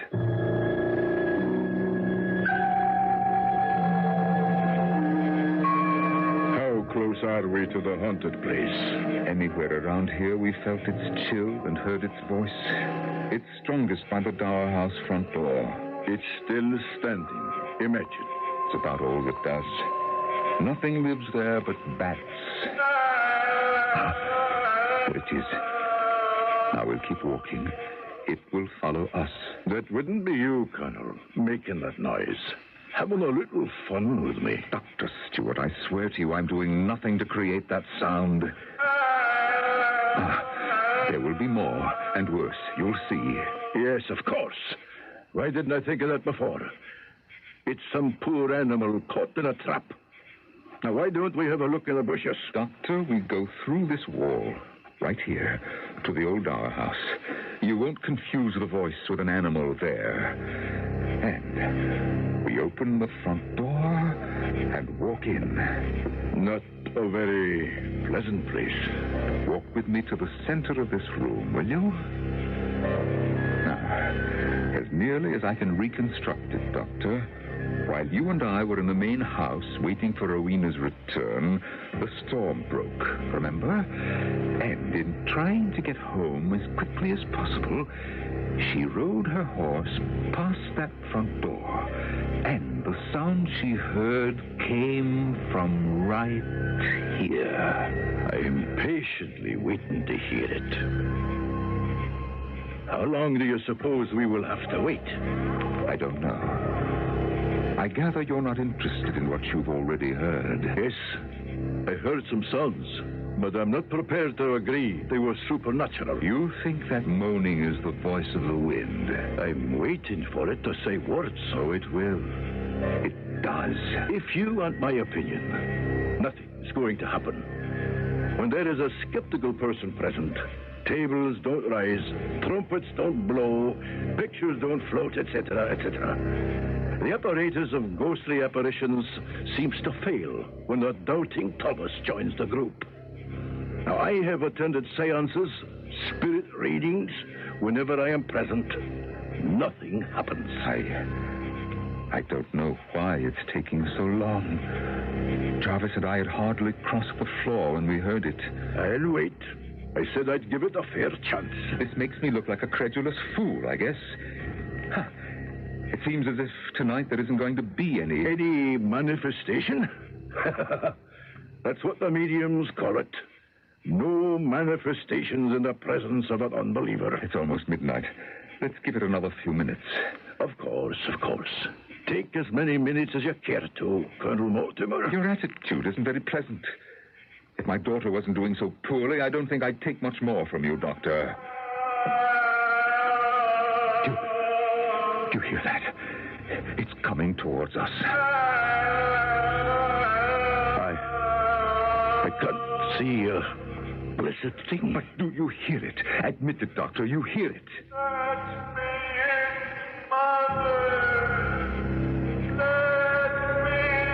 There you are. Satisfied. No question about it now, is there? Does it go on for long? I can't tell you. After a while of pleading with its mother, it goes away, crying and moaning.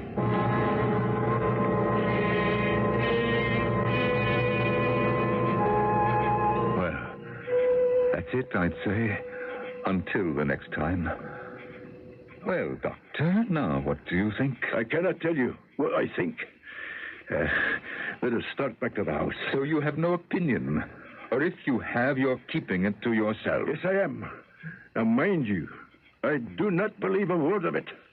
But I cannot tell you what I think. Did you speak to the Reverend as I asked you to? Moncrief? Yes. He's going to visit you tomorrow evening. That's fine. I'm relieved to hear that. Well, what do you think he can do? Now, bear in mind, the Reverend Moncrief is not a young man. He's quite old, in fact. And he doesn't believe in witchcraft, you know. I'm glad to know that. Neither do I. I can't tell you, Reverend, how grateful I am that you came here tonight with Dr. Stewart. Colonel Mortimer, I'm standing out here in the middle of the night to do what I can. You just place me with my lantern where you'd like me to watch and listen. Right beside this door, which, as you see, was once the Dower House's front door. Now, Doctor, if you wish to help and not mock, would you stand inside where we were last night? Certainly. In the name of science, I'll take my lantern and await the ghosts of Christmas past. Reverend Moncrief, as I told you, something seems to be crying to its mother to be let in. Now, we have all heard it, even the doctor, though he won't admit it. If indeed it is a spirit which exists between heaven and hell, I hope I shall also hear it. Heaven preserve us. Is that the creature? It is more.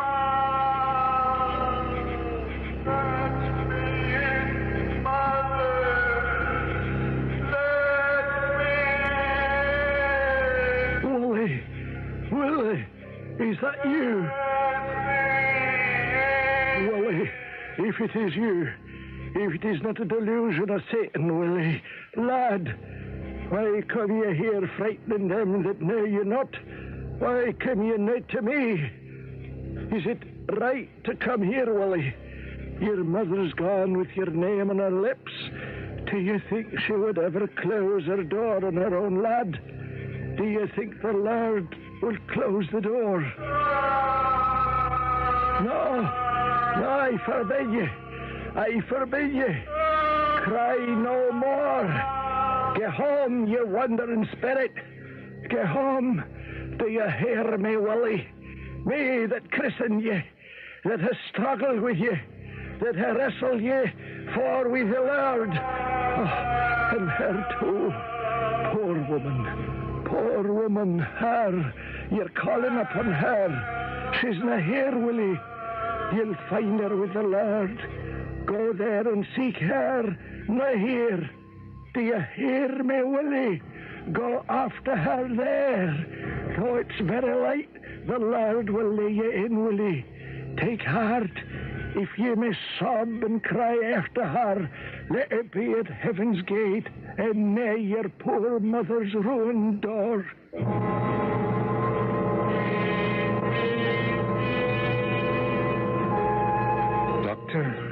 Dr. Stewart, we can leave the house now. There's nothing here to see anymore. Let's join the Reverend. You know, I could hear him calling out, but it was also strange. I did not know what to make of it. Oh, careful there. It's a foot from this floor to the ground. It's all over, Doctor. The past has returned to the past. Where is the Reverend? Over there, on his knees, praying. Reverend, do you believe the voice was a soul in purgatory? John, an old man like me is sometimes not very sure of what he believes. There is only one thing I'm certain of, and that is the loving kindness of the Lord. But how did you know who it was? How should I not recognize a person I know better, far better than I know you, John? Let us go now, and I'll tell you both who Willie was, and pray that at this moment he's found eternal peace. Rowena, you have no idea how good it does my heart to see you so flushed with health this morning. Oh, I don't know why, but suddenly, overnight, all my fears have gone. Last night, the Reverend Moncrief recognized the voice as that of a young man who'd been a prodigal son 50 or so years ago. His mother had been the housekeeper in the Dower House and had suddenly died. The young man, Willie, came home the day after and threw himself against the door, begging to be let in. There was no one home but his dead mother. The family was away. The boy died at the door. It was there the Reverend found him and administered the last rites. Last night, he dispossessed the boy from earth. So it's all over. All in the past. Yes. Now, you and I must do something positive about the present. We will, Father. But I wish I could have been with you last night when that unhappy, suffering voice that spoke to me so clearly finally found peace. Oh, I wish I had been there.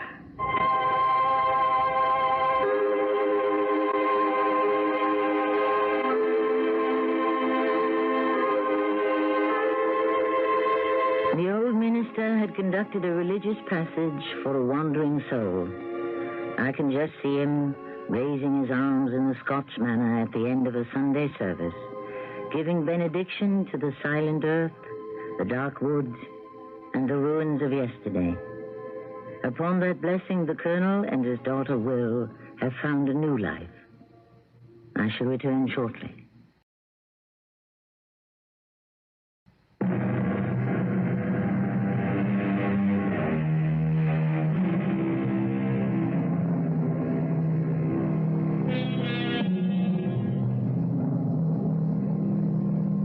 The unseen and the unknown have always intrigued me, and this gives me an occasion to say a few appropriate lines from Hamlet, a part which I, unfortunately, will never get to play.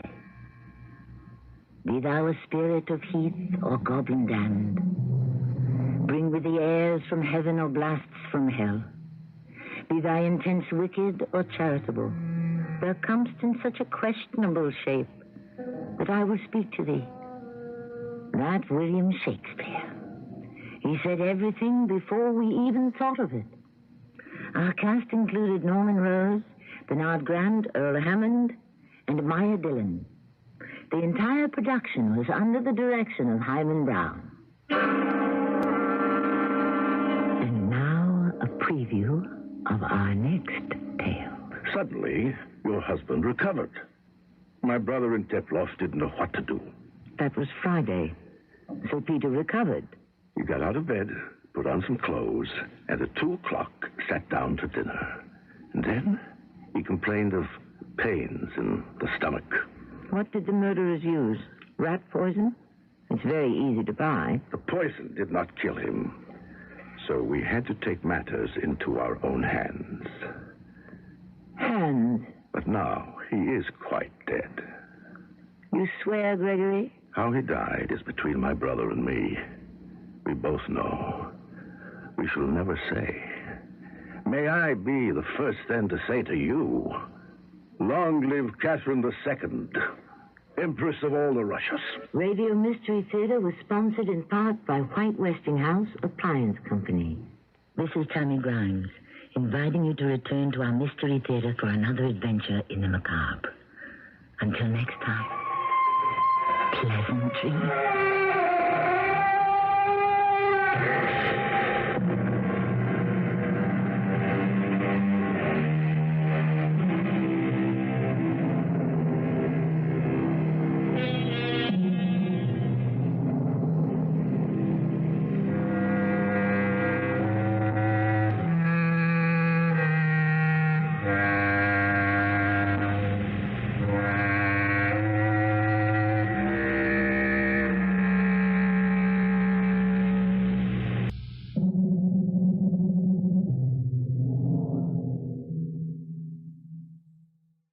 CBS Radio Mystery Theater presents...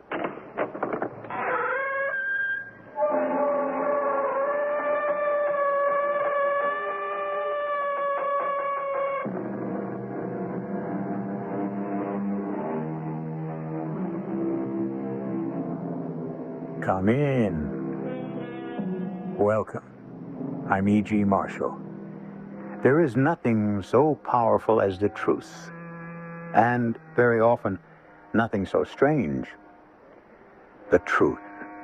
There are those who pursue it, and those who seek to escape it.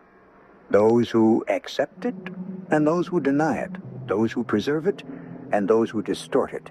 But whether we are at war with it or at peace with it, blissfully unconscious or uneasily aware of it, the truth is always a central fact of our lives. Give him back the money. But it's my money. Don't touch it. But I want it. Legit, Gussie. Don't you understand, Bones? He wants something from you. What could he want from me? He could want your soul. My soul? Why? What would he do with it? Don't ask me. Ask him. He's the devil.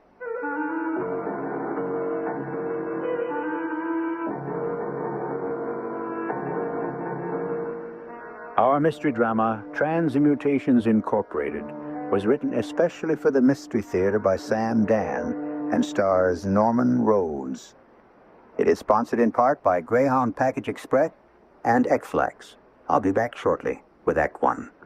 Once upon a time, there was a couple who needed a car. Honey, we need a car. My shoes have had it. They wanted a sensible car because they were sensible people. We're sensible people. We save string. We buy bonds. We brush regularly. We hang up our clothes. But they also wanted a car that was fun because they liked a good time. Anybody for a quick game of fish? Oh, cold glass of milk and you're on. Well, knowing how hard it is to find a car that is both sensible and fun, they went straight to their Buick dealer, whom they knew to be a most reliable source for such cars. Say, you wouldn't have... Of course he would. At which point, the dealer introduced them to the Buick Skylark. When the V6 engine, the compact size, and the ample room were pointed out, they were amazed at how much sense the Skylark made. Isn't that amazing? I am bowled over. And when the famous Buick ride, comfort, and road manners came to their attention, they were quick to see how much fun a Skylark could be. Gee, that looks like fun. Oh, you're not just listening. They were so overjoyed with their Skylark, they stopped the car, ran up to the first person they saw, hugged him, and kissed him. I'm gonna hug him. I'm gonna kiss him. Which might not make much sense, but it certainly was fun.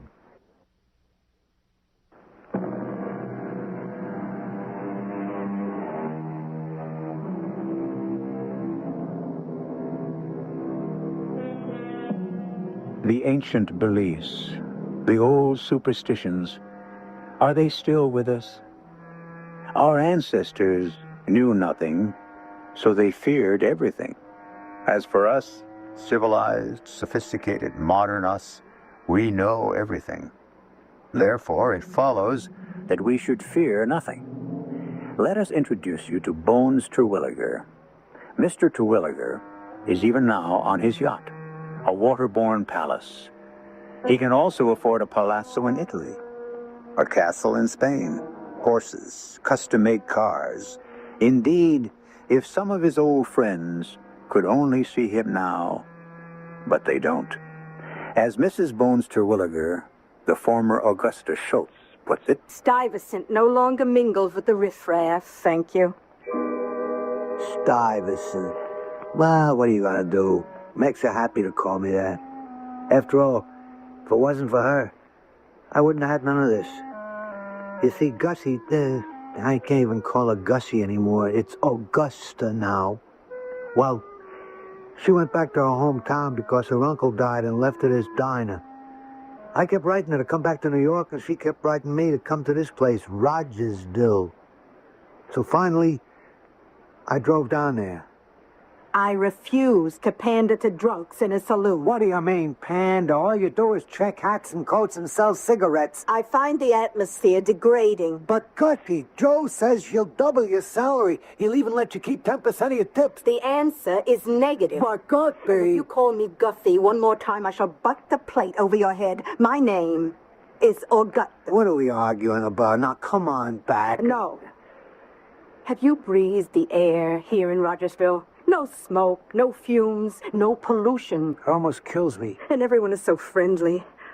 Oh, Stuyvesant, darling, settle down here.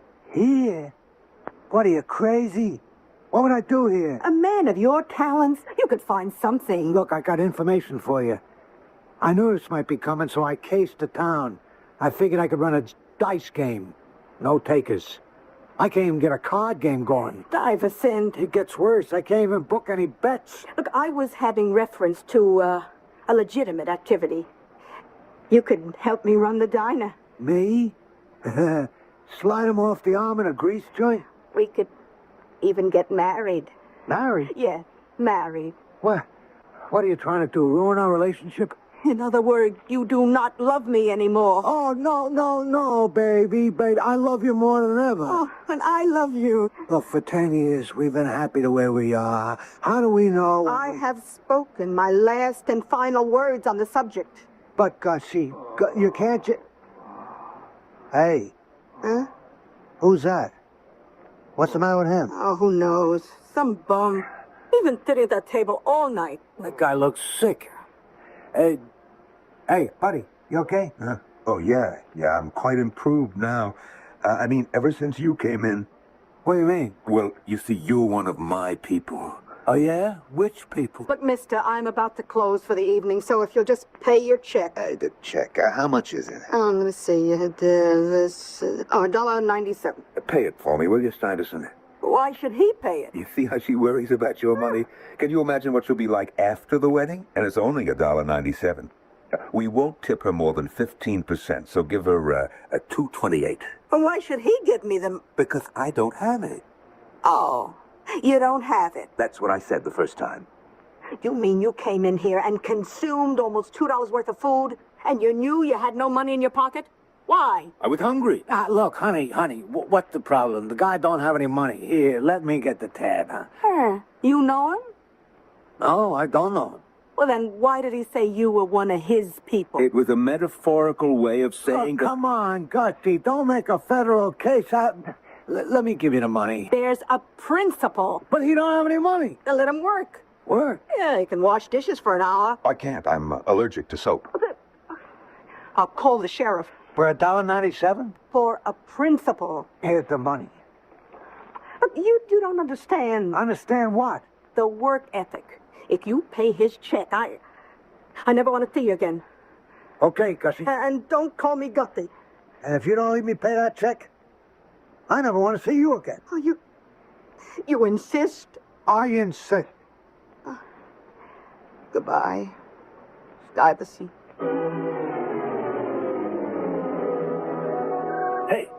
Hey, wait for me. Where you going? Back home. How about a ride, huh? All right, get in. Don't worry about her. Yeah? She doesn't mean it. You don't know Gussie. I know her better than you do. What are you talking about? You see, I know everybody better than you do. I even know you better than you do, Bones. How you know my name is Bones? I told you. I know you. What's your name? Apple.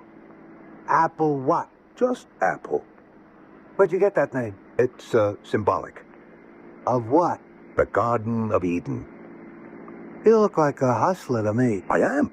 I am the king of the hustlers. Yeah, is that a fact? Yeah, an accepted fact throughout the world. Accepted by who? Everybody. Even you. Me? Do you accept the fact that the devil is the king of the hustlers? Yeah, well... I happen to be the devil. The what? The devil. Mephistopheles, Satan. You mean you're St. Nick? No. St. Nick is Santa Claus. I'm Old Nick. Oh, yeah, well, What are you expecting, a puff of smoke? Okay, live and let live, to each their own. I got my hustle, you got your hustle. You still don't believe that I'm the devil. All right, let me prove it. What do you want? What do I want? Yeah, name it. Okay. I want to be a millionaire. I want yachts, horses, the work. You have got it. I what? I said you got it. Well, where have I got it? You don't believe me, huh? You didn't even have $1.97 to buy your way out of a hash joint. That's true. You know, there are times when I can snap my fingers and come up with millions. And there are times when I can't even raise $1.97. That's what being the devil means. Yeah, that's the hell of it. Okay, let it pass. No. I insist. You'll get your money. Sure. About my temporary embarrassment just before... Yeah? You see, it had to do with the town, Rogersburg. Rogersville. The place we just left. Yeah. It's bad for me. They don't believe in me there. You trying to tell me those people don't believe there's a devil? Oh, they believe I exist, but they don't believe, I don't know, in me.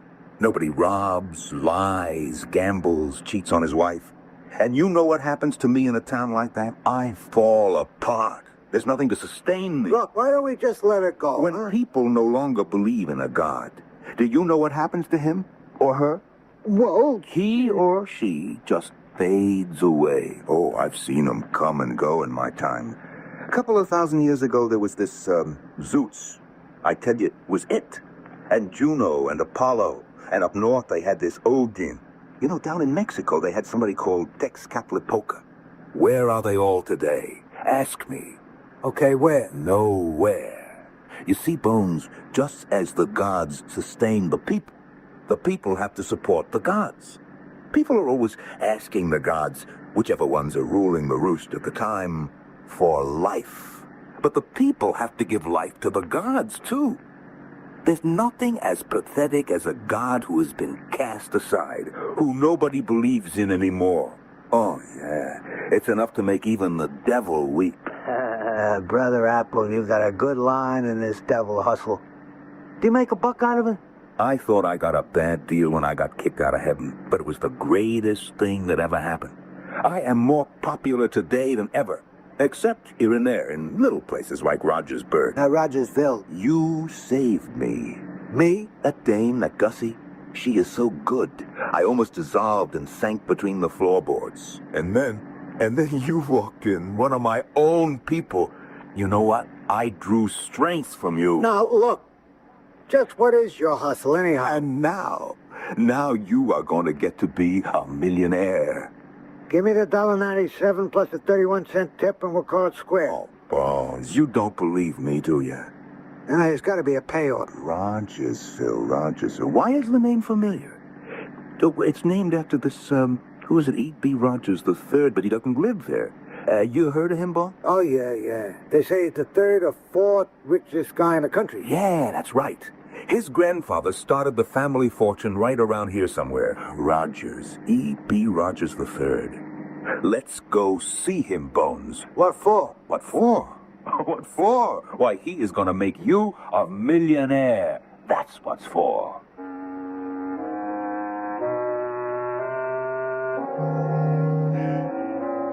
Well, the man says it with a straight face. And you must admit, he's got a most convincing tone in his voice. Supreme confidence in his manner. But we're talking about millions, aren't we? All right. We'll pause just a few minutes, and then Mr. Apple will simply have to put his money where his mouth is.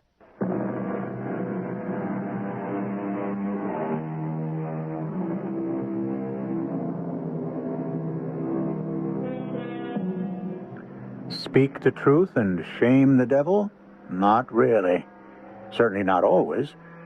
Sometimes it seems that the truth is so destructive that it must be the devil's very own music. Well, all that has to do with theory. The basic fact is that when you've got a tiger or a devil by the tail, you'd better not let go.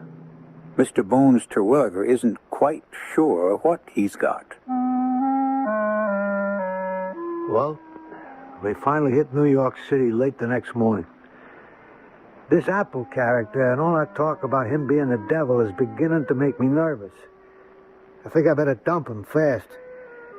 So I say to him, where can I let you off? The Ritz Plaza.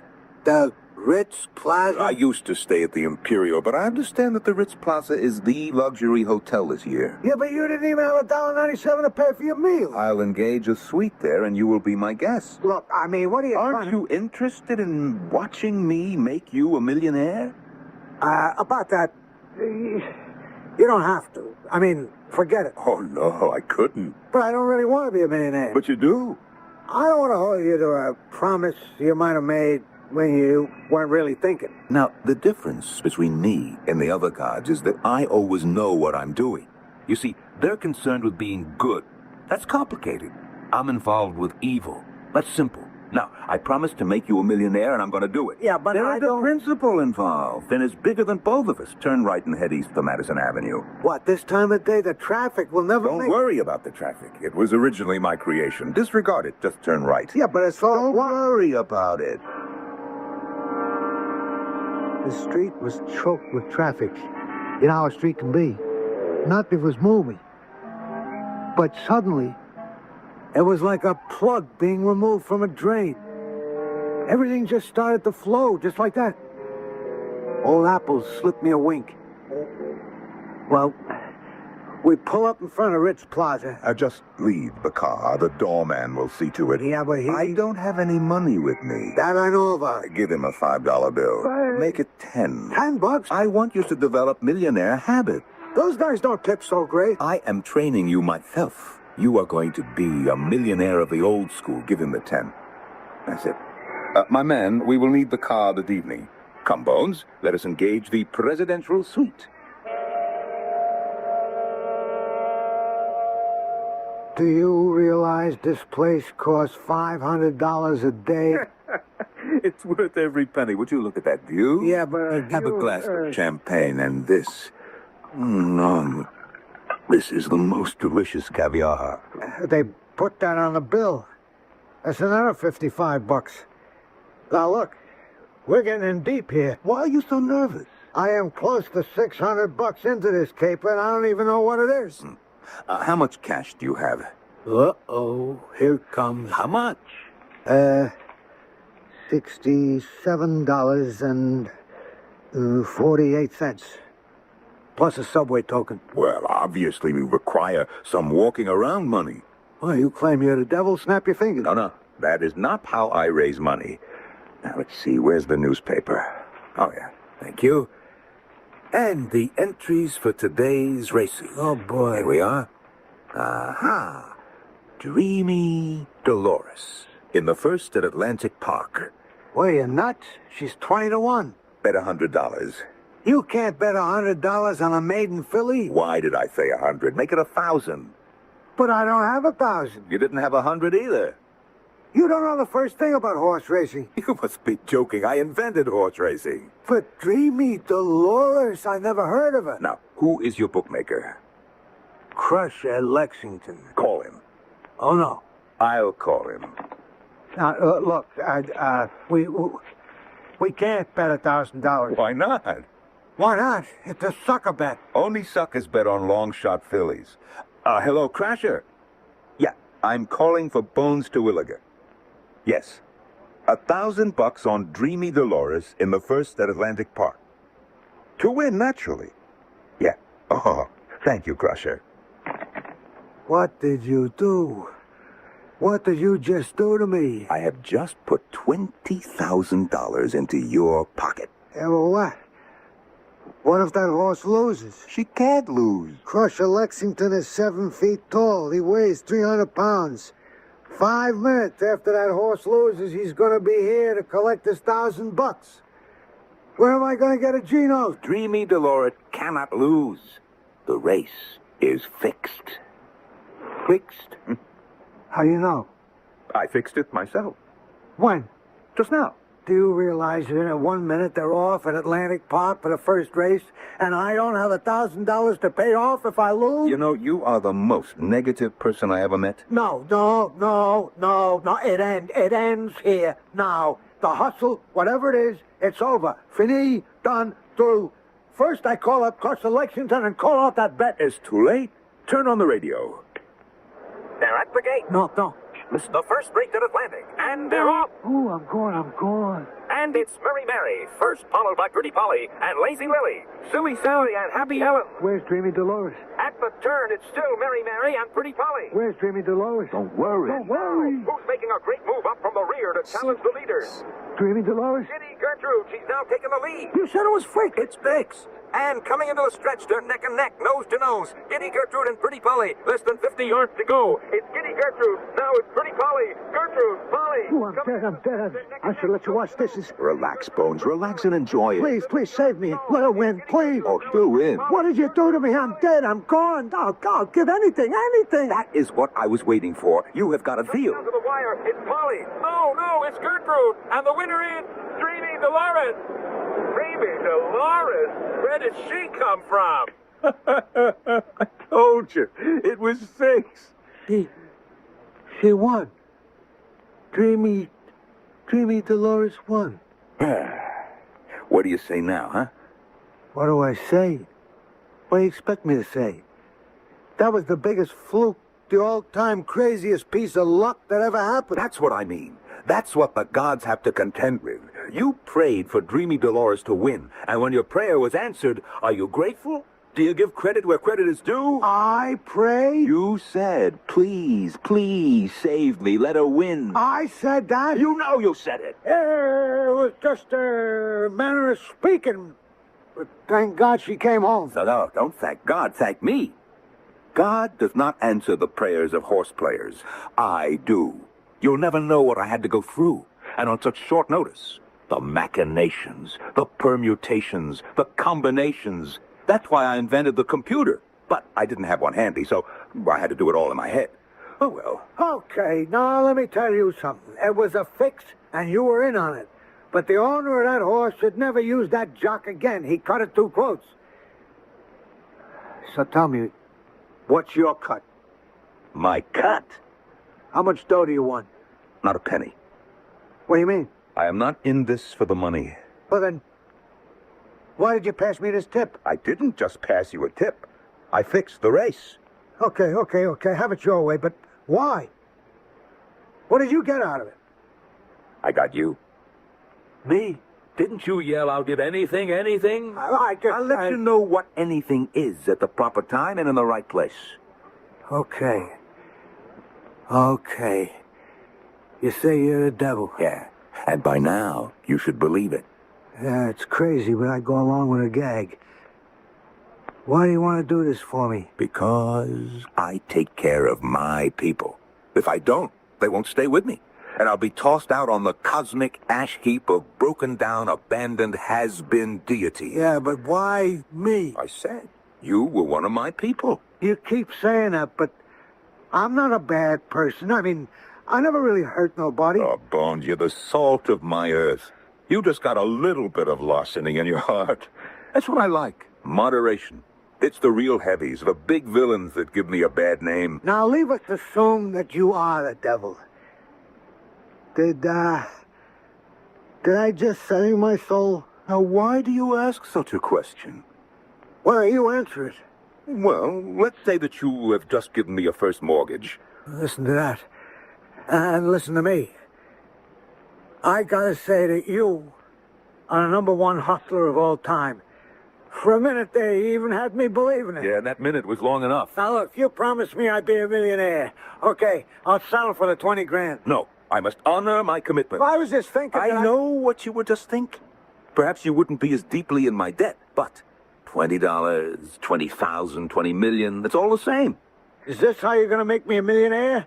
Through betting on the races? No. Horse racing is one of my more primitive inventions. A couple of 100 years ago, I came up with something much better. What was that? The stock market. Let's collect our 20,000 and buy a portfolio of growth stocks. We did that exact thing. And then we took a ride down to Wall Street. I never seen Apple looking so chipper, so in the pink. And when I said so, he answers me... This is my own, my native land, Bones. All these huge, shining buildings are temples to me. These nervous, clattering machines, they sing hymns to me. I should have known better to say something. Anyhow, we wind up in a broker's office. We sit down across from a very frosty-looking dame, the sign on whose desk reads, Luella X Margin. We have several extremely interesting growth situations. Of course, increased fluidity on the downside pressures may vary in maturation. I dare say, Miss Margin, I dare say. Well, may I suggest an extremely undervalued, underpriced, solid, brilliantly managed company? No. No? No. I would prefer an overvalued, overpriced, flimsy, horribly mismanaged company. Oh, you can't be serious. But I am. No one has ever asked me to... You see, Miss Margin, you try to find companies that are sleepers. I want one that's fast asleep. You appreciate the considerable difference, I assume? Oh, yes, but I... What do you have that sells for a penny a share? Well, I may have something for a dime. A penny, my dear Miss Margin. But there's a situation that you can have for a nickel. A penny, or I shall take my business elsewhere. Well, this company, it's on the verge of bankruptcy. Its president and board of directors are all under indictment. Yes, that sounds splendid. $20,000 at a penny, that would bring us 2 million shares. But, sir, that would be like throwing your money to the devil. Oh, yes, that's true, Miss Margin. If you admit it. What's the difference, Miss Margin? In the end, he gets it all anyhow, doesn't he?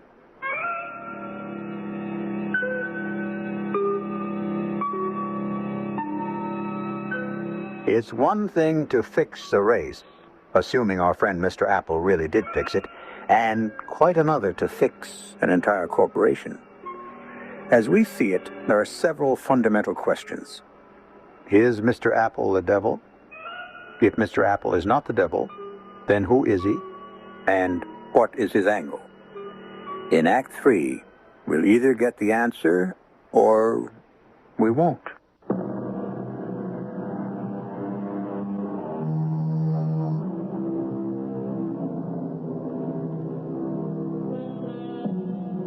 They say he must have a long spoon who would eat with the devil. Not all devils. We have a devil here who is most obliging, cooperative, and accommodating.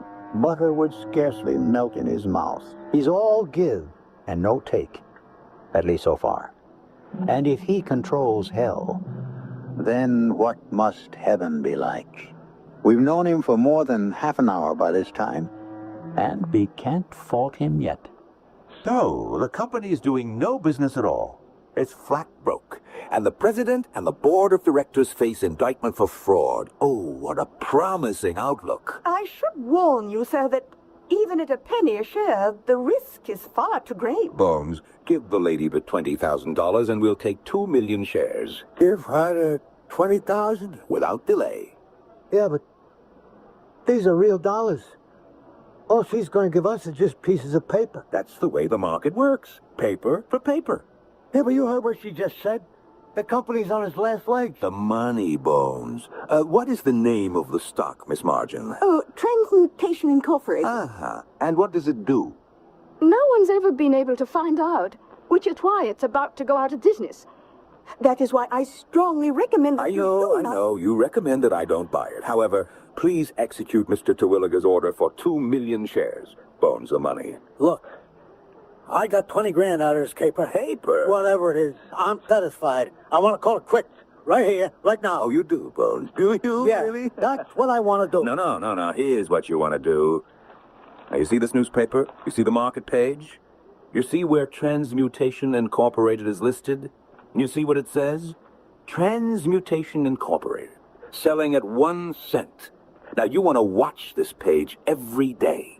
You want to see it go up to a nickel, a dime, a quarter, $1, $5, $10 a share. Oh, you are one of my people, Bones. One of my people. But I already got You've already got what? $20,000? What's that? You don't live for money. You don't care about money. It's how it comes in. It's the thrill, the excitement of winning the bet. Seeing the horse make his move from back of the pack and drive to the finish. It's the exhilaration you get of lining up a stalker, feeding him the bait. Gently, smoothly, so he never even knows he's been hooked. The finesse with which you reel him in. Give her the money, Bones. Yeah, but if we buy this particular stock, we're the suckers. I seem to recall that you thought Dreamy Dolores was a sucker bet, too. All right, you can fix a race, but a whole company... Give her the money. But you... What is there to think about, after all? You are one of my people, Bones. One of my people. So is the way he says. One of my people. One of which people? Whose people? The devil's people? Was there such a person as the devil? But if he wasn't the devil, who was he? A con man? Oh, sure, he had all the patter, all the moves, all the angles. But what kind of con was it? And what was the payoff supposed to be? What was in it for him? What I wanted to do right now was talk it over with Gussie. Like I'd always talk everything over with Gussie. For a dame, Gussie had plenty of smarts. But she was back in Rogersville. Okay, so I could get on a plan B in Rogersville in less than an hour. The money, Bones? Well, I have to talk it over with... I understand. It could wait for tomorrow, Karen. The stock won't run away from us, will it, Miss Margin? Oh, good heavens, no. Well, why don't we all meet here tomorrow at the same time? It's just that I never yet made a big move without discussing it with a certain party. And I know exactly what she's going to say. No. But Gussie... And don't call me Gutty. Lose him. But why? Didn't you just tell me he's the devil? I could be wrong. No. This time you're right. He fixed that race. Yeah, well, that could have been An accident? A coincidence? Oh, don't make me laugh. Then, I shouldn't buy stock, huh? Forget it. Maybe you're right. I'll just keep the 20 grand. No, you won't. You give it back. Give it back? Yeah, you just say, friend, here's your 20,000, and you just walk away. What are you saying? Did I say walk? No. Run. But why? Why? He's the devil. Ah, we're being superstitious. There's no such thing. There is. That's like a little fairy tale they tell the kids. Yeah? Well, you're gonna look him square in the eye. You'll say, here's your 20 grand, minus the $2.28 I loaned you. Till now, I don't owe you nothing. You don't owe me nothing. We're through. Quit. Finished. Goodbye. Yeah, but Gussie, it's 20 grand. It's your soul, Bone. Your soul. Oh, come on, Gussie. You know what the soul is? I looked it up in a dictionary. The immortal or the spiritual part of the person. So what does that mean? Whatever it means, he wants it. Well, what can he do with it? Don't let him have it. For 20 grand? Why not? Because after you die, you'll go to hell. After I die, what do I care where I go? I'll be dead. No, you won't be dead. How can you say so? If you have your soul, you won't be dead.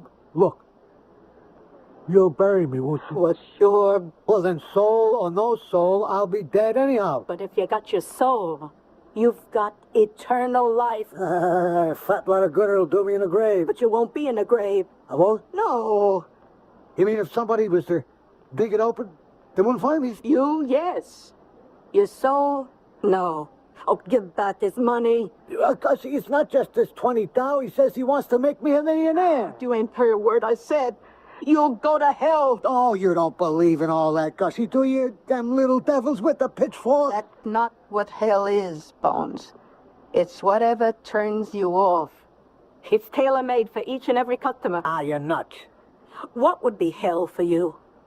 Bones? A steady, indoor 9-to-5 job, right? At a desk. Using an adding machine, right? Just adding figures all day long. And so there you are, Bones, at the desk all day. Oh, cut it out, Gussie. Sitting there just like you. 50 guys to the left, 50 more to the right, 50 in front, 50 in back. All one-time hustlers, con guys, gamblers, all punching the adding machine. No, Gussie, no. Adding them figures all day. What figures? The devil's figures.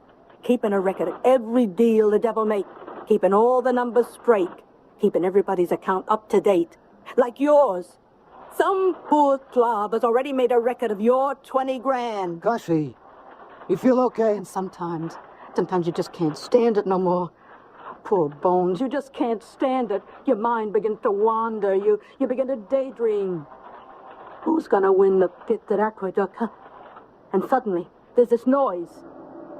Like your whole head's on fire. You scream. Stop it! Stop it! And now he's there. You know who. You've done it again, Bones. Daydreaming. Please, please, please. I promise I'll behave. As punishment, you will work an hour longer today. Anything. Just stop the pain. Another hour of sheer torture. Adding more and more numbers. Oh, please, Bones. Promise you'll give him back the 20.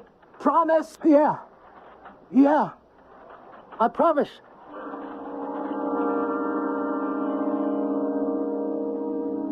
Here's what I owe you.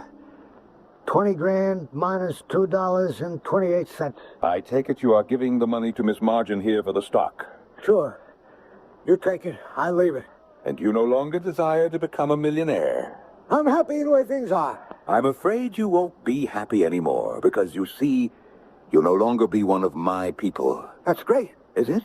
Only my people can enjoy betting on horses, playing cards, trimming suckers, fleecing mocks. You will never do any of those things again. Oh, who's going to stop me? You will. You'll stop yourself. The desire for those things will disappear. The appetite will be gone. You'll become Mr. Stuyvesant Terwilliger, shaping up to a 9-to-5 office job. At least I won't go to hell. Right? You'll go to heaven. And what'll you do there, Bones, huh? Do they have racetracks, casinos, con games? How will you pass the time? What'll you do for eternity? And who will you have for company? All the suckers, the marks, the squares? No. Yes. All right. Buy the stock. Buy the stock. And now, Bones, soon we shall visit Mr. E.B. Rogers III and sell him the stock. First, we shall prepare the ground. Who you calling? The financial editor at the Daily Press. Hello? Mr. Squinterm, please. Yes, thank you. So you have to stir up the cauldron a bit, Bones, huh? Oh, hello there. I'm the same gentleman who tipped you off to Amalgamated Gold Bar. Mm-hmm. You might investigate the recent activity in Transmutation Incorporated. Why were 2 million shares purchased? Well, as I hear it, transmutation has found a process that can transmute sewage into crude oil. Yeah, that's right. Now, Bones, watch it go up. And it did. Like we were hit by a blizzard. Everybody wanted to buy Transmutation Inc. And I had all the stock. And the price kept going up, up, up. We shall now visit Mr. E.B. Rogers III.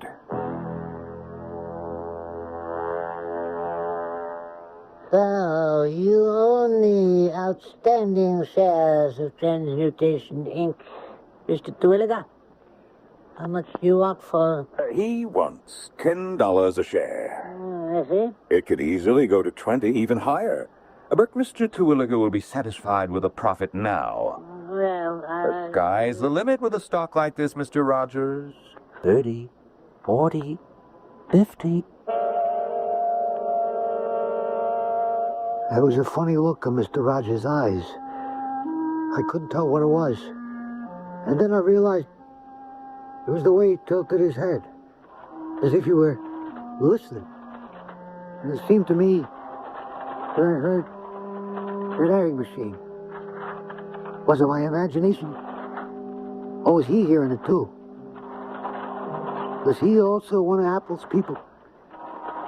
Mr. Rogers, you hear something?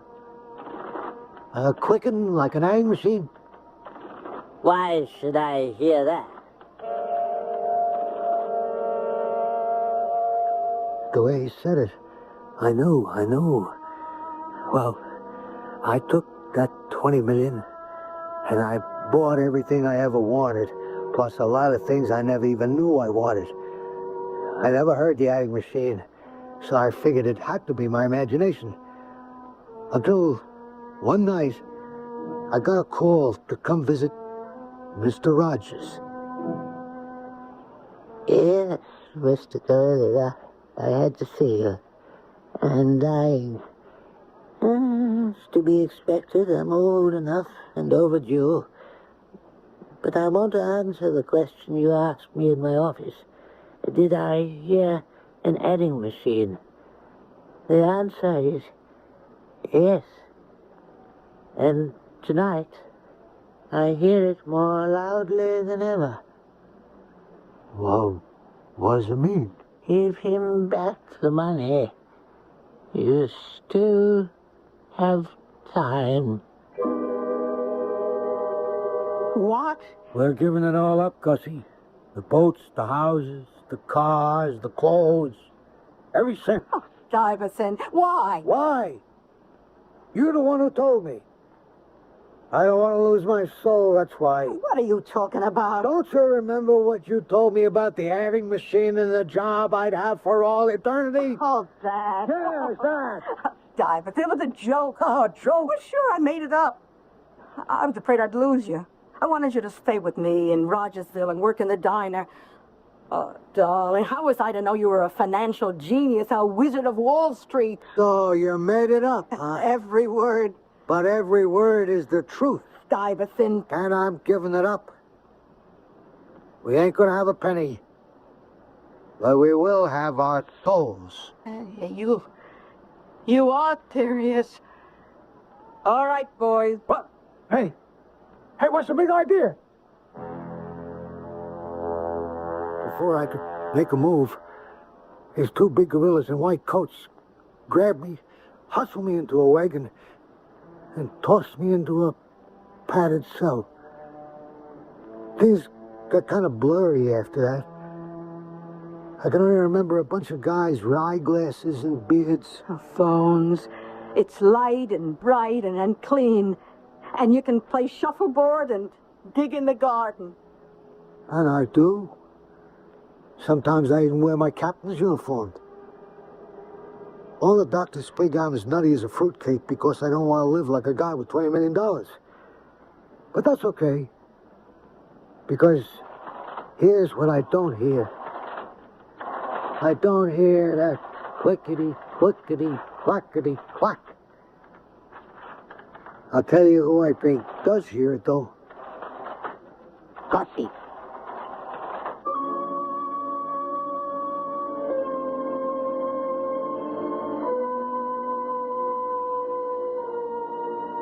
Sometimes the sounds you don't hear are more vital than the ones you do hear.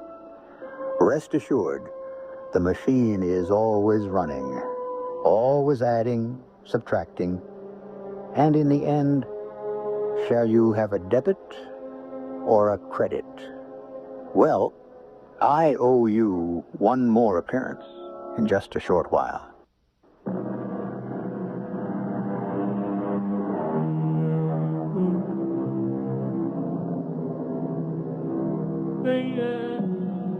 Who is keeping track of everything?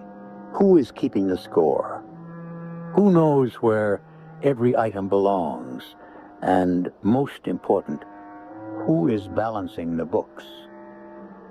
Do you believe that every act is weighed and measured? That every account is balanced daily? If you don't, what's the alternative? Our cast included Norman Rose, Robert Dryden, and Bryna Rayburn. The entire production was under the direction of Hyman Brown. Radio Mystery Theater was sponsored in part by Buick Motor Division and ARM, Allergy Relief Medicine. This is E.G. Marshall inviting you to return to our Mystery Theater for another adventure in the macabre. Until next time, pleasant dreams.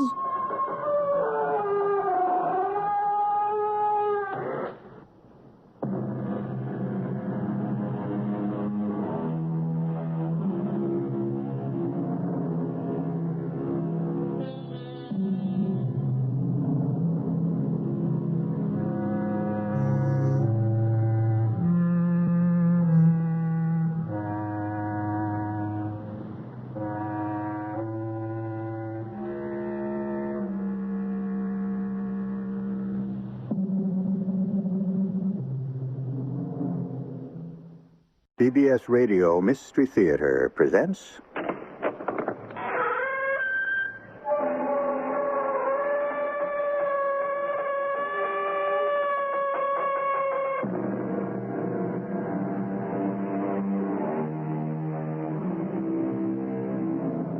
Come in.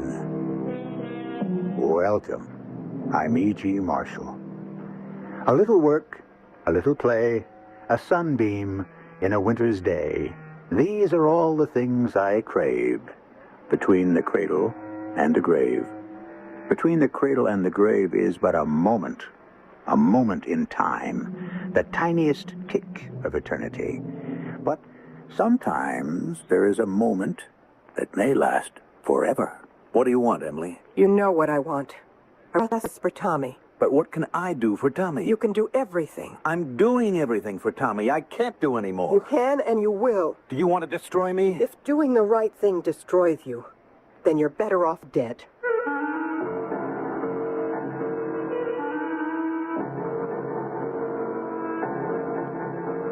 Our mystery drama, Guilty Secret, was written especially for the Mystery Theater by Sam Dan and stars Mandel Kramer. It is sponsored in part by Contact, the 12-hour cold capsule, and Greyhound Package Express. I'll be back shortly with Act One.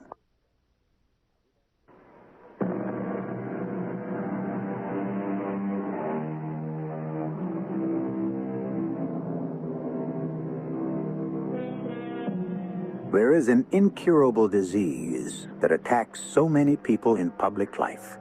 Although its victims are found all over the country, by far the greatest number of those afflicted are concentrated in Washington, D.C. We're not sure if the cause is a bacterium, bacillus, or virus. In any case, the name for it is irreverently given as Bugus presidentialis. If once bitten by Bugus presidentialis, a man will know neither rest nor peace until he is elected President of the United States, which accounts for all those fidgety people in politics. Well, we're about to observe Bugus presidentialis in action. Hello, Senator. Jim! Well, sit down. I didn't know you were in town. Flew in this morning. Well, what brings you here? What brings me to the office of the junior senator of one of the least populous states of the Union?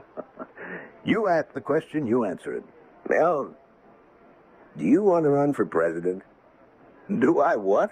I think you heard me. I assume you mean President of the United States. Naturally. Well, to tell you the truth, Jim, I never thought about it. That's not the truth. Everybody thinks about it. No, I mean seriously. So do I. Melvin Lewis Blaisdell. A fighting district attorney, fine reform governor, now a quiet, competent senator, and only 42 years of age. Now look, Jim, I promised the people of my state that I'd actively pursue their interests in the Senate. Of course. But you have a higher duty to the people of your country. Uh-oh. The party's in trouble, is it? No, we suddenly realize we have a chance to win. The other side hasn't really solved the basic problems, the economy, the environment, so forth. Well, do we have a program that'll solve them, Jim? No. But it's our turn to holler, turn those rascals out. And turn these rascals in. Why me, Jim? George Hayes and Frank Rogers are killing each other off. Well, may the best man win. But the best man won't win. And he'll drag the other one down with him. Well, surely for the sake of party unity. What unity? Hayes and Rogers are having a blood feud. We need you. Why me? That's the second time you asked that question. Well, you might answer it. Because it's the magical meeting of the man and the moment. What did you say? What did I say? And it came out of nowhere. The magical meeting of the man and the moment. That's our slogan. But what does it mean, Jim? Oh, does it matter, Mel? You're a fresh face, a youthful face. You come from a one-party state, so you never had to slug it out with the opposition. You never made any real enemies. The liberals think you're really a liberal. The conservatives think you're really a conservative. What are you, Mel? I dislike labels, Jim. There you are. Everybody's friend. But it's too late. Why is it too late? Half the primaries are already over. And they proved absolutely nothing. We've still got 5 of the big ones ready and waiting. But why me, Jim? You know, I think that'll look good on your tombstone. Look, sure, I want it. I've been bitten by the bug, you know how long ago, when I first got into politics. And you know when that was? In 3rd grade, when I ran for milk monitor. Well, I started in kindergarten. But you're going to make it, Mel. Well, I want to prepare for it. I want to build up a record in the Senate first. You're ready now. It's the magical meeting of the so on and so forth, whatever it was I said before. We're tired. We, the people, are tired of the same machine-made candidates. And I tell you, Mel, there's a groundswell out there for a true man of the people. There is? Letters to the newspapers inquiring about this quiet but dedicated Senator Blaisdell. I haven't read any. You will. Jim, how do you know that I'll be able? Well, we've had a few private polls taken, and your name headed the list. So, Mr. Abu Ben Adam, that's how it is. I wonder if I'm really qualified. No humility. It's wasted on me. Do you really think I can get the nomination? I know you can. And you're the one who can win. Mr. Independent, the unbossed candidate. It's the people who nominated you, Mel, all over the country, the plain, ordinary, everyday people. They formed the clubs. They went out and rang the doorbells. Which reminds me, Jim. Money. Don't worry about money. Funny. The time comes when you least expect it. Do you want to talk it over with Laura? Laura? That's the name of Senator Thompson's wife. Oh, yeah. Yours is, well, wait, no, don't tell me. Gloria. Yes. And she's an asset. Pretty enough to turn on the men, and not so beautiful that she turns off the ladies. And those 4 good-looking kids of yours. No, 3, Jim. Well, they're good-looking. I have to see about getting the groundswell started. Those are the hardest to arrange, the spontaneous ones. We'll do it, Mel Blaisdell. His only debt is to the folks who voted for him. Also to those who didn't. Was there ever a man more generous in victory? Hey, we'll talk more later in the day. I got 1,000,000 wheels to set in motion. Jim, I can't believe it. Believe it. I wonder if I'll be able to sleep tonight. That's one of the things you'll have to give up. I'll check with you later. So long, Mel. Congratulations. Thanks, Jim. Don't thank me. Thank the people. Yes, Jim. There's just one thing. What's that? It's something we have to talk about just one time, and then we can forget it. Yes? Mel, I want you to tell me there won't be any surprises. Surprises? Let's say a week before Election Day, the other side won't be able to come out with a surprise. A surprise? A surprise we couldn't recover from, like, they have found absolute proof that you were actually Jack the Ripper. What? Or you took $1 million or even 15 cents from a utility company or an oil company. You know the kinds of things I'm talking about. Yes, of course. So, are there apt to be any surprises? Now, don't answer quickly. Will there be? Can there be any surprises? No. No, Jim. There won't be any surprises.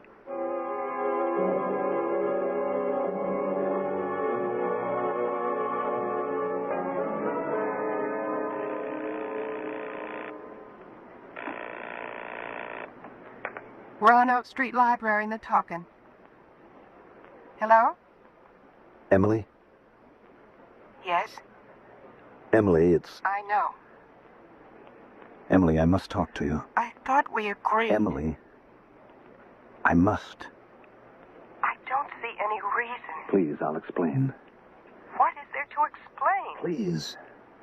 No. The break is cleaned. It's final. Please, Emily, you must talk to me. There is no point. Emily, I must talk to you for only 5 minutes. Just 5 minutes. Now, you know that place along Route I-95?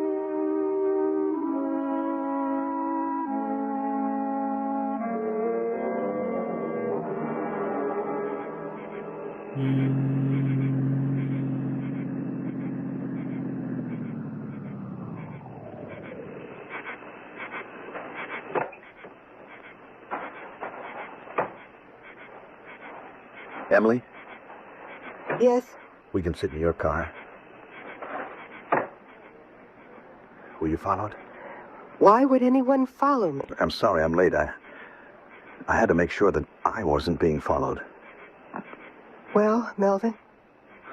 Melvin. You're the only person who ever called me Melvin. Is that why we're here? To reminisce? How's the boy? Fine. I mean, how's he doing? Very well. He's going to nursery school, isn't he? Yes. Oh, that's good. That's very good. What is the point of all this? Why make it so hard on yourself and on me? After all, I am Miss Sparta. But we agreed it would be best all around if that fact was forgotten. I can't be that cold-blooded about it. You're not. You're supporting him. And very generously, too. Emily, who knows about the child? You do. I do. Who else? Is that what you wanted to ask me? Who else knows that I'm his father? Only you and I know that. Are you sure? How many times have I told you? I have to be sure. All right, I'll tell you again. Exactly the same. When I found out I went to New York, you know that. I had the baby at a private hospital. When I came back here, I told everyone he was my sister's son, that she had died in childbirth. Still the same story. It's just that I have to be certain that no one else... No one doubted me when I told it the first time, and no one's ever made an issue of it since. After all, who cares about a librarian named Emily Hawkins? Who knew about you and me? Nobody. Are you positive? Melvin, I really resent this entire conversation. Emily, people talk. There are those girls who like to say, you know who I've been dating? Well, I am not one of those girls. Then nobody knows about him? Nobody ever knew, and nobody knows now. Emily, tomorrow morning, you're going to read something in the paper. A statement by me. Yes? I'm going to announce that I've been prevailed upon to seek the nomination for president. Congratulations. I'll vote for you. Emily, if anyone even had the slightest idea... Melvin, I told you, nobody knows. Nobody will ever know. Because you could destroy me. Why would I want to do that? I don't know what I'm saying. Poor Melvin. Look, it isn't as if you seduced me, you know? I was just as willing as you were. More, if you want the truth. And then later, you didn't abandon me. You were even willing to divorce your wife. I walked out on you. I have no hold on you. No claim on you. Millions of people may not take that view of it. But millions of people aren't ever going to know about it. Oh, Melvin. It wasn't love that brought us together. It was loneliness. This is a bad town for a single girl. And for a married man without his wife. And so we made our mistake. But you're paying for it, Emily. You and the child. You're paying even more. You don't have the baby. Same, Emily. Same, Melvin. Oh, I'm sorry it had to work out this way. Melvin, we really must never see each other again. Yes. But it's okay to deliver the money the same way, though. The baby and I don't need that much. Goodbye, Melvin. Emily, I'm so ashamed of myself. For what? For the way I panicked. You know what I thought? Tell me. I had a crazy idea that you would try to blackmail me. Melvin. It's the spot that I've been placed in. You can't imagine the crazy things it does to you. And this is only the beginning. No, I'm all right now. You and I are a closed book, Melvin. Yes. I'd like to kiss you goodbye for old time's sake. Better not, Melvin. You might open the book. And how many pages are there in that book? Certainly a great many interesting ones have already been turned. And what lies ahead? Surprises? We thought there aren't supposed to be any. Not much. Well, it's only a short while till Act 2. Power, said Lord Acton, tends to corrupt. No doubt, because power may be looked upon as a disease so virulent that not only does its actual possession corrupt, but even its prospect will corrode. The mere idea of power changes all the senses in the human body. Most important, it sharpens the eye. Oh, not the eyes in the head, but the eyes in the ego. We're listening to a political speech. We cannot look back to the old methods, but we can and must make sure of the old virtues: honesty, loyalty, integrity. These are the basic qualities of the American people, and these must be the basic qualities of America's leaders. Thank you.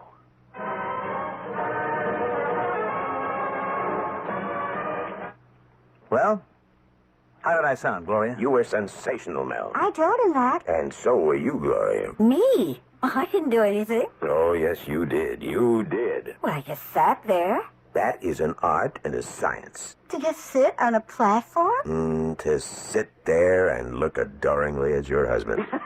Well, I do adore him. And what do we see on your face? Well, I don't know. Exactly what he's talking about. Honesty, integrity, loyalty. You're in, Melvin. You're in.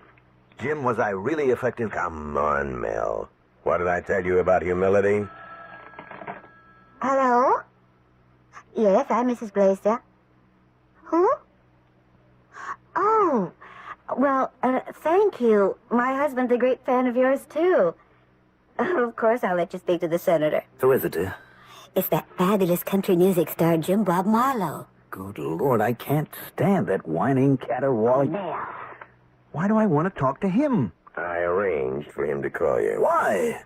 Because he sells millions of records and his name has the highest recognition factor in the country. Well, look no further. That's what's wrong with America. Go ahead, Mel. His time is very valuable. The trouble with these so-called singers is that they never blow their noses. Hello? Yes, Mr. Marlowe. Well, thank you. I'm a great fan of yours, too. Yes. Well, it is the true, the essential American music. You do? Well, I'd be honored, Mr. Marlowe.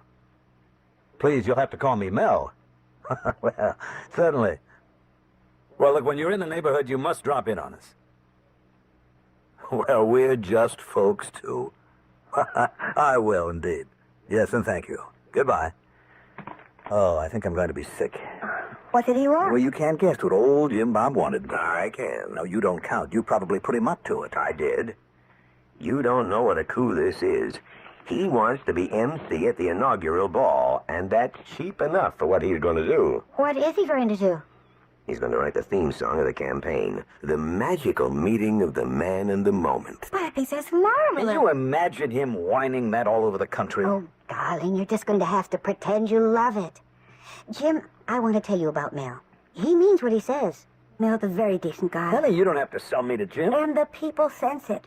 That is why he'll be nominated and elected.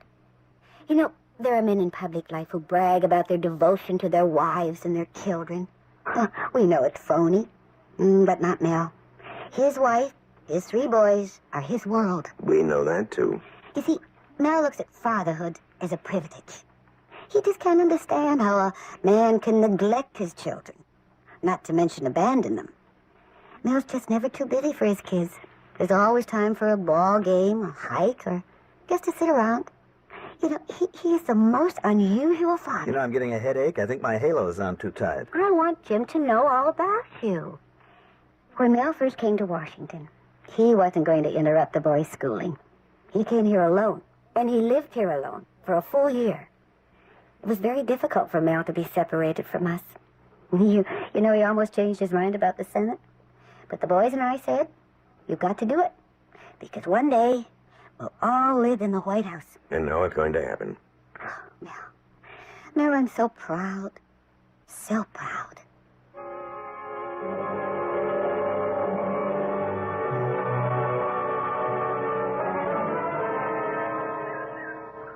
Oh, my goodness. You must be Senator Blaisdell.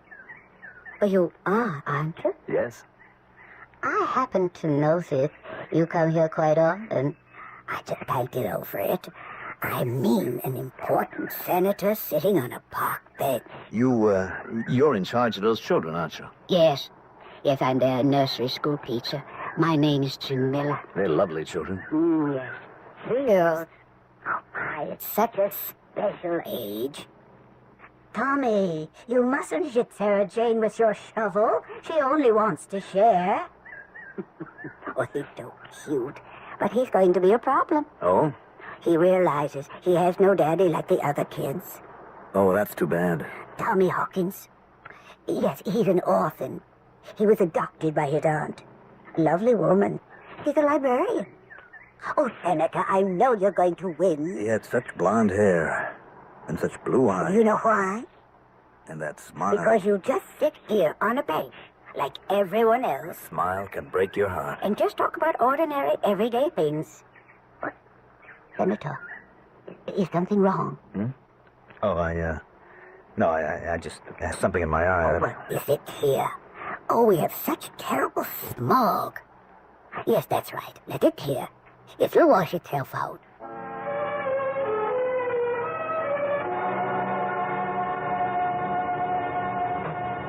Oh, would you please take me... I know your address, Senator. Hey, Senator, you know something? You're going to go all the way. Well, thank you. I'd mortgage the house to bet on it. I've been pushing a hack for 45 years in this town. I've seen him come and go. But I spotted you right off the bat. You did? When you first come here, must have been nearly 4 years ago, I says to myself, this fella's on his way. I was right. Well, I hope you're right. I remember I picked you up a couple of 3 times. You'd leave the Senate's office building. And where would you go? To some real hot night spot like a lot of them other congressmen who were on the town? No, sir. Yeah, I remember where I'd take you. You do? Sure. To the library. The library? Yeah, the Roanoke Street Library. The library. That's where you used to go for a good time. All them other guys are tomcatting around. We need a man like you, Senator, who believes in the home and the family and marriage. Yeah, marriage is taking a bad beating these days, ain't it? Nell? Yeah? Is something wrong? Why? Why do you ask? Well, you keep tossing and turning. Can't you sleep? Darling, you're shivering. Gloria. What is it? Gloria, I realize right now, this very minute, I realize that I'm going to get the nomination. But that was obvious right after the California primary. All I'm saying is that I realize it. For the first time, it's going to happen to me. I'm going to lead that convention as the nominee of the party. Of course, Nell, of course. I'm frightened. What's there to be frightened of? Of course, I know. It's the awesome responsibility. But we both know you can do the job. I'm frightened, Gloria. Of what? Tell me, Meryl. Please tell me. I can't. Meryl, I know that once you become president, there'll be certain secrets you can share with no one, not even me. And certain times when you'll have to be all alone, but surely it hasn't started yet, has it? Now, what are you doing? I'm getting dressed. Why? I have to go out. At this hour? Where? Please, don't ask me, Gloria. Well, certainly you can tell me where you're No one must know about this. I'll be back very soon. Please tell me. Gloria, please, don't ask me, please.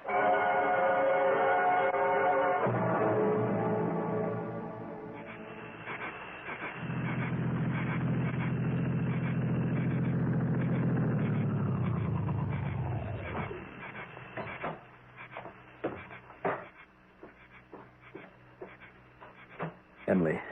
Melvin, you know we can't meet each other anymore. I know. Even this now, tonight. It could be a disaster for you. Emily, what am I going to do? About what? About us. What is there to do? Now, you've never told anyone you had ever gone out with me. Melvin, I keep telling you over and You're over. positive there's no way that anyone could ever know. Please get hold of yourself. Yes, I've got to do that. I've got to. Emily, do you realize that I've got that nomination sewed up? Everybody knows that. And the polls say that I can win the election easily? And you're going to. But I have a nightmare, Emily, a recurring nightmare. You're shivering. Want me to turn on the heater? I have the nomination. And I'm running for election, and I'm ahead just as the polls say I am. And then, just a week before Election Day, the headlines break. About you and me and Tommy. Melvin. That's how they do it. They'd save it for the final week of the campaign. But I keep telling you there's absolutely And in this nightmare, the newspaper headlines, the radio, the TV commentators, everybody takes shots at me. I'm the greatest hypocrite who ever ran for the office. Nobody knows. Emily, I can't tell you the lengths to which my opponents will go to investigate, the depths to which they'll sink. Have they already found out? Do they know right now? Are they staving it for the last split second?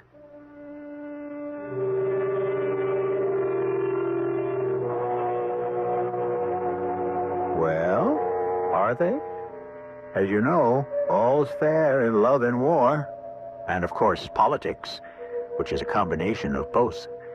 As the philosophers will tell you, anxiety is a natural state of man. And so Senator Blaisdell has more than his share. And if you're anxious with the third act, it shall arrive in just a few moments.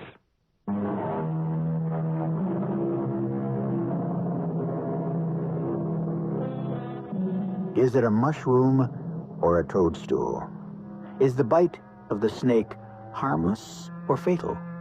Are there sharks in that beautiful lagoon? In the final analysis, the definitive answer can only be supplied by the one who tastes, the one who is bitten, or the one who swims. This may be finding out the hard way, but what other way is there to truly acquire wisdom? Emily, I don't know what to do. What is there that you can do? Step aside. How could you do that? I can simply say I changed my mind about seeking the office. Your career would be over. If the other side knows about us, my career's over anyway. But you can't be sure that they know. I can't be sure of anything. All I have is doubt and fear.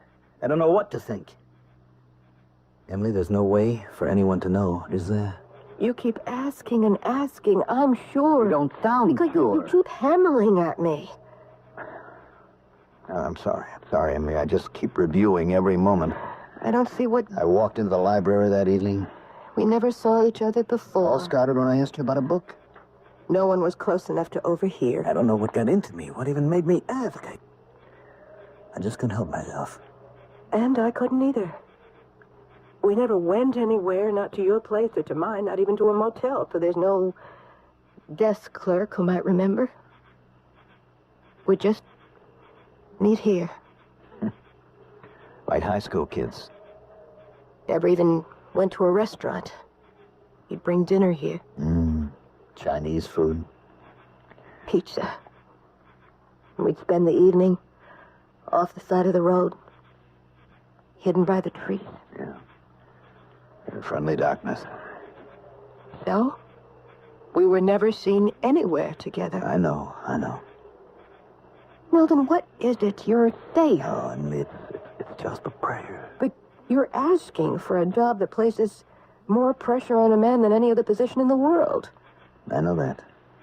Then maybe... Yes? No, then you have the intelligence and the understanding to withstand prayer. I know. But I have a guilty secret. Why is it guilty? And for that matter, why must it be kept secret? What are you saying? Do you mean that you were... No, never. It's for you to acknowledge this trial. I can't do that. Maybe that's what's bothering you. I'd lose the election. Then you have to decide. Either withdraw or just put it out of your mind. Yes, I know. And this is the last time we will ever see each other. And as we approach the convention is growing that Senator Melvin Lewis Blaisdell is the choice. Perhaps this is truly the magical meeting of the man and the moment. Daily, he seems to be gaining in stature. He manifests a coolness, a calmness, a confidence. As you can see, Mel, you've got the media nicely in hand. Mel, What'd you say? What is what I wanted to ask you? I don't understand. Every now and then you seem to get a look on your face. What does it signify? A look? It's either worried or thoughtful. I don't know which. Oh, I'm not aware of it. Gloria is concerned. She spoke to me. You seem to be having bad dreams. What do you dream about? I don't remember. Last week, she said you got dressed in the middle of the night and went out. Where'd you go? Nowhere. Scared? Sure. Well, that's only natural. You'll feel better soon. School's over in a couple more days, and you'll be able to have the kids campaign with you. I know. I miss them. Being a good father is also good politics. They photograph great. You have 4 good-looking kids, real boys. What did you say? I said you had good-looking kids. How many did you say I had? I said... You said I had 4. Well... Why did you say I had 4 boys? Well, I guess I just forgot, though. The last time, the day you wanted to know if I'd make the race, you also said I had 4. Well, Nell, I just don't remember half the time. Why did you say I had 4? Why are you so excited? What's wrong? Look, Jim, what is it you want? What do I want? Yes, all your life you've pulled the strings, you've been the power behind the party, you've always made things happen for other people. What do you want for yourself? I'm not sure I understand. I'm sorry, I guess I'm a little tired. I don't know what got into me. Well, don't worry about it.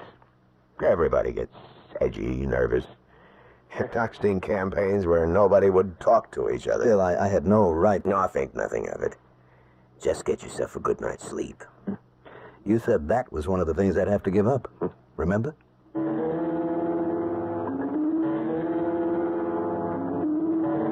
Al? Are you asleep? Mm-hmm.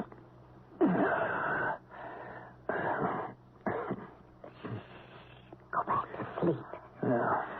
No.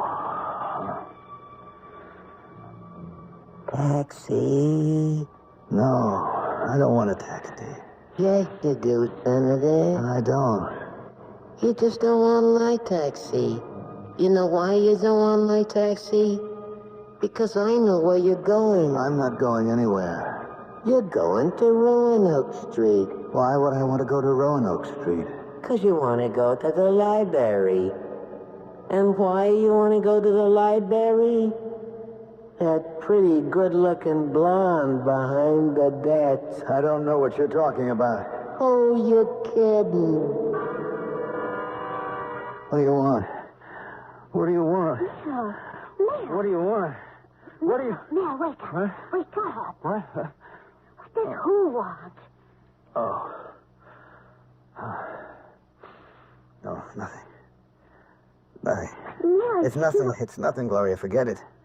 Don't worry about it. Just... Please, let me go back to sleep. Hello, Senator. Remember me? Who are you? June Miller. I don't know anyone named June Miller. We met in the park. Remember? I don't remember. You got in the park and looked at the children. I got by you. Why did the busy, important senator come here to look at the children? Then I noticed you weren't looking at the children, but at a child. One child. I don't know what you're talking about. But I know what I am talking about. Why does he come here to look at that one little boy? That little Tommy Hawkins. What are you saying? And then I look closely at you and closely at little Al. And you've got the same hair, the same eye, the same face. He is your little... No. Do you deny him? What do you want? I know one thing. I don't want to be Mousy Jane Miller anymore. I don't want to wait my life ending a bunch of miserable brats. But I know is worth it awfully. To whom do I sell it? Tell me. To whom? What do you want? What do you want? What do you want? No, you've got to wake up. What do you... No, you're having a nightmare. What? You kept floating. What do you want? What? What does who want? And why? I don't remember. Tell me, Mel, tell me. I tell you, I don't remember. You're shouting at me. I'm sorry. I just can't talk about it. Ladies and gentlemen, we are here at Historic Convention Hall. The long trail for the nomination has come to an end. Tomorrow night, the party chooses its candidate. Earlier today, I taped an interview with Senator Blaisdell. Senator, they say you have the nomination in your pocket. Well, our chances look good. The experts say this has been perhaps the most skillfully managed campaign in history. Would you agree? Well, I don't know. I can't imagine how it was managed. It just grew. I say what I mean, and I mean what I say, and what you see is what there is. What you're saying is we won't be in for any surprises. No. No surprises. I'm here, Melvin. You're in my car. Emily, I told you we can't meet anymore. I had to see you. It's too dangerous. I have Secret Service men around me now. I don't care. What do you want? Tommy is your son, too. I know that. Your other boys, they'll live in the White House. Only if I'm elected. They'll be able to say their father is the president. But you're Tommy's father, too. I know that. But nobody else knows it. And it isn't fair. Emily, what can we do? You know what it means to be the son of the president. What can we do, Emily? I don't want my son to be cheated. What do you want? I don't know. I only know I don't want Tommy to be cheated. I've got to get out of here. Now then, come back. Come back. I've got to get away. Get away from everybody. Get in, Nell. Jim, what do you... Want to get killed running along the highway at night? Get in. What are you doing? Housed Emily. Emily? I know all about Emily. You knew? I always knew about Emily. That's why it slipped out. That's why you said 4 kids. What are you going to do, Jim? Remember a while ago you asked me what I wanted? Well, I always wanted to be President of the United States. But I don't have the looks, the personality. You knew about Emily. But I can be next best. The man who runs the president. I've got you in my pocket. All right, Pigeon, I'm taking you home. What did you call me? I'm sorry, I shouldn't have rubbed it in. I won't in the future. That's right. You won't. Because there isn't going to be a future. No? No. Because I'm bowing out. You're what? You heard me. I'm stepping down. I don't want it. I heard you, but I don't believe you. I can't live this way. I don't want it. I don't want it. I don't want it. I don't want it. Mel. I don't... Mel. Huh? What? Wake up, darling. What is it you keep dreaming about? Oh. I don't know. What is it you don't want? I don't remember. I don't remember.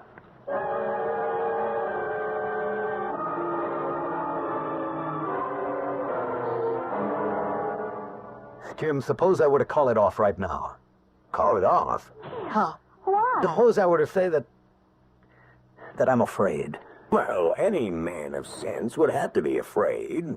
Don't you want to be president? No? Yes. Yes, I do. How badly? How badly? Honey, it's always put that way. How badly? Why not how goodly? Not a time for jokes.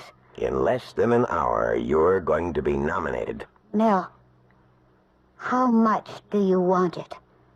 I want it more than anything in the world. Then why do you even talk about calling it off? Gloria, darling, you believe in me, no matter what may happen? Oh, what can happen? What can happen? Maybe maybe nothing.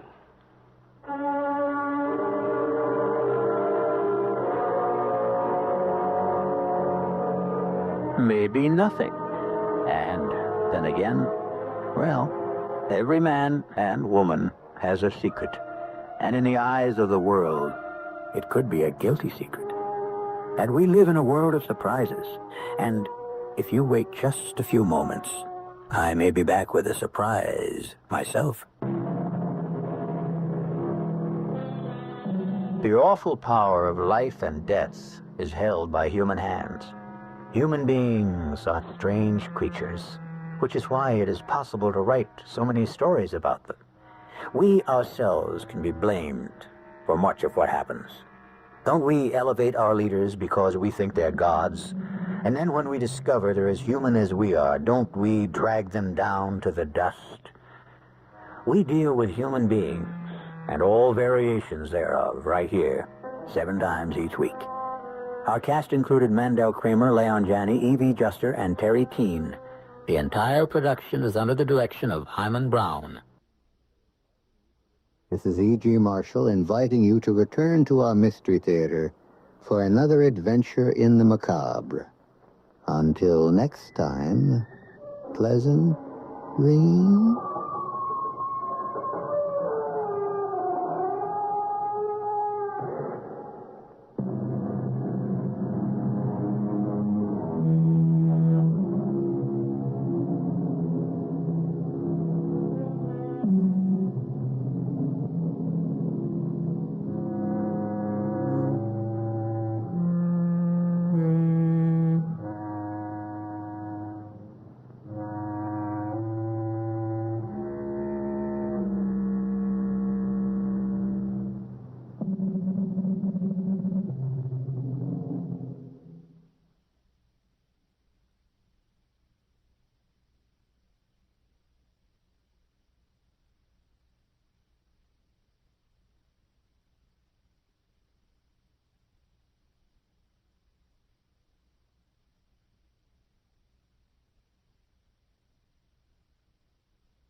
The CBS Radio Mystery Theater presents...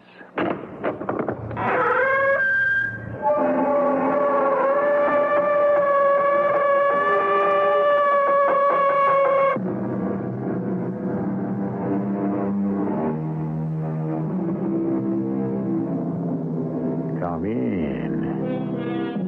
Welcome. I'm E.G. Marshall. Philosophy, said the philosopher, is most useful when we look backward on the evils of the past, or forward to the evils of the future. Unfortunately, philosophy is of scant comfort when we must confront the evils of the present, which happens to be when we need it the most. Well, there are substitutes for philosophy, as we shall find out. You can't kill a cop. Why? Is a cop sacred? You don't know what a storm it'll blow up. All storms blow themselves out. I don't like it. Look, Joe, you know what it says. This too shall pass. You're the devil. Even down to the quoting of Proverbs, you have to be the devil. Come on, Joe. I'm just a guy who tries to get along the best way he can.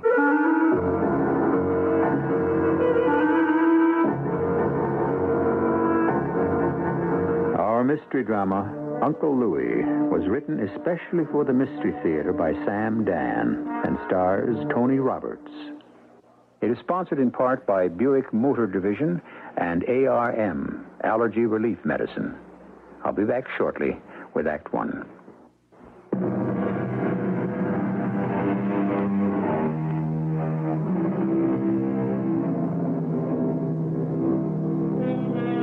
A wise son maketh a glad father, or so the proverb tells us.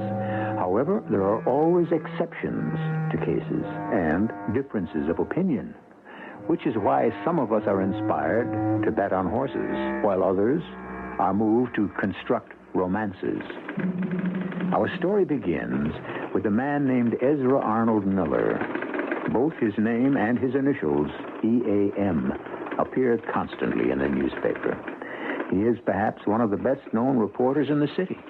He has just been sentenced to death. Oh, no, he has not been found guilty by a jury of his peers, nor has the verdict been handed down by a legally appointed judge. But a trial has taken place. All the evidence, for and against, has been weighed in the mind of one man, and one man alone has made the fatal decision. The telephone now rings in Ezra Arnold Miller's office, and he is about to talk with his executioner. But, of course, Ezra Arnold Miller doesn't know that. Miller. You're the reporter, huh? Who's this? Someone who can tell you all about Harry George. Why would you want to do that? What's it worth to you? Your information is valid. You could get more for keeping it than selling it. Yeah. But there's other things in this world besides money. Name a few. Why don't we meet someplace, huh? You could come up here. All I have to do is be seen walking into a newspaper office. Well, and, You know, Southside Park? Yeah.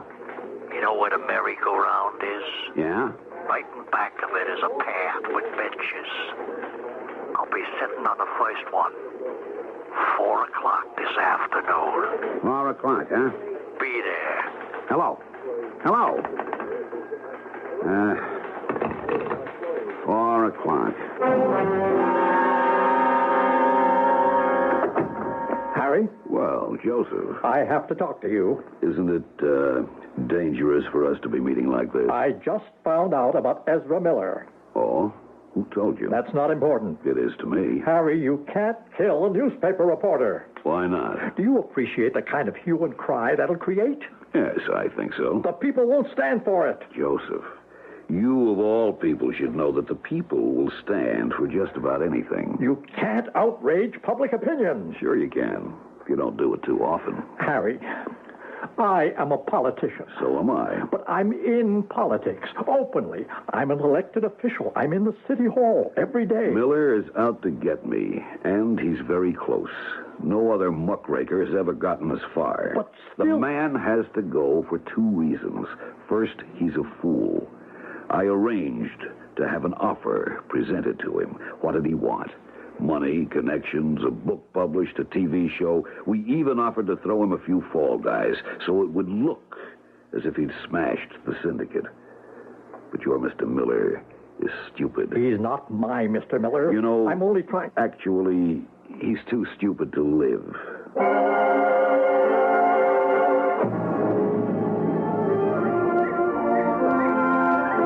You're Miller? Yeah. Sit down. What's your name? Baldy. Baldy? Yeah, for obvious reasons. Well, how shall we begin? We already began. Now it's time for the end. The end? You've just been shot, Mr. Miller. See? You invest in a good silencer, and it don't hardly make no sound at all. Listen. That's right here. You just lean back like that. Oh, it's all right, little girl. This here gentleman's just tired, see? He's having a little nap, that's all. Here's 50 cents. Why don't you go and have a ride on the merry-go-round? You can take it. That's it. Oh, Father Burke? Oh, by all means, send him in. Once again, the good father. Oh, well, come in, Father. Sit down. May I offer you something? You could offer me your confession. Oh, Father, I realize I've been lax in my religious duties these many years. What I had in mind, Harry, was a signed confession to the murder of Ezra Miller. But I didn't do it. We split hairs. You had it done. Father Burt, how can you say that? Because I have here your check for $25,000. Father, it's for the building fund of the church. It's a game we play, Harry. After every one of your outrages, you make a very generous donation. Father, be fair. That's hardly proof. It's proof enough for me. And here I am again, Harry, to return your check. Is it right to deprive me of the privilege of helping to build a new church? The money has blood on it. Father, you do me an injustice. Ezra Miller belonged to my parish. Fine reporter. You won't get away with it, Harry. Father, I find you refreshing. But not convincing. As a young priest, everyone was so charmed by your brilliance. Everyone predicted you would go far. I didn't think so. You didn't. I was right. You never got beyond the parish. You're right. Even back then, I said, here is a man who's too, abrasive. You see, Father, in life there must be a give and take. Live and let live. An acceptance of the game and the rules it's played by. And since Ezra Miller approved of neither the game nor the rules, he paid the penalty. Yes. This is the first time you ever made such an admission. There's very little you can do with it legally, Father. Why did you make it to begin with?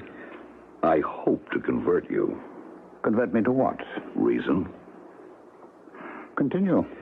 Father, I am in business, and what do I sell? Vice.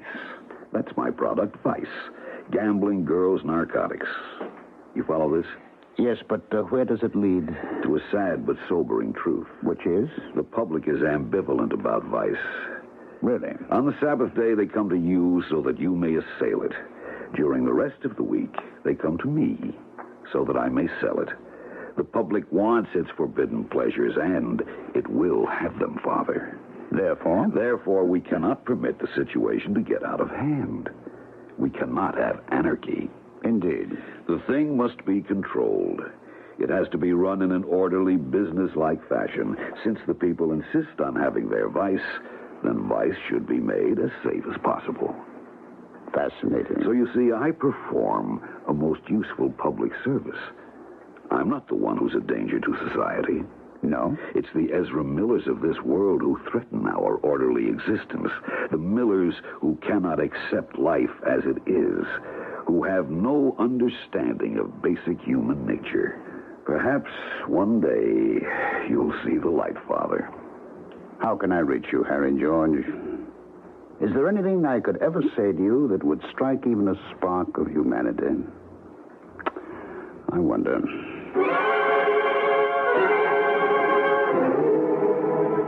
As your mayor, I am shocked and saddened by this brutal murder, by the audacity of the hoodlum scum who feel free to commit their depredations with impunity. Just a minute. I assure you, this dastardly act shall not go unpunished. Yeah. Furthermore, You tell him, Your Honor. as long as I...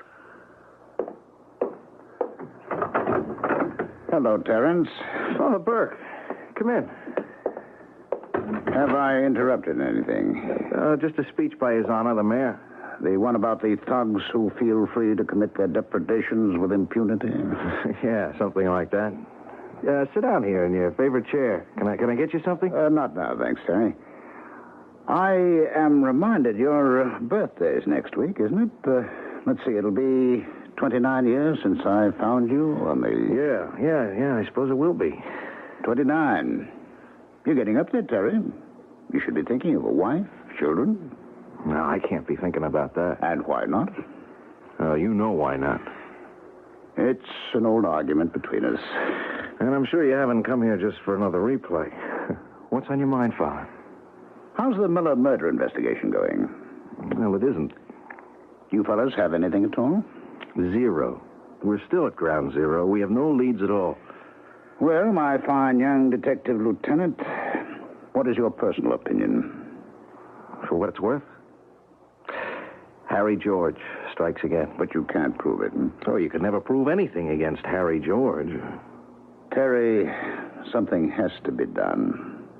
Well, what can we do? I mean, the man is completely protected. Ezra Miller was killed because he was about to uncover that protection. He was killed in broad daylight in the midst of dozens of people.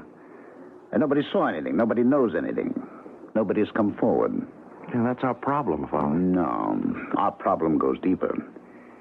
You see, when crime was being committed mainly by obvious criminals, by crude, vulgar, unwashed hoodlums, it was possible for the public to become outraged. But now... Yeah, I think I know what you mean. Harry George is a man of culture. We were friends. We grew up in the same parish. I went into the seminary, he entered law school. I don't know what changed him. Maybe nothing. Maybe this is just what was underneath all the time. It isn't that Harry breaks the law. It's that he makes law-breaking respectable. Terry, what can be done? The way it stands now, nothing. Not Terry. Father, he used a hitman. Even if we could find the guy, that wouldn't mean we could prove Harry hired him. Have you given up looking? No, but we won't get Harry George. You know the terrible thing? If and when he's ever brought down, it won't be for murder. It won't be for all the suffering and misery he's brought to some people. Yes, I know. It'll be for something like income tax evasion. Or conspiracy. Or something that's equally impersonal and bloodless. So we'll take what we can get. But, Terry, if he goes to jail because he was caught, well, let us say caught because he was keeping a double set of books, then people will say it was bad luck, or that he was careless. No one will have to confront the enormity of his crimes. Terry, do something for me. Anything, Father, you know that. And it's not just for me, it's for all of us. Sure. Change your attitude. What do you mean? I know you're doing a good job, but you... But what? In your heart, you don't really believe you can crack the case, do you? Well, Father, the practicalities... Now, please, Terry, believe you can do it. Believe it in your heart. And maybe it'll happen, Terry.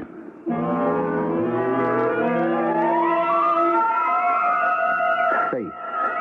We are told it can move, or more accurately, remove mountains. However, how effective is faith when it comes to solving crimes? Actually, it might be better to have a liberal supply of convincing clues or some incontrovertible evidence. But lacking these, faith, if properly pursued, is next best. I shall return with Act 2 shortly.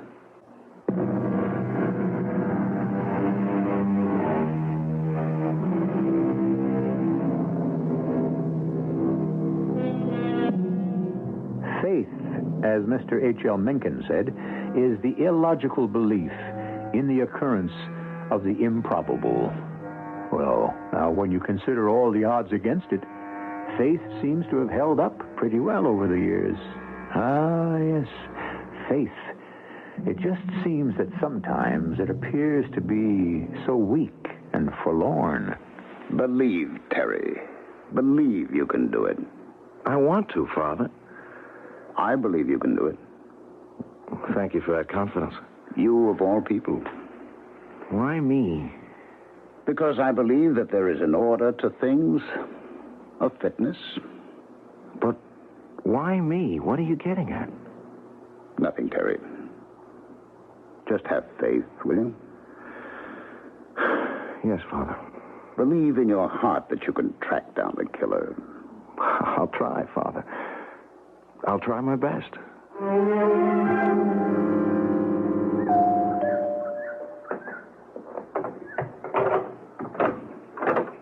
Mrs. Helen Pauley? Yes? Do you remember me? You do look familiar. I'm Lieutenant Smith.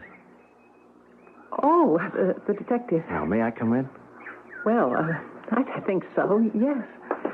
Will you sit down? Thank you. Well, what can I do for you? Mrs. Pauley, I hope I'm not making you nervous. I suppose the truth is you are. Oh, I'm sorry. I don't mean to. Well, it has to do with that awful murder? Yes. But I've already told you, and all the other officers, everything I know. I understand. Would you mind telling it again? For what reason? Truthfully, we've reached a blind alley. We hope that by going over and over the very little that we have, we may come up with something. Well, something like what? I don't know. A fresh insight, a new perspective. Will you tell me again the circumstances that led to your discovery of Ezra Miller's body? Well, I saw him leaning back on the park bench.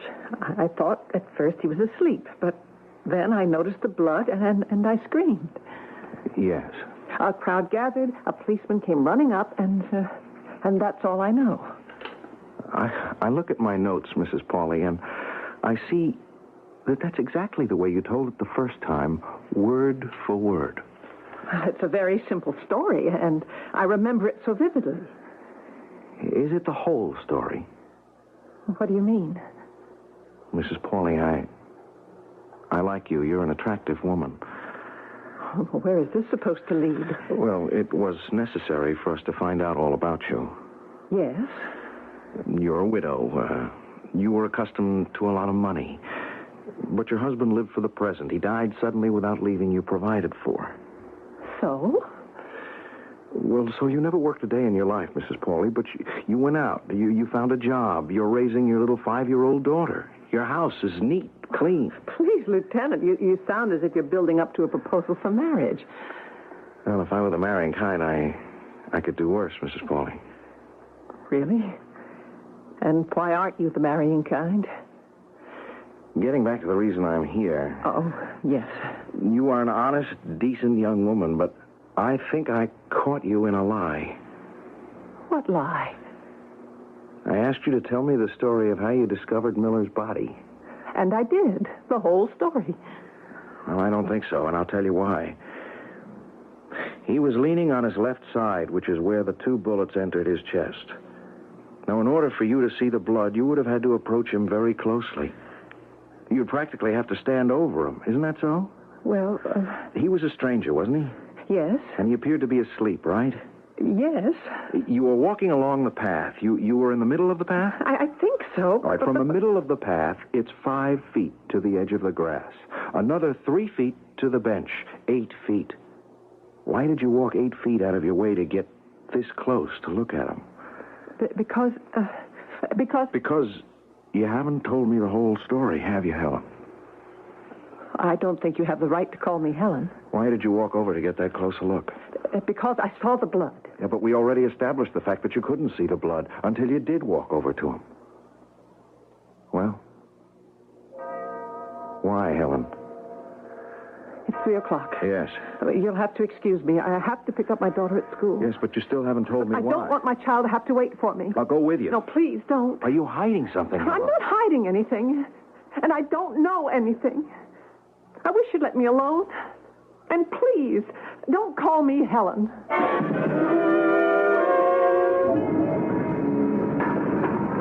Hi there.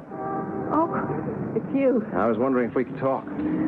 I have nothing to say to you. Well, that isn't true.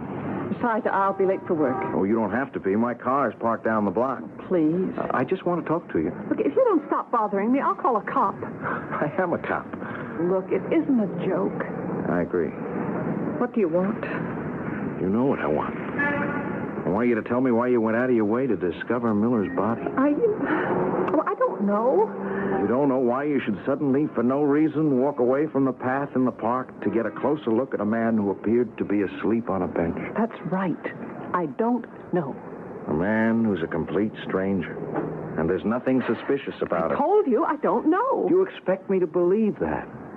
Well, whether you believe it or not, there's nothing more I can tell you. I mean, sometimes you do things without knowing why. There's no rhyme or reason. You just find yourself doing something. Helen. Look, you have no right to call me Helen. My name is Mrs. Pauley. Don't you dare play the patronizing police officer with me. I called you Helen because I like you. Well, you have no right to like me. Oh, I'm sorry. I can imagine what I must sound like. It's just that talking to a detective makes me nervous. It isn't so terrible, you know. Just tell me what made you stop to look at Mr. Miller's body. I keep telling you. I don't know. Helen, are you trying to protect somebody? What makes you say that? Is that true? It's the most ridiculous thing I ever heard in my life. Look, Helen. If you don't stop annoying me, I'll call a lawyer. I mean that.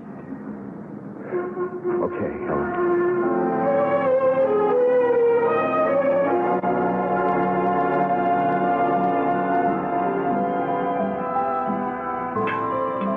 Mind if I join you? Well, all right. Do you come here often? No, it's my first time. This is my favorite restaurant. I know. You know? I might just as well tell you the truth. I wanted to see you. About what? You know about what. I haven't been able to sleep at night. I'm sorry. Guess it's my mother's fault. Why? What did your mother do? Oh, she said to me, honey, whenever you're in trouble, you just go up to a policeman. That's why you're there, to help you. I know that sounds silly. No, I don't think that sounds so silly. Why? Did your mother say the same thing to you? I never knew my mother. Well, anyhow, I guess these things stay with you. And so I knew from the first minute you asked that I'd have to talk to you. But I was scared. I'm still scared. Maybe when it comes down to it, I'll just get up and run out of here without saying anything. Tell me why you're scared. I could have gone to police headquarters, but that would have made it an official thing. And this must be, it just has to be off the record. So I called your office, and they said you'd gone to dinner. I said it was a matter of life and death, which it is. And they said, try Vincenzo's. And here I am. And now that you're here... Look, you've got to give me a chance to build up my courage. Well, let's try some dinner. What would you like? I don't think I can concentrate on food. But you should. I'll order the special. What is it? It doesn't matter. It's always great. Vincenzo, due speciali and the vino. You see? Taken care of. Ooh, life is so efficient and orderly with you, isn't it? Yeah, I try. Is that why you're never married? How do you know I never married? You told me you're not the marrying kind, remember? So I did. I understand why. Do you? Actually, married life isn't for people who are orderly and efficient. Why is that? Because married life is neither efficient nor orderly. Really? Truly. You can't fully control your existence. There's another person whose wishes and needs have to be respected. And with children, things can become chaotic, to say the least. Well, that's not the reason I never married. Well, what is the reason? Forgive me. I didn't mean to pry. I haven't married because I don't know who I am. Aren't you Detective Terrence Smith of Homicide Squad? Terrence Smith was the name Father Burke gave me. I was one of those newborn infants you read about who are found in the doorway of a church. Oh. I don't know why I told you this. I think I know why. Do you? It's because you know that I'm sitting here trying to build up the courage to tell you something that's very close to me. So you thought you could make it easier for me if you gave me a secret of yours. Maybe that's part of it, but I think there's more to it. More? Maybe it's too early to talk about. I hope you're not on a diet. They've got fantastic desserts in this place. Terry, I guess it's now or never. Now, don't let me change the subject. All right. The Miller murder? Yes? There's a witness. A witness to the murder? Yes. You're telling me someone saw the person who murdered Ezra Miller? Yes, Terry. Who is this witness? My daughter. My little 5-year-old daughter.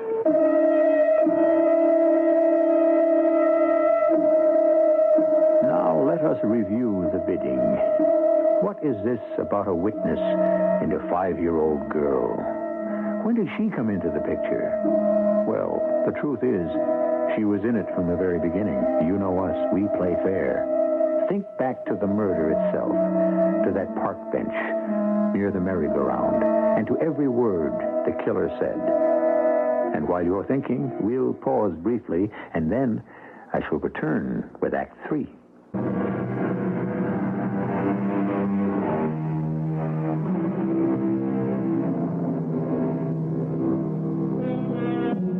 What is the Latin? Testis unus, testis nullus, which means a single witness is no witness. Of course, getting down to it, it all depends on who that witness is. And if the only witness in a murder case turns out to be a 5-year-old girl, well, which lawyer would you rather be? The one who prosecutes or the one who defends? You're a little girl? This has to stay between us. You could never put a child her age on the stand. You know that. Yes. You couldn't even talk to her. She's too shy. Besides, by this time, she's already forgotten the whole thing. Just tell me what the child saw. All right. Well, we were in the park. She was on the swing. She wanted ice cream. I said I'd get it, but you stay here, honey. Don't wander off. Oh, but she did, as usual. And when I came back with the ice cream, she wasn't there. But before I could get panicky, I noticed her. She was on the merry-go-round. Go ahead. When the ride was over, I grabbed her and I said, "Where did you get the money?"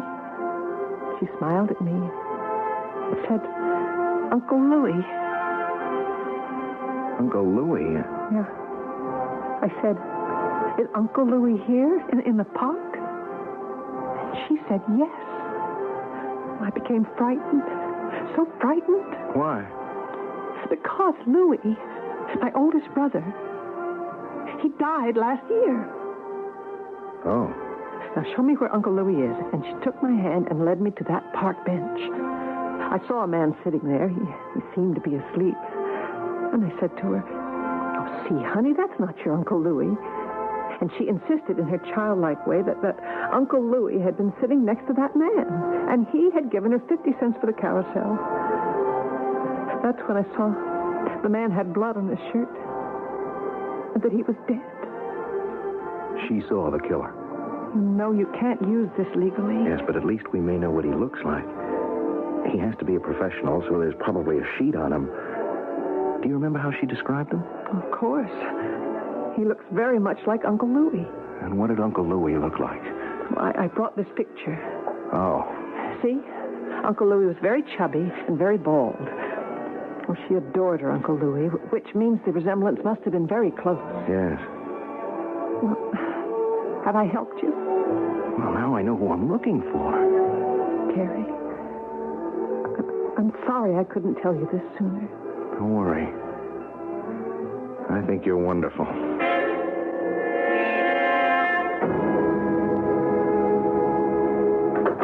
Sit down, Terence, sit down.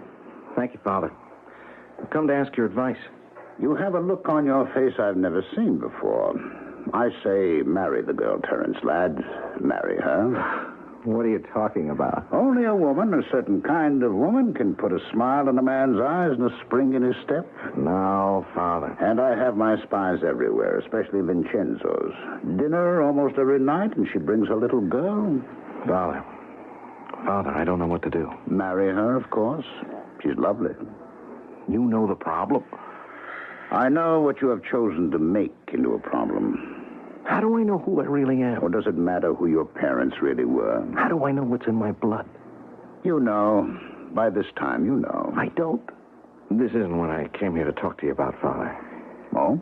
It isn't? I got a description of the killer. From whom?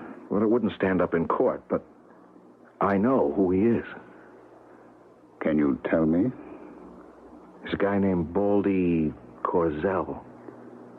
I assume he's a professional assassin. Right. But nobody's ever pinned anything on him, even though we know he's been used for some very important assignments. What's your next move, Terence? I don't know. If we could mobilize the entire resources of the department, we might be able to construct a case. You know, using this as a platform. But I'm afraid. Of what, my son? Of telling this to anyone. Why? I don't know whom to trust. I see. It's a terrible thing, Father. Most of the men on the force, the overwhelming majority, are honest, but once I put this into a report, I don't really know who has access to it. Harry George has strength in the administration. It's even rumored that he owns the mayor. I wouldn't be surprised. And what could I put into the report? I'd have to name my source, and that would be unacceptable. Well, what can you do? Maybe I can make something happen. Be careful. I'm always careful. What I need is to be lucky. Kill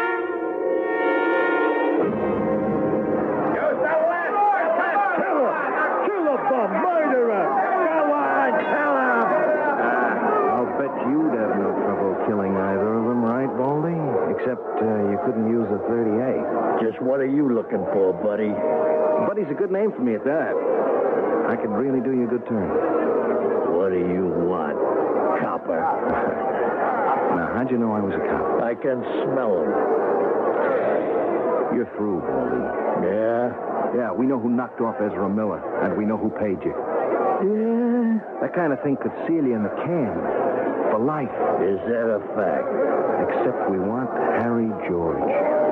Who's he? We want him so badly, you could make a deal.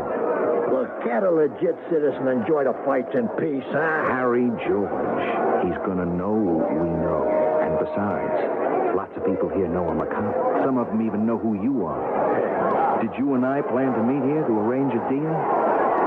Think about it. Come on, you bum!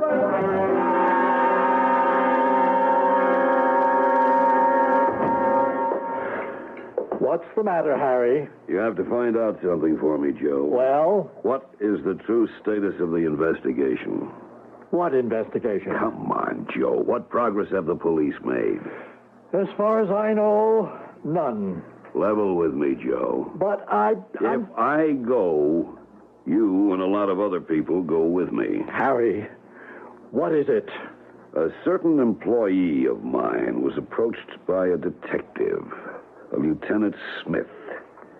This Smith fellow knows he's the killer and offered him a deal. Now, what do you know about it, Joe? Nothing. The department has nothing. I'm in touch with the commissioner, the chief of detectives.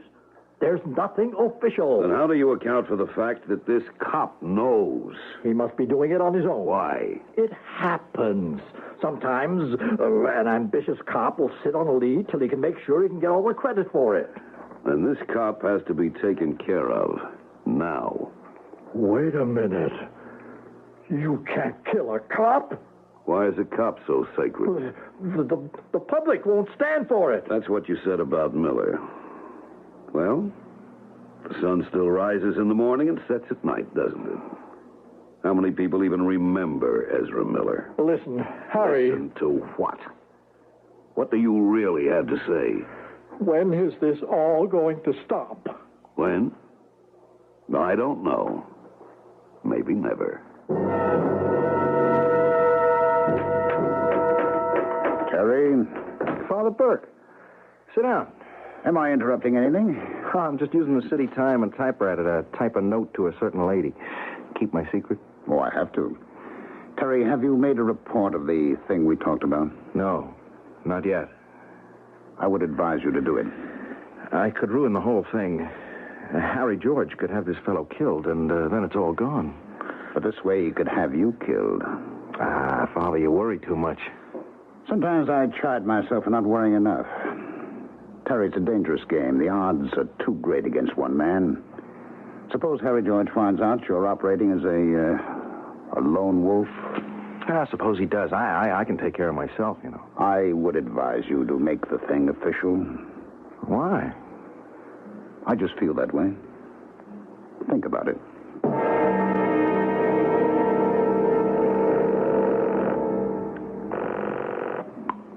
Yeah? Baldy, you have to do it tonight. Okay. He's visiting some woman over on Adams Terrace. I can knock him off as he comes out. No, it has to be an accident. That way no smart reporter can claim he was killed because he might have known too much. So what do you want me to do? He leaves her place about 11:30, drives home. On the way, he stops off at an all-night deli at the corner of Jefferson and Main. Follow him in. Pretend it's a stick-up. He won't be able to get at his gun. Be the nervous punk type and start shooting. Poor guy, he'll be one of those innocent bystanders. Be ready for him at midnight, which is when he usually gets there, understand? You're the boss.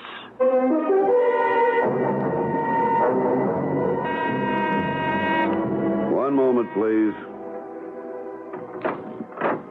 Father Burke. I know it's late, Harry, but I couldn't sleep. So you decided to call on me. Well, come in. I'm honored. Thank you. Now, what does this mean, Father? Are we friends? We've always been friends. We've gone our separate ways, and each of us thoroughly disapproves of what the other does. But we're friends. Father, you have something on your mind. Of course. Do you remember Katie Oliver? Katie Oliver. Now, don't pretend, Harry. I remember Katie. Red-haired Katie. You loved her, but not quite enough. And she loved you, but just a little too much. Why are we talking about Katie Oliver after 30 years? Because I'm about to break a promise I made to her. Why, and you, a priest? Katie disappeared a long time ago. She may not even be alive. And if she were aware of the circumstances, I am sure that she'd release me from my vow. What vow and what circumstance? When Katie had found out that you had chosen a certain way of life, she decided to leave you. Yes. What you didn't know was that Katie was going to have a baby. She what? No, please, don't interrupt. Listen to all of it. No one knew. She went away somewhere and had the child. She brought him to me right after he was born. I spread the story that he was a foundling. But I promised to keep her secret and see to it that he would grow into a fine young man. And he did. Your son. My son? I have a son? Yes. Where is he? Who is he? Where is he? He is probably visiting the wonderful woman he plans to marry. Who is he? His name is Terrence Smith. Terrence Smith? Detective Lieutenant Terrence Smith. Lying. Am I? Smith. Smith, he's my son? Yes. I don't believe it. Look, on the wall, you have a picture of Katie. You still have a picture of Katie, the only picture in the room. Look at Katie. Look at her red hair. Her eyes, a smile. Here's a picture of Terry Smith. Look at it. It's one face. He's my son. My son? What time is it? It's close to midnight. Why? Almost midnight. No. I have to stop him. Stop him. Harry, where are you going? Everybody stand still. It's a stick-up. All move. None of you. Everybody's hands way up. You, there. No, don't shoot. What the? Stand back, everybody. Everybody get back. I'm a police officer. What happened? You there. Pick up that phone. Dial 911. 911. Hurry. Now, please, let me through. I'm a priest. Let me through. Father Burke. Harry, you all right? Yeah, I think so. Look. It's Harry George, and that's Baldy on the floor. They're both dead. Yes. I just happened to come in here, and Baldy comes in with his gun out to pull a holdup. Baldy, a high-priced hitman. Why would he stick up a delicatessen? Yes. Why? Hey, I can figure that out. It could have been a way to knock me off and make it look like it was an accident. Make sense? Yes. Yeah, except that then in comes Harry George. We know what and who he is. He's got a gun, and he tries to stop Baldy from killing me. I can't figure it out. Why would Harry George do that? Why? Yeah. Why? Maybe one day you'll learn the answer.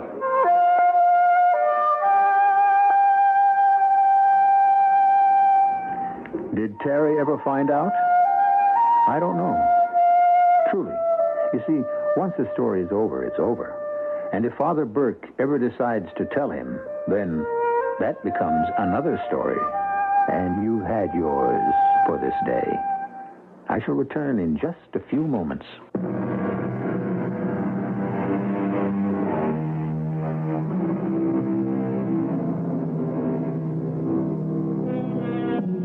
The name of our story is Uncle Louie, and we never told you anything about Uncle Louie, except a few of the physical details. We know he was short and chubby and bald, and yet he must have been a wonderful man.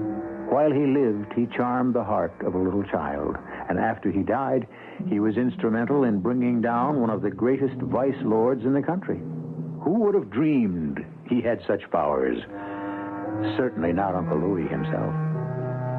Our cast included Tony Roberts, Ann Williams, Ralph Bell, Jackson Beck, and Ken Harvey. The entire production was under the direction of Hyman Brown.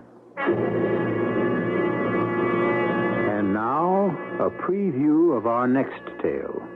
Isn't that your shadow now, at the foot of our path? Yes. Ah, there he is. And notice, he's always having his bath chair pushed by the same gray-haired gentleman. Will you both excuse me for a moment? I think I know the gentleman. Good evening, Mr. Sampson. I'm glad you arrived before it got dark. Sean, I must congratulate you upon your disguise. You make an admirable elderly bundled-up gent. Thank you. Your manservant does well as a porter. I knew he would. I came as soon as I got your message. Sir, Marjorie Niner is in danger of her life. I quite understand. We must get her away from him. I shall do my best. No, not like dear Marguerite, her sister. We must save her. I have every intention. Keep us inside, John, and I shall do my best to effect a rescue. Radio Mystery Theater was sponsored in part by ARM, Allergy Relief Medicine, and Buick Motor Division. This is E.G. Marshall inviting you to return to our Mystery Theater for another adventure in the macabre. Until next time, pleasant dreams.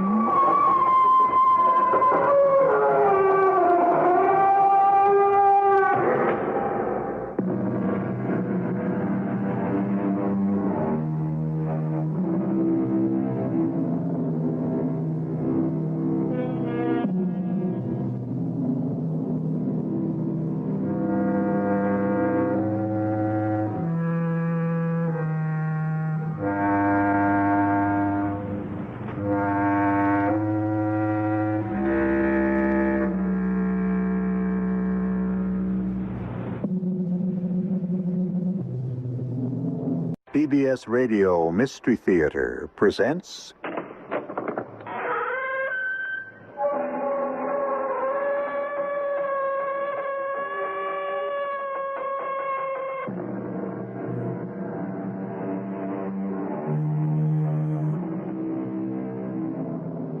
Come in.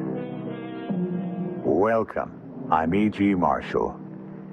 Many of you within the sound of my voice will be present at the birth of the 21st century. Some among us were born a little too early for that.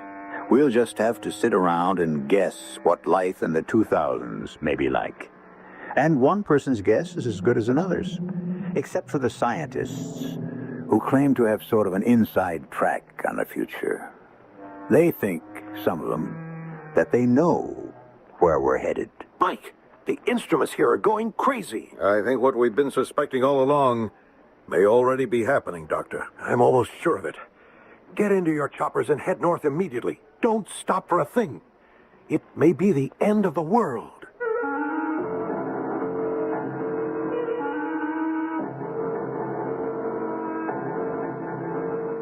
Our mystery drama, Bottom of the World, was written especially for the Mystery Theater by Arnold Moss. It stars Tony Roberts and Christopher Tabori. It is sponsored in part by Buick Motor Division and ARM, Allergy Relief Medicine. I'll be back shortly with Act One.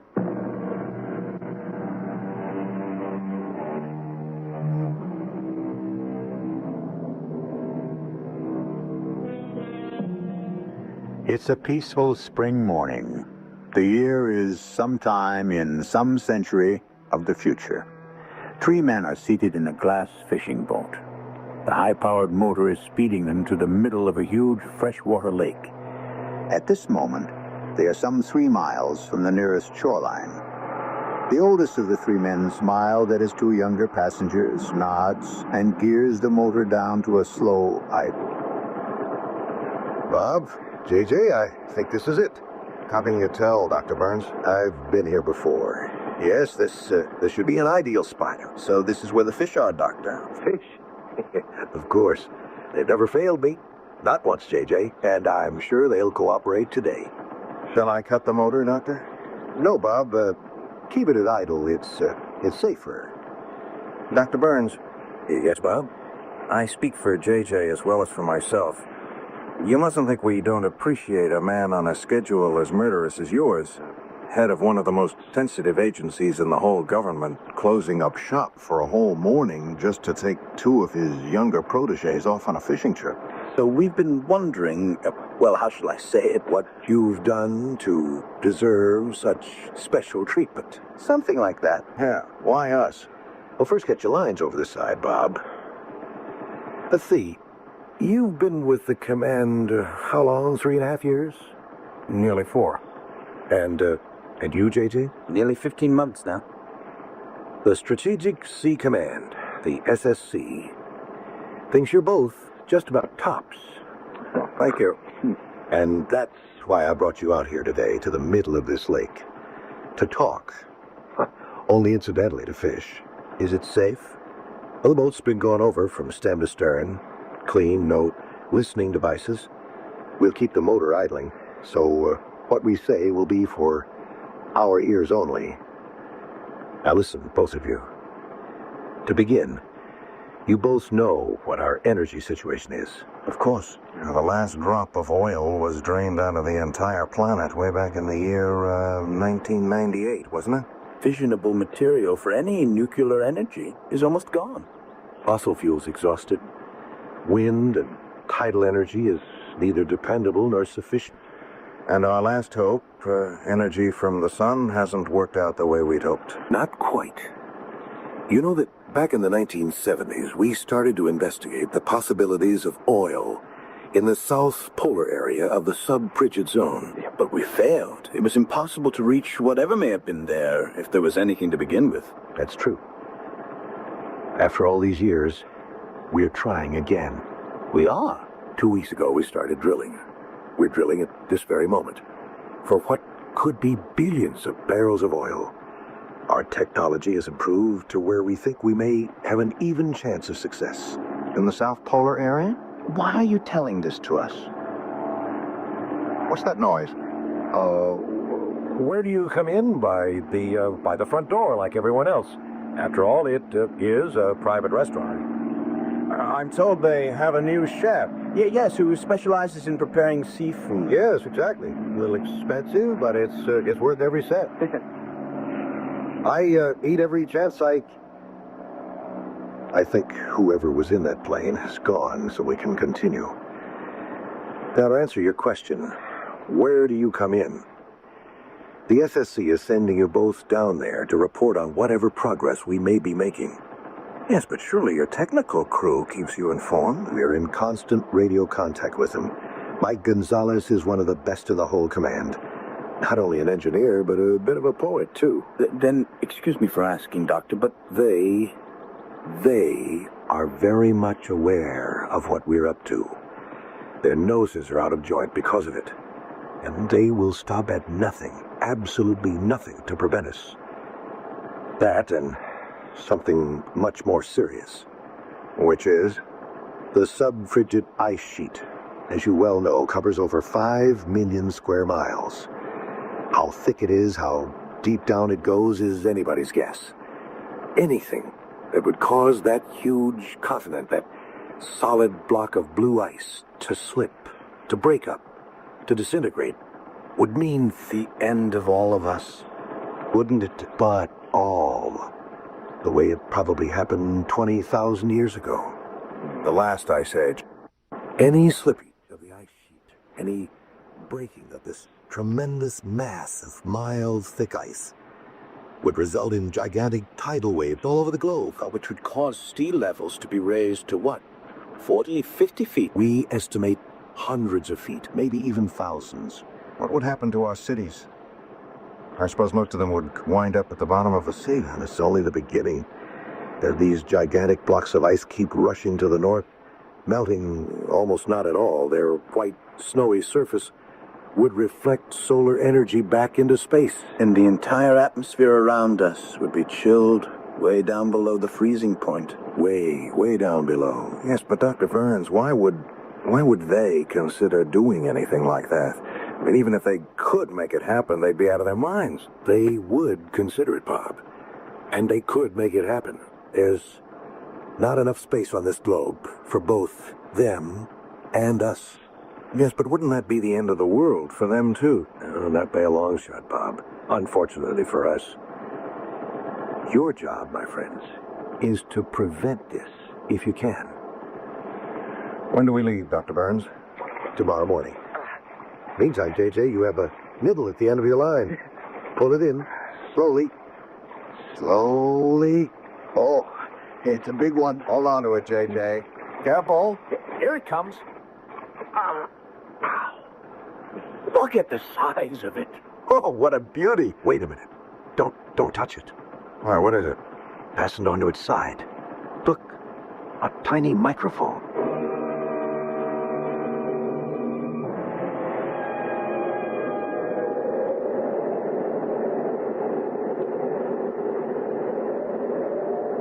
Did you ever see anything like this air down here, JJ? Never, Bob. It's the first time in my life I'm able to see the air I'm breathing. It actually glitters. It's the ice crystals falling through the air. I remember reading about it. Clear air precipitation, it's called. Oh, look. There's Mike Gonzalez waving to us from outside his work shack. Be with you in a minute, Mike. Take it easy, fellows, and get used to the altitude. Oh, he's right. Wow, will you take a look at those huge boulders? For crazy formations. It's as if some oversized monster had twisted them into those shapes. 50, 60 feet high. But they don't look real. Morning, Bob. JJ, sleep well? Like a top. Yeah, same. Noise of the engines didn't bother you too much, I hope? Well, after the flight over the mainland, which I thought would never end, nothing could have stopped us from sleeping like a couple of kids. Well, let's go into the work shack. Quieter and a little warmer.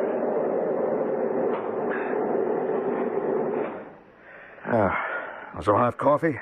Oh, no, thanks. We just finished breakfast. Little trouble with your breathing, JJ? A little. Yeah, the altitude. 10,000 feet above sea level. Just take things easy till your bodies get used to it. Now let's talk about ice sheet. It's been thickening into a solid mass at the rate of over 5 feet a year. For how many years?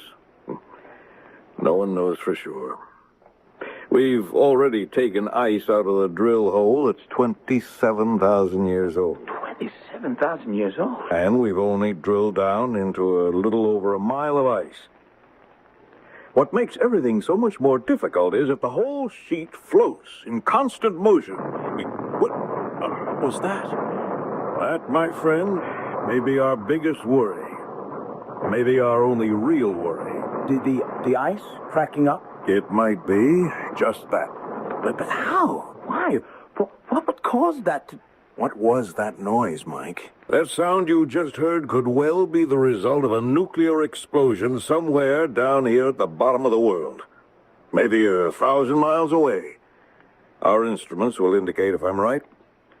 The second one in 10 days. They are very methodical. Then if Dr. Burns was right... A few more blasts like that last one, and we may have to close the book. Final chapter. We drove ourselves from the garden, but it was always possible to return. Up until now. Now it looks as though we may have planted seeds in the dead soil of a lost world. A world that may have to go on, if it goes on, without us. Well, we don't just sit here with our heads in our hands, do we? I mean, can't they be stopped some way? Any suggestions, Bob? Time may have come for all of us to fold our tents. We, as opposed to they, may have to give up this little piece of real estate we call the world. It may only be a matter of days. And meanwhile? Meanwhile, we prepare to get out just as fast as we can. Not only from this place here, but from the entire planet. while we still have the chance.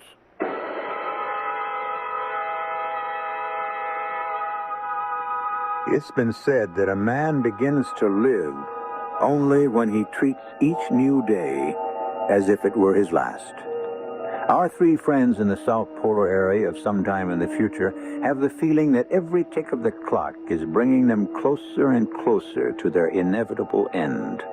That each of the next few days may indeed be not only their last, but the last for most of the world they know. I'll return shortly with Act Two.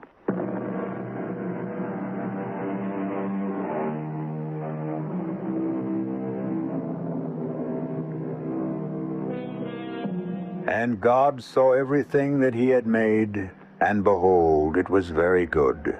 And on the seventh day, God ended his work, which he had made. Genesis chapters 1 and 2. But turn a couple of pages and we read, "And the Lord said, I will destroy man, whom I have created, from the face of the earth, both man and beast, and the creeping things, and the fowls of the air. For it repenteth me that I have made them." Might this be the thought going on in the minds of the three men in the South Polar area of the sub-frigid zone at some time in the future, as they listen to... It may be only a matter of days. And meanwhile? Meanwhile, we prefer to get out just as fast as we can. Not only from this place here, but from the entire planet while we still have the chance. And the first thing we do is to make contact with headquarters at SSC, Dr. Burns. And then I'm almost certain that all hell will break loose up there. Here goes. We've got over 1,000 rocket ships on the alert, ready to take off on an hour's notice, just for the eastern seaboard alone. Did you know that, Mike? Well, each one capable of taking on 1,000 passengers. Total 1 million. That's quite a few people. 1 million? Pretty small number for this particular job.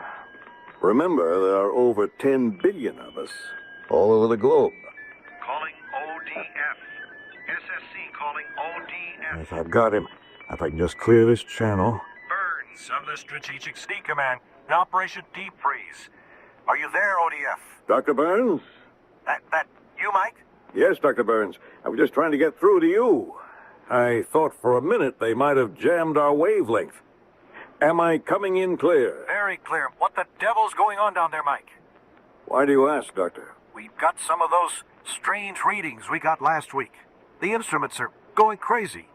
In fact, there have been 2 sets of readings this morning, only minutes apart. What's up, Mike?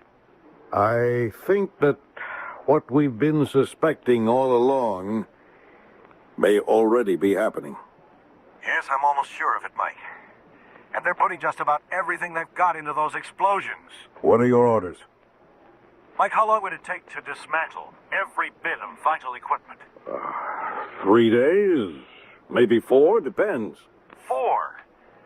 Mike, I want you and your crew to destroy every piece of usable equipment you've got. Everything. Right away. Every motor, every machine, every instrument, except the radio. Leave that for the last. When do we start? Right now. Mike, we're at the point where every hour, every minute may count. You mean that we... The sub-frigid ice sheet has already begun to slip, broken up in over a dozen places. We'll follow your orders to the letter, sir. Then head back up here as quickly as you can. Load your men into the choppers. Head north for the mother ship, which is waiting for you. Mike, we'll radio your assignment to a specific spacecraft on your way up here. Mike, this is it. So shake the ice out of your tails real fast. Every one of you.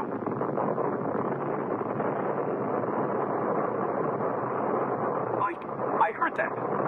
And the instruments have gone absolutely berserk. What's happened? Mike, what's happened? Answer me. Are you all right? All of you? Answer me. Answer.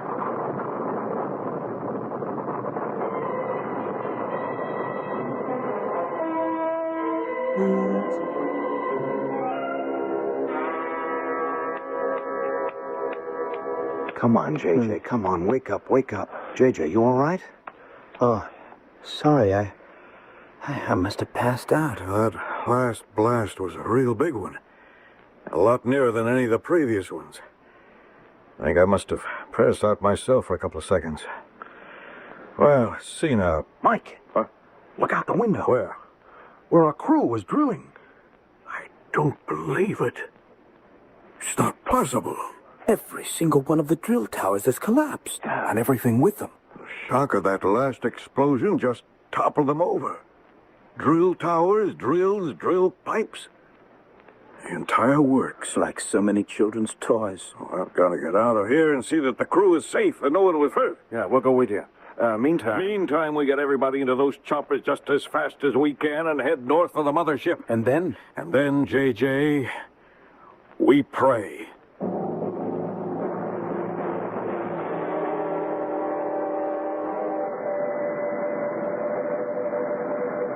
We can all of us count our blessings. So far, thank heavens this mothership was waiting for us. Yeah, and here we are, in it. Headed for... where? Any idea, Mike? Specifically? No. All I know is that we're safe. We get on one of the 1,000 rocket ships that are waiting for all of us. We head out into space in the direction of... In the direction of where? Your guess is as good as mine, JJ. There are a million stars twinkling out there in space. Other planets, other universes, even other galaxies. They go on forever, just wishing their way around infinity. And we'll be speeding towards some tiny star out there that we know in advance can sustain our kind of life. Well, that's the whole idea. Start our civilization all over again. How did they ever get to the point where they could make all this happen? Who knows? Some accidental freak of nature, then developed by a kind of planned breeding into a completely new race. A race that can withstand every extreme of temperature, from 200 below zero to 200 above. And their ability to survive either in the air or underwater. How do we explain that? Who knows? By some weird process of selective evolution, they managed to breed themselves into cold-blooded vertebrates who look just like us, but act biologically like amphibians. Like frogs and salamanders. Exactly. With both gills and lungs at the same time. Breathing partly through those thick skins of theirs. Yeah, but nothing can penetrate. Well, almost nothing. I suppose their ability to change their voices at will to sound exactly like us, or as if they were speaking from underwater, has to do with the fact that they are amphibian. Maybe. I wish we knew where we were, how close we are to our destination, wherever it is. They hadn't blacked out every porthole, every window. That's a security measure, JJ. Yes, I know that. Gentlemen, will you please fasten your safety belts? We're about to get some of our questions answered, I think. The captain has asked me to tell you that we are within a few minutes of landing at our predetermined base. After we land, you are asked to remain seated until the aircraft has come to a complete stop. Yes, but stop where? You're about to find out. All occupants will then proceed across the east runway to one of the rocket ships which is awaiting you. He hasn't said which one. Patience, JJ. And when he tells us which one, how do we find it? Proceed across the east runway? We have just received from SSC headquarters the designation of your particular rocket craft. Here he goes. The rocket craft reserved for passengers aboard this ship is Beta Epsilon number 203. I repeat, Beta Epsilon 203. It can be reached by boarding ramp C on your right across the east runway as you exit. Thank you. Yeah, but you get all that, JJ? Boarding ramp C on our right across the east runway to rocket craft Beta Epsilon 203. Couldn't be clearer. All right, now fasten your safety belt. Sorry. Brace yourselves for landing. Here it comes.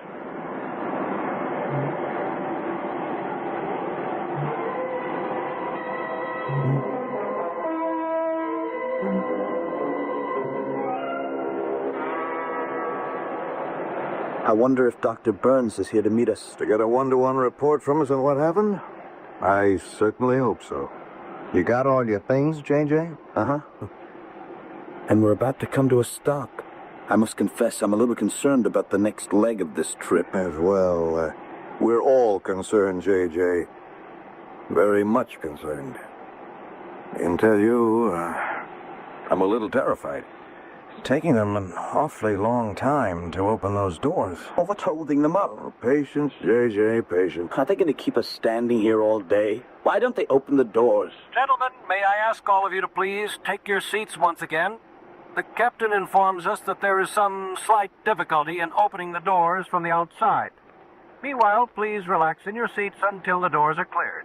The delay will be slight. Right. What can be wrong?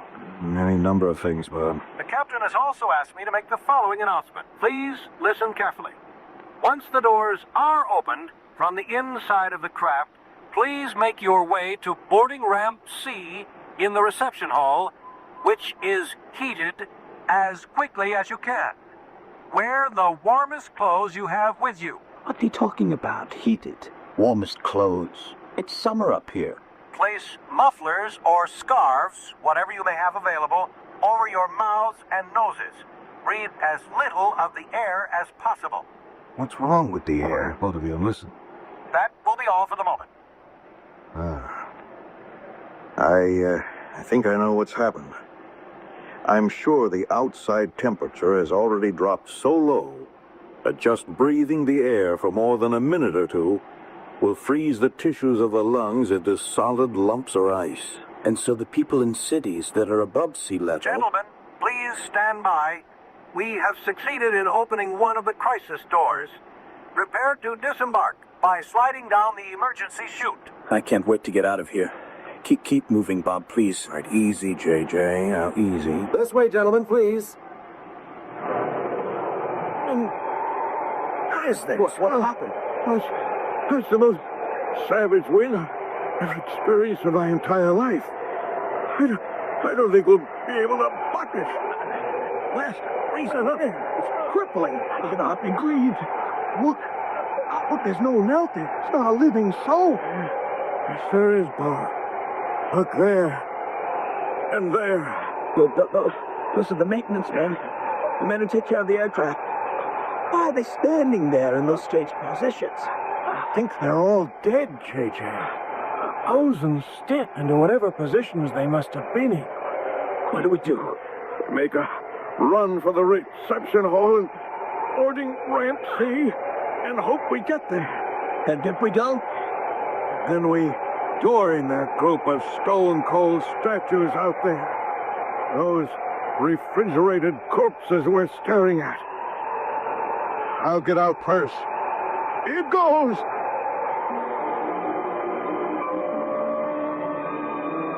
Our three scientists make a dash toward survival to catch the transportation that will carry them away from a planet that's quickly collapsing about them. This in the hope of colonizing a brave new world in the outermost reaches of space, a place safe from annihilation by a new race of destructive beings who want the world for themselves. I'll return shortly with Act 3.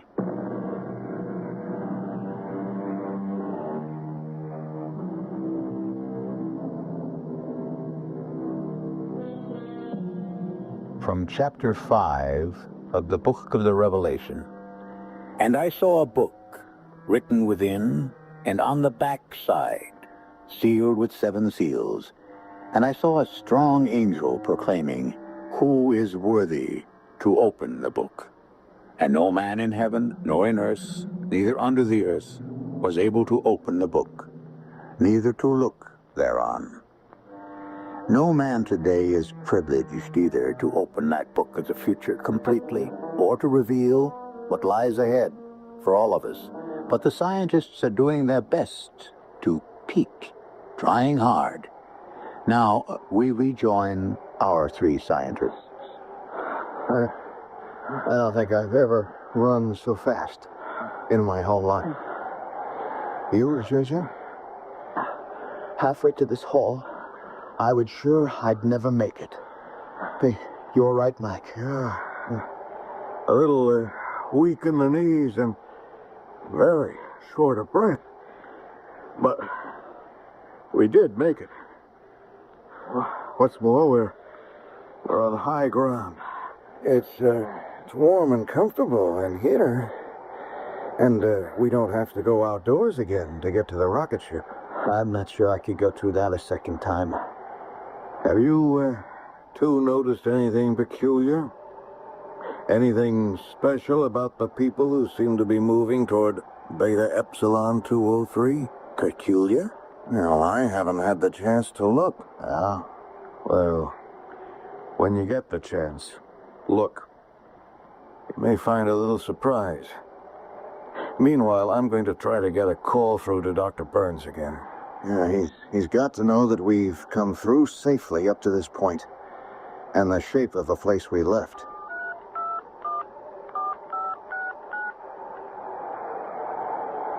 What's happening, Mike? Nothing. Absolutely nothing. This number doesn't answer. Mike, do you suppose that... I don't know how to say this. That they have penetrated the Strategic Sea Command? But neither Burns nor the SSC exist any longer? Well, there's always that possibility. You got no answer, Mike? No, nothing. Just silence. Dead silence. Well, we'd better move along to Beta Epsilon 203.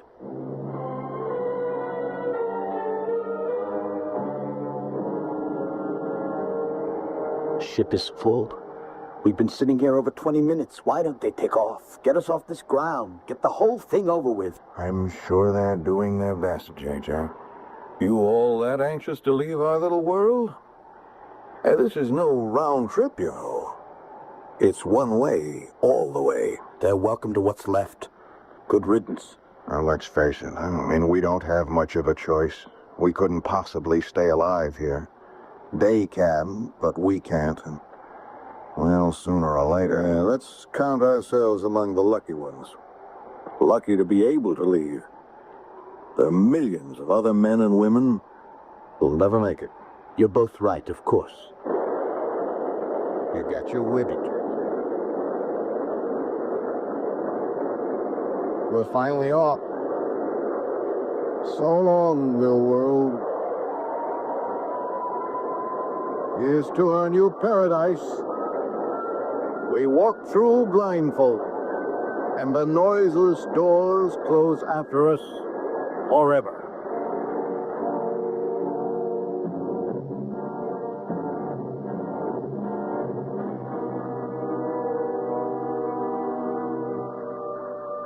As to being among the lucky ones, has either of you had the time or curiosity to take a peek at any of our fellow passengers?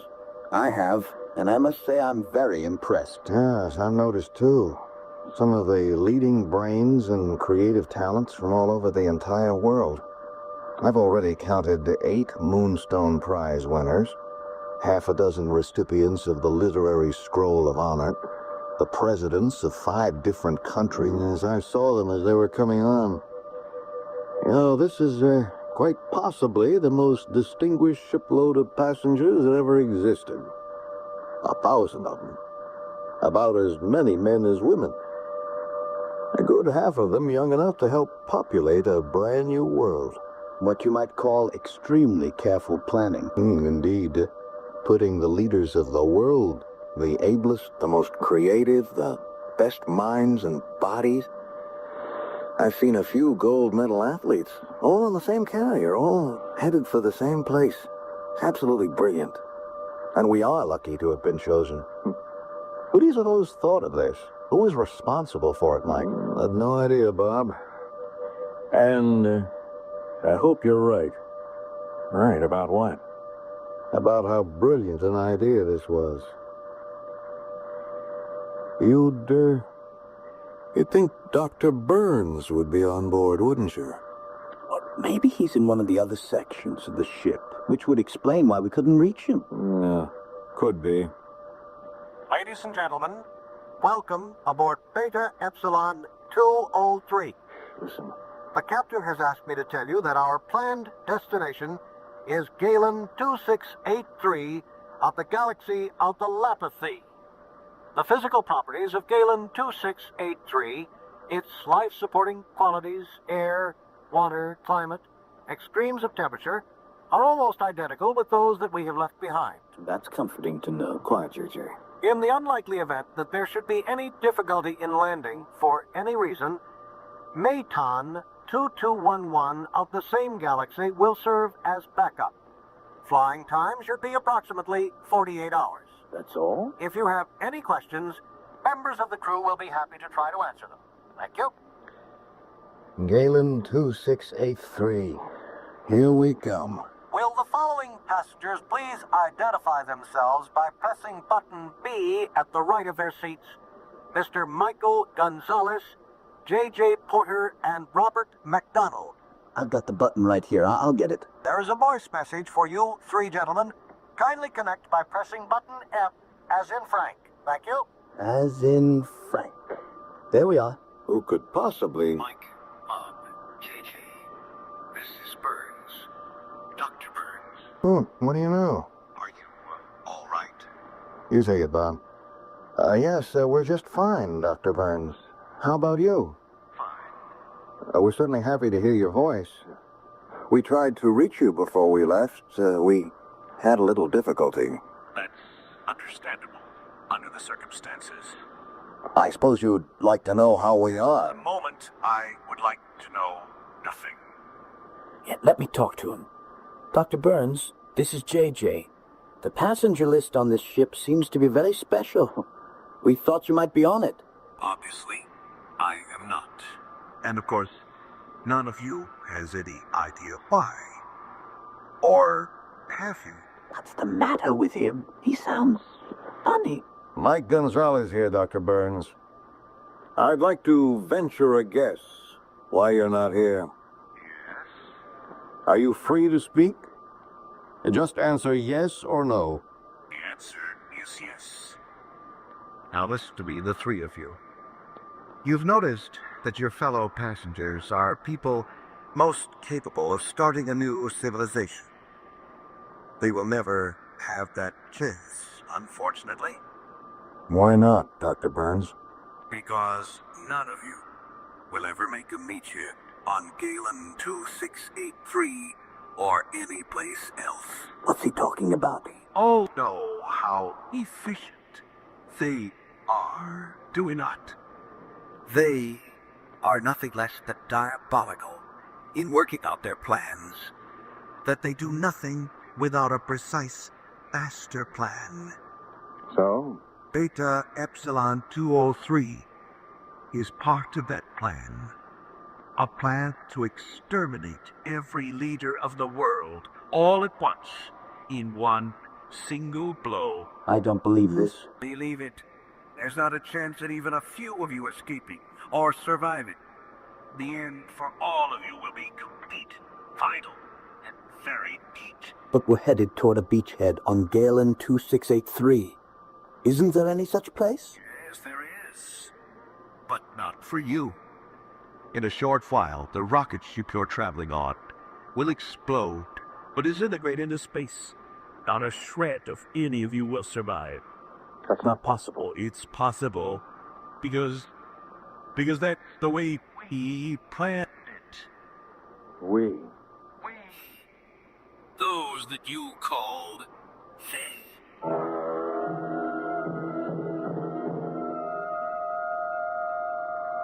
What's that odor? What is that? It's like burning rubber. No idea. Ladies and gentlemen, you are not to be alarmed by what seems to be the smell of burning rubber. It is routine at this stage, as is the mild turbulence you may be experiencing. Mild? We're being bounced around like... Easy. Look, he's making his way toward us. You gentlemen received your message satisfactorily? Yes, we did. Thank you very much. You, understand its significance? I think we do. Then there's no point in pretending any further. One of us is keeping an eye on the crew. I watch the passengers. Not that there's anything you could possibly do to prevent what will happen. It's a question. Yes? How much time do we have before... Minutes, A very few minutes. And what happens to you and the one up forward that's guarding the crew? We die.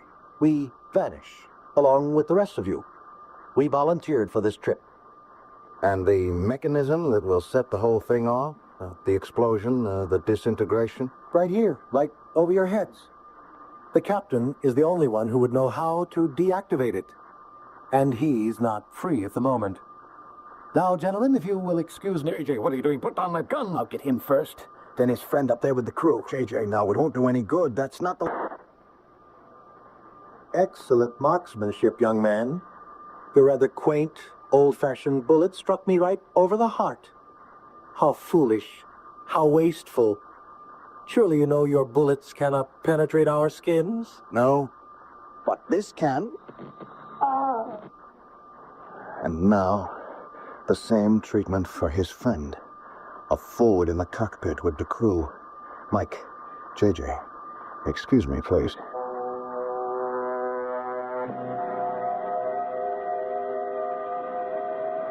You sure it's all right, General Dukes? Just make yourselves at home. Not too crowded, all three of us here in the control booth? Oh, plenty of room, and a much better view. If it hadn't been for you, Mr. McDonald, and your laser gun, there wouldn't be any view. And your deactivation of their mechanism, General. We're all very lucky. It's all over and in the past, General. It's what's ahead of us that counts. Look out there. Coming right at us. Galen 2683. That little speck? That tiny pinpoint? Pinpoint or not, JJ, that's gonna be our new home. That's a new world for all of us. How long before we're inside its orbit? At our present speed, I make it 1 hour, 12 minutes, and 28 seconds before landfall. Keep your eye on it. Oh, it gets bigger and bigger even while we watch it. It's like a little blue-green ball. We're traveling fast. There's our future, all right. Our future is in the hands of fate, Jerry. Wait a minute. Take another look at Galen 2683, gentlemen. Our future would now seem to be in our own hands. Holy... What happened? It was there, and then it just kind of disintegrated. It disappeared right in front of our eyes. There's nothing there. Nothing. Are we looking at some kind of mirage, General? No, sir. Happens all the time. What? 1 minute there'll be a star no one's ever seen before. Just materializes before our eyes. The next minute, something like this Galen star just blows up in our faces. Destroys itself. And is never seen or heard from again. Pity. But we get used to it. Well, why do you suppose a thing like that happens? What causes that? Who can tell? Every once in a while, a star and the people on it turns to cosmic dust. Well, what's our next procedure, General Duke? From this point, we veer to 28 degrees, 34 minutes, 2 seconds to starboard, and hope we can reach Maton 2211. And also hope that it's still there when we get there. I got a question, General. I know these stars sometimes have had other names, other than the designations we've given to them. Just out of curiosity, would you know if Galen 2683 was ever called anything else? I have a feeling it was. Let me get the book. You got your reading glasses, Bob? Yes, sir. See if you can find it under G. Let's see now. E, F, right, here we are. Galen, 2683. Yes. It did have another name. Back in the 1970s and 80s. It was known as the Earth.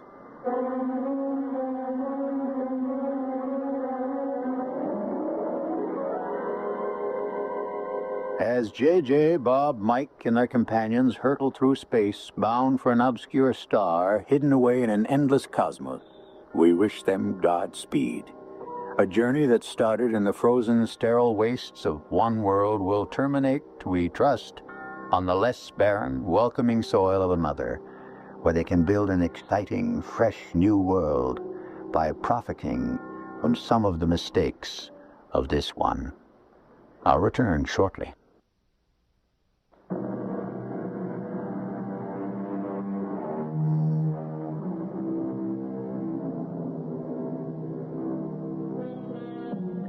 You may find it of more than passing interest that within the past 2 years, the Institute of Polar Studies of Ohio State University suggested the possibility of some of the things you heard in our story. In February 1977 at Edwards Air Force Base in California, a year's tests were begun at the Dryden Flight Research Center as a prelude to an altogether new era in spaceflight. A few days later, we read that the National Aeronautics and Space Administration, NASA, is accepting applications at the Johnson Space Center in Houston for what they call mission specialists. Just how special will these missions be? Our cast included Tony Roberts, Christopher Tabori, William Griffith, and Robert Maxwell. The entire production was under the direction of Hyman Brown. This is E.G. Marshall inviting you to return to our Mystery Theater for another adventure in the macabre. Until next time, pleasant dreams.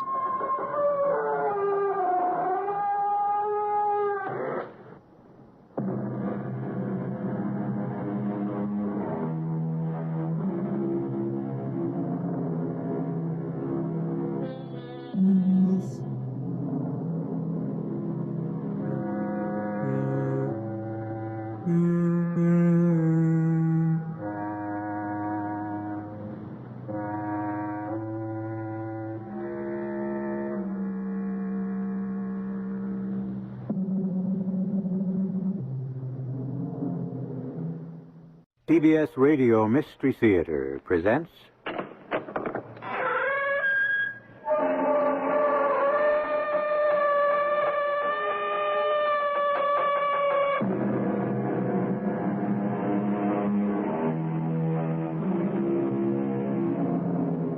Come in. Welcome. I'm E.G. Marshall. Most of us have read or at least heard of The Scarlet Letter by Nathaniel Hawthorne.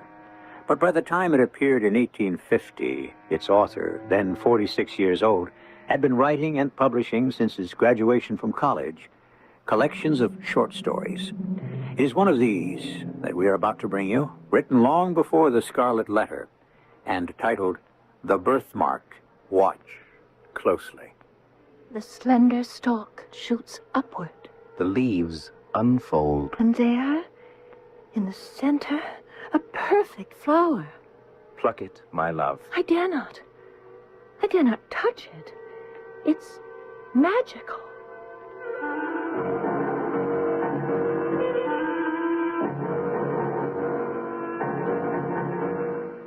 Our mystery drama, The Birthmark, was written especially for the Mystery Theater by Elspeth Eric and stars Tony Roberts and Gordon Heath. It is sponsored in part by Buick Motor Division. I'll be back shortly with Act One.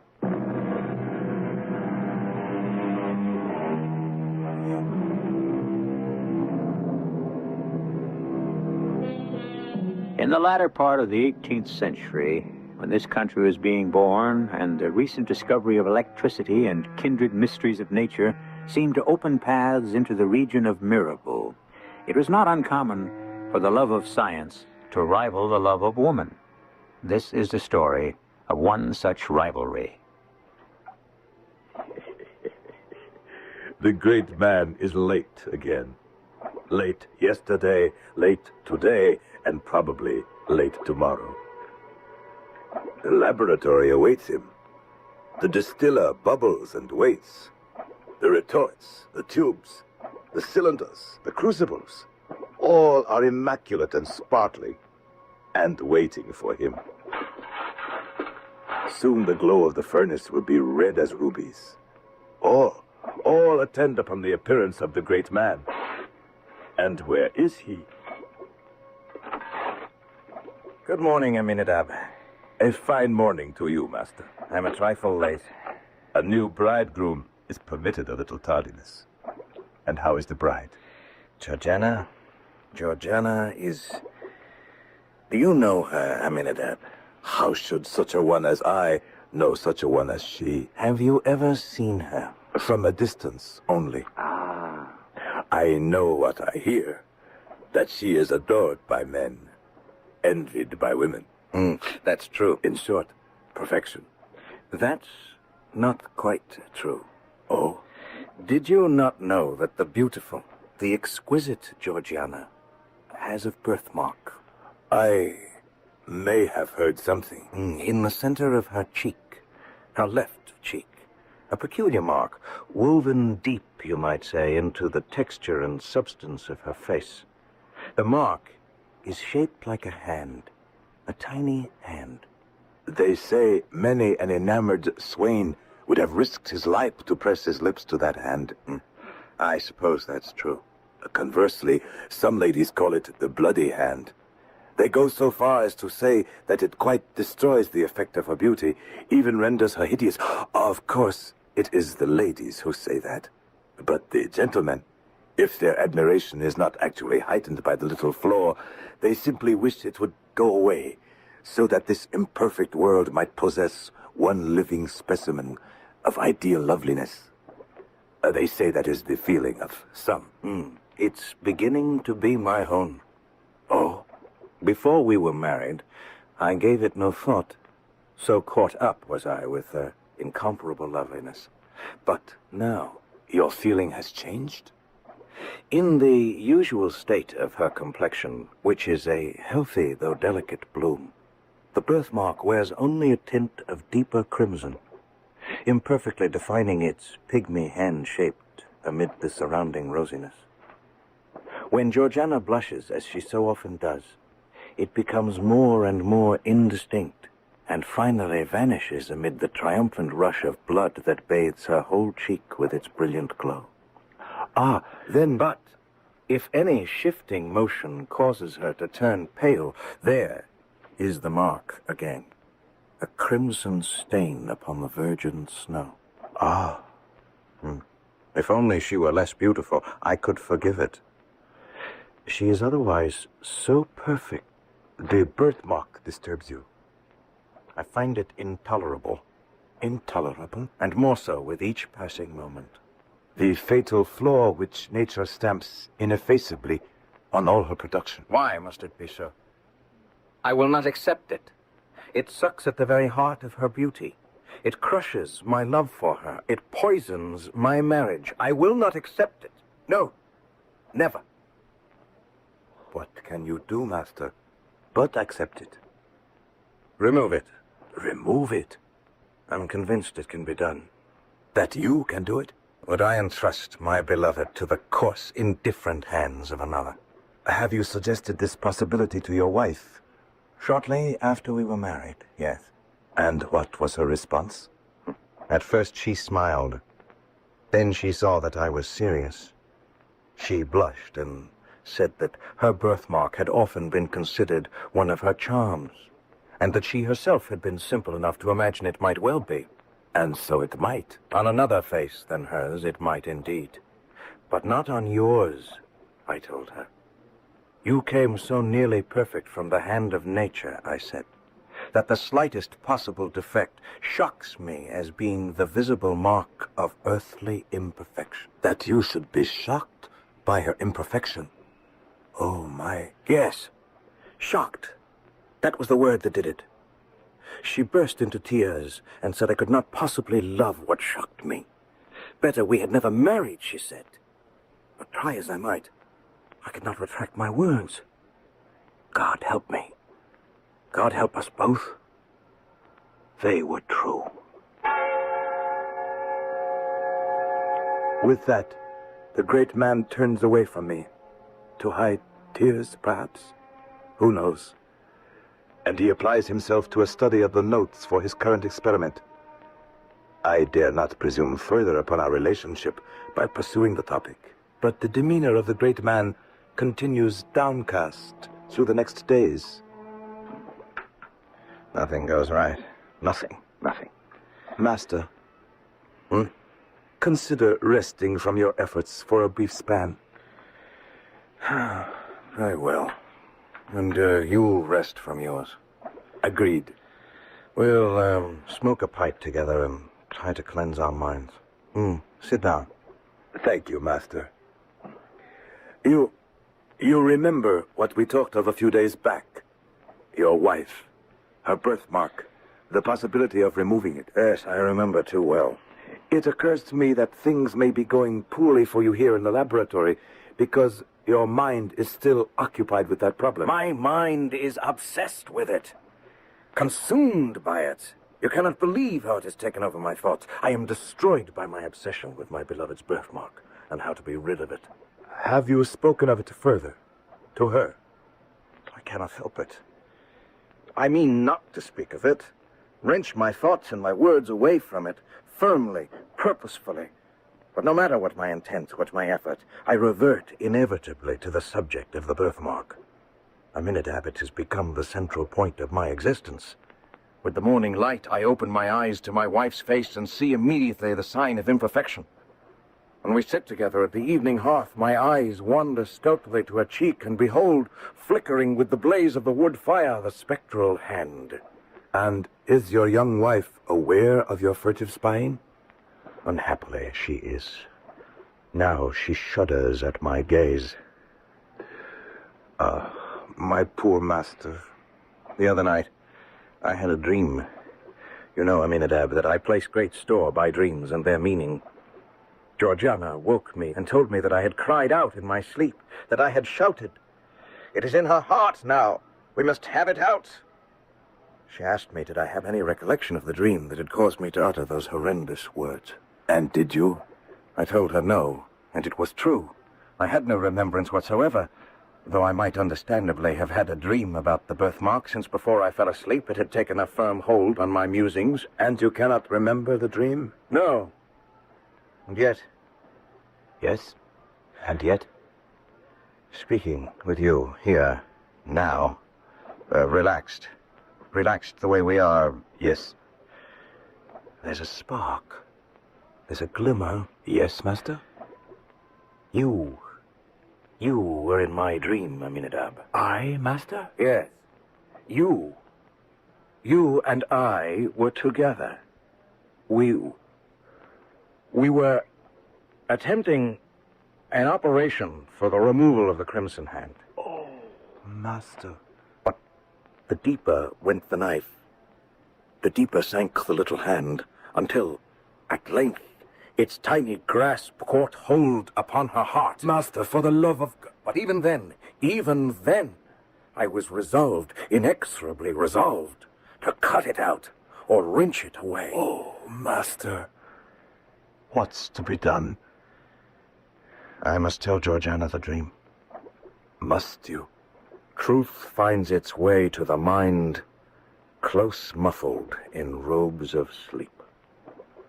Until now, I had not known of the absolute tyranny this one idea has had over my mind. Until now, I have not known the lengths I might go to give myself peace. Then you are determined. I am a scientist, Aminadab. I cannot think of myself as anything else. And science demands that we follow every scrap of revealed truth, no matter where it leads. The great man sits by the stove. His notebooks have not been opened. The tubes and retorts have not been touched. The chemicals sit upon the shelf.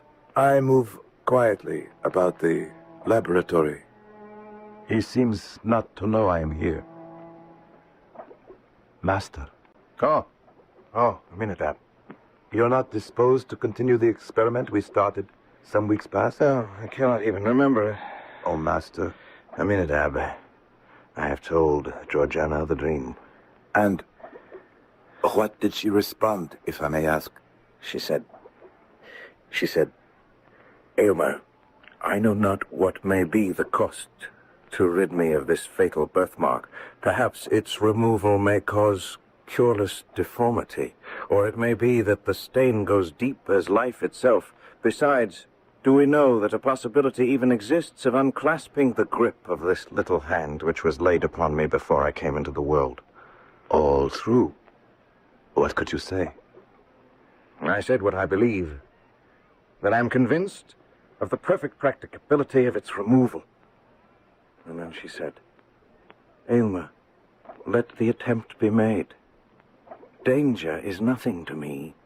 Life is a burden, while this hateful mark makes me the object of your horror and disgust. Aylmer, she said, remove this dreadful hand, or take my wretched life. Brave woman, spare me not, Aylmer, though you should find the birthmark in my heart. And so I kissed her on the cheek, her right cheek, not the cheek that bore the impress of the crimson hand. I tremble for my master. I tremble for his bride. I think I tremble for myself, for I am not of Aylmer's stature. I am but a poor clod, meant to serve, never to command, meant to assist, never to initiate. Yet, where he leads, I must follow.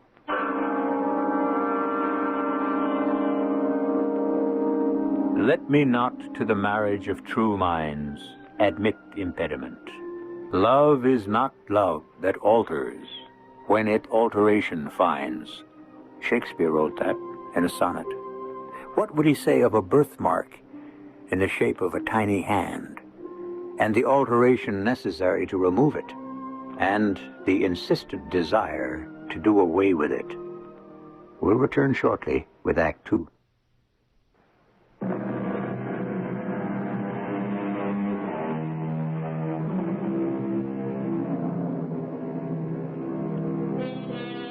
No sooner had the great scientist married the most beautiful of women than his critical eye fastened upon a flaw in her beauty, a tiny birthmark in the shape of a hand, which glowed fiery red against the pallor of one cheek. Haunted by the desire to erase the slight blemish, he has attained her consent to attempt the erasure himself, no matter what the consequence. All work on our current experiments had been suspended for a full 2 weeks. We are in a fever of remodeling and refurbishing.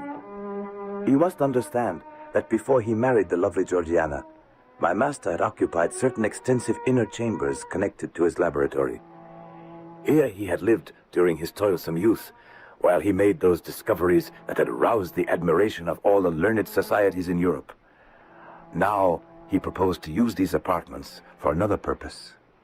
It's a perfect plan, Aminadab.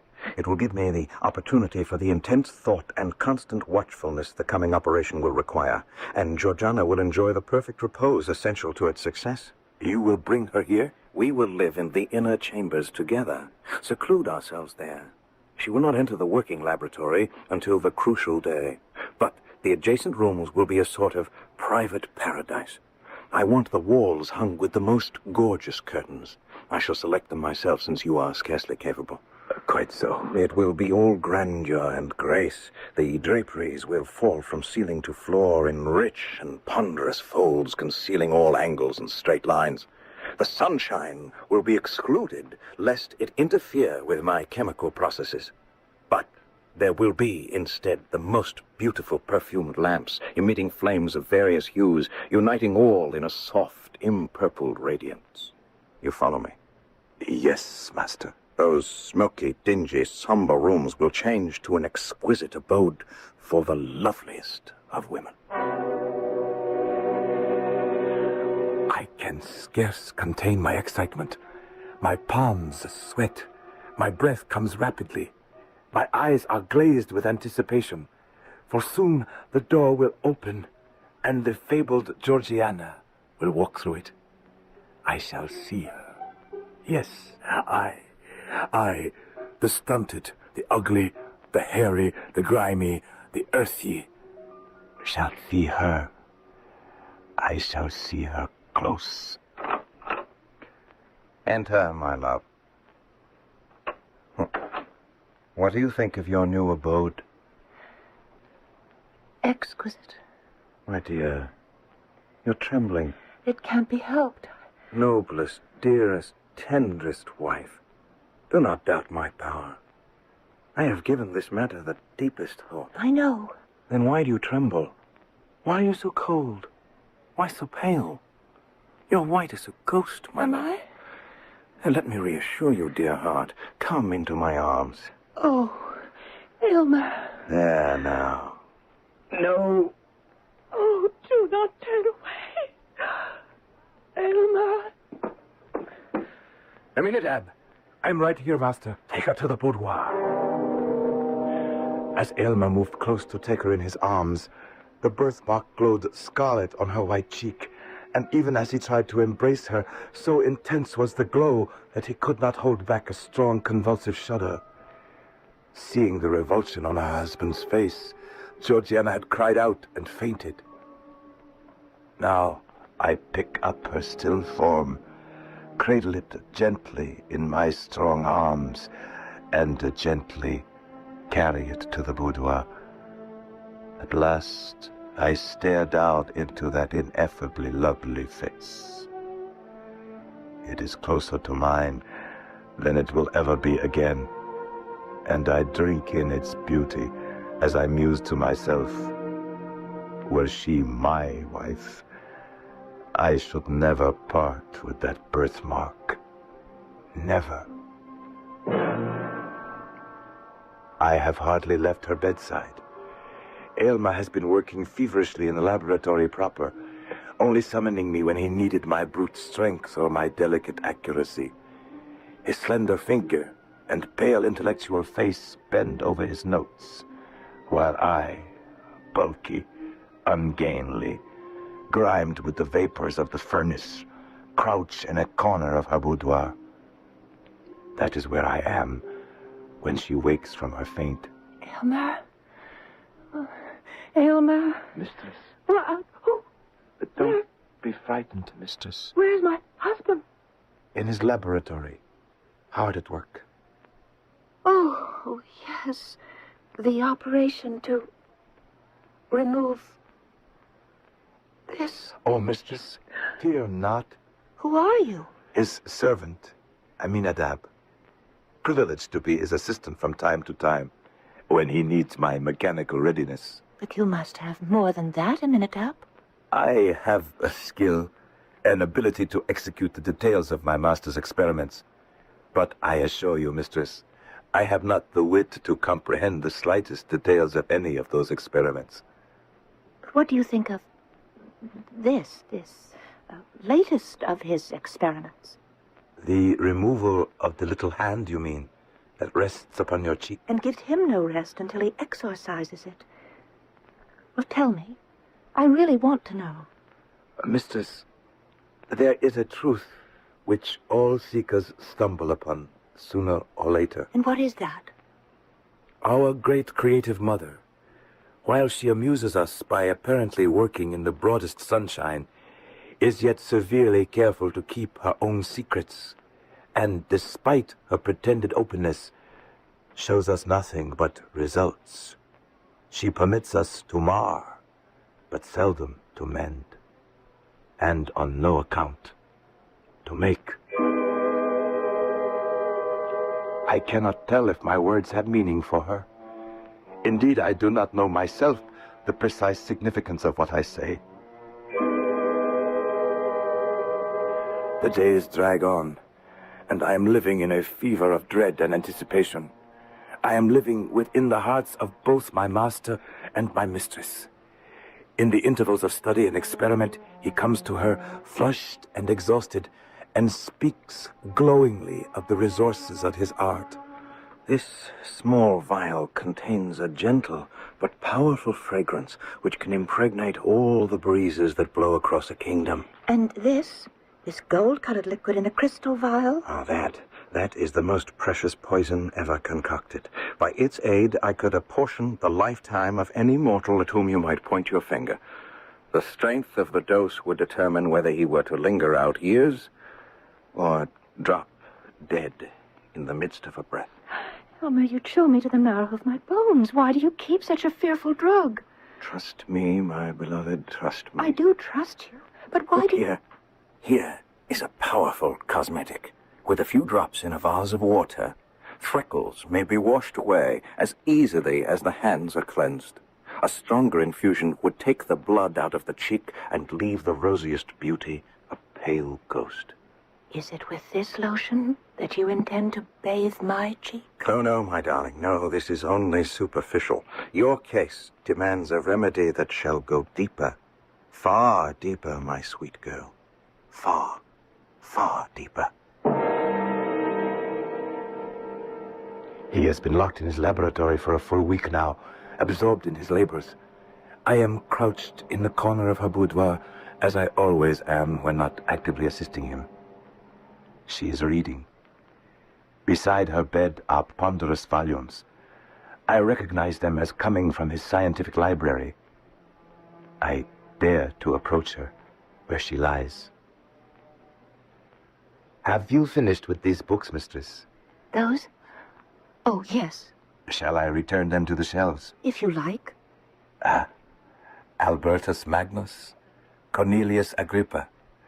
You have been reading the antique naturalists. Paracelsus and the rest. Paracelsus, the great Swiss physician and philosopher of the 16th century. He who speaks of the portals of man's deep within. When one is conquered or thrown off the thraldom of matter in his own body. You have studied him well, mistress. But this, the volume I am perusing now, this is my favorite. Why, it is the master's own folio. He gave it to me to read. Oh, it is a rare privilege, mistress, to read in that folio. He has recorded there every experiment of his scientific career, its original aim, the methods for its development, and its final success or failure. It is the history and emblem of his life. She reads on. I return to my corner. She grows more and more absorbed in the folio. The color comes and goes in her face. The birthmark appears and disappears as her cheek alternately flushes and pales. Then, all at once... A minute up. Yes, mistress. You know that each time he has been with me here, he has inquired as to my sensations, whether the confinement of the room and the temperature of the atmosphere agree with me. Yes, mistress. I've begun to think that I'm being subjected to certain influences, that I have been for some time. What influences? I'm not sure. Nor am I sure how they are brought to bear, whether breathed in with the fragrant air or taken with my food. Merely your fancy, perhaps? Perhaps. But if so, then I have another fancy. And what is that? That there is a stirring in my system, a strange, indefinite sensation creeping through my veins, tingling, half painfully, half pleasurably, at my heart. Oh, mistress. Still, when I dare to look into the mirror, there I behold myself, pale as a white rose, still with the crimson birthmark stamped upon my cheek. And I hate it. I hate it. Not even my husband now hates it so much as I. Mistress. Mistress. And another thing, something I've told no one, not even Aylmer. Yes, mistress. These past few hours, 2 or 3 perhaps, I've noticed a sensation in the awful birthmark itself. Is it painful? No, not painful. But it induces a certain restlessness throughout my system, a stirring, craving, a desire to... I'm going in to venture into the laboratory where my husband works. Wait. Don't try to stop me. Don't interrupt him. I must. Through the open door, I can see him, pale as death, anxious and absorbed as he hangs over the distiller, as though it depended upon his utmost watchfulness whether or not the liquid within would be the draught of immortal happiness or eternal despair.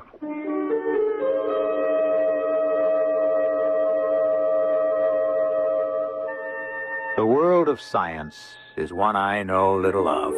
The reasoning and the deductions of great scientists are beyond my comprehension. But this I do know. All their arduous journeys to logical deductions, all their fevered experiments along the way, all these descend directly from the ancient, fervid belief in magic. We shall return to you presently with the concluding act.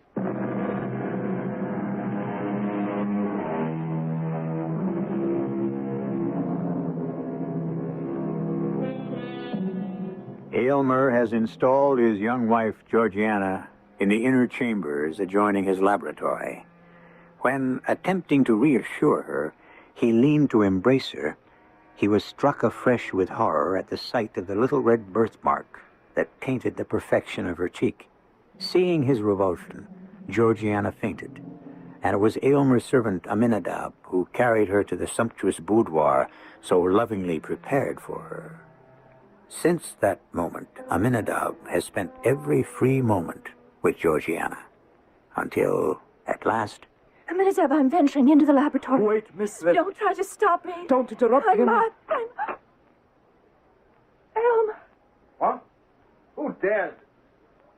Georgiana, why have you come here? It was necessary. Have you no trust in your husband? Oh, Elmer. Will you throw the blight of that fateful birthmark over my labors? Elmer, no, never. Go, woman, go! I implore you, tell me all the risk we run. No, Georgiana. Fear not that I shall shrink. My share in it is far less than your own. I can conceal nothing from you, nor will I. I ask no more than that, nor ever did. Know, then, that this crimson hand upon your cheek, superficial as it seems, has clutched its grasp into your being with a strength of which I had no previous conception. I've already administered agents powerful enough to do everything but change your entire physical system. Only one thing remains to be tried. Only one? If that fails us, we are ruined. But why did you hesitate to tell me this? Because, Georgiana, there is danger. Danger? There is but one danger. That this horrible stigma shall be left upon my cheek. Remove it. Whatever the cost, remove it, or we shall both go mad. Heaven knows your words are true. Now, my dear one, return to your boudoir. In a short while, all will be tested. All this I watch from the door of the boudoir. Now he conducts her to her bed, and I watch this too.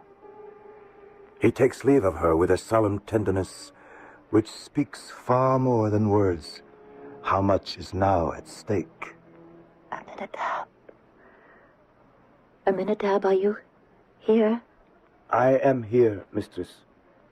What is this that hangs over my head? A mirror, mistress. But it is a scant meter from my face. It is a mirror, mistress. The master bade me place it there. Oh. Oh, I see now. I see my face, and I see the despicable birthmark as well. Do not dwell upon it. No. I shall muse upon more easeful things. My husband, for example. A great man. His character. His love for me. He does indeed love you. I never knew till now how much he loves me. My heart is exalted, Aminadab, even though it trembles, at the purity, the loftiness of his love. It will accept nothing less than perfection. Oh, mistress. With my whole soul, I pray that for a single moment I may satisfy his highest and deepest conception. Longer than a moment I know it not possible to be, for his spirit is ever on the march, ever ascending, each instant requiring something that lies beyond the scope of the instant before. Georgiana. My dear. Elmer? Concoction of the draft has been perfect. Unless all my science has deceived me, it cannot fail. Were it not for you, my dearest husband, I might wish to put off my birthmark of mortality by relinquishing mortality itself. Life is a sad possession to those who have attained the degree of moral advancement at which I stand. Were I weaker and blinder, it might be happiness. Were I stronger, it might be endured. But being what I find myself to be, methinks I am of all mortals the most fit to die. Why do we speak of dying? The draft cannot fail. Give me the goblet. Georgiana. I joyfully stake all upon your word. Drink, then. Drink. The liquid is like water from a heavenly fountain. Now, my dearest, let me sleep. My earthly senses are closing over my spirit, like the leaves around the heart of a rose at sunset. Aminadab. Yes, Master. Oh, there you are. Come here. Yes, Master. Fetch me my folio volume. It is right there, Master, by her bed. She was reading in it. You will inscribe in it what I dictate. I shall watch her for symptoms and relay them to you. Yes, Master. I am ready. Her cheeks are flushed. Cheeks flushed. Be sure to note down the precise time of each entry. Yes, Master. Breath is slightly irregular. Slightly irregular breath. Left eyelid quivers. Left eyelid. A tremor, barely perceptible, but a tremor through the frame. All the while, the great man fails not to gaze at the fatal crimson hand, and not without a shudder of disgust. Aminadab, do my eyes deceive me? Is the crimson hand more faintly outlined? It has faded a trifle, Master. Yet she is pale as ever. But the birthmark is less distinct. I shall conquer. I shall conquer. I know it. I shall conquer. The presence of the scarlet hand has been awful, God knows. But its departure is more awful still. Watch the stain of a rainbow fade out of the sky, and you will know of the passing of the birthmark. By heaven, it is well nigh gone. I can scarcely trace it now. Success! Success! Yes, success. Now it is like the faintest rose color. The lightest flush of blood across her cheek would overcome it. But she is so pale. Draw the window curtain. Suffer the light of natural day to fall into the room and rest upon her cheek. Yes, Master. Aminadab, you'll serve me well. You and I, matter and spirit, earth and heaven, both have done their part in this. Laugh, you thing of the senses. You have earned the right to laugh, and so have I. Success is ours, yours and mine. His wild exclamations break her sleep. Slowly she uncloses her eyes and gazes into the mirror above her face, which he has arranged for and I have set up. A faint smile flits over her lips when she recognizes how barely perceptible is now the crimson hand which had once blazed forth with such disastrous brilliance as to frighten away their happiness. But now her eyes seek his face with a look of trouble and anxiety. My poor Aylmer. Poor? Nay, richest, happiest, most favored. Dear love. My peerless bride, it is successful, dearest. Husband. You are perfect. You have aimed loftily. You have done nobly. Georgiana, my precious wife. Oh, Aylmer. Dearest Aylmer. I am dying. Alas, it is too true. The fatal hand has grappled with the mystery of life, had been the bond by which an angelic spirit kept itself in union with a mortal frame. The last crimson tint of the birthmark, that sole token of human imperfection, fades from her cheek. My master stares with eyes that seem to see nothing, save the spot where it had been, and is no more. He is still staring down into her face when something causes me to glance upward to a spot just above her recumbent form. A puff of smoke, a fragment of cloud vapor. What is it that seems to rise from her body, linger a moment near him, then take its flight toward heaven? She's dead. She's lost to me forever. Where did I fail? Where did I go astray? How can you laugh? You lump of earth. You mass of clay. Oh, man of intellect. Oh, great man of science. Oh, eminent philosopher who seeks to penetrate every secret of our great mother. You see before you the last result of your impudence. Thus, ever, does the gross fatality of earth exult in its invariable triumph over the immortal essence. I only tried. Had you, O great man, reached a profounder wisdom, you need not first have flung away the happiness which would have woven your mortal life of the self-same texture with the celestial. I only wish a momentary circumstance was too strong for you. You did not look beyond the shadowy scope of time, and living once and for all in eternity, you failed to find the perfect future in the present. I pity you, great man, from the depths of my soul.